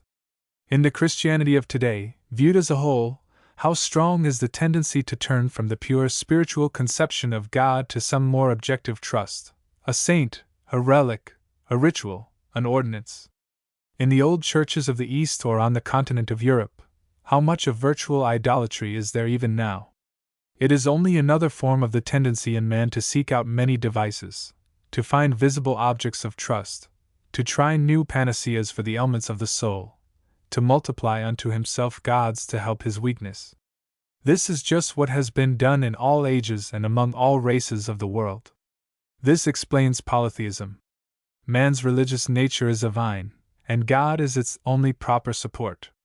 Once fallen from that support, it creeps and grovels in all directions and over all false supports. We have not resorted to divine revelation for proofs except as history. But our conclusions drawn from heathen sources bring us directly, as one face answereth to another face in a glass, to the plain teachings of Paul and other inspired writers, who tell us that the human race was once possessed of the knowledge of one supreme God, but that men apostatized from him, preferring to worship the creature rather than the Creator. There are no traces of an upward evolution toward clearer knowledge and purer lives, except by the operation of outward causes, but there are many proofs that men's hearts have become darkened and their moral nature more and more depraved. In all lands there have been those who seemed to gain some glimpses of truth, and whose teachings were far above the average sentiment and character of their times, but they have either been discarded like Socrates and the prophets of Israel, or they have obtained a following only for a time and their precepts have fallen into neglect. It has been well said that no race of men live up to their religion, however imperfect it may be. They first disregard it, and then at length degrade it, to suit their apostate character. Paul's estimate of heathen character was that of a man who, aside from his direct inspiration, spoke from a wide range of observation. He was a philosopher by education, and he lived in an age and amid national surroundings which afforded the broadest knowledge of men, of customs, of religious faiths, of institutions. Trained as a Jew, dealing constantly with the most enlightened heathen, persecuting the Christians, and then espousing their cause, his preparation for a broad, calm, and unerring judgment of the character of the Gentile nations was complete, and his one emphatic verdict was apostasy. Footnotes. Footnote 125, Fiske, The Destiny of Man, pages 78 to 80. Footnote 126. We do not care to enter the field of prehistoric speculation where the evolution of religion from totemism or fetishism claims to find its chief support. We are considering only the traditional development of the ancient faiths of man. Footnote 127, Introduction to Christian Theology, Appendix, pages 166-167. Footnote 128, Ebrard's Apologetic, Volumes 2 and 3. Footnote 129, Modern Atheism, page 13. Footnote 130, The Chinese, pages 163-164. Footnote 131, Chips from a German Workshop, Volume 1, page 23. Footnote 132, Professor Banerjee, See Indian Antiquary, February 1875, thinks that this Hindu account of creation shows traces of the common revelation made to mankind. Footnote 133, Science of Religion, page 99. Footnote 134, Science of Religion, page 88. Footnote 135. The ancient relics of African faith are rapidly disappearing at the approach of Mohammedan and Christian missionaries. But what has been preserved of it, chiefly through the exertions of learned missionaries, is full of interest to the student of religion, with its strange worship of snakes and ancestors, its vague hope of a future life, and its not altogether faded reminiscence of a supreme God, the Father of the black as well as of the white man. Science of Religion, page 39. Footnote 136. While he maintains that the idea of God must have preceded that of gods, as the plural always implies the singular, he yet claims very justly that the exclusive conception of monotheism as against polytheism could hardly have existed. Men simply thought of God, as a child thinks of its father, and does not even raise the question of a second dot. See Chips from a German Workshop, Volume 1. Page 349. Footnote 137. St. Augustine, in quoting Cyprian, shows that the fathers of the Church looked upon Plato as a monotheist. The passage is as follows. For when he, Cyprian, speaks of the Magians, he says that the chief among them, Hostanes, maintains that the true God is invisible, and that true angels sit at his throne, and that Plato agrees with this and believes in one God, considering the others to be demons, and that Hermes Trismegistus also speaks of one God, and confesses that he is incomprehensible. Angus. De Baptismo contra Donat, Lib 6, Cap. 44. Footnote 138. The Arian Witness, Passim. Footnote 139. Aristotle said, God, though he is one, has many names, because he is called according to the states into which he always enters anew. Footnote 140. The Religions of China, page 16. Footnote 141. The Religions of China, page 49. Footnote 142. In the year 1600, the Emperor of China declared in an edict that the Chinese should adore, not the material heavens, but the Master of Heaven. Cardinal Gibbons, Our Christian Heritage. Footnote 143. Martin, The Chinese, page 106. Footnote 144. It has been related by Rev. Hudson Taylor that the fishermen of the Fujian province, when a storm arises, pray to the goddess of the sea. But when that does not avail, they throw all the idols aside and pray to the great-grandfather in heaven. Father is a great conception to the Chinese mind. Great-grandfather is higher still, and stands to them for the supreme. Footnote 145. Science of Religion, page 86. Footnote 146. The Chinese, page 99. Footnote 147.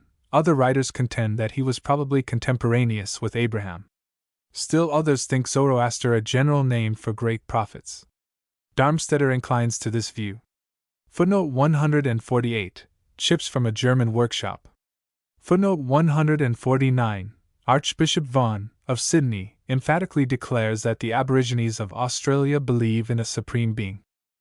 Footnote 150. Rev. Mr. Johnson, of Lagos, has expressed a belief that the pagan tribes of West Africa were monotheists before the incursion of the Mohammedans. Rev. Alfred Marling, of Gabon, bears the same testimony of the Fans. Footnote 151. Rev. A.C. Thompson, D.D. The Moravians.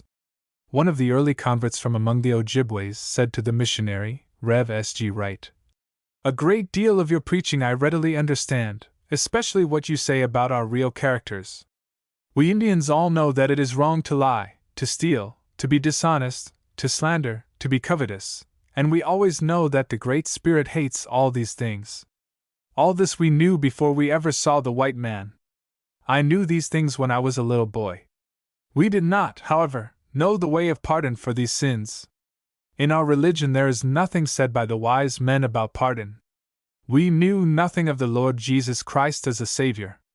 Footnote 152. Professor Thiele, of Leiden, asserts that it is altogether erroneous to regard the Egyptian religion as the polytheistic degeneration of a prehistoric monotheism.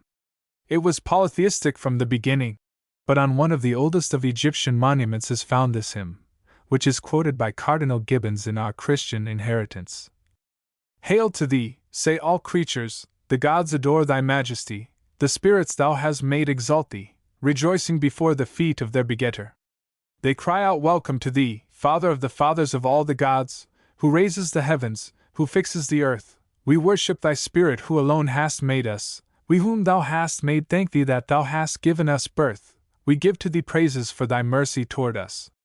Footnote 153, Modern Atheism, page 13. Footnote 154, Chips from a German Workshop, Volume 2, pages 146, 147. Footnote 155, Science of Religion, Lecture 3, page 57. Footnote 156, Acts 17. 28. Footnote 157, Prescott's Conquest of Mexico. Footnote 158, Revel in his Hibbert Lectures on Mexican and Peruvian religions asserts that polytheism existed from the beginning, but our contention is that one God was supreme and created the sun. Footnote 159, De Presence, The Ancient World and Christianity. Footnote 160, Bourneuf found the tantras so obscene that he refused to translate them. Footnote 161, T. Rhys Davids, Buddhism, page 208. Footnote 162, Report of Missionary Conference, Volume 1, page 70. Footnote 163, Buddhism, in the Britannica. Footnote 164, Rev. S. G. Wright, Long the Missionary Among the American Indians, says, During the 46 years in which I have been laboring among the Ojibwe Indians, I have been more and more impressed with the evidence, showing itself in their language, that at some former time they have been in possession of much higher ideas of God's attributes, and of what constitutes true happiness, immortality, and virtue, as well as of the nature of the devil and his influence in the world, than those which they now possess. The thing which early in our experience surprised us, and which has not ceased to impress us, is that, with their present low conceptions of spiritual things, they could have chosen so lofty and spiritual a word for the deity. The only satisfactory explanation seems to be that, at an early period of their history, they had higher and more correct ideas concerning God than those which they now possess, and that these have become, as the geologists would say, fossilized in their forms of speech, and so preserved. Bibliotheca Sacra, October, 1889. Footnote 165, Modern Atheism, page 10. Footnote 166, I. Kings 14. and 2. Kings 23. Lecture 8. Indirect Tributes of Heathen Systems to the Doctrines of the Bible.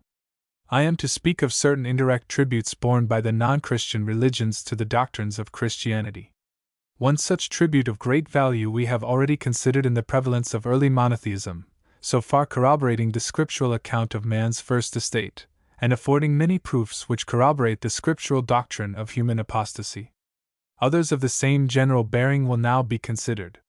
The history of man's origin, the strange traditions of his fall by transgression and his banishment from Eden, of the conflict of good with evil represented by a serpent, of the deluge and the dispersion of the human race, have all been the subjects of ridicule by anti-Christian writers, though by turns they have recognized these same facts and have used them as proofs that Christianity had borrowed them from old myths. The idea of sacrifice, or atonement, of divine incarnation, of a trinity, of mediation, of a salvation by faith instead of one's own merits, have been represented as unphilosophical, and therefore improbable in the nature of the case. It becomes an important question, therefore, whether other religions of mankind show similar traditions, however widely they have dwelt apart, and however diversified their languages, literatures, and institutions may have been in other respects. And it is also an important question, whether even under heathen systems, the consciousness of sin and the deepest moral yearnings of men have found expression along the very lines which are represented by the Christian doctrines of grace. To these questions we now address ourselves. What are the lessons of the various ethnic traditions? And how are we to account for their striking similarities? The most obvious theory is that a common origin must be assigned to them, that they are dim reminiscences of a real knowledge once clear and distinct. The fact that with their essential unity they differ from each other and differ from our scriptural record seems to rather strengthen the theory that all, our own included, have been handed down from the pre-Mosaic times, ours being divinely edited by an inspired and infallible author. Their differences are such as might have been expected from separate transmissions, independently made. We have, first of all, the various traditions of the creation. In most heathen races there have appeared, in their later stages, grave and grotesque cosmogonies, and a too common impression is that these represent the real teachings of their sacred books or their earliest traditions. But when one enters upon a careful study of the non-Christian religions, and traces them back to their sources, he finds more rational accounts of the creation and the order of nature, and sees striking points of resemblance to the Mosaic record. The story of Genesis represents the beginning as formless, chaotic, and dark. The Spirit of God moved upon the face of the waters. The heavens and the earth were separated. Light appeared long before the sun and moon were visible, and the day and night were clearly defined. Creation proceeded in a certain order from vegetable to animal life, and from lower animals to higher, and last of all man appeared. In heathen systems we find fragments of this traditional account, and, as a rule, they are more or less clear in proportion to their nearness to, or departure from, the great cradle of the human race. 167. Thus Professor Rawlinson quotes from an Assyrian account of the creation, as found upon the clay tablets discovered in the palace of Assur-bani-pal, a description of formlessness, emptiness, and darkness on the deep, of a separation between the earth and sky, and of the light as preceding the appearance of the sun. That account also places the creation of animals before that of man, whom it represents as being formed of the dust of the earth, and as receiving a divine effluence from the Creator. 168. According to an Etruscan saga quoted by Suedas, God created the world in 6 periods of 1,000 years each. In the first, the heavens and the earth; in the second, the firmament; in the third, the seas; in the fourth, the sun, moon, and stars; in the fifth, the beasts of the land, the air, and the sea; in the sixth, man. According to a passage in the Persian Avesta, the Supreme Ormuzd created the visible world by his word in 6 periods or thousands of years. In the first, the heavens with the stars; in the second, the water and the clouds; in the third, the earth and the mountains; in the fourth, the trees and the plants; in the fifth, the beasts which sprang from the primeval beast; in the sixth, man. 169. As we get farther away from the supposed early home of the race, the traditions become more fragmentary and indistinct. The Rig Veda, Mandala, X. 129, tells us that in the beginning there was either naught nor aught, there was either day nor night nor light nor darkness, only the existent one breathed calmly. Next came darkness, gloom on gloom. Next all was water, chaos indiscreet. 170. Strikingly similar is the language quoted in a former lecture from the prayer of a Chinese emperor of the Ming dynasty. It runs thus: Of old, in the beginning, there was the great chaos without form and dark. The 5 elements had not begun to revolve, nor the sun and moon to shine. In the midst thereof there presented itself either form nor sound. Thou, O spiritual sovereign, didst divide the grosser parts from the purer. Thou madest heaven, thou madest earth, thou madest man. There is a possibility that these conceptions may have come from Christian sources instead of primitive Chinese traditions, possibly from early Nestorian missionaries, though this is scarcely probable, as Chinese emperors have been slow to introduce foreign conceptions into their august temple service to Shangta. Its chief glory lies in its antiquity and its purely national character. Buddhism had already been in China more than 1,000 years, and these prayers are far enough from its teachings. May we not believe that the ideas here expressed had always existed in the minds of the more devout rulers of the empire? In similar language, the Edda of the Icelandic Northmen describes the primeval chaos thus: 'Twas the morning of time when yet naught was, nor sand nor sea was there, nor cooling streams. Earth was not formed nor heaven above. A yawning gap was there and grass nowhere. Not unlike these conceptions of the beginning is that which Morenhout found in a song of the Tahitians, and which ran thus: He was, Toroa was his name, he existed in space, no earth, no heaven, no men. M. Gusson adds the further translation: Toroa, the great orderer, is the origin of the earth, he has no father, no posterity. 171. The tradition of the Adshis, a Negro tribe on the African Gold Coast, represents the creation as having been completed in 6 days. God created first the woman, then the man, then the animals, then the trees and plants, and lastly the rocks. God created nothing on the seventh day. He only gave men his commandments. The reversal of the order here only confirms the supposition that it is an original tradition. We find everywhere on the Western Hemisphere, north and south, plain recognition of the creation of the world by one supreme God, though the order is not given. How shall we account for the similarities above indicated, except on the supposition of a common and a very ancient source? Still more striking are the various traditions of the fall of man by sin. In the British Museum there is a very old Babylonian seal which bears the figures of a man and a woman stretching out their hands toward a fruit tree, while behind the woman lurks a serpent. A fragment bearing an inscription represents a tree of life as guarded on all sides by a sword. Another inscription describes a delectable region surrounded by 4 rivers. Professors Rawlinson and Delitzsch both regard this as a reference to the Garden of Eden. The Hindu legends, says Hardwick, are agreed in representing man as one of the last products of creative wisdom, as the masterwork of God, and also in extolling the first race of men as pure and upright, innocent and happy. The beings who were thus created by Brahma are all said to have been endowed with righteousness and perfect faith. They abode wherever they pleased, unchecked by any impediment. Their hearts were free from guile. They were pure, made free from toil by observance of sacred institutes. In their sanctified minds Hari dwelt, and they were filled with perfect wisdom by which they contemplated the glory of Vishnu. The first men were, accordingly, the best. The Krita age, the age of truth, the reign of purity, in which mankind, as it came forth from the Creator, was not divided into numerous conflicting orders, and in which the different faculties of man all worked harmoniously together, was a thought that lay too near the human heart to be uprooted by the ills and inequalities of actual life. In this the Hindus sided altogether with the Hebrew, and as flatly contradicted the unworthy speculations of the modern philosopher, who would fain persuade us that human beings have not issued from one single pair, and also that the primitive type of man is scarcely separable from that of ordinary animals. 172. Spence Hardy, in speaking on this subject, describes a Buddhist legend of Ceylon which represents the original inhabitants of the world as having been once spotlessly pure, and as dwelling in ethereal bodies which moved at will through space. They had no need of sun or moon.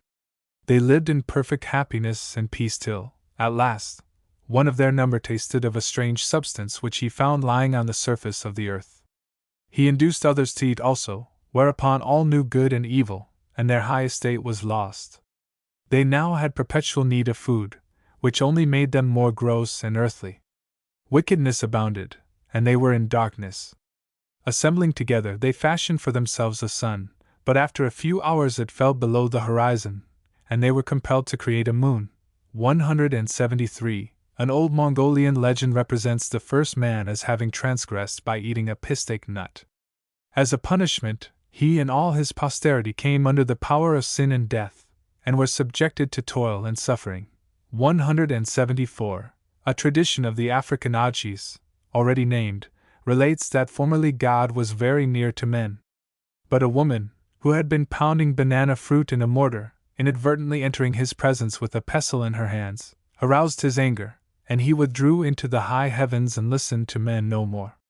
6 rainless years brought famine and distress, whereupon they besought him to send one of his counselors who should be their day's man, and should undertake their cause and care for them. God sent his chief minister, with a promise that he would give rain and sunshine, and he directed that his rainbows should appear in the sky. 175. The inhabitants of Tahiti have a tradition of a fall which is very striking, and Humboldt, after careful study, reached the conclusion that it had not been derived through any communication with Christian lands, but was an old native legend. The Karens of Burma had a story of an early temptation of their ancestors by an evil being and their consequent apostasy. Many other races who have no definite tradition of this kind have still some vague notion of a golden age in the past. There has been everywhere a mournful and pathetic sense of something lost, of degeneracy from better days gone by, of divine displeasure and forfeited favor. The baffled gropings of all false religions seem to have been so many devices to regain some squandered heritage of the past. All this is strikingly true of China. Still more clear and well-nigh universal are the traditions of a flood. The Hindu Brahmanas and the Mahabharata of a later age present legends of a deluge which strikingly resemble the story of Genesis. Vishnu incarnate in a fish warned a great sage of a coming flood and directed him to build an ark. A ship was built, and the sage with 7 others entered. Attached to the horn of the fish, the ship was towed over the waters to a high mountain top. 176. The Chinese also have a story of a flood, though it is not given in much detail. The Iranian tradition is very fragmentary and seems to confound the survivor with the first man of the creation. Yima, the Noah of the story, was warned by the beginning of a great winter rain, by which the waters were raised 19,000 feet. Yima was commanded to prepare a place of safety for a number of chosen men, birds, and beasts. It was to be 3 stories high, and to be furnished with a high door and window, but whether it was a ship or a refuge on the mountain top does not appear. The same tradition speaks of Eden and of a serpent, but the account is suddenly cut short. 177. The Greek traditions of a flood varied according to the different branches of the Greek nation. The Arcadians traced their origin to Dardanus, who was preserved from the great flood in a skin-covered boat. The Pelasgians held the tradition of Deucalion and his wife, who were saved in a ship which was grounded on the summit of Pindus. As the water receded, they sent out a dove to search for land. The Assyrian account, which was found a few years ago on a tablet in the palace of Assurbanipal, claims to have been related as a matter of personal experience by Sisit, the Chaldean Noah, who was commanded to construct a ship 600 cubits long, into which he should enter with his family and his goods. At the time appointed, the earth became a waste. The very gods in heaven fled from the fury of the tempest and huddled down in their refuge like affrighted dogs. The race of men was swept away. On the 7th day Sisit opened a window and saw that the rain was stayed, but the water was covered with floating corpses. All men had become as clay. The ship rested on a mountain top, and Sisit sent forth a dove, a swallow, and a raven. The dove and the swallow returned, but the raven was satisfied with the floating carcasses. Sisit went forth and offered sacrifice, around which the gods hovered like flies. Professor Rawlinson thinks that these accounts and those given in Genesis were both derived from the earlier traditions, the Assyrian version having been greatly corrupted. The Chaldean tradition is slightly different. The Noah of the Chaldeans was commanded in a dream not only to build a ship, but to bury all important documents, and so preserve the antediluvian history. As the flood subsided, he, his family, and his pilot were transferred to heaven, but certain friends who were saved with them remained and peopled the earth. Among the ancient Peruvians we find a tradition of a great deluge which swept the earth. After it had passed, the aged man Wiracacha rose out of Lake Titicaca, and his 3 sons issued from a cave and peopled the earth. 178. Hugh Miller and others have named many similar traditions. The fact that in nearly every case those who were rescued from the flood immediately offered piacular sacrifices suggests the recognition in all human history of still another fundamental doctrine of Christianity, the universal sense of sin. This conviction was especially strong when the survivors of a divine judgment beheld the spectacle of a race swept away for their transgressions. But there are abundant traces of it in all ages of the world. The exceptions are found in those instances where false systems of philosophy have sophisticated the natural sense of guilt by destroying the consciousness of personality. All races of men have shown a feeling of moral delinquency and a corresponding fear. The late C.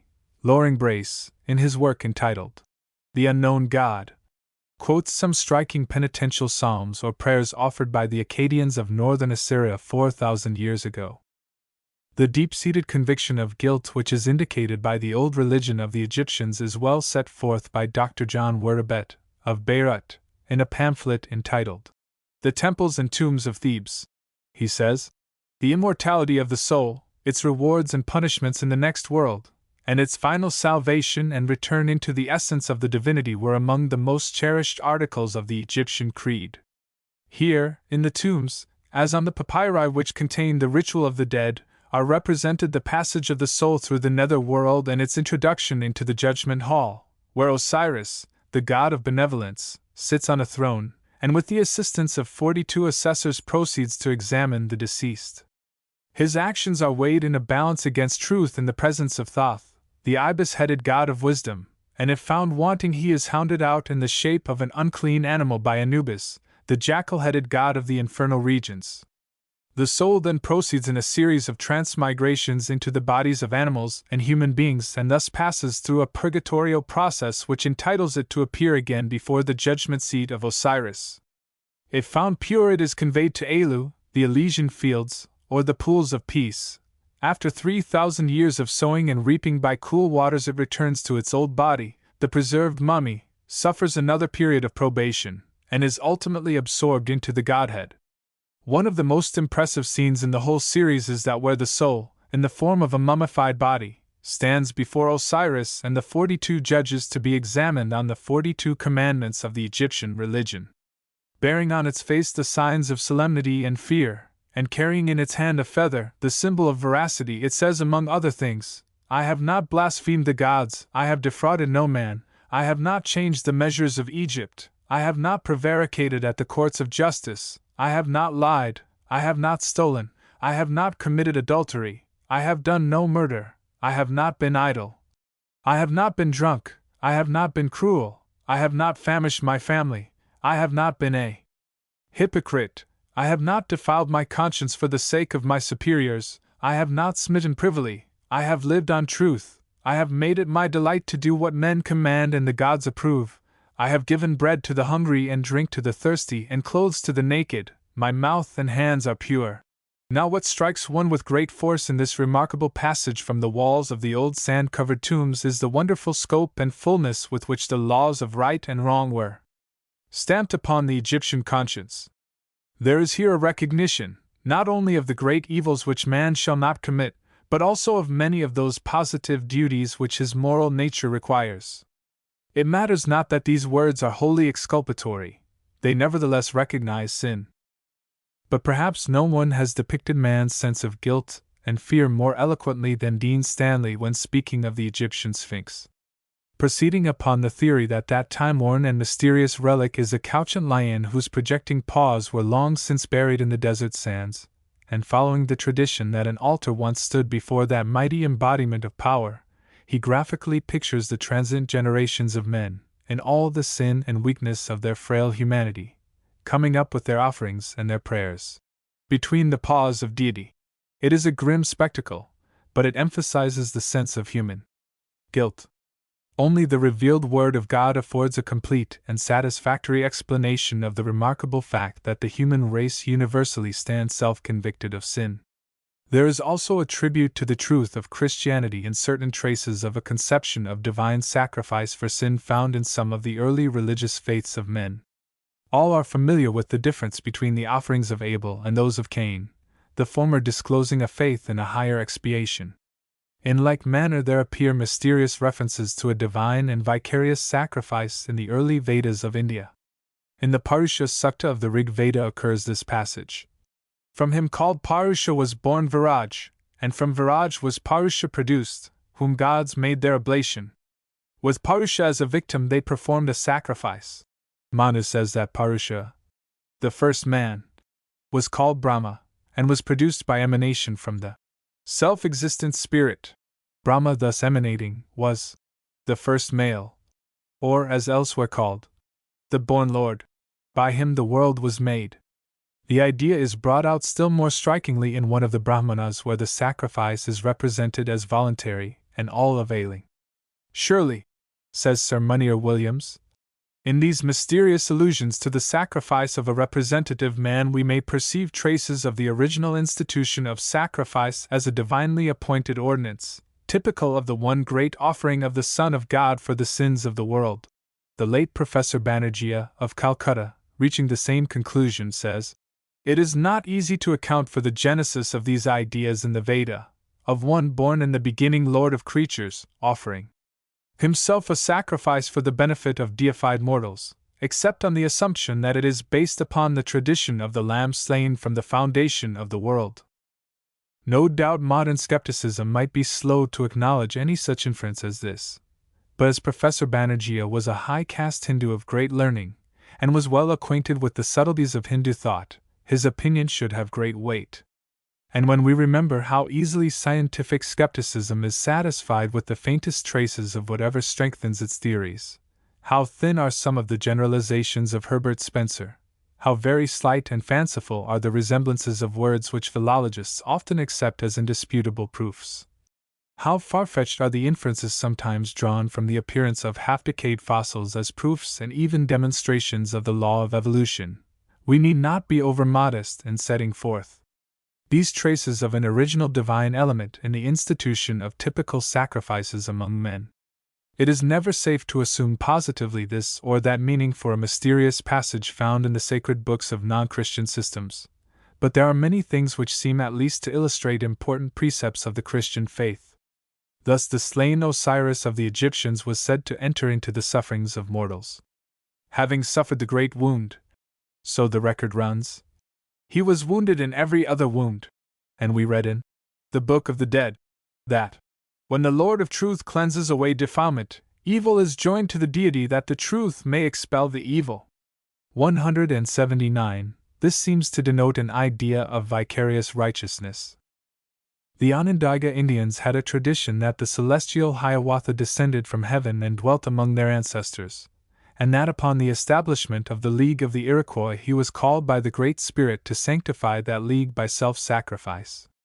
As the Indian Council was about to open, Hiawatha was bowed with intense suffering, which faintly reminds one of Christ's agony in Gethsemane.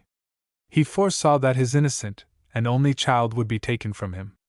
Soon after, a messenger from heaven smote her to the earth by his side. Then, having drank this cup of sorrow, he entered the council and guided its deliberations with superhuman wisdom.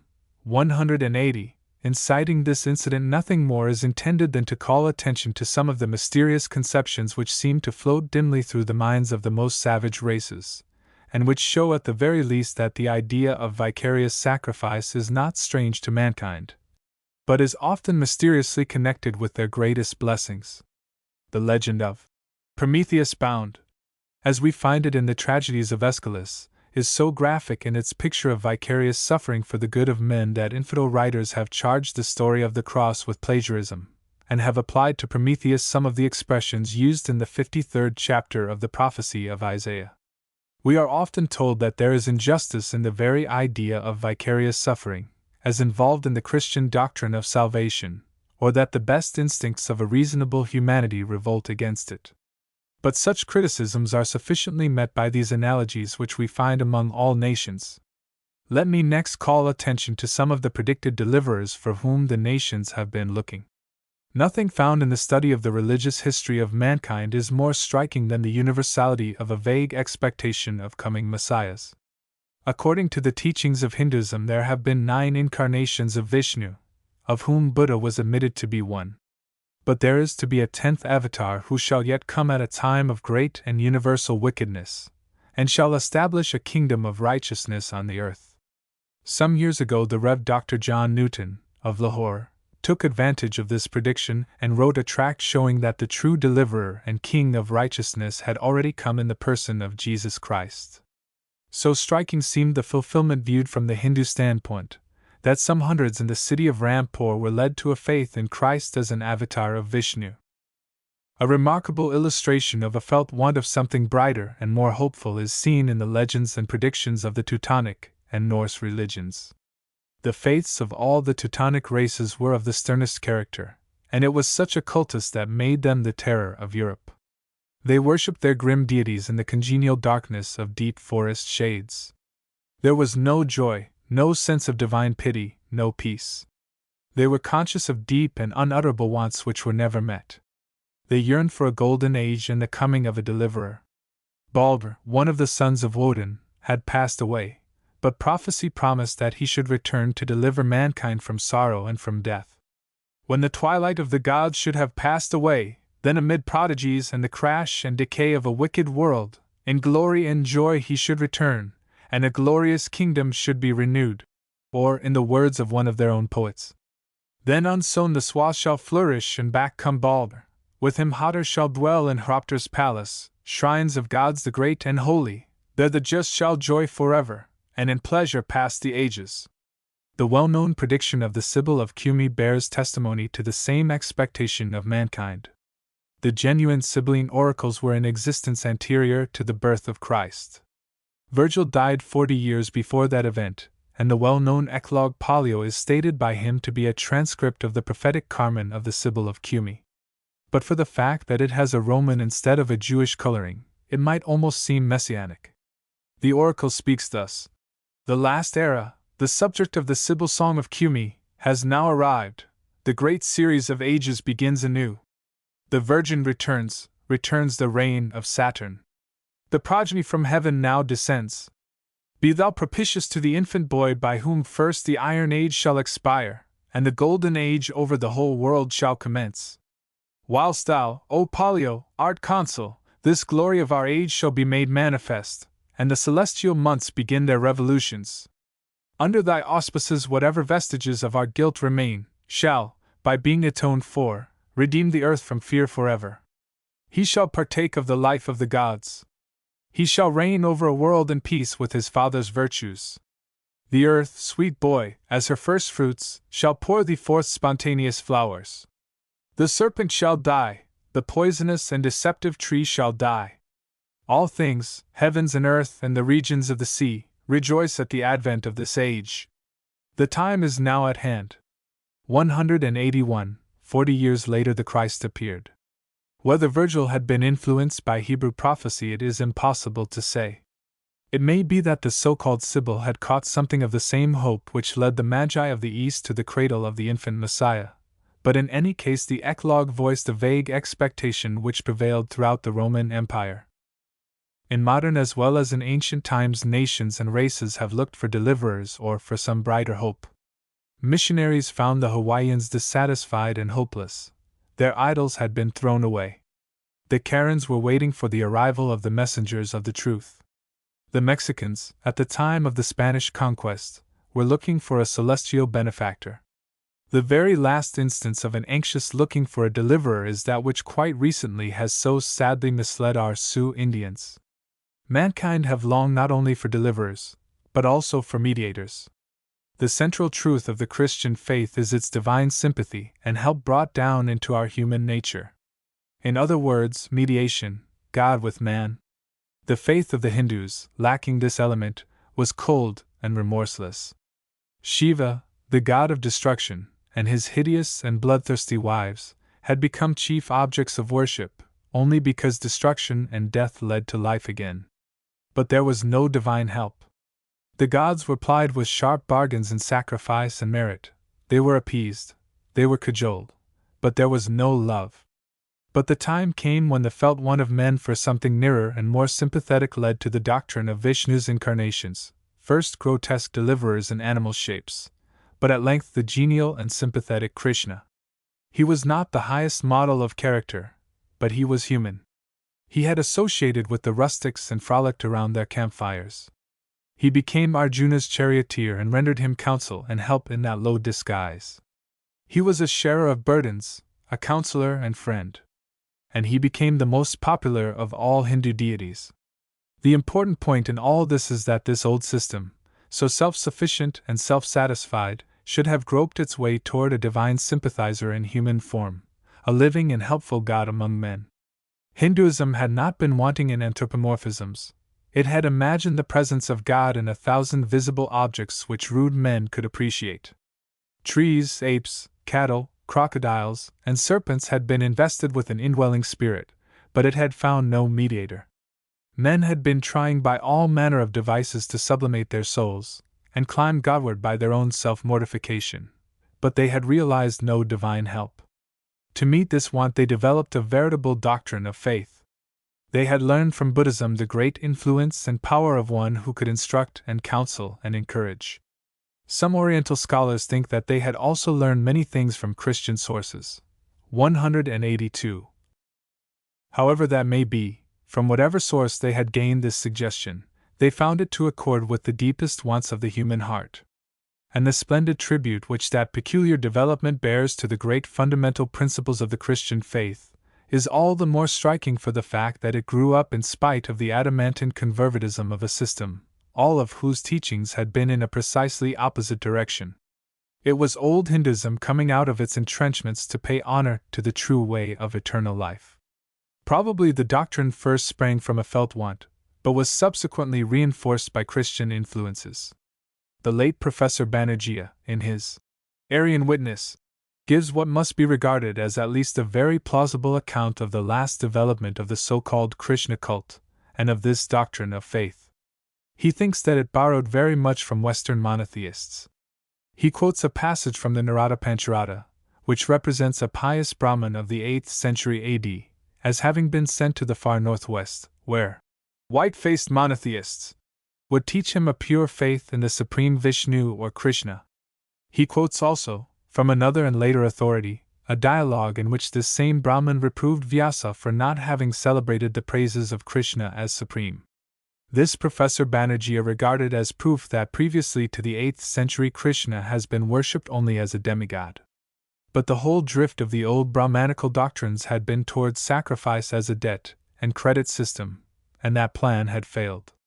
It had impoverished the land and ruined the people, and had brought no spiritual comfort. Men had found that they could not buy salvation. Moreover, Buddhism and other forms of rationalistic philosophy, after prolonged and thorough experiment, had also failed. The Hindu race had found that as salvation could not be purchased with sacrifices, either could it be reasoned out by philosophy, nor worked out by austerities. It must come from a divine helper. Thus, when Narada had wearied himself with austerities, so we read in the Narada Pancharada, he heard a voice from heaven saying, "If Krishna is worshipped, what is the use of austerities? If Krishna is not worshipped, what is the use of austerities? If Krishna is within and without, what is the use of austerities? If Krishna is not within and without, what is the use of austerities? Stop, O Brahmin, why do you engage in austerities? Go quickly and get matured faith in Krishna, as described by the sect of Vishnu who snaps the fetters of the world."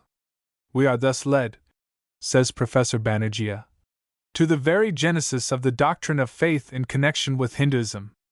And it was admittedly not an excogitation of the Brahmanical mind itself.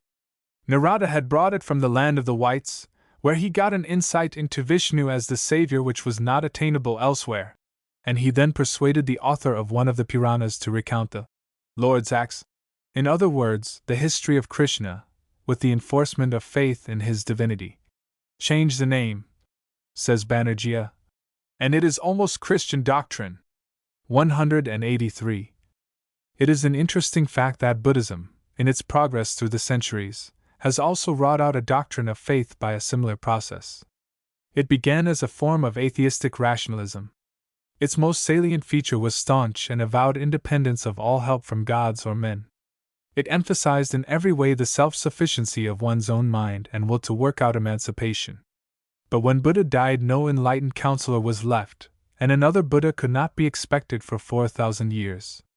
The multitudes of his disciples felt that, theory or no theory, there was an awful void. The bald and bleak system could not stand on such a basis. The human heart cried out for some divine helper, someone to whom man could pray. Fortunately, there were supposed to be predestined Buddhas, Bodhisattvas, then living in some of the heavens, and as they were preparing themselves to become incarnate Buddhas, they must already be interested in human affairs, and especially the Maitreya, who would appear on earth next in order. So Buddhism, in spite of its own most pronounced dogmas, began to pray to an unseen being, began to depend and trust, began to lay hold on divine sympathy, and look to heaven for help. By the 7th century of our era, the northern Buddhists, whether influenced in part by the contact of Christianity, or not, had subsidized more than one of these coming Buddhas. They had a complete trinity. One person of this trinity, the everywhere present Avalokitesvara, became the chief object of worship, the divine helper on whom all dependence was placed. This mythical being was really the god of northern Buddhism in the Middle Ages, and is the popular sympathizer of all Mongolian races to the present day. In Tibet he is supposed to be incarnate in the Grand Lama. In China he is incarnate in Kuan Yin, the goddess of mercy. With sailors she is the goddess of the sea. In many temples she is invoked by the sick, the halt, the blind, the impoverished. Her images are sometimes represented with 100 arms to symbolize her omnipotence to save. Beale says of this, as Banerjee says of the faith element of the Krishna cult, that it is wholly alien to the religion whose name it bears. It is not Buddhism. He thinks that it has been greatly affected by Christian influences. Another mythical being who is worshipped as God in China and Japan is Amitabha, a dhyana or celestial Buddha, who in long kalpas of time has acquired merit enough for the whole world.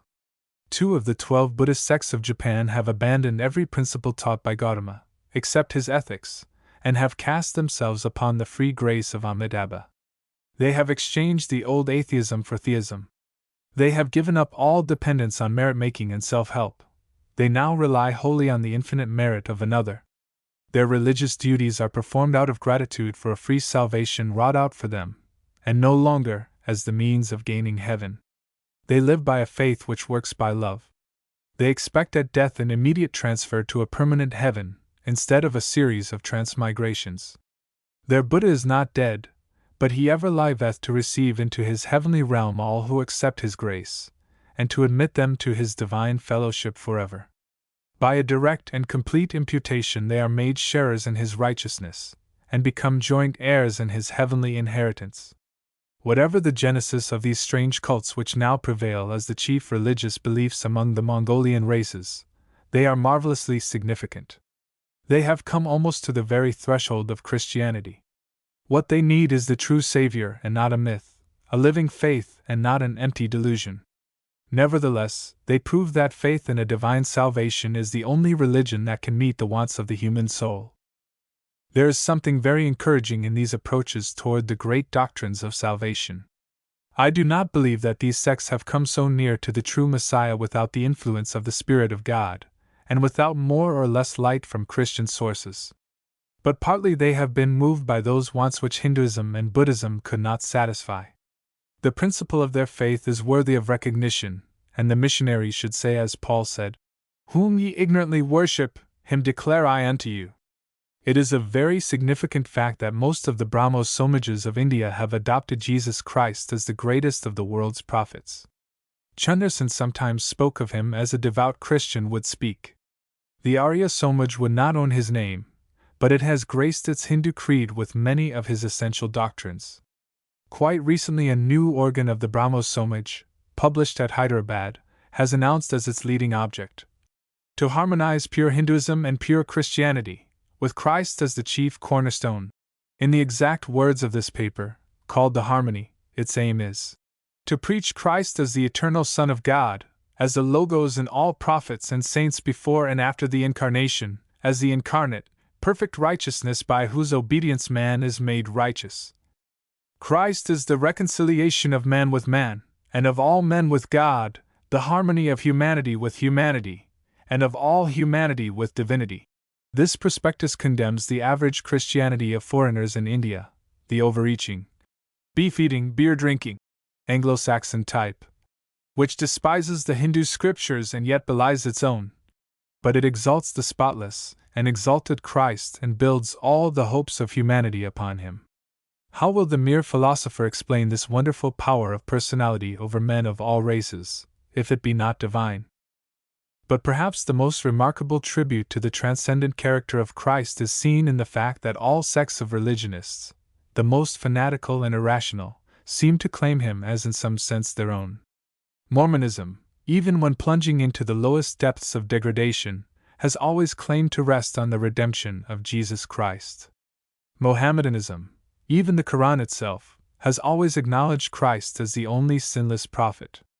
All the others, from Adam to Muhammad, stand convicted of heinous offenses, and they will not reappear on earth, while he who knew no sin shall, according to Mohammedan prophecy, yet come again to judge the earth. The worshippers of Krishna, some of whom are found among us in this land, claim Christ as one of the true avatars of Vishnu, and heartily commend his character and his teachings. Our Western Buddhists are just now emphasizing the idea that Christ was the sacred Buddha of Palestine, that he studied and taught the Eightfold Path, became an arhat, and attained nirvana, and that the Christian Church has only misrepresented his transcendent wisdom and purity. The ablest tract on theosophy that I have yet seen is entitled Theosophy, the religion of Jesus. How marvelous is all this, that theosophists, Aryas, Brahmos, Buddhists, Muslims, though they hate Christianity and fight it to the death, still bow before the mild scepter of Christ. As the central light of the diamond shines alike through every facet and angle, so his doctrine and character are claimed as the glory of every creed. Many types of heathen faiths honor him, and many schools of philosophic skepticism. Some of the noblest tributes to his unearthly purity have been given by men who rejected his divinity. In spite of itself, the most earnest thought of many races, many systems, many creeds, has crystallized around him. History has made him its moral center, the calendar of the nations begins with him, and the anniversary of his birth is the festival of the civilized world. The prediction that all nations should call him blessed is already fulfilled. Footnotes. Footnote 167. It is worthy of note that both the Pentateuch and most heathen traditions agree, as to the order or stages of creation, with the geological record of modern science. Footnote 168. Rawlinson, Ancient Monarchies. Footnote 169. Ebrard, Apologetic, Volume 2. Footnote 170. Williams, Indian Wisdom, page 22. Footnote 171. Decataphages, The Human Species, page 490. Footnote 172. Christ and Other Masters, page 281. Footnote 173. Manual of Buddhism, page 66. Footnote 174. Ebrard, Apologetic, Volume 2. Footnote 175. Ibid. Footnote 176. Indian Wisdom, pages 32-393. Footnote 177. Ebrard, Apologetic, Volume 2. Footnote 178. Ebrard, Apologetic, Volume 3. Footnote 179. De Presence, The Ancient World and Christianity, page 87. Footnote 180. Schoolcraft, Notes on the Iroquois. Footnote 181. Quoted by Morgan in St. Paul in Britain, page 23. Footnote 182. The full development of the doctrine was not reached till far on in the Christian centuries. Hardwick, Christ and Other Masters, page 204. Footnote 183. Arian Witness, closing chapter. Lecture 9. Ethical Tendencies of the Eastern and the Western Philosophies. It is not my purpose to discuss the comparative merits of philosophic systems, but only to consider some practical bearings of philosophy, ancient and modern, upon vital questions of morals and religion. There has been no lack of speculation in the world. For ages the most gifted minds have labored and struggled to solve the mysteries of the universe and of its author. But they have missed the all-important fact that with the heart, as well as with the intellect, men are to be learners of the highest wisdom, and that they are to listen to the voice of God not only in nature, but in the soul. So the old questions, still unsolved, are ever asked anew. The same wearying researches and the same confident assertions, to be replaced by others equally confident, are found both in the ancient and in the modern history of mankind. By wisdom the present generation has come no nearer to finding out God than men of the remotest times. The cheerless conclusion of agnosticism was reached in India 24 centuries ago, and Confucius expressed it exactly when he said, with reference to the future, "We do not know life, how can we know death?" This same dubious negation probably has the largest following of all types of unbelief in our time. It is not atheism, that, to the great mass of men, is unthinkable. It is easier to assume simply that we do not know. Yet almost every form of agnosticism, ancient or modern, claims to possess a vast amount of very positive knowledge. Speculative hypothesis never employed the language of dogmatic assurance so confidently as now. Even theosophic occultism speaks of itself as science. That which strikes one first of all in the history of philosophy is the similarity between ancient and modern speculations upon the great mysteries of the world. 1. Notice with what accord various earlier and later theories dispense with real and personal creatorship in the origin of the universe.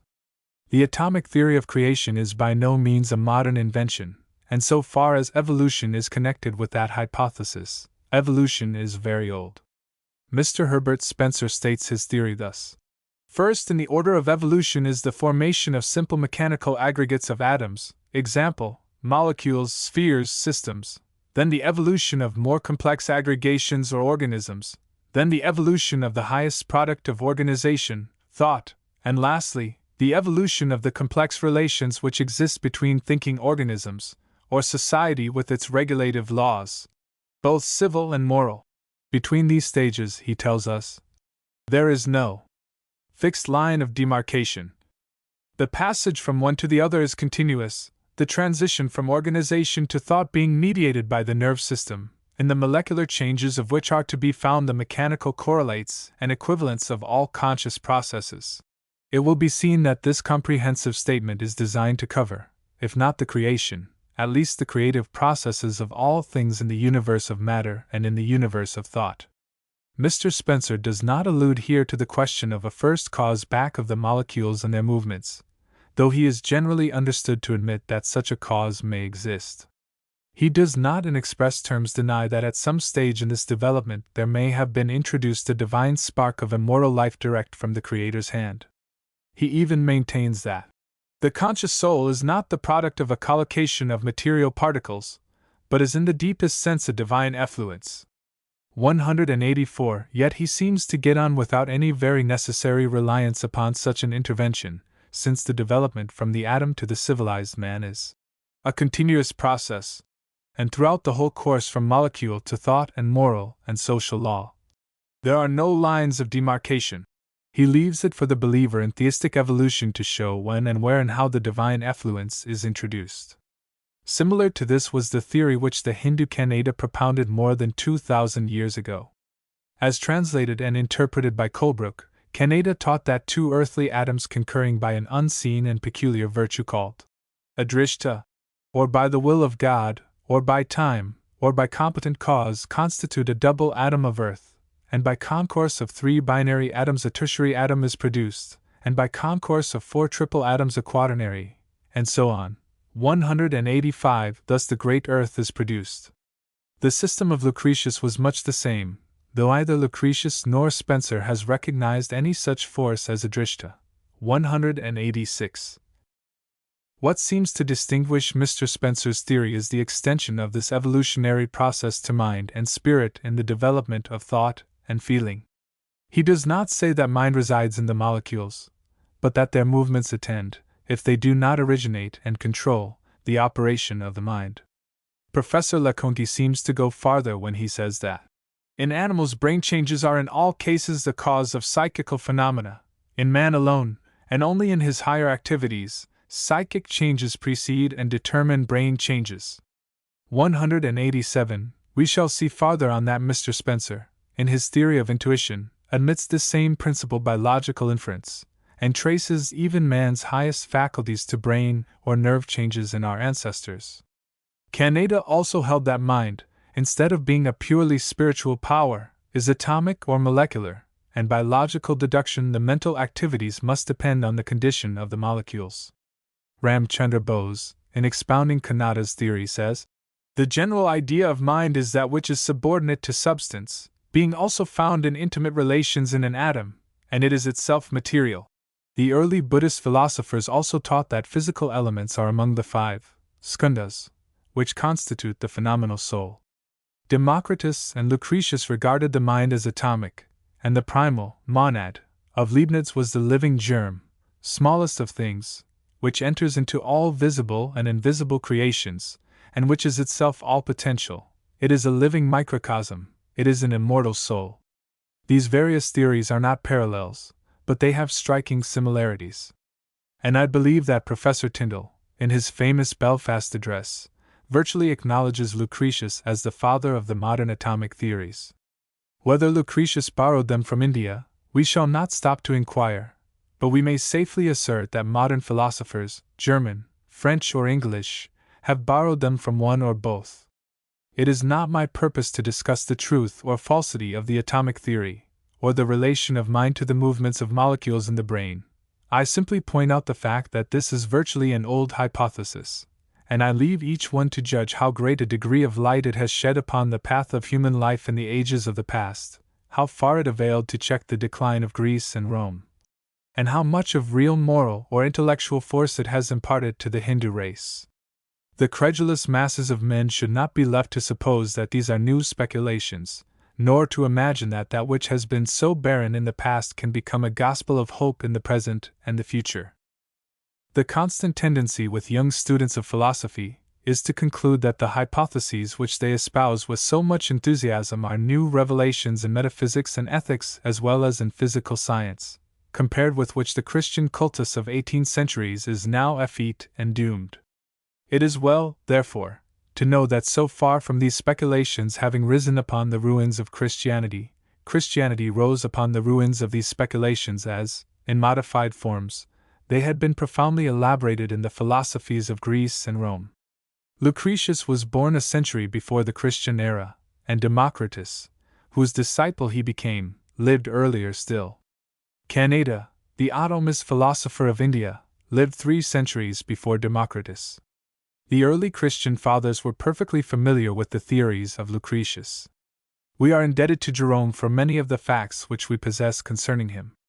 Nearly all the great leaders of the Church, from Origen to Ambrose, had studied Greek philosophy. Some of them had been its devotees before their conversion to the Christian faith. There is at least incidental evidence that the Apostle Paul was versed in the current philosophy as well as in the poetry of Greece. These great men, great in natural powers and in philosophic training, had seen just what the speculations of Democritus, Lucretius, Zeno, Socrates, Plato, and Aristotle could do. They had indeed undermined the low superstitions of their time, but they had proved powerless to regenerate society, or even relieve the individual pessimism and despair of men like Seneca, Pliny, or Marcus Aurelius. Lucretius, wholly or partially insane, died by his own hand. The light of philosophy left the Roman Empire, as Ellinwood and others have clearly shown, under the shadow of a general despair. And it was in the midst of that gloom that the light of Christianity shone forth. Augustine, who had fathomed various systems and believed in them, tells us that it was the philosophy which appeared in the writings and in the life of the Apostle Paul which finally wrought the great change in his career. Plato had done much, Paul and the cross of Christ did infinitely more. The development of higher forms of life from lower by natural selection, as set forth by the late Charles Darwin, has been supposed to be an entirely new system. Yet the Chinese claim to have held a theory of development which represents the mountains as having once been covered by the sea. When the waters subsided, small herbs sprang up, which in the course of ages developed into trees. Worms and insects also appeared spontaneously, like lice upon a living body, and these after a long period became larger animals. Beetles became tortoises, worms, serpents. The mantis was developed into an ape, and certain apes became at length hairless. One of these by accident struck fire with a flint. The cooking of food at length followed the use of fire, and the apes, by being better nourished, were finally changed into men. Whether this theory is ancient or modern, it is eminently Chinese, and it shows the natural tendency of men to ascribe the germs of life to spontaneous generation, because they fail to see the great first cause who produces them. The one thing which is noticeable in nearly all human systems of religion and philosophy is that they have no clear and distinct idea of creatorship. They are systems of evolution. In one way or another they represent the world as having grown. Generally they assume the eternity of matter, and often they are found to regard the present cosmos as only a certain stage in an endless circle of changes from life to death, and from death to life. The world rebuilds itself from the wreck and debris of former worlds. It is quite consistent with many of these systems that there should be gods, but as a rule they recognize no God. While all races of men have shown traces of a belief in a supreme creator and ruler far above their inferior deities, yet their philosophers, if they had any, have sooner or later bowed him out. 2. Most systems of philosophic speculation, ancient and modern, tend to weaken the sense of moral accountability. First, the atomic theory, which we have just considered, leads to this result by the molecular, and therefore purely physical, origin which it assigns to moral acts and conditions. We have already alluded to Herbert Spencer's theory of intuition. In the Data of Ethics, page 123, he says, "I believe that the experiences of utility, organized and consolidated through all past generations of the human race, have been producing corresponding nervous modifications, which by continued transmission and accumulation have become in us certain faculties of moral intuition, certain emotions corresponding to right and wrong conduct which have no apparent basis in the individual experiences of utility. It appears from this statement that, so far as we are concerned, our moral intuitions are the results of nervous modifications, if not in ourselves, at least in our ancestors, so that the controlling influence which rules, and which ought to rule, our conduct is a nervous, and therefore a physical, condition which we have inherited.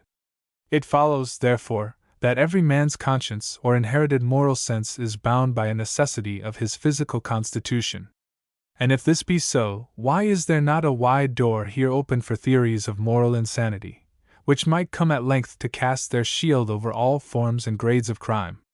It is easy to see that, whatever theory of creation may be admitted as to the origin of the human soul, this hypothesis rules out the idea of an original moral likeness of the human spirit to a supreme moral ruler of the universe, in whom righteousness dwells as an eternal principle, and it finds no higher source for what we call conscience than the accumulated experience of our ancestors.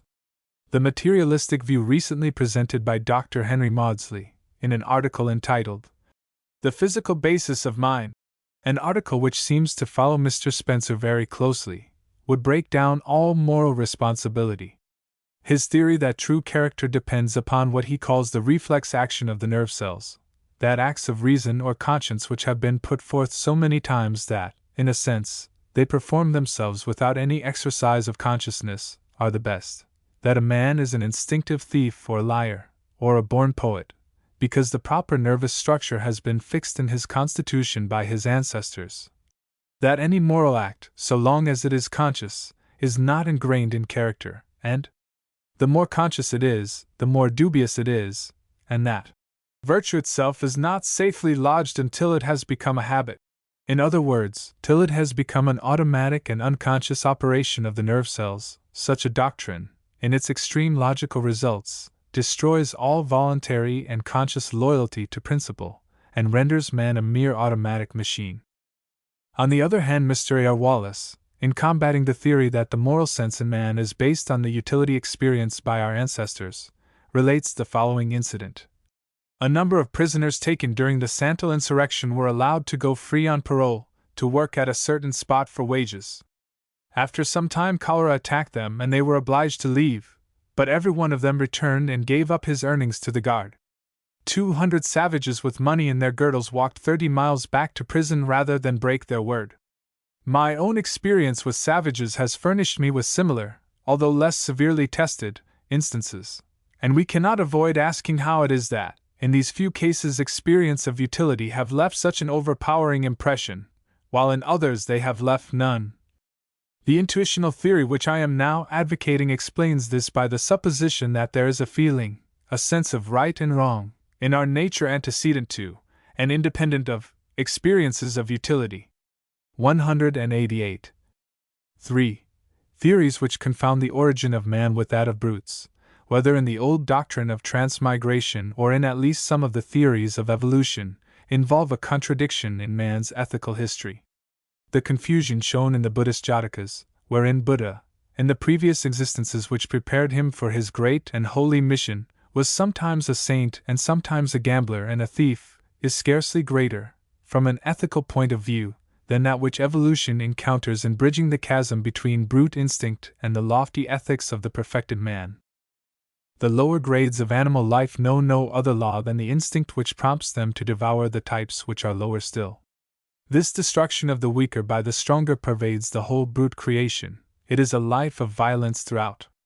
On the other hand, all weaker creatures, exposed to such ravages, protect themselves universally by deception.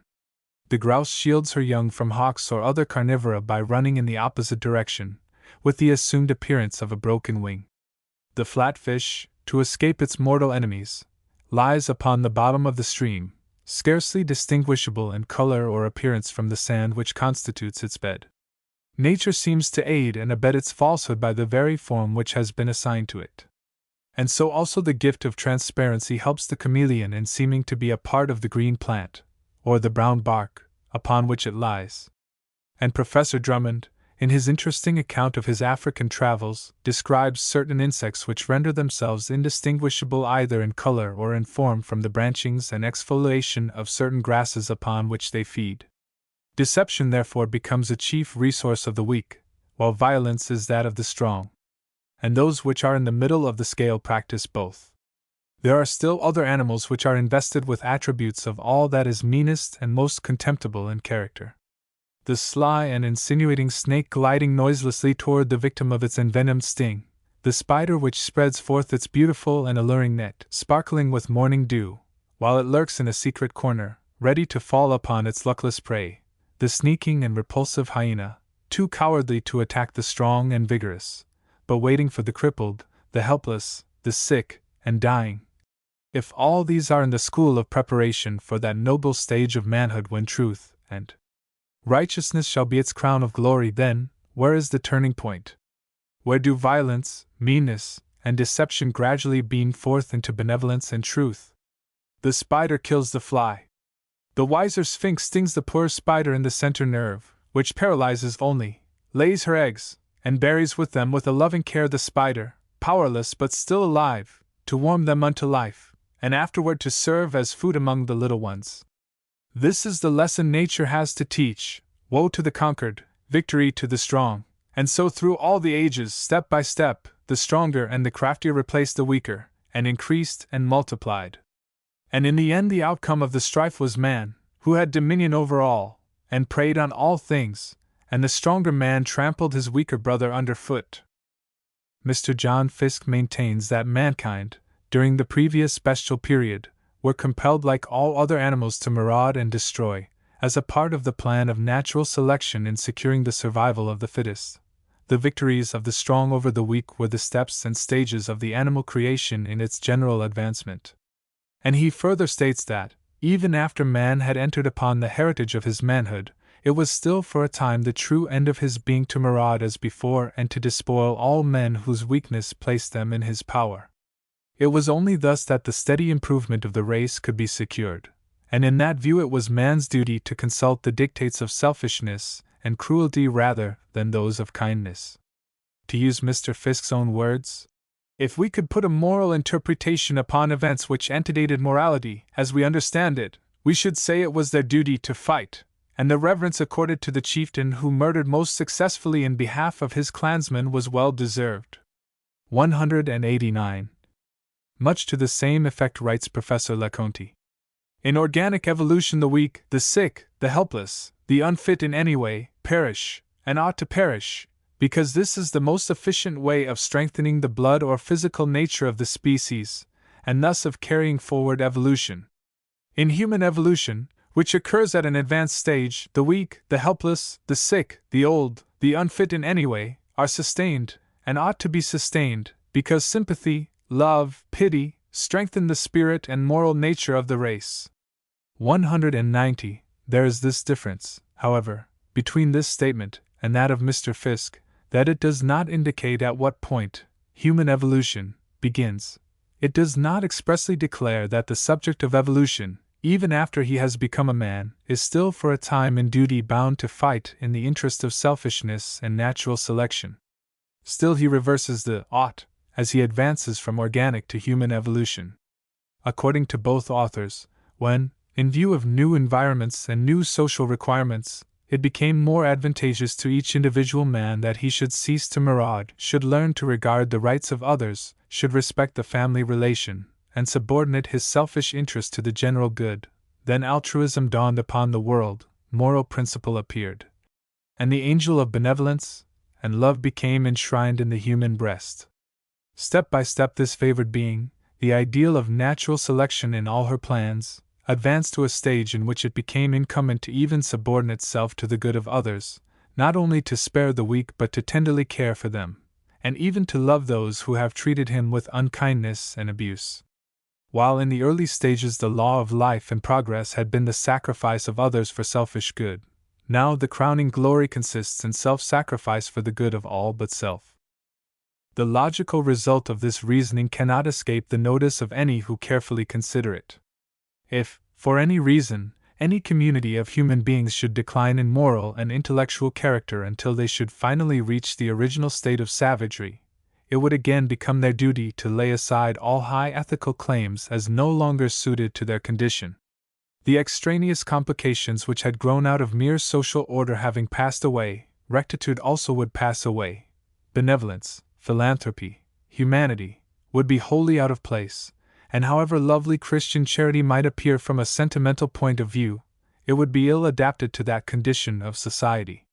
In such a state of things the strong and vigorous, if sacrificing themselves to the weak, would only perpetuate weakness, and it would be their duty rather to extirpate them, and by the survival only of the fittest to regain the higher civilization. I state the case in all its naked deformity, because it shows the confusion and darkness of a world in which God is not the moral center. And here, as already stated, modern speculation joins hands with the old heathen systems. According to Hindu as well as Buddhist philosophy, this retrograde process might not only carry civilized man back to savagery, but might place him again in the category of brutes. If tendencies control all things and have no limit, why might they not remand the human being to lower and lower forms, until he should reach again the status of the mollusk? Now, over against all the systems which make mind either a product or a phenomenon of matter, we have the scriptural doctrine that man was created in the image of God.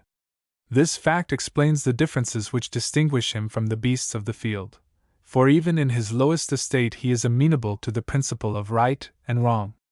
Paul taught, in the first chapter of his epistle to the Romans, that when men descend to the grade of beasts, and he shows that they may descend even below the dignity of beasts, so far from becoming exempt from moral claims, they fall under increased condemnation.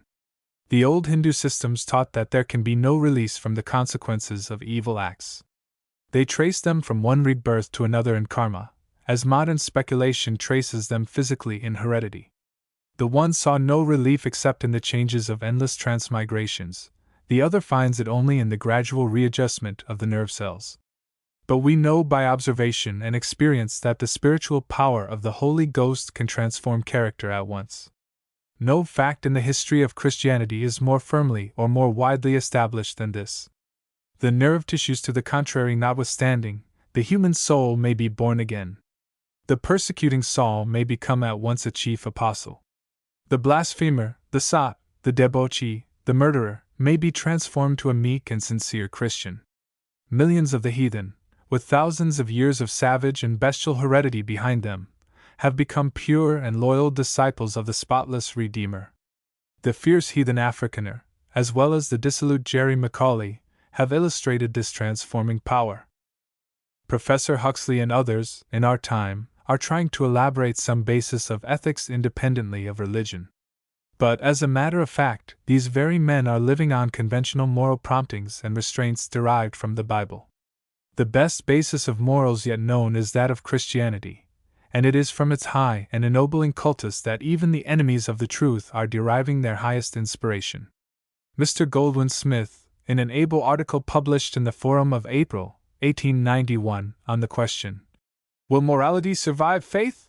shows at least that the best ethics which the world now has are the outcome of religious belief and of Christian belief, and he leads the minds of his readers to gravely doubt whether a gospel of agnostic evolution could ever produce those forces of moral prompting and restraint which the centuries of Christianity have developed.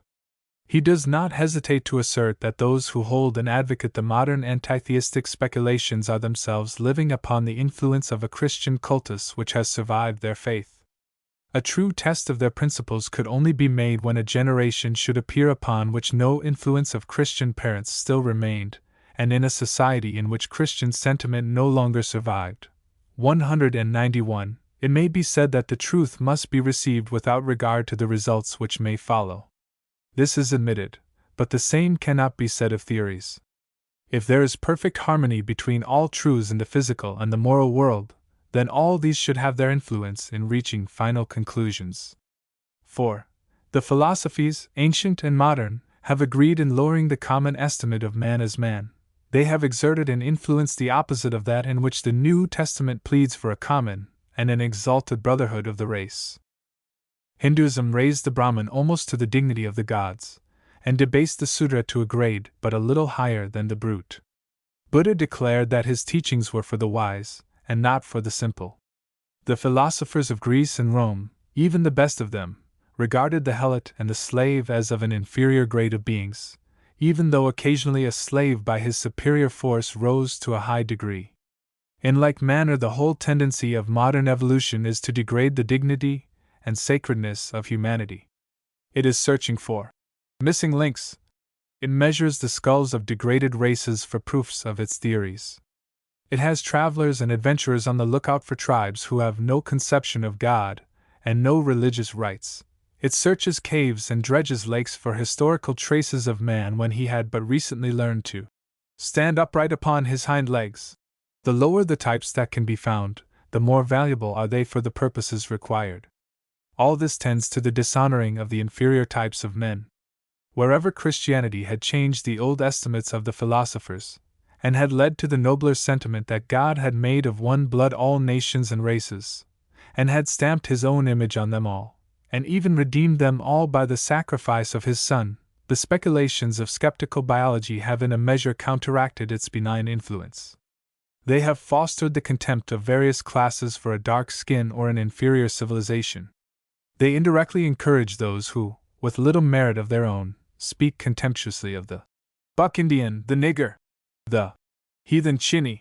They encourage the hoodlum, and so far as they have any influence, give an implied sanction to much unrighteous legislation. Even Pascal, who will not be suspected of any bias toward Christianity, has said on this subject: "This dark side of the life of uncivilized nations has induced barbarous and inhuman settlers in transoceanic regions to assume as their own a right to cultivate as their own the inheritance of the aborigines, and to extol the murder of races as a triumph of civilization." Other writers, led away by Darwinian dogmas, fancied that they had discovered populations which had, as it were, remained in a former animal condition for the instruction of our times. And he adds, "Thus, in the words of A History of Creation, in the taste now prevalent, in southern Asia and the east of Africa men live in hordes, mostly climbing trees and eating fruit, unacquainted with fire, and using no weapons but stones and clubs, after the manner of the higher apes. It can be shown," he continues, "that these statements are derived from the writings of a learned scholar of Bonn on the condition of savage nations, the facts of which are based either on the depositions of an African slave of the Doko tribe, a dwarfish people in the south of Shoa, or on the assertions of Bengalese planters, or perhaps on the observations of a sporting adventurer, that a mother and daughter, and at another time a man and woman, were found in India in a semi-animal condition. On the other hand, not only have either nations, nor even hordes, in an ape-like condition ever been encountered by any trustworthy traveler of modern times, but even those races which in the first superficial descriptions were ranked far below our grade of civilization have, on nearer acquaintance, been placed much nearer the civilized nations. No portion of the human race has yet been discovered which does not possess a more or less rich vocabulary, rules of language, artificially pointed weapons, and various implements, as well as the art of kindling fire." 192. The assertion has been made again and again that races are found which are possessed of no knowledge or conception of deity, but this assumption has been thoroughly refuted by Max Muller and many others. There is a very general assumption abroad in the world that bigotry and even bias of judgment belong exclusively to the advocates of religious truth, and that the teachers of agnostic science are, in the nature of the case, impartial and therefore authoritative. But the generalizations which have been massed by non-Christian anthropologists and sociologists are often gleaned and culled under the strongest subserviency to some favored hypothesis, and that on the most superficial observation and from the most unreliable authorities. De Cataphages, an anthropologist of profound learning, and certainly with no predilections for Christian theism, in speaking of the alleged evidences given by Sir John Lubbock and Saint Hilaire to show that many races of men have been found destitute of any conception of deity, says, "When the writers against whom I am now arguing have to choose between two evidences, the one attesting, and the other denying, the existence of religious belief in a population, it is always the latter which they seem to think should be accepted. More often than not, they do not even mention the contrary evidences, however definite, however authentic they may be. Now, it is evidently much easier not to see than to discover that which may be in so many ways rendered inappreciable to our eyes. When a traveler states that he has proved the existence of religious sentiments in a population which by others has been declared destitute of them, when he gives precise details upon such a delicate question, he has unquestionably at least probability in his favor. I see nothing to authorize this rejection of positive evidence and unconditional acceptance of negative evidence. This, however, is too often the case. I might justify this imputation by taking one by one almost all the examples of so-called atheist populations pointed out by different authors. 193. De Cataphages then proceeds to show how, with respect to American tribes, Robertson is quoted while D'Orbigny is passed in silence, even though he has by the testimony of many authors disproved the statements of Robertson. How Bagard's negative and sweeping statements in regard to the California tribes are accepted, while the very specific testimony of de Moffre's in regard both to the fact and to the nature of their worship is rejected. In relation to the Minkopis, Muat negative is adopted against Symes and Day. The Hottentots are adjudged atheistic on the testimony of Le Valiant, in spite of the united witness of Colbin, Sarr, Tackhard, Boving, and Campbell. The Kaffirs are declared to be destitute of religion on the statements of Burchell, while Livingstone and Cazalis have given clear accounts of the religion of the different Kaffir tribes. In a similar manner Professor Flint, of Edinburgh, arraigns Sir John Lubbock and certain other advocates of the atheistic theory concerning savage tribes, for the partiality of their selection of testimony and for the superficial evidence which they accept when favorable to their theories. After reviewing Lubbock's wholesale quotations concerning the Indian tribes of Brazil, he says, "These are Sir John Lubbock's instances from South American tribes. But I find that they are all either erroneous or insufficiently established." And he gives many counterproofs. "It will never do," he says, "to believe such sweeping statements, sweeping negatives, merely because they happen to be printed."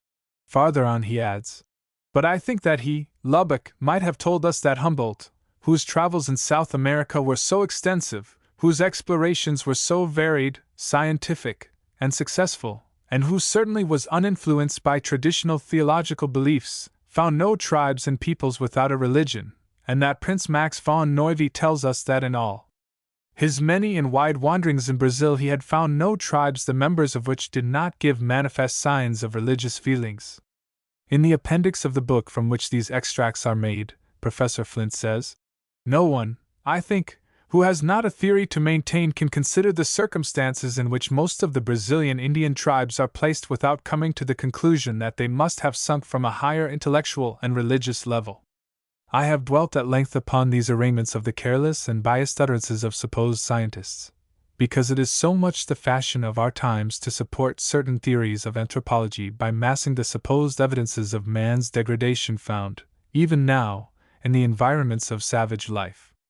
Many readers, apparently dazed by the vast accumulation of indiscriminate and heterogeneous statements which they have no time to examine, yield an easy and blind assent, based either on the supposed wisdom of the writer or upon the fact that so many others believe, and they imagine that no little courage is required on their part to risk the loss of intellectual caste.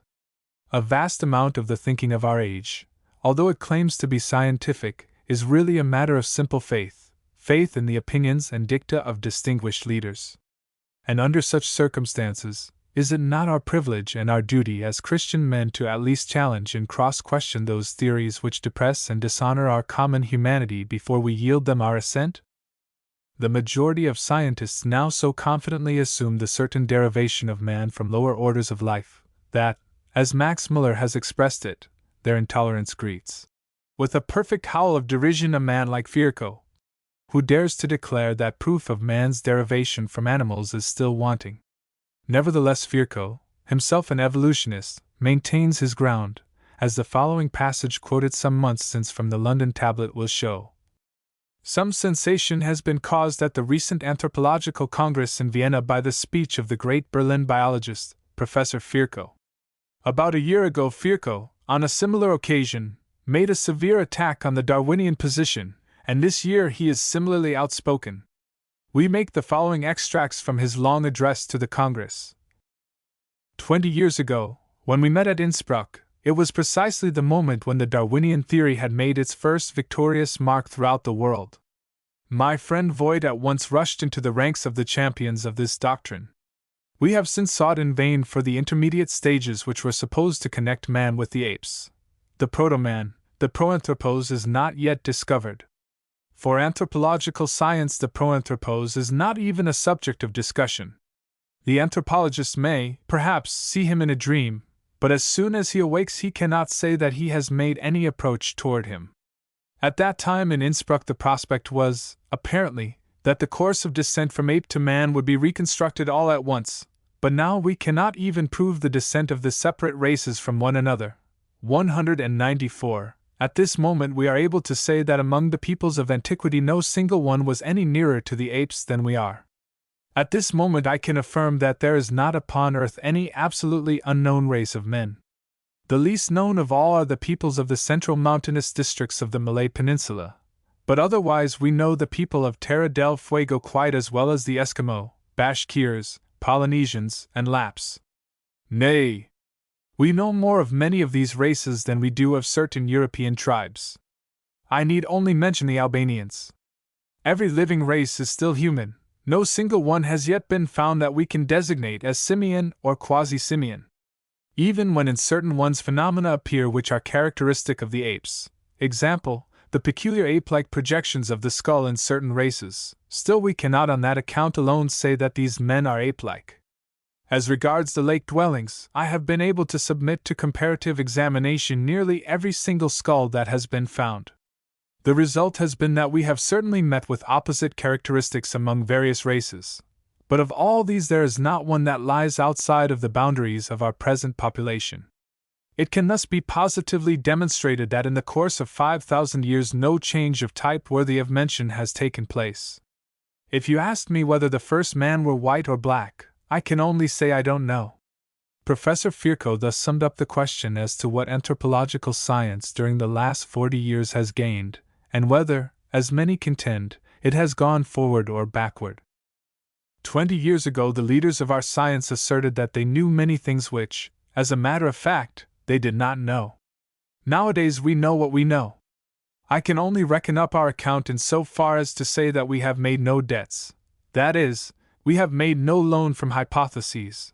We are in no danger of seeing that which we know overturned in the course of the next moment. We have leveled the ground so that the coming generation may make abundant use of the material at their disposition. As an attainable objective of the next 20 years, we must look to the anthropology of the European nationalities. 5. Another demoralizing type of speculation which has exerted a wide influence in many ages and on many nations is pantheism. By abdicating the place and function of the conscious ego, by making all things mere specialized expressions of infinite deity, and yet failing to grasp any clear conception of what is meant by deity, men have gradually destroyed that sense of moral responsibility which the most savage show to have been a common heritage. It is not among the lowest and most simple races that missionaries find the greatest degree of obtuseness and insensibility with respect to sin. It is among populations like those of India, where the natural promptings of conscience have been sophisticated by philosophic theories. The old Vedantism, by representing all things as mere phenomenal expressions of infinite Brahm, tended necessarily to destroy all sense of personal responsibility.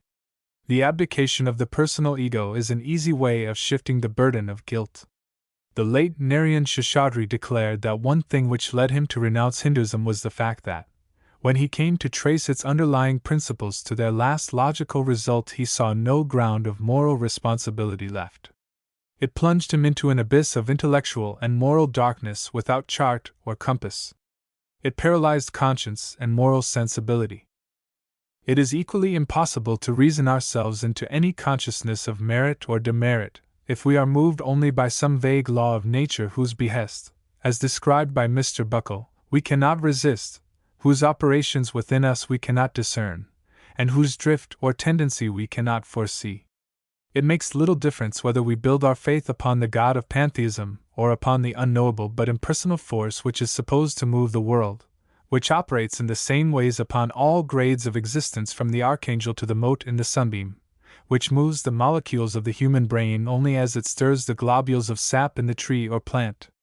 It is difficult to see how, upon any such hypothesis, we are any more responsible for our volitions and affections than we are for our heartbeats or respirations. And yet we are conscious of responsibility in the one case and not in the other. Consciousness comes in with tremendous force at just this point, all theories and speculations to the contrary notwithstanding. And we dare not disregard its testimony or its claims. We know that we are morally responsible. 6. Many philosophic systems, ancient and modern, have tended to fill the world with gloomy pessimism. Pessimism is very old and very widespread. Schopenhauer acknowledges his indebtedness to Gautama for much of the philosophy which is known by his name. In Hinduism and Buddhism, as well as in the teachings of the German pessimists, the natural complainings of the human heart are organized into philosophical systems.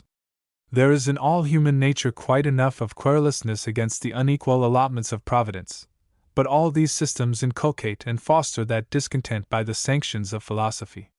The whole assumption of the light of Asia is that the power that upholds and governs the world is a hard master, from whose leash we should escape if we can by annihilating our powers and faculties, and abdicating our conscious being, that the world and the entire constitution of things are all wrong, that misery is everywhere in the ascendant, and that man and beast can only make common cause against the tyranny of a reckless fate, and cry out with common voice for some sympathizing benefactor who can pity and deliver. There is no hint that sin has wrought the evil. Man is not so much a sinner as the victim of a hard lot. He is unfortunate, and it is the world that is wrong. Therefore, the true end of life is to get rid of the recurrence of life. In much of our modern agnosticism there is the same dark outlook, and agnosticism naturally joins hands with pessimism. Dr. Noah Porter, in one of the series of present-day tracts, has shown it to be a doctrine of despair. A well-known lecturer who has loudly declaimed against what he considers the remorseless character of the Old Testament, has acknowledged that it is not more cruel than nature, that in the actual world about us we find the same dark mystery, the weak perishing before the strong, the wicked prosperous, the just oppressed, and the innocent given as a prey to the guilty. And his conclusion is that deism is no more defensible than Christianity. His pessimistic estimate of the actual world drives him to a disbelief in a personal God. We do not ignore the sad facts of life. Even the Christian is often saddened by the mysteries which he cannot explain. Bishop J.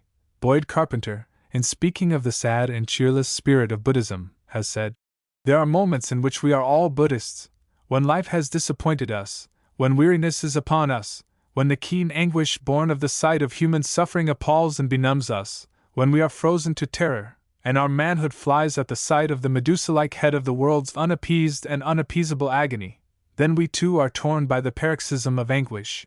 We would flee to the nirvana of oblivion and unconsciousness, turning our back upon what we cannot alleviate, and longing to lay down the burden of life, and to escape from that which has become insupportable." 195.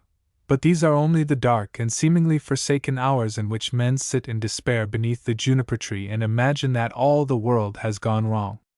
The juniper tree in Christianity is the exception, the bo tree of Buddhism, with the same despondent estimate, is the rule. No divine message came to show the Buddha a brighter side. And the agnostic stops his ears that no voice of cheer may be heard. The whole philosophy of Buddhism and of modern agnosticism is pessimistic. The Word and Spirit of God do not deny the sad facts of human life in a world of sin, but they enable the Christian to triumph over them, and even to rejoice in tribulation. 7. And this leads to one more common feature of all false systems, their fatalism. Among the exaggerated claims which are made for heathen religions in our day, it is alleged that they rest upon a more humane philosophy than appears in the grim fatalism of our Christian theology, especially that of the Calvinistic type. Without entering upon any defense of Christian doctrines of one type or another, it would be easy to show that fatalism, complete and unmitigated, is at the foundation of all Oriental religion and philosophy, all ancient or modern pantheism, and most of the various types of agnosticism. While this has been the point at which all infidel systems have assailed the Christian faith, it has nevertheless been the goal which they have all reached by their own speculations. They have differed from Christianity in that their predestinating, determining force, instead of being qualified by any play of free will, or any feasible plan of ultimate and superabounding good, has been a real fatalism, changeless, hopeless, remorseless. That the distaff of the fates, and the ruthless scepter of the Erinyes, entered in full force into all the religions of the Greeks and Romans, scarcely needs to be affirmed. They controlled all human affairs, and even the gods were subject to them. The sagas of the Northmen also were full of fatalism, and that principle still survives in the folklore and common superstitions of all Scandinavian, Teutonic, and Celtic races. The fatalism of the Hindus is plainly stated in the Code of Manu, which declares that, in order to distinguish actions, he, the Creator, separated merit from demerit. To whatever course of action the Lord appointed each kind of being, that alone it has spontaneously adopted in each succeeding creation. Whatever he has assigned to each at the first creation, noxiousness or harmlessness, gentleness or ferocity, virtue or sin, truth or falsehood, that clings to it. 196. The same doctrine is put in still more offensive form when it is declared that Manu, here used in the sense of creator, allotted to woman a love of her bed, of her seat, of ornament, also impure desires, wrath, dishonesty, and bad conduct. 197. There would be some relief from this horrible doctrine if in subsequent chapters of Manu there were kindly tokens of grace, or sympathy for woman, or any light of hope here or hereafter, but the whole teaching and spirit of the Code rests as an iron yoke upon womanhood. And it is largely a result of this high authority that the female sex has for ages been subjected to the most cruel tyranny and degradation. It might well be said that, in spite of the horrors of infanticide, the most merciful element of Hinduism with respect to woman is the custom by which so large a proportion of female children have been destroyed at birth. The same fatalistic principles affect all ranks and conditions of Hindu society. The poor Sudra is not only low-born and degraded, but he is immovably fixed in his degradation. He is cut off from all hope or aspiration, he cannot rise from the thraldom of his fate.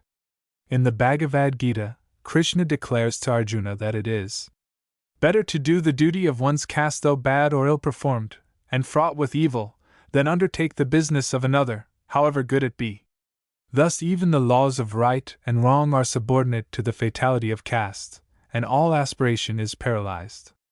On the other hand, it has been acknowledged repeatedly that the sternest type of Puritan theology, as a moral and political force, is full of inspiration.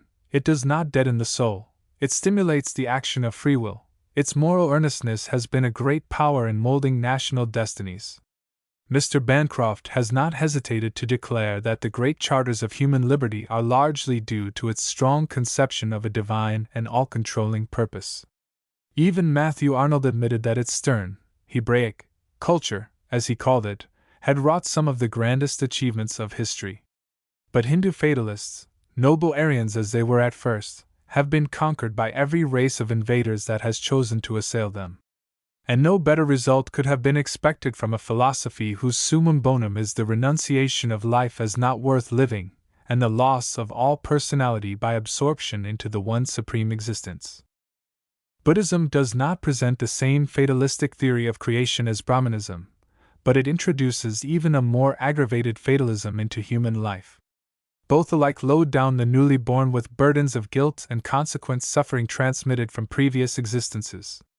But in the case of Buddhism there is no identity between the sinner, who incurred the guilt, and the recipient of the evil karma, which demands punishment. Every man comes into the world entangled in the moral bankruptcy of someone who has gone before, he knows not who nor where. There is no consciousness of identity, no remembrance, no possible sense of guilt, or notion of responsibility. It is not the same soul that suffers, for in either case there is no soul. There is only a bundle of so-called skandhas, certain faculties of mind and body newly combined whose interaction produces thought and emotion. Yet there is conscious suffering. Scoffers have long pointed with indignation at the Christian doctrine that a child inherits a moral bias from his parents, but nowadays evolutionists carry the law of heredity to an extreme which no hyper-Calvinist ever thought of, and many Kaivalas at Original Sin have become eloquent in their praises of Buddhism, which handicaps each child with the accumulated demerit of pre-existent beings with whom he had no connection whatever. 198. The Christian doctrine imputes punishable guilt only. So far as each one's free choice makes the sin his own, the dying infant who has no choice is saved by grace. But upon every Buddhist, however short-lived, there rests an heirloom of destiny which countless transmigrations cannot discharge. In Mohammedanism, the doctrine of fate, clear, express, and emphatic, is fully set forth. The Quran resorts to no euphemism or circumlocution in declaring it. Thus, in Surah 74. 3-4 we read, "Thus doth God cause to err whom He pleases, and directeth whom He pleases." Again, Surah XX. 4 says, "The fate of every man have we bound round his neck." As is well known, fatalism as a practical doctrine of life has passed into all Mohammedan society. Kismet, it is fated, is the exclamation of despair with which a Moslem succumbs to adversity and often dies without an effort to recover. In times of pestilence, missionaries in Syria have sometimes found whole villages paralyzed with despair. Yielding to the fatalism of their creed, the poor mountaineers have abandoned all means of cure and resigned themselves to their fate. The same fatal paralysis has affected all liberty of thought, all inventiveness and enterprise, all reform of evils, all higher aspiration of the oppressed people. With the lower forms of religious belief, fetishism, animism, serpent worship, demon worship, the case is still worse. The only deities that are practically recognized in these rude faiths are generally supposed to be malevolent beings, who have not only fixed an evil fate upon men, but whose active and continued function it is to torment them. Though there is a lingering belief in a supreme being who created all things, yet he is far off and incomprehensible. He has left his creatures in the hands of inferior deities, at whose mercy they pass a miserable existence. Looking at the dark facts of life and having no revelation of a merciful God, they form their estimates of deity from their trials, hardships, fears, and they are filled with dread. All their religious rites have been devised for appeasing the powers that dominate and distress the world. And yet a pronounced agnostic has asked us to believe that even this widespread horror, this universal nightmare of heathen superstition, is more humane than the Calvinistic creed. If we inquire into the tendency of all types of ancient or modern pantheism in this particular phase, we shall find them, without exception, fatalistic. They not merely make God the author of sin, they make him the sinner. Our misdeeds are not our acts, but God's. Thus the vaunted Bhagavad Gita, uniting the Sankhyan and the Vedanta philosophies, makes Krishna say to Arjuna, "All actions are incessantly performed by operation of the qualities of Prakriti, the self-existing essence. Deluded by the thought of individuality, the soul vainly believes itself to be the doer. The soul, existing from eternity, devoid of qualities, imperishable, abiding in the body, acts not, nor is by any act polluted. He who sees that actions are performed by Prakriti alone, and that the soul is not an actor, perceives the truth." 199. Such is Hindu pantheism. Yet this most inconsistent system charges man with guilt. It represents his inexorable fate as pursuing him through endless transmigrations, holding over him the lash of retribution, while it exacts the very last farthing. Still, from first to last, it is not he that acts, but some fractional part of the one only existence which fills all space. The philosophy of Spinoza was quite as fatalistic as the Hindu Vedanta. He taught, according to Schwegler, that the finite has no independent existence in itself, it exists because the unrestrained productive energy of the infinite substance spontaneously produced an infinite variety of particular forms. It has, however, no proper reality, it exists only in and through the substance. Finite things are the most external, the last, the most subordinate forms of existence into which the universal life is specialized, and they manifest their finitude in that they are without resistance, subject to the infinite chain of causality which binds the world. The divine substance works freely according to the inner essence of its own nature. Individuals, however, are not free, but are subject to the influence of those things with which they come into contact. It follows from these metaphysical grounds, Schwegler continues, that what is called free will cannot be admitted. For since man is only a mode, he, like any other mode, stands in an endless series of conditioning causes, and no free will can, therefore, be predicated of him. Further on he adds, evil or sin is, therefore, only relative and not positive, for nothing happens against God's will. It is only a simple negation or deprivation, which only seems to be a reality in our representation. 200. The late Samuel Johnson, in his chapter on the morality and piety of pantheism, undertakes to defend both the Vedantic and the Spinozan philosophy by pointing out a distinction between an external compulsion and an inner force which merges us in the infinite. Though both are equally efficient as to the result, and both are inconsistent with individual freedom, yet real fate is only that which is external. While destiny or fate in the sense of absolute external compulsion would certainly be destructive, not only of moral responsibility but of personality itself, yet religion or science without fate is radically unsound. Again he adds, we cannot separate perfection and fate. Deity whose sway is not destiny is not venerable, nor even reliable.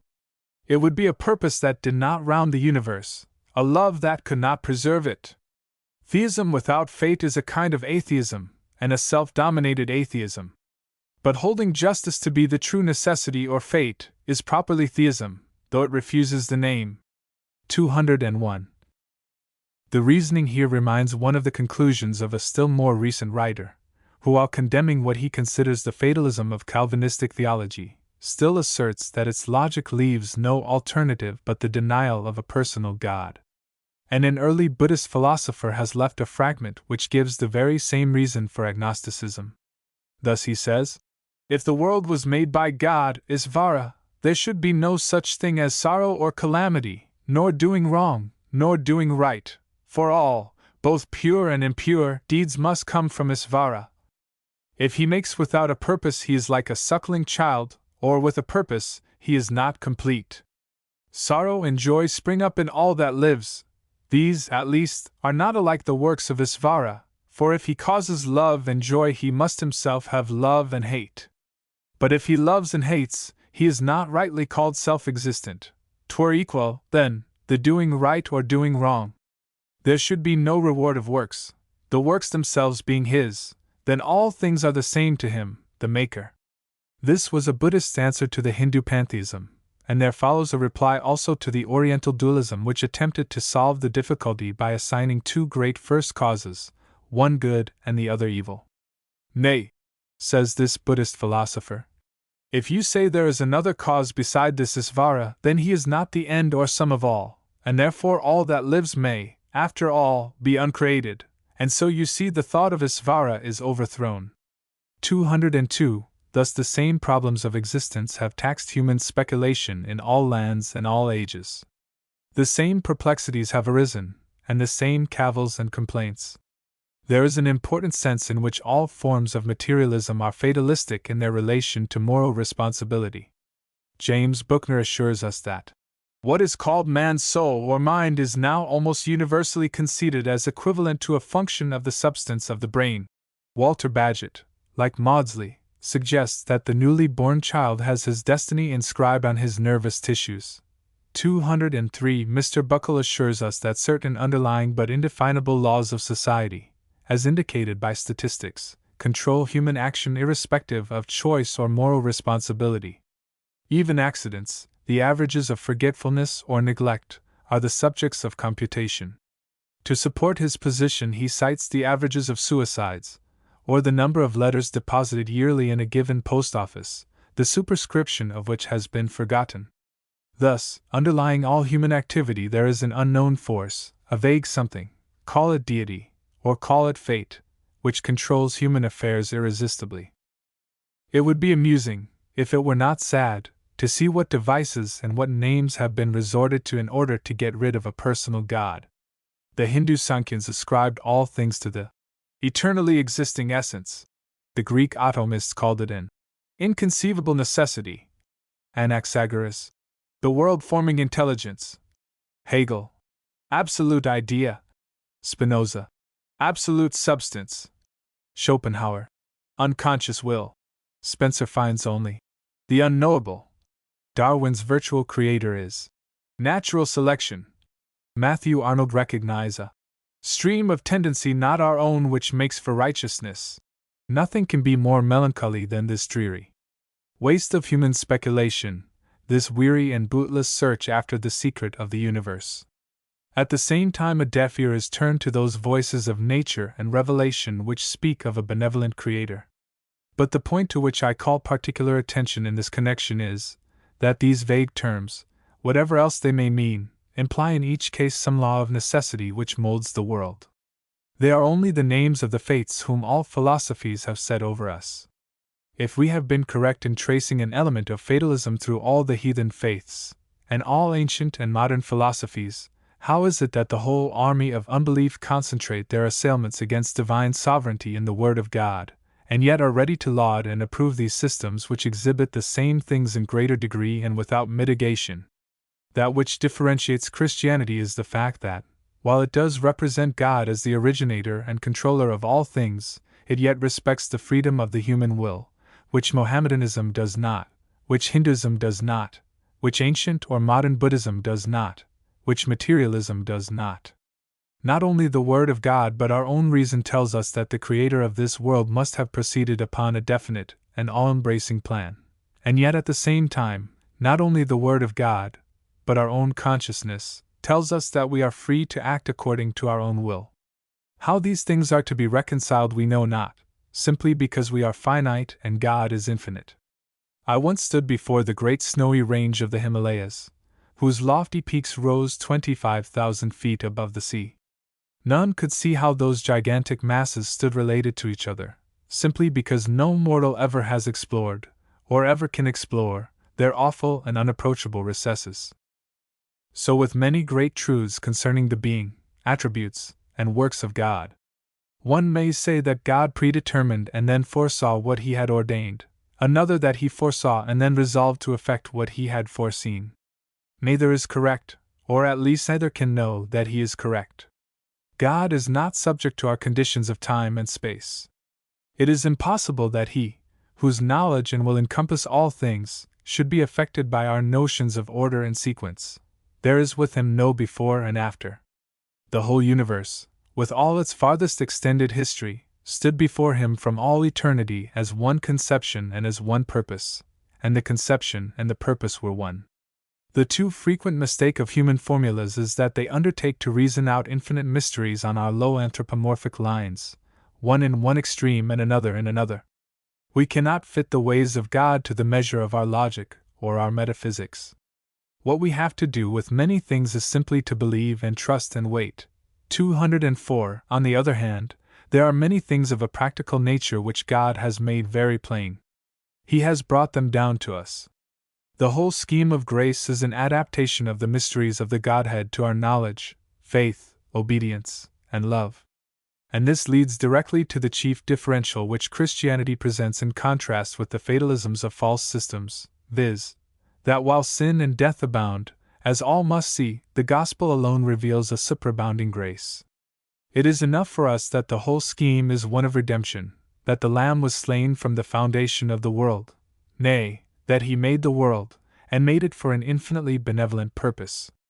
If dark mysteries appear in the Word or in the world, we are to view them in the light of Calvary, and wait till we can see as we are seen, for this world is Christ's, and will surely subserve His ends, which are those of infinite compassion.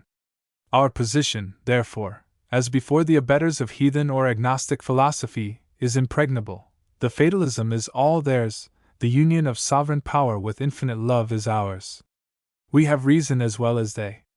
We realize the facts and mysteries of life as fully as they, but are not embittered by them. We see nothing to be gained by putting out the light we have. We prefer faith to pessimism, incarnate love to the tyranny of unconscious will. Footnotes. Footnote 184, quoted in Fiske's Destiny of Man, page 117. Footnote 185, see Indian Wisdom, page 82. Footnote 186. What Kaneda meant by adrishta was a sort of habit of matter derived from its past combinations in a previous cosmos, one or more. The rod which has been bent will bend again, and so matter which has once been combined will unite again. Footnote 187, Evolution and its relation to religious thought, page 327. Footnote 188, On natural selection, page 353. Footnote 189, The destiny of man, page 80. Footnote 190, Evolution and its relation to religious thought, page 88. Footnote 191, Some of Goldwin Smith's utterances are such as these. If morality has been based on religion, there must be reason to fear that the foundation being removed, the superstructure will fall. That it has rested on religion so far as the great majority are concerned will hardly be doubted. The presence of this theistic sanction has been especially apparent in all acts and lives of all heroic self-sacrifice and self-devotion. All moral philosophers whose philosophy has been practically effective, from Socrates down, have been religious.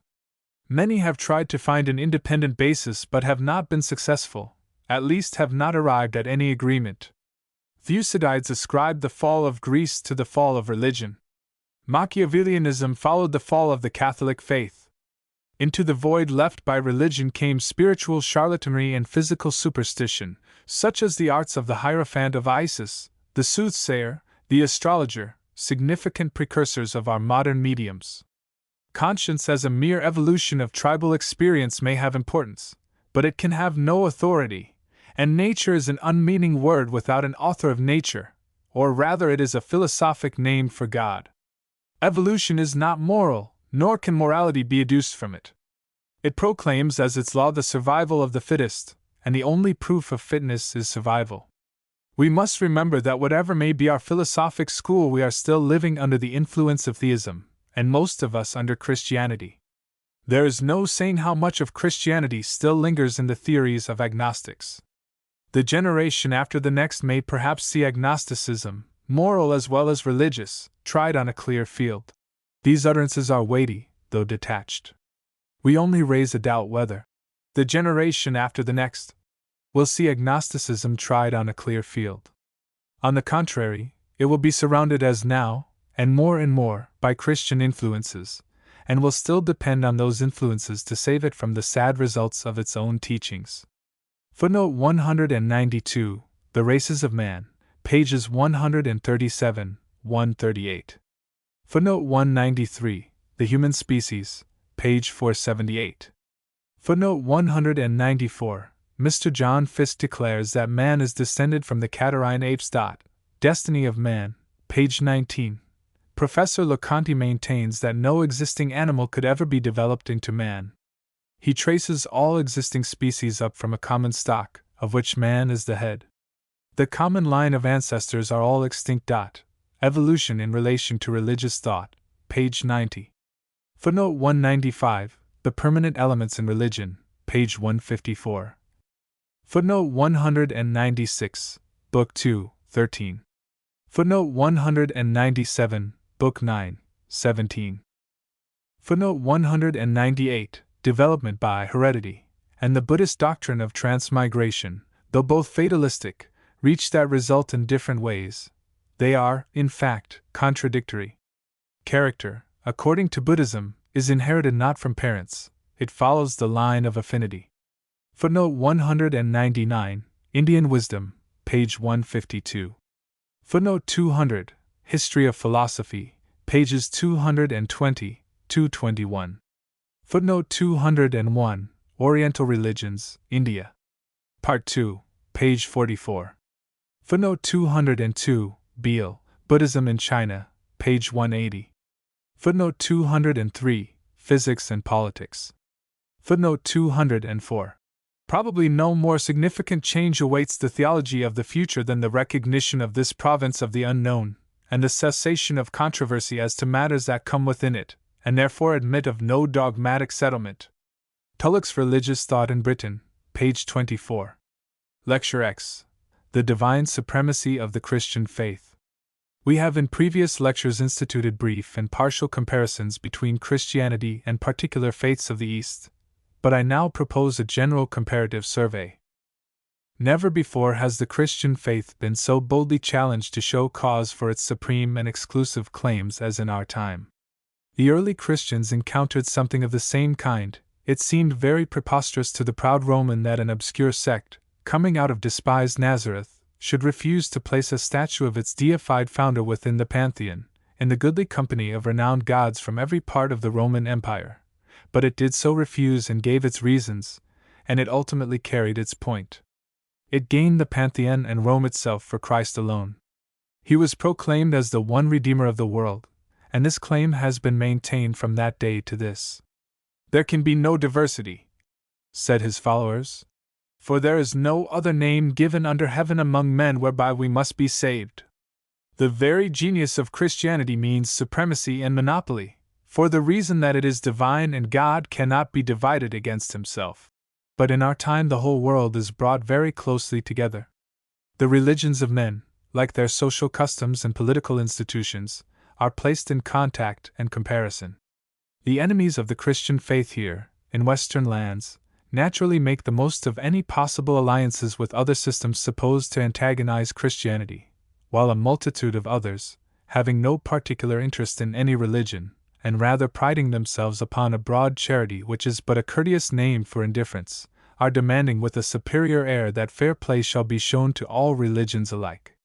The Church is therefore called upon to defend her unique position and the promulgation of her message to mankind.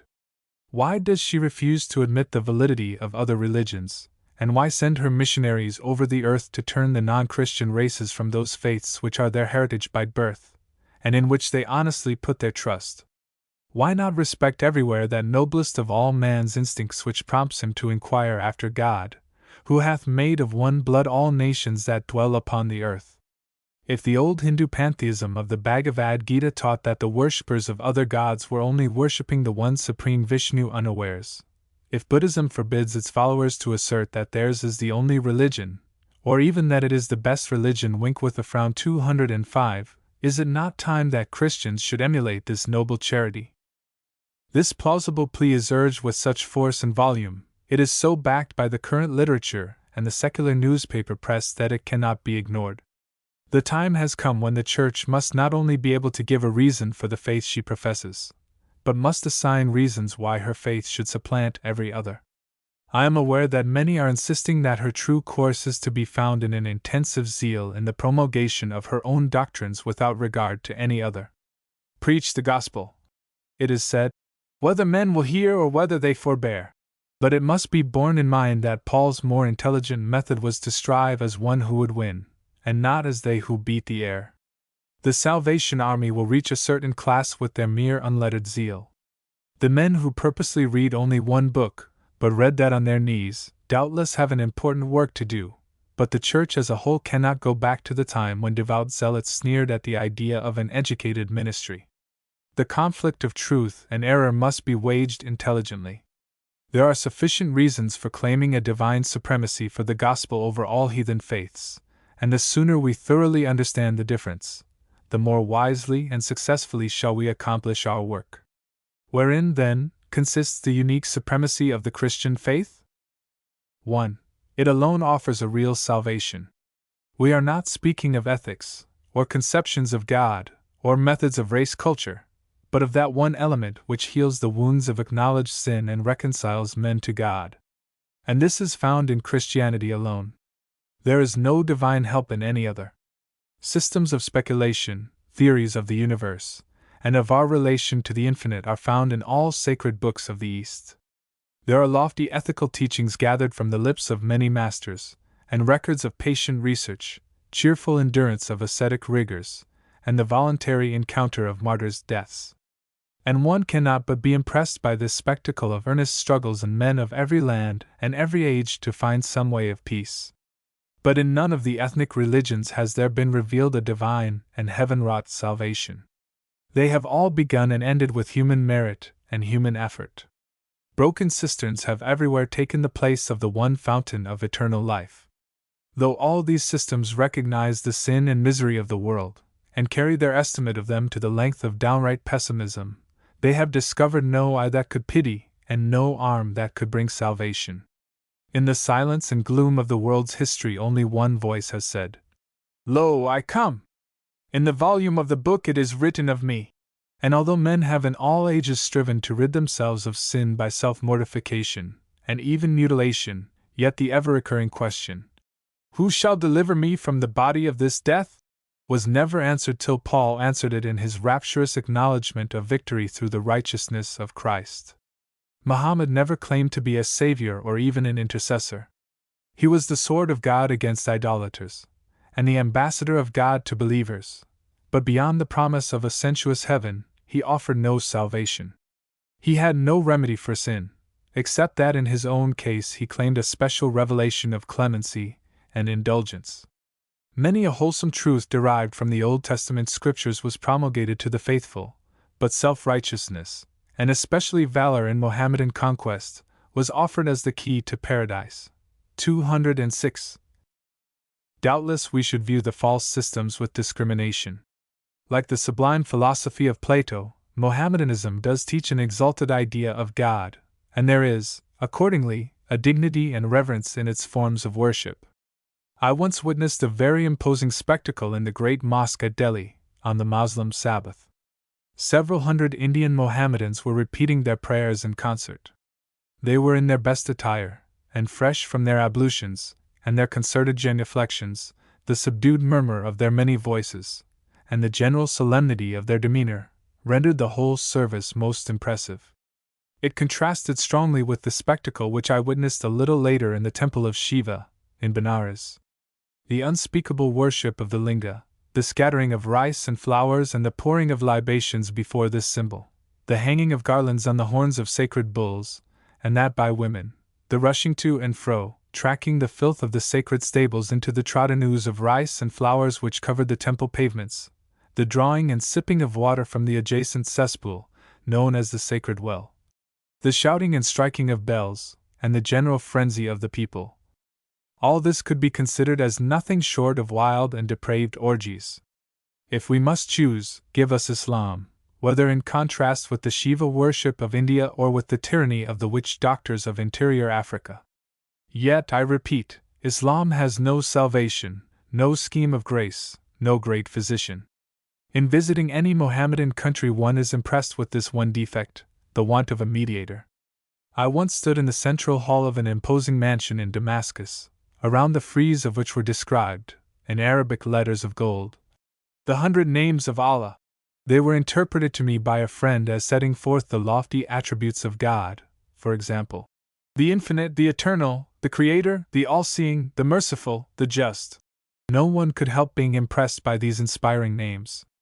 They were the common heritage of Judaism and Christianity before Islam adopted them, and they are well calculated to fill the soul with reverence and awe. But there is another class of names which were predicted by Judaism and rejoiced in by Christianity, but which Islam rejects, for example, Messiah, Emmanuel, or God with us, the Son of God, the Son of Man, the Redeemer, the Elder Brother. In a word, Islam has nothing to fill the breach between a holy and just God and the conscience-smitten souls of men. These honored names of Allah are as sublime as the snow peaks of the Himalayas and as inaccessible. How can we attain unto them? Without a day's man, how shall we bridge the abyss that lies between? Even Israel plead for Moses to speak to them in place of the infinite, and they voiced a felt want of all human hearts. Yet no religious system but Christianity reveals a mediator. There is in other faiths no such conception as the fatherhood of God. Though such names as Diospater, Zuspider, or Jupiter, and others bearing the import of father are sometimes found, yet they imply only a common source, as the sun is the source of life. They lack the elements of love and fostering care. There can be no real fatherhood, and no spirit of adoption except through union with the Son of God. The idea that rebirth and remission of sin may be followed by adoption and heirship, and joint heirship with the Son of the Infinite, belongs to the Christian faith alone, and the hope and inspiration of such a heritage, seen in contrast with the endless and disheartening prospects of countless transmigrations, are beyond the power of language to describe. It was with infinite reason that Paul was taught to regard his work among the Gentiles as a rescue, or a deliverance, from darkness unto light, and from the power of Satan unto God. And it was a priceless boon which enabled him to offer at once the full remission of sins and a part in the glorious inheritance revealed through faith in Christ. Mere ethical knowledge cannot comfort the human soul. Contrast the gloom of Marcus Aurelius with the joy of David in Psalm 6. And Seneca, also, with all his discernment, and his eloquent presentation of beautiful precepts, was one of the saddest, darkest characters of Roman history. He was the man who schemed with Catiline, and who at the same time that he wrote epigrams urged Nero onward with flattery and encouragement to his most infamous vices and his boldest crimes. Knowledge of ethical maxims and the power of expressing them, therefore, is one thing, religion is another. Religion is a device, human or divine, for raising up men by a real or a supposed supernatural aid. It ought to reveal God as a helper and a savior. It ought to be a provision of grace by which the just can yet be a justifier of them that are weak and wounded by sin. The ethical systems of the heathen world corroborate the scriptural diagnosis of man's character and condition, but they fail as prescriptions. So far as divine help and regenerative power are concerned, they leave the race helpless still. Christianity is a system of faith in a moral as well as in an intellectual sense. It inculcates a spirit of loving, filial trust instead of a querulous self-righteousness which virtually chides the unknown ruler of the universe. According to The Light of Asia, when the Buddha preached at Kapilavastu there were assembled men and devils, beasts and birds, all victims alike of the cruel fate that ruled the world. Existence was an evil and only the Buddha could be found to pity. But that pity offered no hope except in the destruction of hope, and the destruction of all desire, all aspiration, even all feeling, while Christianity offers a hope which mocketh not ashamed, even in immortal inheritance. 207. Hinduism also, like Islam and Buddhism, lacks every element of divine salvation. It is wholly a thing of merit. The infinite Brahm is said to be void of attributes of all kinds. No anthropomorphic conception can be predicated of him. The three gods of the Trimurti are cold and distant, though for Vishnu in his alleged incarnation of Krishna, a sympathetic nature was claimed at a later day, borrowed, some say, from Buddhism, or, according to others, from Christianity. In the Hindu saint all spiritual power in this life is the merit power of ascetic austerities. All hope for the future world lies in the cleansing efficacy of endless transmigrations of which the goal is absorption into deity. But the difficulty with both Buddhism and Hinduism is that transmigration cannot regenerate. It is only a vague postponement of the moral issues of the soul. There is recognized no future intervention that can effect a change in the downward drift, and why should 1,000 existences prove better than one? According to a law of physics known as the persistence of force, a body once set in motion will never stop unless through the intervention of some other resisting force. And this is strikingly true of moral character and the well-known power and momentum of habit. Who shall change the leopard's spots or deflect the fatal drift of a human soul? Remorselessly these Oriental systems exact from karma the uttermost farthing. They emphasize the fact that according to the sowing shall be the reaping, and that in no part of the universe can ill desert escape its awards. Even if change were possible, therefore, how shall the old score be settled? What help, what rescue can mere infinitude of time afford, though the transmigrations should number tens of thousands? There is no hint that any pitying eye of God or devil looks upon the struggle, or any arm is stretched forth to raise up the crippled and helpless soul. Time is the only savior, time so vast, so vague, so distant, that the mind cannot follow its cycles or trace the relations of cause and effect. In contrast with all this, Christianity bids the Hindu ascetic cease from his self-mortification and become himself a herald of glad tidings. It invites the hookswinger to renounce his useless torture and accept the availing sacrifice of him who hung upon the cross. It relieves woman from the power of Satan, as exercised in those cruel disabilities which false systems have imposed upon her, and assigns her a place of honor in the kingdom of God. The world has not done scoffing at the idea of a vicarious sacrifice for the sins of men, and yet it has advanced so far that its best thinkers, even without any religious bias, are agreed that the principle of self-sacrifice is the very highest element of character that man can aspire to. And this is tantamount to an acknowledgement that the great principle which the cross illustrates, and on which the salvation of the race is made to rest, is the crowning glory of all ethics and must be therefore the germinal principle of all true religion. Christianity, with its doctrine of voluntary divine sacrifice, was no afterthought. Paul speaks of it as the mystery which hath been hid from ages and from generations, but now is made manifest. It was the one great mystery which angels had desired to look into and for which the whole world had waited in travail and expectation. Christ was the Lamb slain from the foundation of the world, and the entire world history has proceeded under an economy of grace. And I repeat, its fundamental principle of sacrifice, exemplified as it has been through the Christian centuries, has won the recognition even of those who were not themselves the followers of Christ. The history of self-sacrifice during the last 1800 years, says Lecky, has been mainly the history of the action of Christianity upon the world. Ignorance and error have no doubt often directed the heroic spirit into wrong channels, and sometimes even made it a cause of great evil to mankind, but it is the moral type and beauty, the enlarged conception and persuasive power of the Christian faith that have chiefly called it into being, and it is by their influence alone that it can be permanently maintained. 208. Speaking of the same principle, Carlyle says, "It is only with renunciation that life, properly speaking, can be said to begin. In a valiant suffering for others, not in a slothful making others suffer for us, did nobleness ever lie." And George Sand, in still stronger terms, has said, "There is but one sole virtue in the world, the eternal sacrifice of self."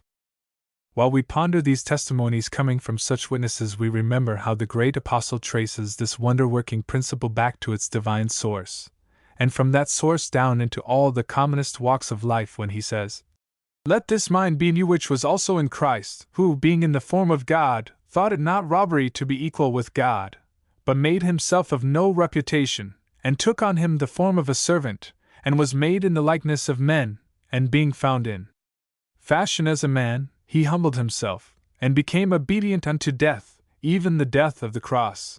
Or when he reminds the Corinthians that, though Christ was rich, yet for their sake he became poor, that they through his poverty might be rich. In all the Oriental systems there is nothing like this, either as a divine source of all-availing help and rescue, or as a celestial spring of human action. It is through this communicable grace that Christ becomes the way, the truth, the life. Well might Augustine say that while the philosophy of Plato led him to lofty conceptions of God, it could not show him how to approach him, or be reconciled unto him.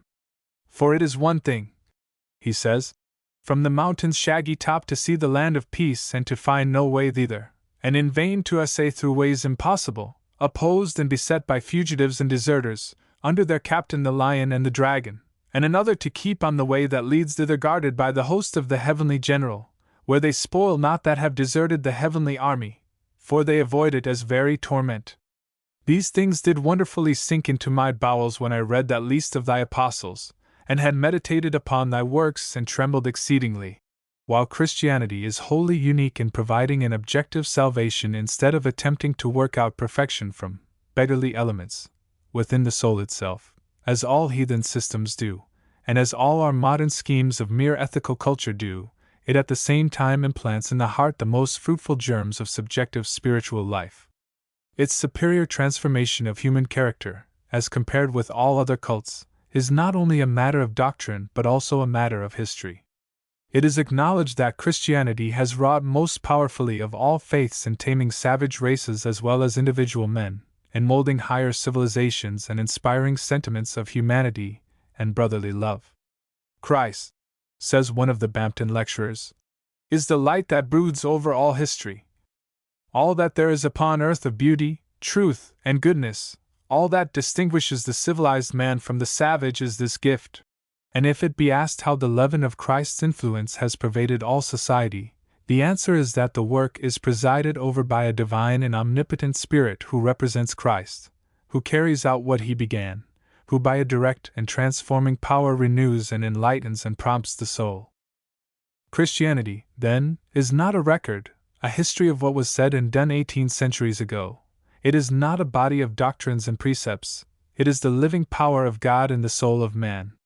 The written word is the sword of this divine Spirit. The renewed soul is begotten of the Spirit, and it is instinct with the indwelling of the Spirit. No other system makes any claim to such an influence as that of the Holy Ghost. Sacred books, written systems of law or ethics would all prove a dead letter. The Bible itself, as well as the Veda, would be a dead letter but for the cooperation of this divine spirit. Sacred scriptures might be venerated, they would not be obeyed. The dead heart must be quickened and renewed, and only Christianity reveals the transforming power. Verily, verily, I say unto thee, except a man be born again, he cannot see the kingdom of God. Instantaneous renewal of the character, and the life is not even claimed by other faiths. There is in them nothing like the conversion of Saul of Tarsus, or that of thousands of others well known in the history of Christian experience. There are no such changes in men who, from having led lives of profligacy and irreligion, have turned at once into paths of righteousness, have tamed their wild propensities and submitted themselves to the gentle law of love. But under Christian influence we have seen Africaner the savage transformed to a tractable, humane, and loving disciple. We have seen the wild and bloodthirsty Cord subdued and made as a little child. We have seen the cannibal King Thocambo, of Fiji, turn from his cruelty to a simple, childlike faith, and made to prefer the good of his people to the glory of a powerless scepter. Whole races, like the Northmen, have been tamed from savagery and made peaceable and earnest followers of Christ. In our own time it has been said of a missionary in the South Pacific Islands, that when he arrived on his field there were no Christians, and when he closed his labors there were no heathen. The religion of Gautama has won whole tribes of men. Hinduism and Mohammedanism are even now winning converts from fetish-worshipping races, but, so far as I know, none of these faiths have ever made converts except either by war or by the presentation of such motives as might appeal to the natural heart of man. There has been no spiritual transformation.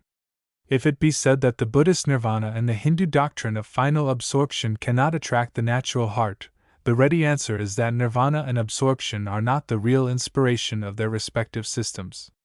They are so far removed into the dim future as to exert no practical influence on the great mass of men.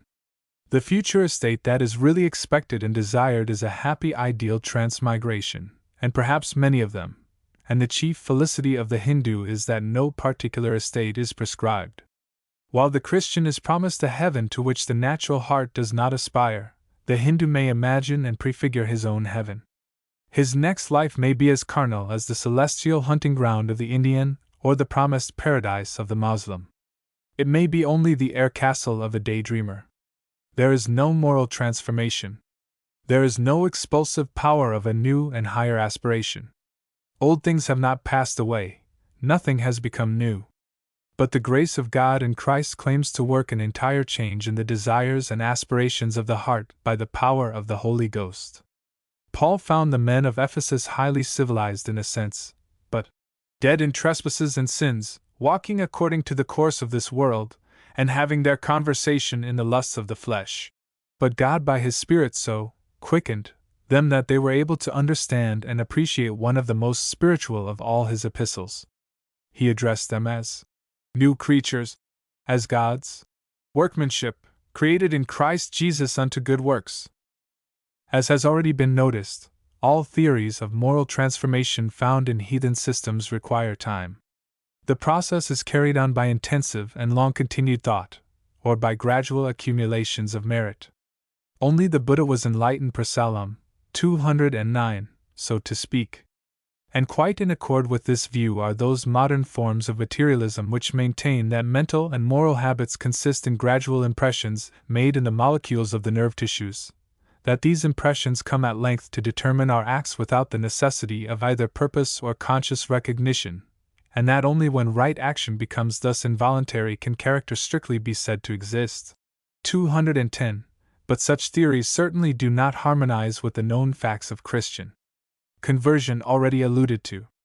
We do not refuse to recognize a certain degree of truth hidden in these speculations. We are aware that continued thought or emotion promotes a certain habit, and that in the Christian life such habit becomes an element of strength. We also admit that high and pure thought and emotion stamp themselves at length upon our physical nature, and appear in the very expression of the countenance.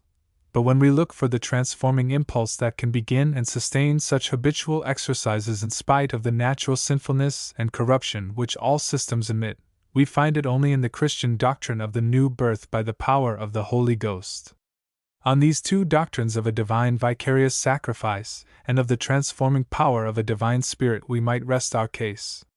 It should be sufficient to show, first, that Christianity alone provides a divine salvation in which God is made sin for us, and second, that its power alone, though objective, works in us the only effectual subjective transformation by a direct influence from on high. But there are many other points of contrast in which the transcendent character of Christianity appears. First, an important differential lies in the completeness of the divine personality of Jesus. Buddhism, Confucianism, and Mohammedanism were strongly supported by the personality of their founders. We also cheerfully accord to such men as Socrates and Plato great personal influence. They have impressed themselves upon the millions of mankind more deeply than statesmen, or potentates, or conquerors, but not one of these presents to us a complete and rounded character, judged even from a human standpoint. Muhammad utterly failed on the ethical side. 211. His life was so marred by coarse sensuality, weak effeminacy, heartless cruelty, unblushing hypocrisy, and heaven-defying blasphemy, that but for his stupendous achievements, and his sublime and persistent self-assertion, he would long since have been buried beneath the contempt of mankind. 212. Confucius appears to have been above reproach in morals, and that amid universal profligacy, but he was cold in temperament, unsympathetic, and slavishly utilitarian in his teachings. His ethics lack symmetry and just proportion. The 5 relations which constituted his ethico-political system were everything. They were made the basis of inexorable social customs which sacrificed some of the tenderest and noblest promptings of the human heart. Confucius mourned the death of his mother, for filial respect was a part of his system, but for his dying wife there is no evidence of grief or regret, and when his son mourned the death of his wife the philosopher reproved him. In all things he reasoned upward toward the throne. His grand aim was to build up an ideal state. He therefore magnified reverence for parents and all ancestors even to the verge of idolatry, but he utterly failed in that symmetry in which Paul makes the duties of parents and children mutual. Under his system a father might exercise his caprice almost to the power of life or death, and a Chinese mother-in-law is proverbially a tyrant. The beautiful sympathy of Christ, shown in blessing little children and in drawing lessons from their simple trust, would have been utterly out of place in the great sage of China. Confucius seems to have troubled himself but slightly, if at all, about the wants of the poor and the suffering. He taught no doctrine of self-sacrifice for the ignorant and the unworthy. His ideal of the superior man would have been tarnished by that contact with the lowly and degraded which was the glory of the Christ. And when his contemporary, Lotze, taught the duty of doing good, even to enemies, he repudiated the principle as uncalled for in the relative duties which should govern mankind. 213. With respect to personality, probably a higher claim has been made for Gautama than for either of the characters who have been named. Sir Edwin Arnold, in his preface to the Light of Asia, has assigned to him a virtual sinlessness, and such is doubtless the character which his followers would claim for him. But as a model for the great masses of men, Gautama was very far from perfection. He had little of the genial sunlight of humanity. In every fiber of his nature he was a recluse. His views of life were pessimistic. He had no glad tidings for the sorrowing, no encouragement for the weary and the heavy laden. 214. His agnosticism was ill adapted to the irrepressible wants of mankind, for they must place their trust in a higher power, real or imagined. 215. But while he cast a cloud over the being of God, he drove his despairing countrymen to the worship of serpents and evil spirits. In Ceylon, which is par eminence an orthodox Buddhist country, 90% of the population are said to be devil worshippers, and the devil jugglers are patronized even by the Buddhist monks. 216. As the philosophy of Gautama was above the comprehension of the common people, so his example was also above their reach. It utterly lacked the element of trust, and involved the very destruction of society. 2. Wander apart like a rhinoceros, and be silent as a broken gong, might be practicable for a chosen few, if only self were to be considered, But silence and isolation are not worthy ideals in a world of mutual dependence, and where all life's blessings are enhanced by the ministries of the strong to the necessities of the weak.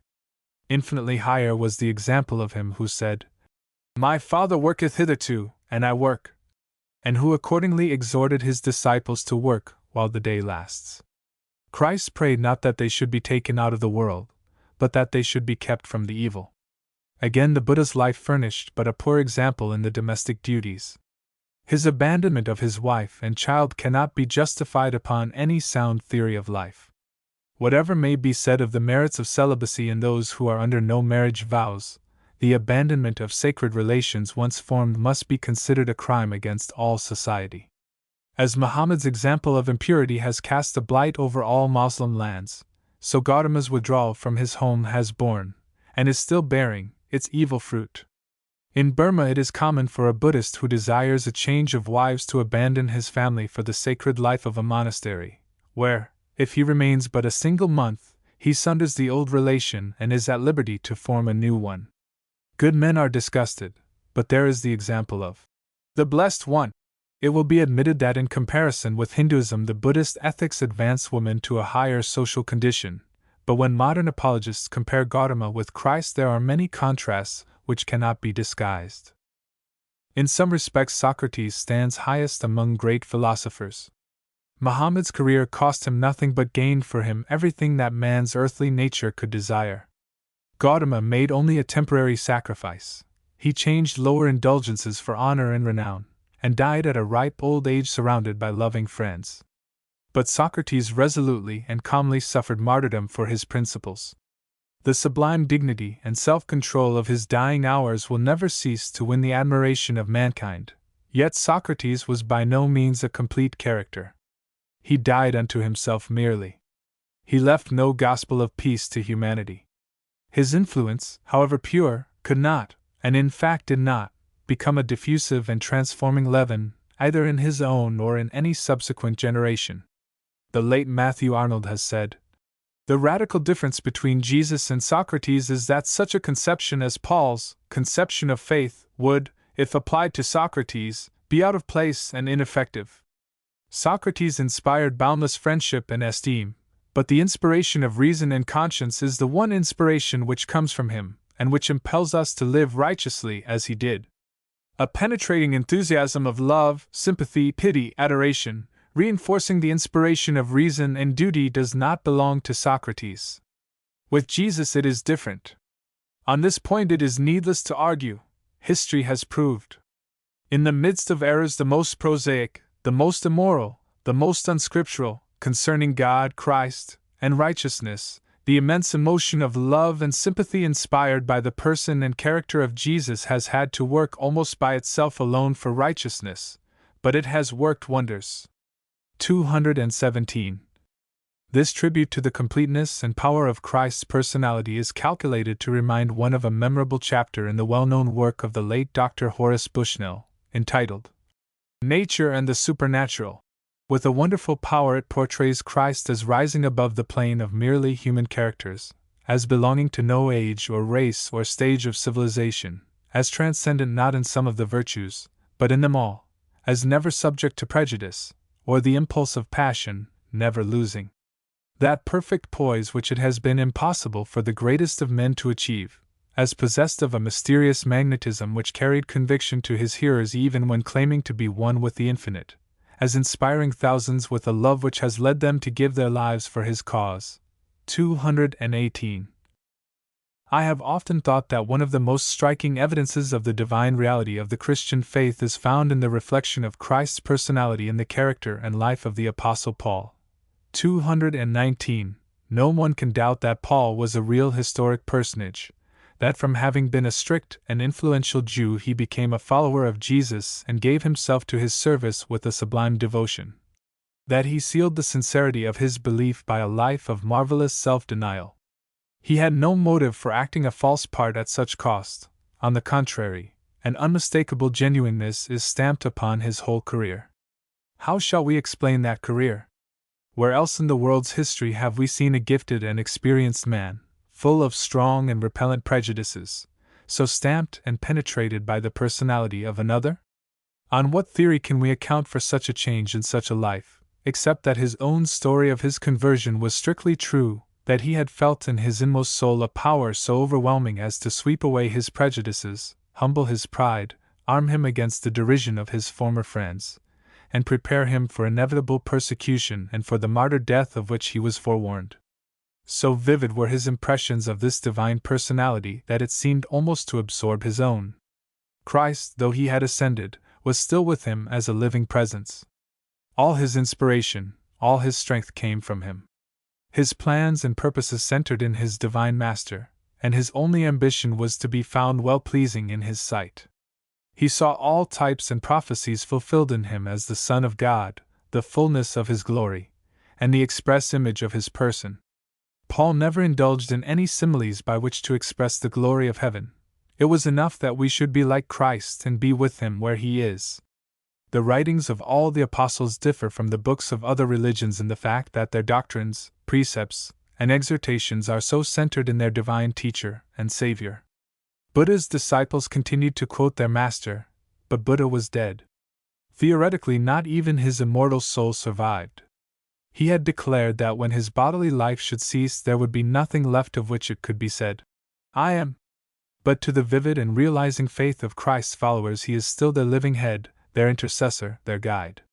His resurrection is the warrant of their future life. He has gone before and will come again to receive his own.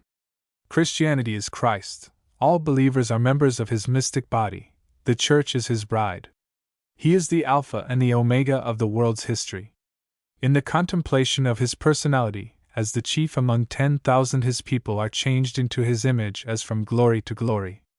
The ground of salvation in Christianity is not in a church, nor a body of doctrines, not even in the teachings of the Master. It is in Christ himself as a humiliated sacrifice and a triumphant Savior. Second, the religion of the Bible differs from every other in its completeness and scope, its adaptation to all the duties and experiences of life and to all races and all conditions of men. It alone is able to meet all the deep and manifold wants of mankind.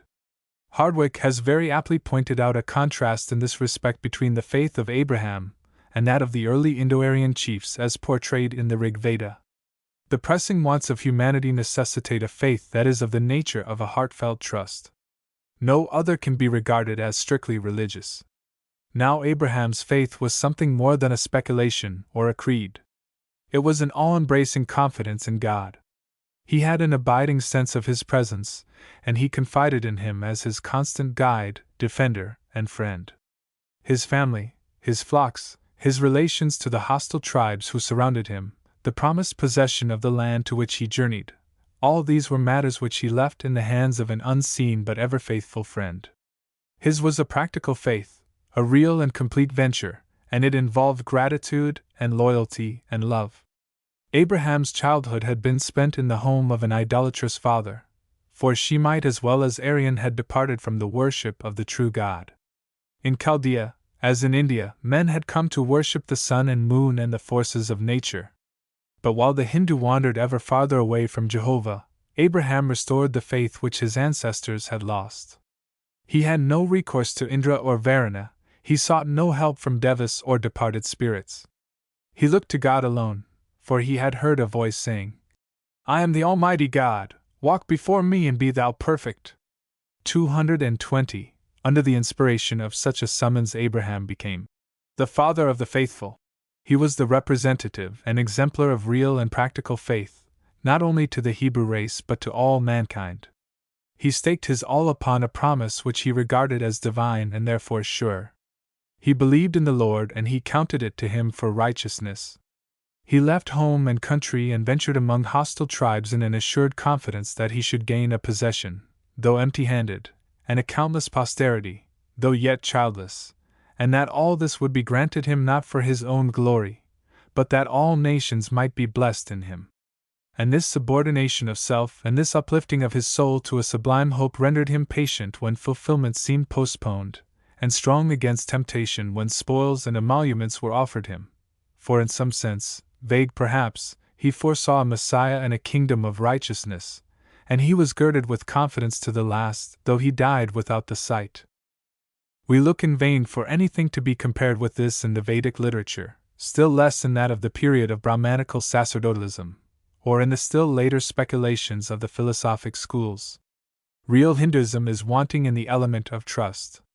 Its only faith is a belief, a theory, a speculation. It receives nothing and expects nothing as a free gift of God.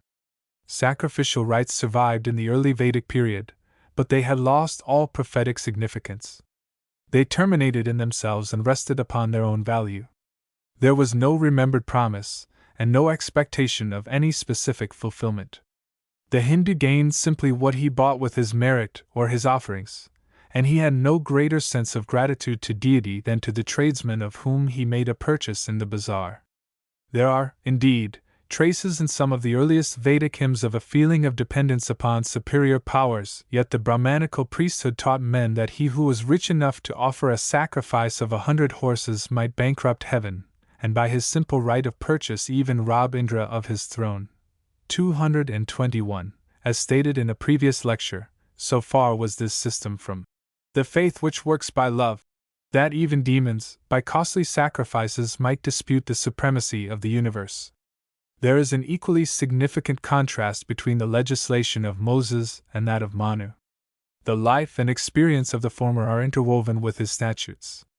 They are illustrated with references to actual events in the history of the people.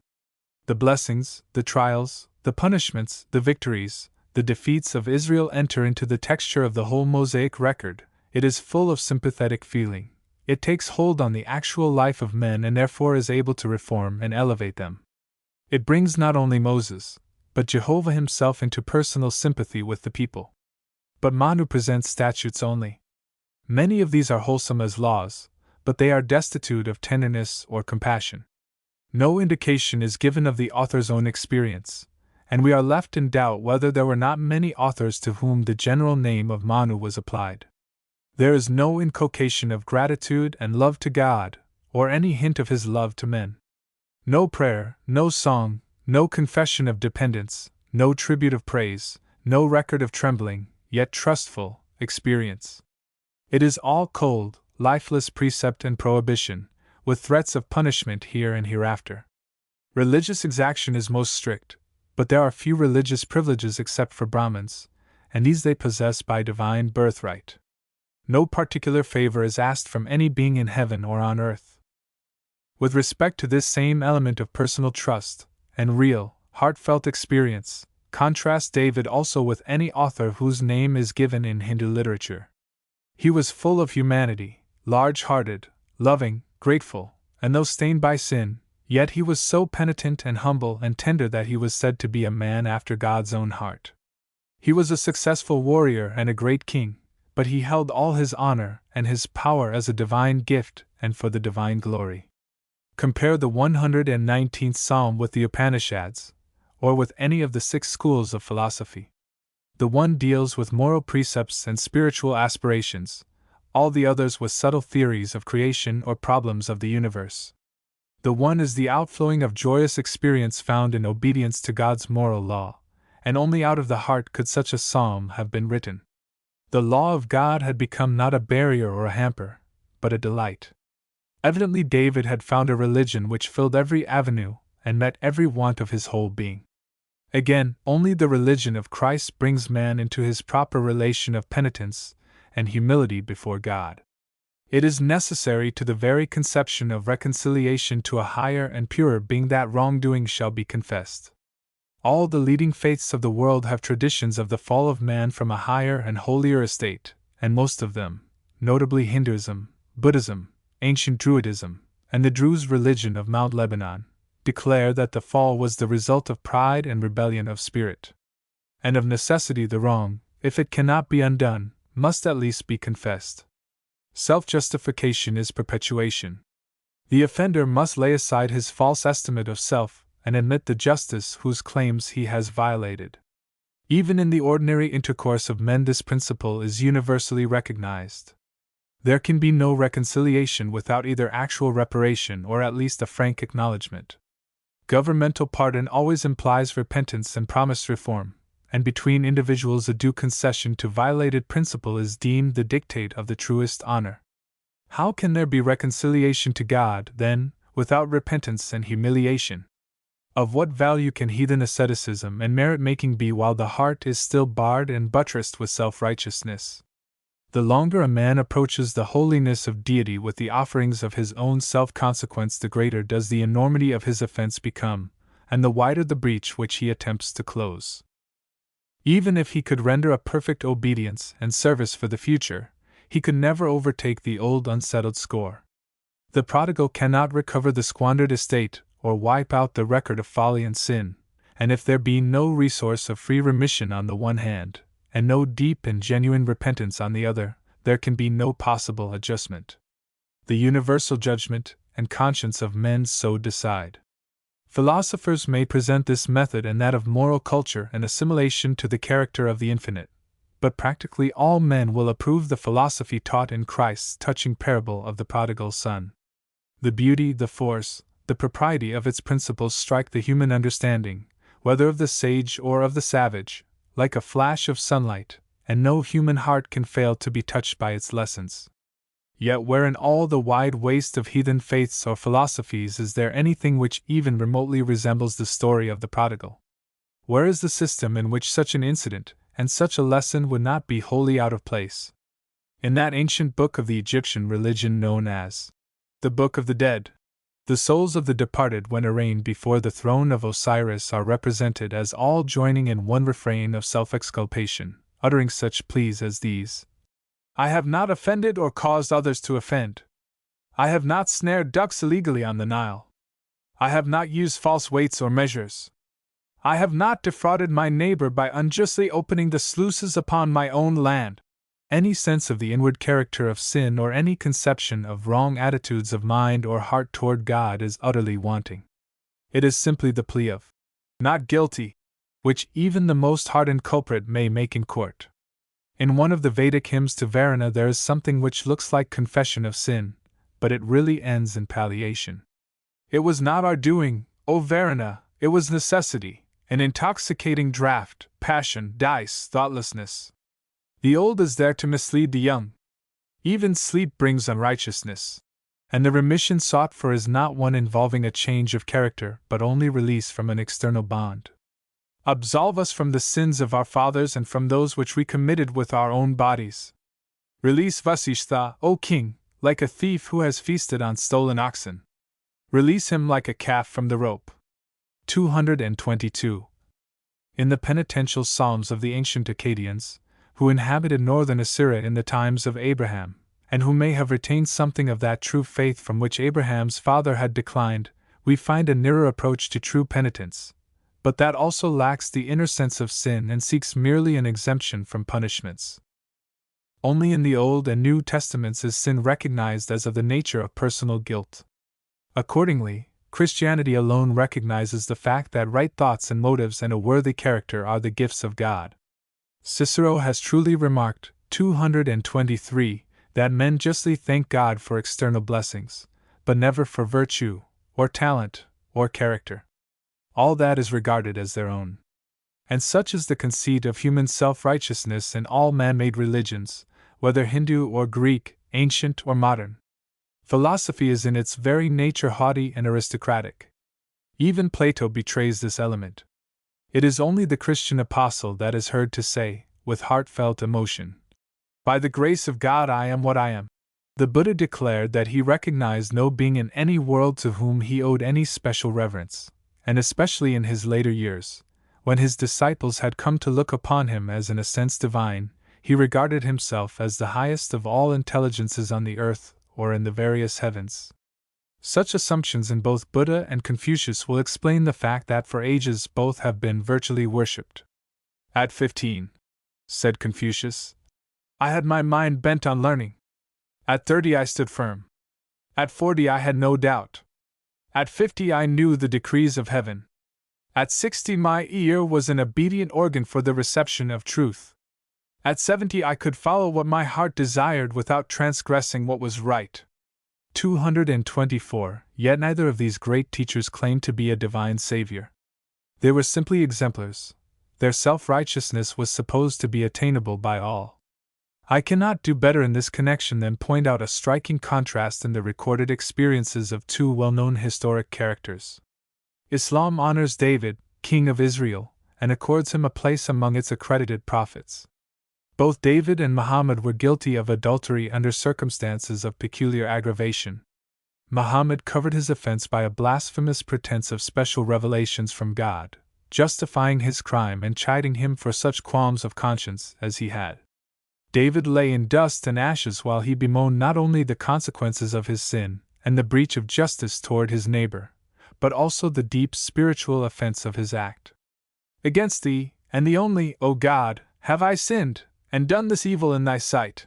Profoundest penitence on the one hand and heaven-daring blasphemy on the other, the Bible and the Quran being witnesses.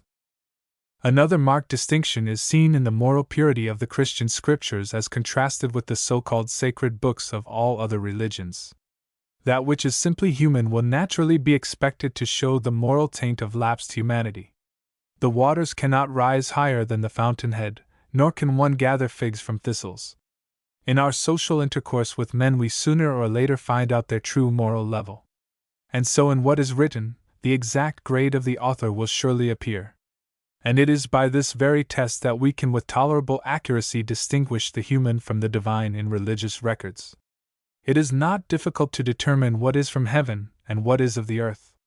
No enlightened reader of Greek mythology can proceed far without discovering that he is dealing with the prurient and often lascivious imaginings of semi-barbarous poets.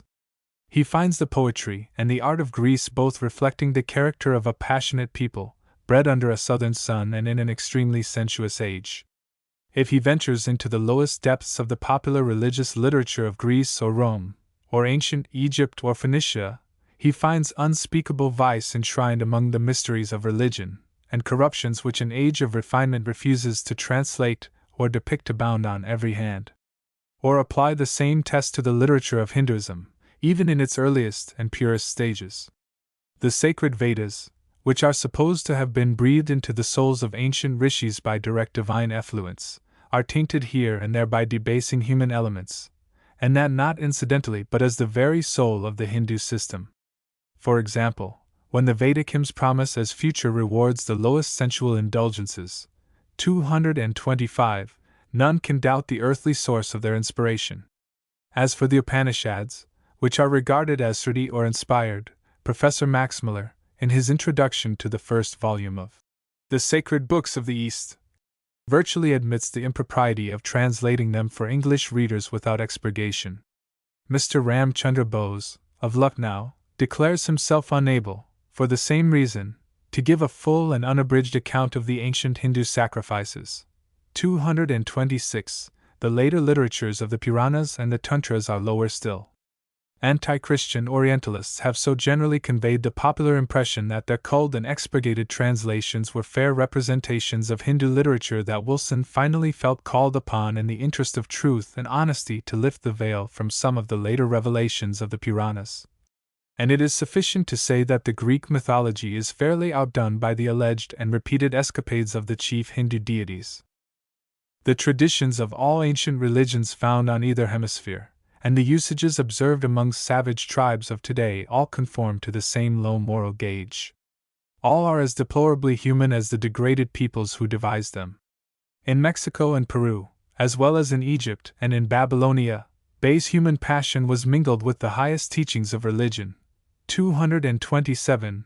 Buddhism has generally been considered an exception to this general rule, and it will be confessed that its influence has been vastly higher than that of the old Hinduism, or the religions of Canaan, or Greece, or Rome, and immeasurably higher in morals than that of Islam.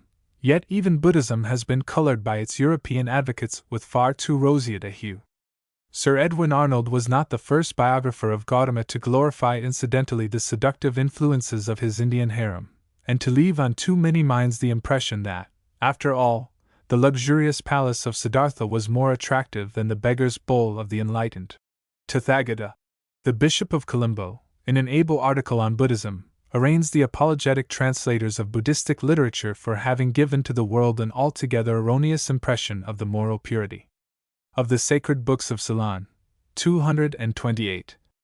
The vaunted claim that the early Buddhist records, and especially the early rock inscriptions found in caves, are pure, whatever corruptions may have crept into more modern manuscripts, is well met by letters from a recent traveler, which speak of certain Buddhist inscriptions so questionable in character that they cannot be translated or described.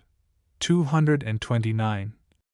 It is scarcely necessary for me to speak of the base appeal to man's low passions found in the Quran.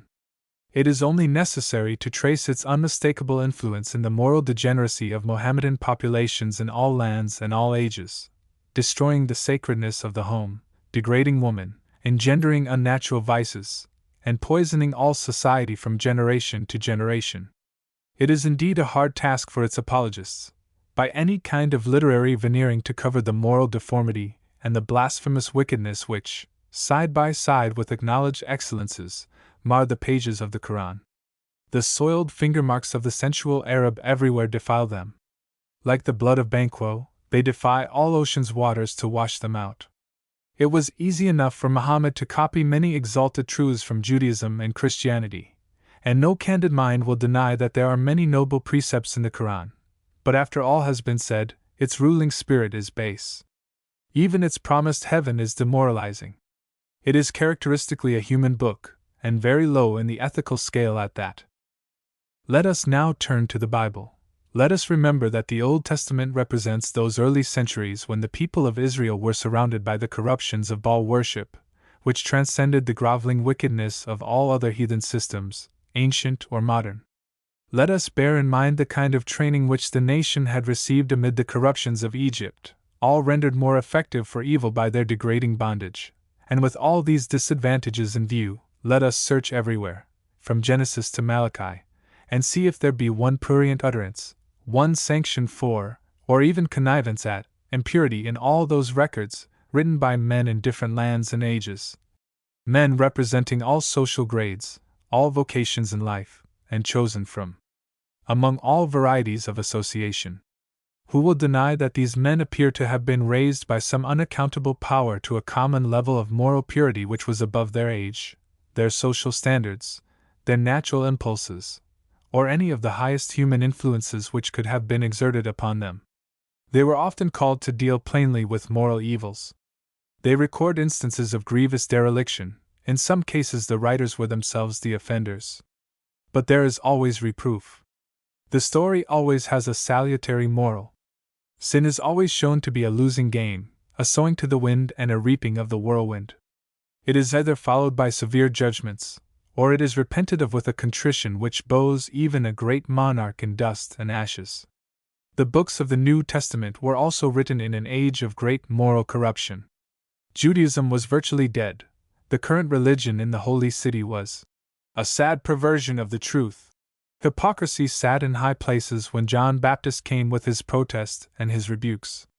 The Herods, who held the scepters of provincial authority, were either base time servers, or worse, they were monsters of lust and depravity. In the far-off capitals of the dominant heathen races, vice had attained its full fruitage, and was already going to seed and consequent decay.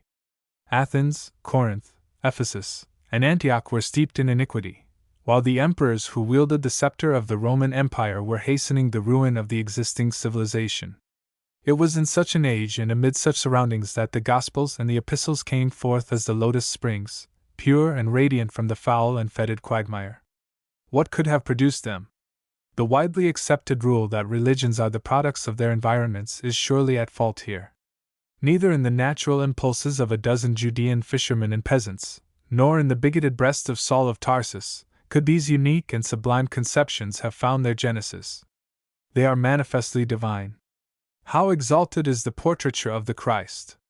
What human skill could have depicted a character which no ideal of our best modern culture can equal? In all the New Testament there are none but the highest and purest ethical teachings, and even the most poetical descriptions of heaven are free from any faintest tinge of human folly. The Apocalypse is full of images which appeal to the senses, but there is nothing which does not minister to the most rigid purity, while the representations which Paul makes of eternal felicity are strictly and conspicuously spiritual and elevating. Everywhere, from Matthew to Revelations, it is the pure in heart who shall see God, and the inducement held out is to be pure because he is pure. And although the gift of eternal life is a free gift, yet it affords no excuse for laxity. The 6th chapter of the Epistle to the Romans is a remonstrance against all presumption in those that are under grace.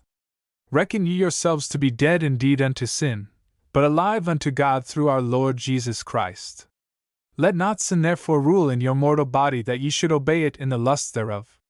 Neither yield ye your members as instruments of unrighteousness unto sin, but yield yourselves unto God as those that are alive from the dead. 230. The religion of the New Testament is a spiritual religion, the resurrection body is a spiritual body. Heaven is not an Indian hunting ground, nor a Viking's Valhalla of shield-clad warriors, nor a Moslem harem. It is a spiritual abode, and its companionships are with God and the Lamb, with the church of the firstborn and of saints made perfect. Now, all that we can say of these lofty and pure conceptions is that flesh and blood never revealed them. They are divine. They are out of the range of our native humanity. They are not the things that human nature desires, and it is only by the high culture of transforming grace that human aspirations are raised to their level. In conclusion, there are many points in which Christianity asserts its unique supremacy over all other systems of which there is time but for the briefest mention. It presents to man the only cultus which can have universal adaptation. Christ only belongs to all ages and all races. Buddha is but an Asiatic, Muhammad is an Arab and belongs only to the East. The religion or philosophy of Confucius has never found adaptation to any but Mongolian races. His social and political pyramid would crumble in contact with republican institutions. On the other hand, the religion of Christ is not only adapted to all races, but it aims at their union in one great brotherhood. Again, Christianity alone presents the true relation between divine help and human effort. It does not invest marred and crippled human nature with a false and impossible independence, neither does it crush it. Whenever heathen systems have taught us salvation by faith, they have lost sight of moral obligation. Whitebrecht and others state this as a fact with the Hindu doctrine of bhakti, faith, adopted in the later centuries. De Cataphages asserts the same of the Tahitians. But the faith of the New Testament everywhere supposes a divine and effectual cooperation. Work out your own salvation with fear and trembling, for it is God that worketh in you to will and to do of his good pleasure.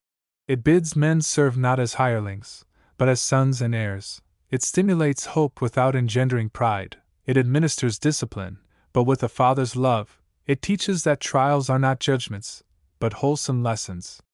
Of all religions, it alone inculcates a rational and consoling doctrine of providence. It declares that to the righteous death is not destruction, but a sleep in peace and hope. It bids the Christian lay off his cares and worries, in all things making his requests known unto God with thanksgivings, and yet it enjoins him not to rest in sloth, but to aspire after all that is pure and true and honorable and lovely and of good report in human life and conduct.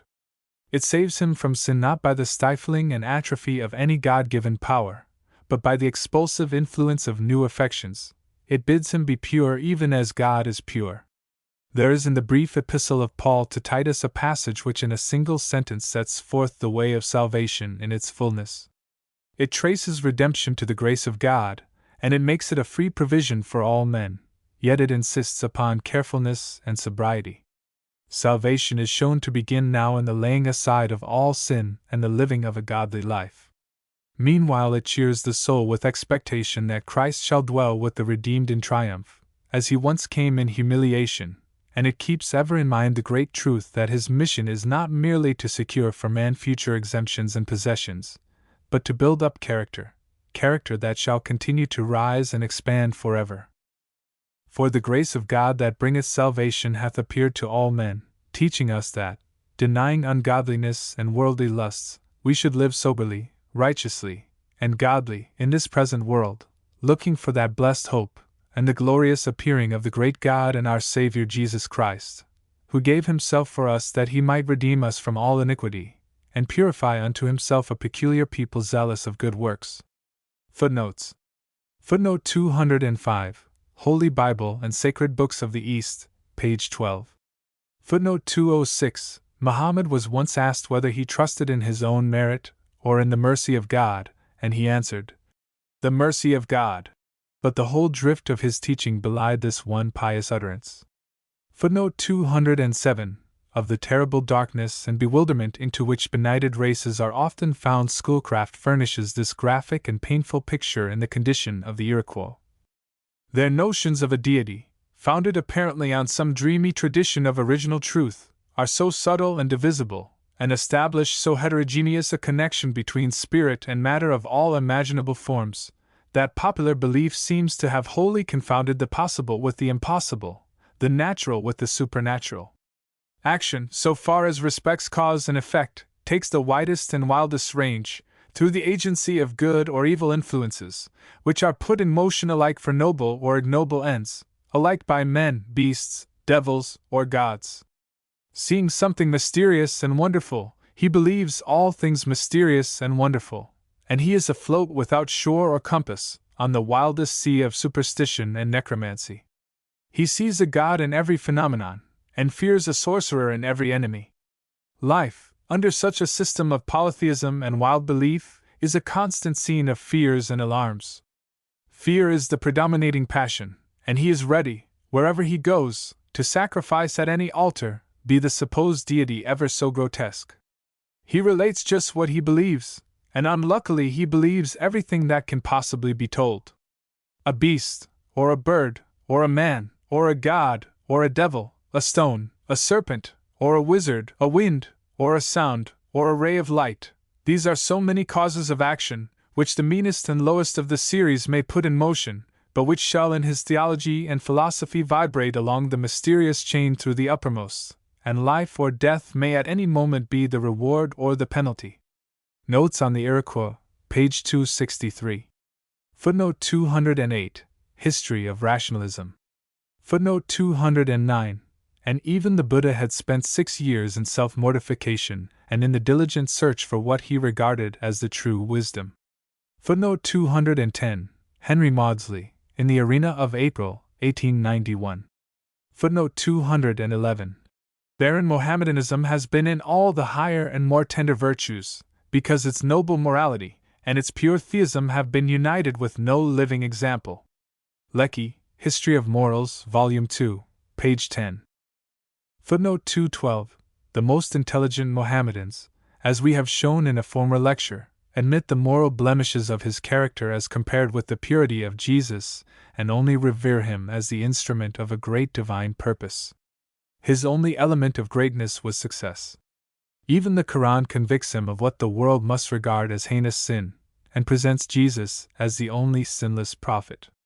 Footnote 213. Douglas, Confucianism and Taoism. Footnote 214. The apologists of Buddhism have made much of the story of a distressed young mother who came to the Master, bearing in her arms the dead body of her firstborn, hoping for some comfort or help. He bade her bring him some mustard seed found in a home where no child had died. After a wearisome but vain search, he only reminded her of the universality of death. No hope of a future life and a glad recovery of the lost was given. As an illustration of Buddhism, the example is a good one. Footnote 215. Men wanted a Father in heaven, who should take account of their efforts and assure them a recompense. Men wanted a future of righteousness, in which the earth should belong to the feeble and the poor. They wanted the assurance that human suffering is not all loss, but that beyond this sad horizon, dimmed by tears, are happy plains where sorrow shall one day find its consolation. Renan, Hibbert Lectures, page 42. Footnote 216. See Report of Missionary Conference, London, 1888, Volume 1, page 70. Footnote 217. St. Paul and Protestantism, page 79, quoted by Bishop Carpenter. Footnote 218. It is hardly necessary to remind the reader of the well-known tribute which Napoleon, in his conversations with his friends on the island of St. Helena, paid to the transcendent personality of Christ. He drew a graphic contrast between the so-called glory which had been won by great conquerors like Alexander, Caesar, and himself, and that mysterious and all-mastering power which in all lands and all ages continues to attach itself to the person, the name, the memory of Christ, for whom, after 18 centuries of time, millions of men would sacrifice their lives. Footnote 219. Augustine appears to have been greatly moved by the life as well as by the writings of Paul. In an account given of his conversion to his friend Romanianus, he says, "So then, stumbling, hurrying, hesitating, I seized the Apostle Paul, for never, said I, could they have wrought such things, or lived as it is plain they did live, if their writings and arguments were opposed to this so high a good." Confessions, Book 7, 21, note. Footnote 220. Genesis 17. 1. Footnote 221. The doctrine of human merit-making was carried to such an extreme under the Brahmanical system that the gods became afraid of its power. They sometimes found it necessary to send apsaras, nymphs, wives of genii, to tempt the most holy ascetics, lest their austerities and their merit should proceed too far. See article Brahmanism, in the Britannica. Footnote 222. Muller, Chips from a German Workshop, Volume 1, page 40. Footnote 223. De Nat. Deorum, 3, 36. Footnote 224. Chips from a German Workshop, page 304. Footnote 225. See Murdoch's Vedic Religion, page 57. Footnote 226. Hindu Philosophy. Footnote 227. The most sacred of human victims offered by the Aztecs were prepared by a month of unbridled lust. See Prescott's Conquest. Footnote 228. 19th century, July, 1888. Footnote 229. Letters of Rev. Pentecost in the Christian at Work, 1891. Footnote 230. The same principles are set forth with great emphasis in Isaiah, chapter 3. Books of reference. The books relating directly or indirectly to the wide range of topics discussed in the following lectures are too numerous for citation here, but there are some which are so essential to a thorough knowledge of comparative religion and comparative philosophy that a special acknowledgment is due. The sacred books of the East are indispensable to one who would catch the real spirit of the Oriental religions. The translations from Hindu, Buddhist, Mohammedan, Confucian, and Zoroastrian literatures, by Max Muller, Rhys Davids, Oldenburg, Fosbull, Palmer, Darmesteter, Mills, Legge, Buehler, West, Beale, and other able scholars, are invaluable. The various other works of Max Muller, The Science of Religion, Chips from a German Workshop, The Origin and Growth of Religion, Physical Religion, etc., fill an important place in all study of these subjects.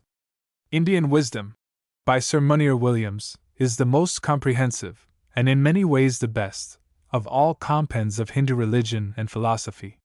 His abridged work, Hinduism, and the larger volume entitled Brahmanism and Hinduism, are also valuable. R.C. Bose has given to the public an able treatise entitled Hindu Philosophy.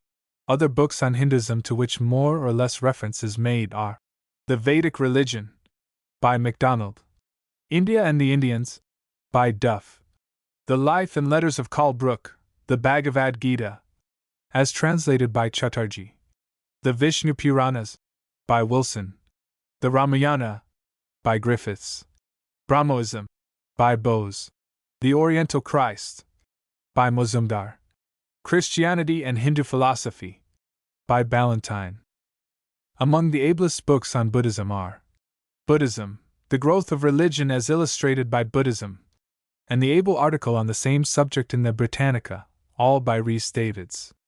Buddha, His Life, Character, and Order, by Professor Oldenburg, is a scarcely less important contribution to Buddhist literature.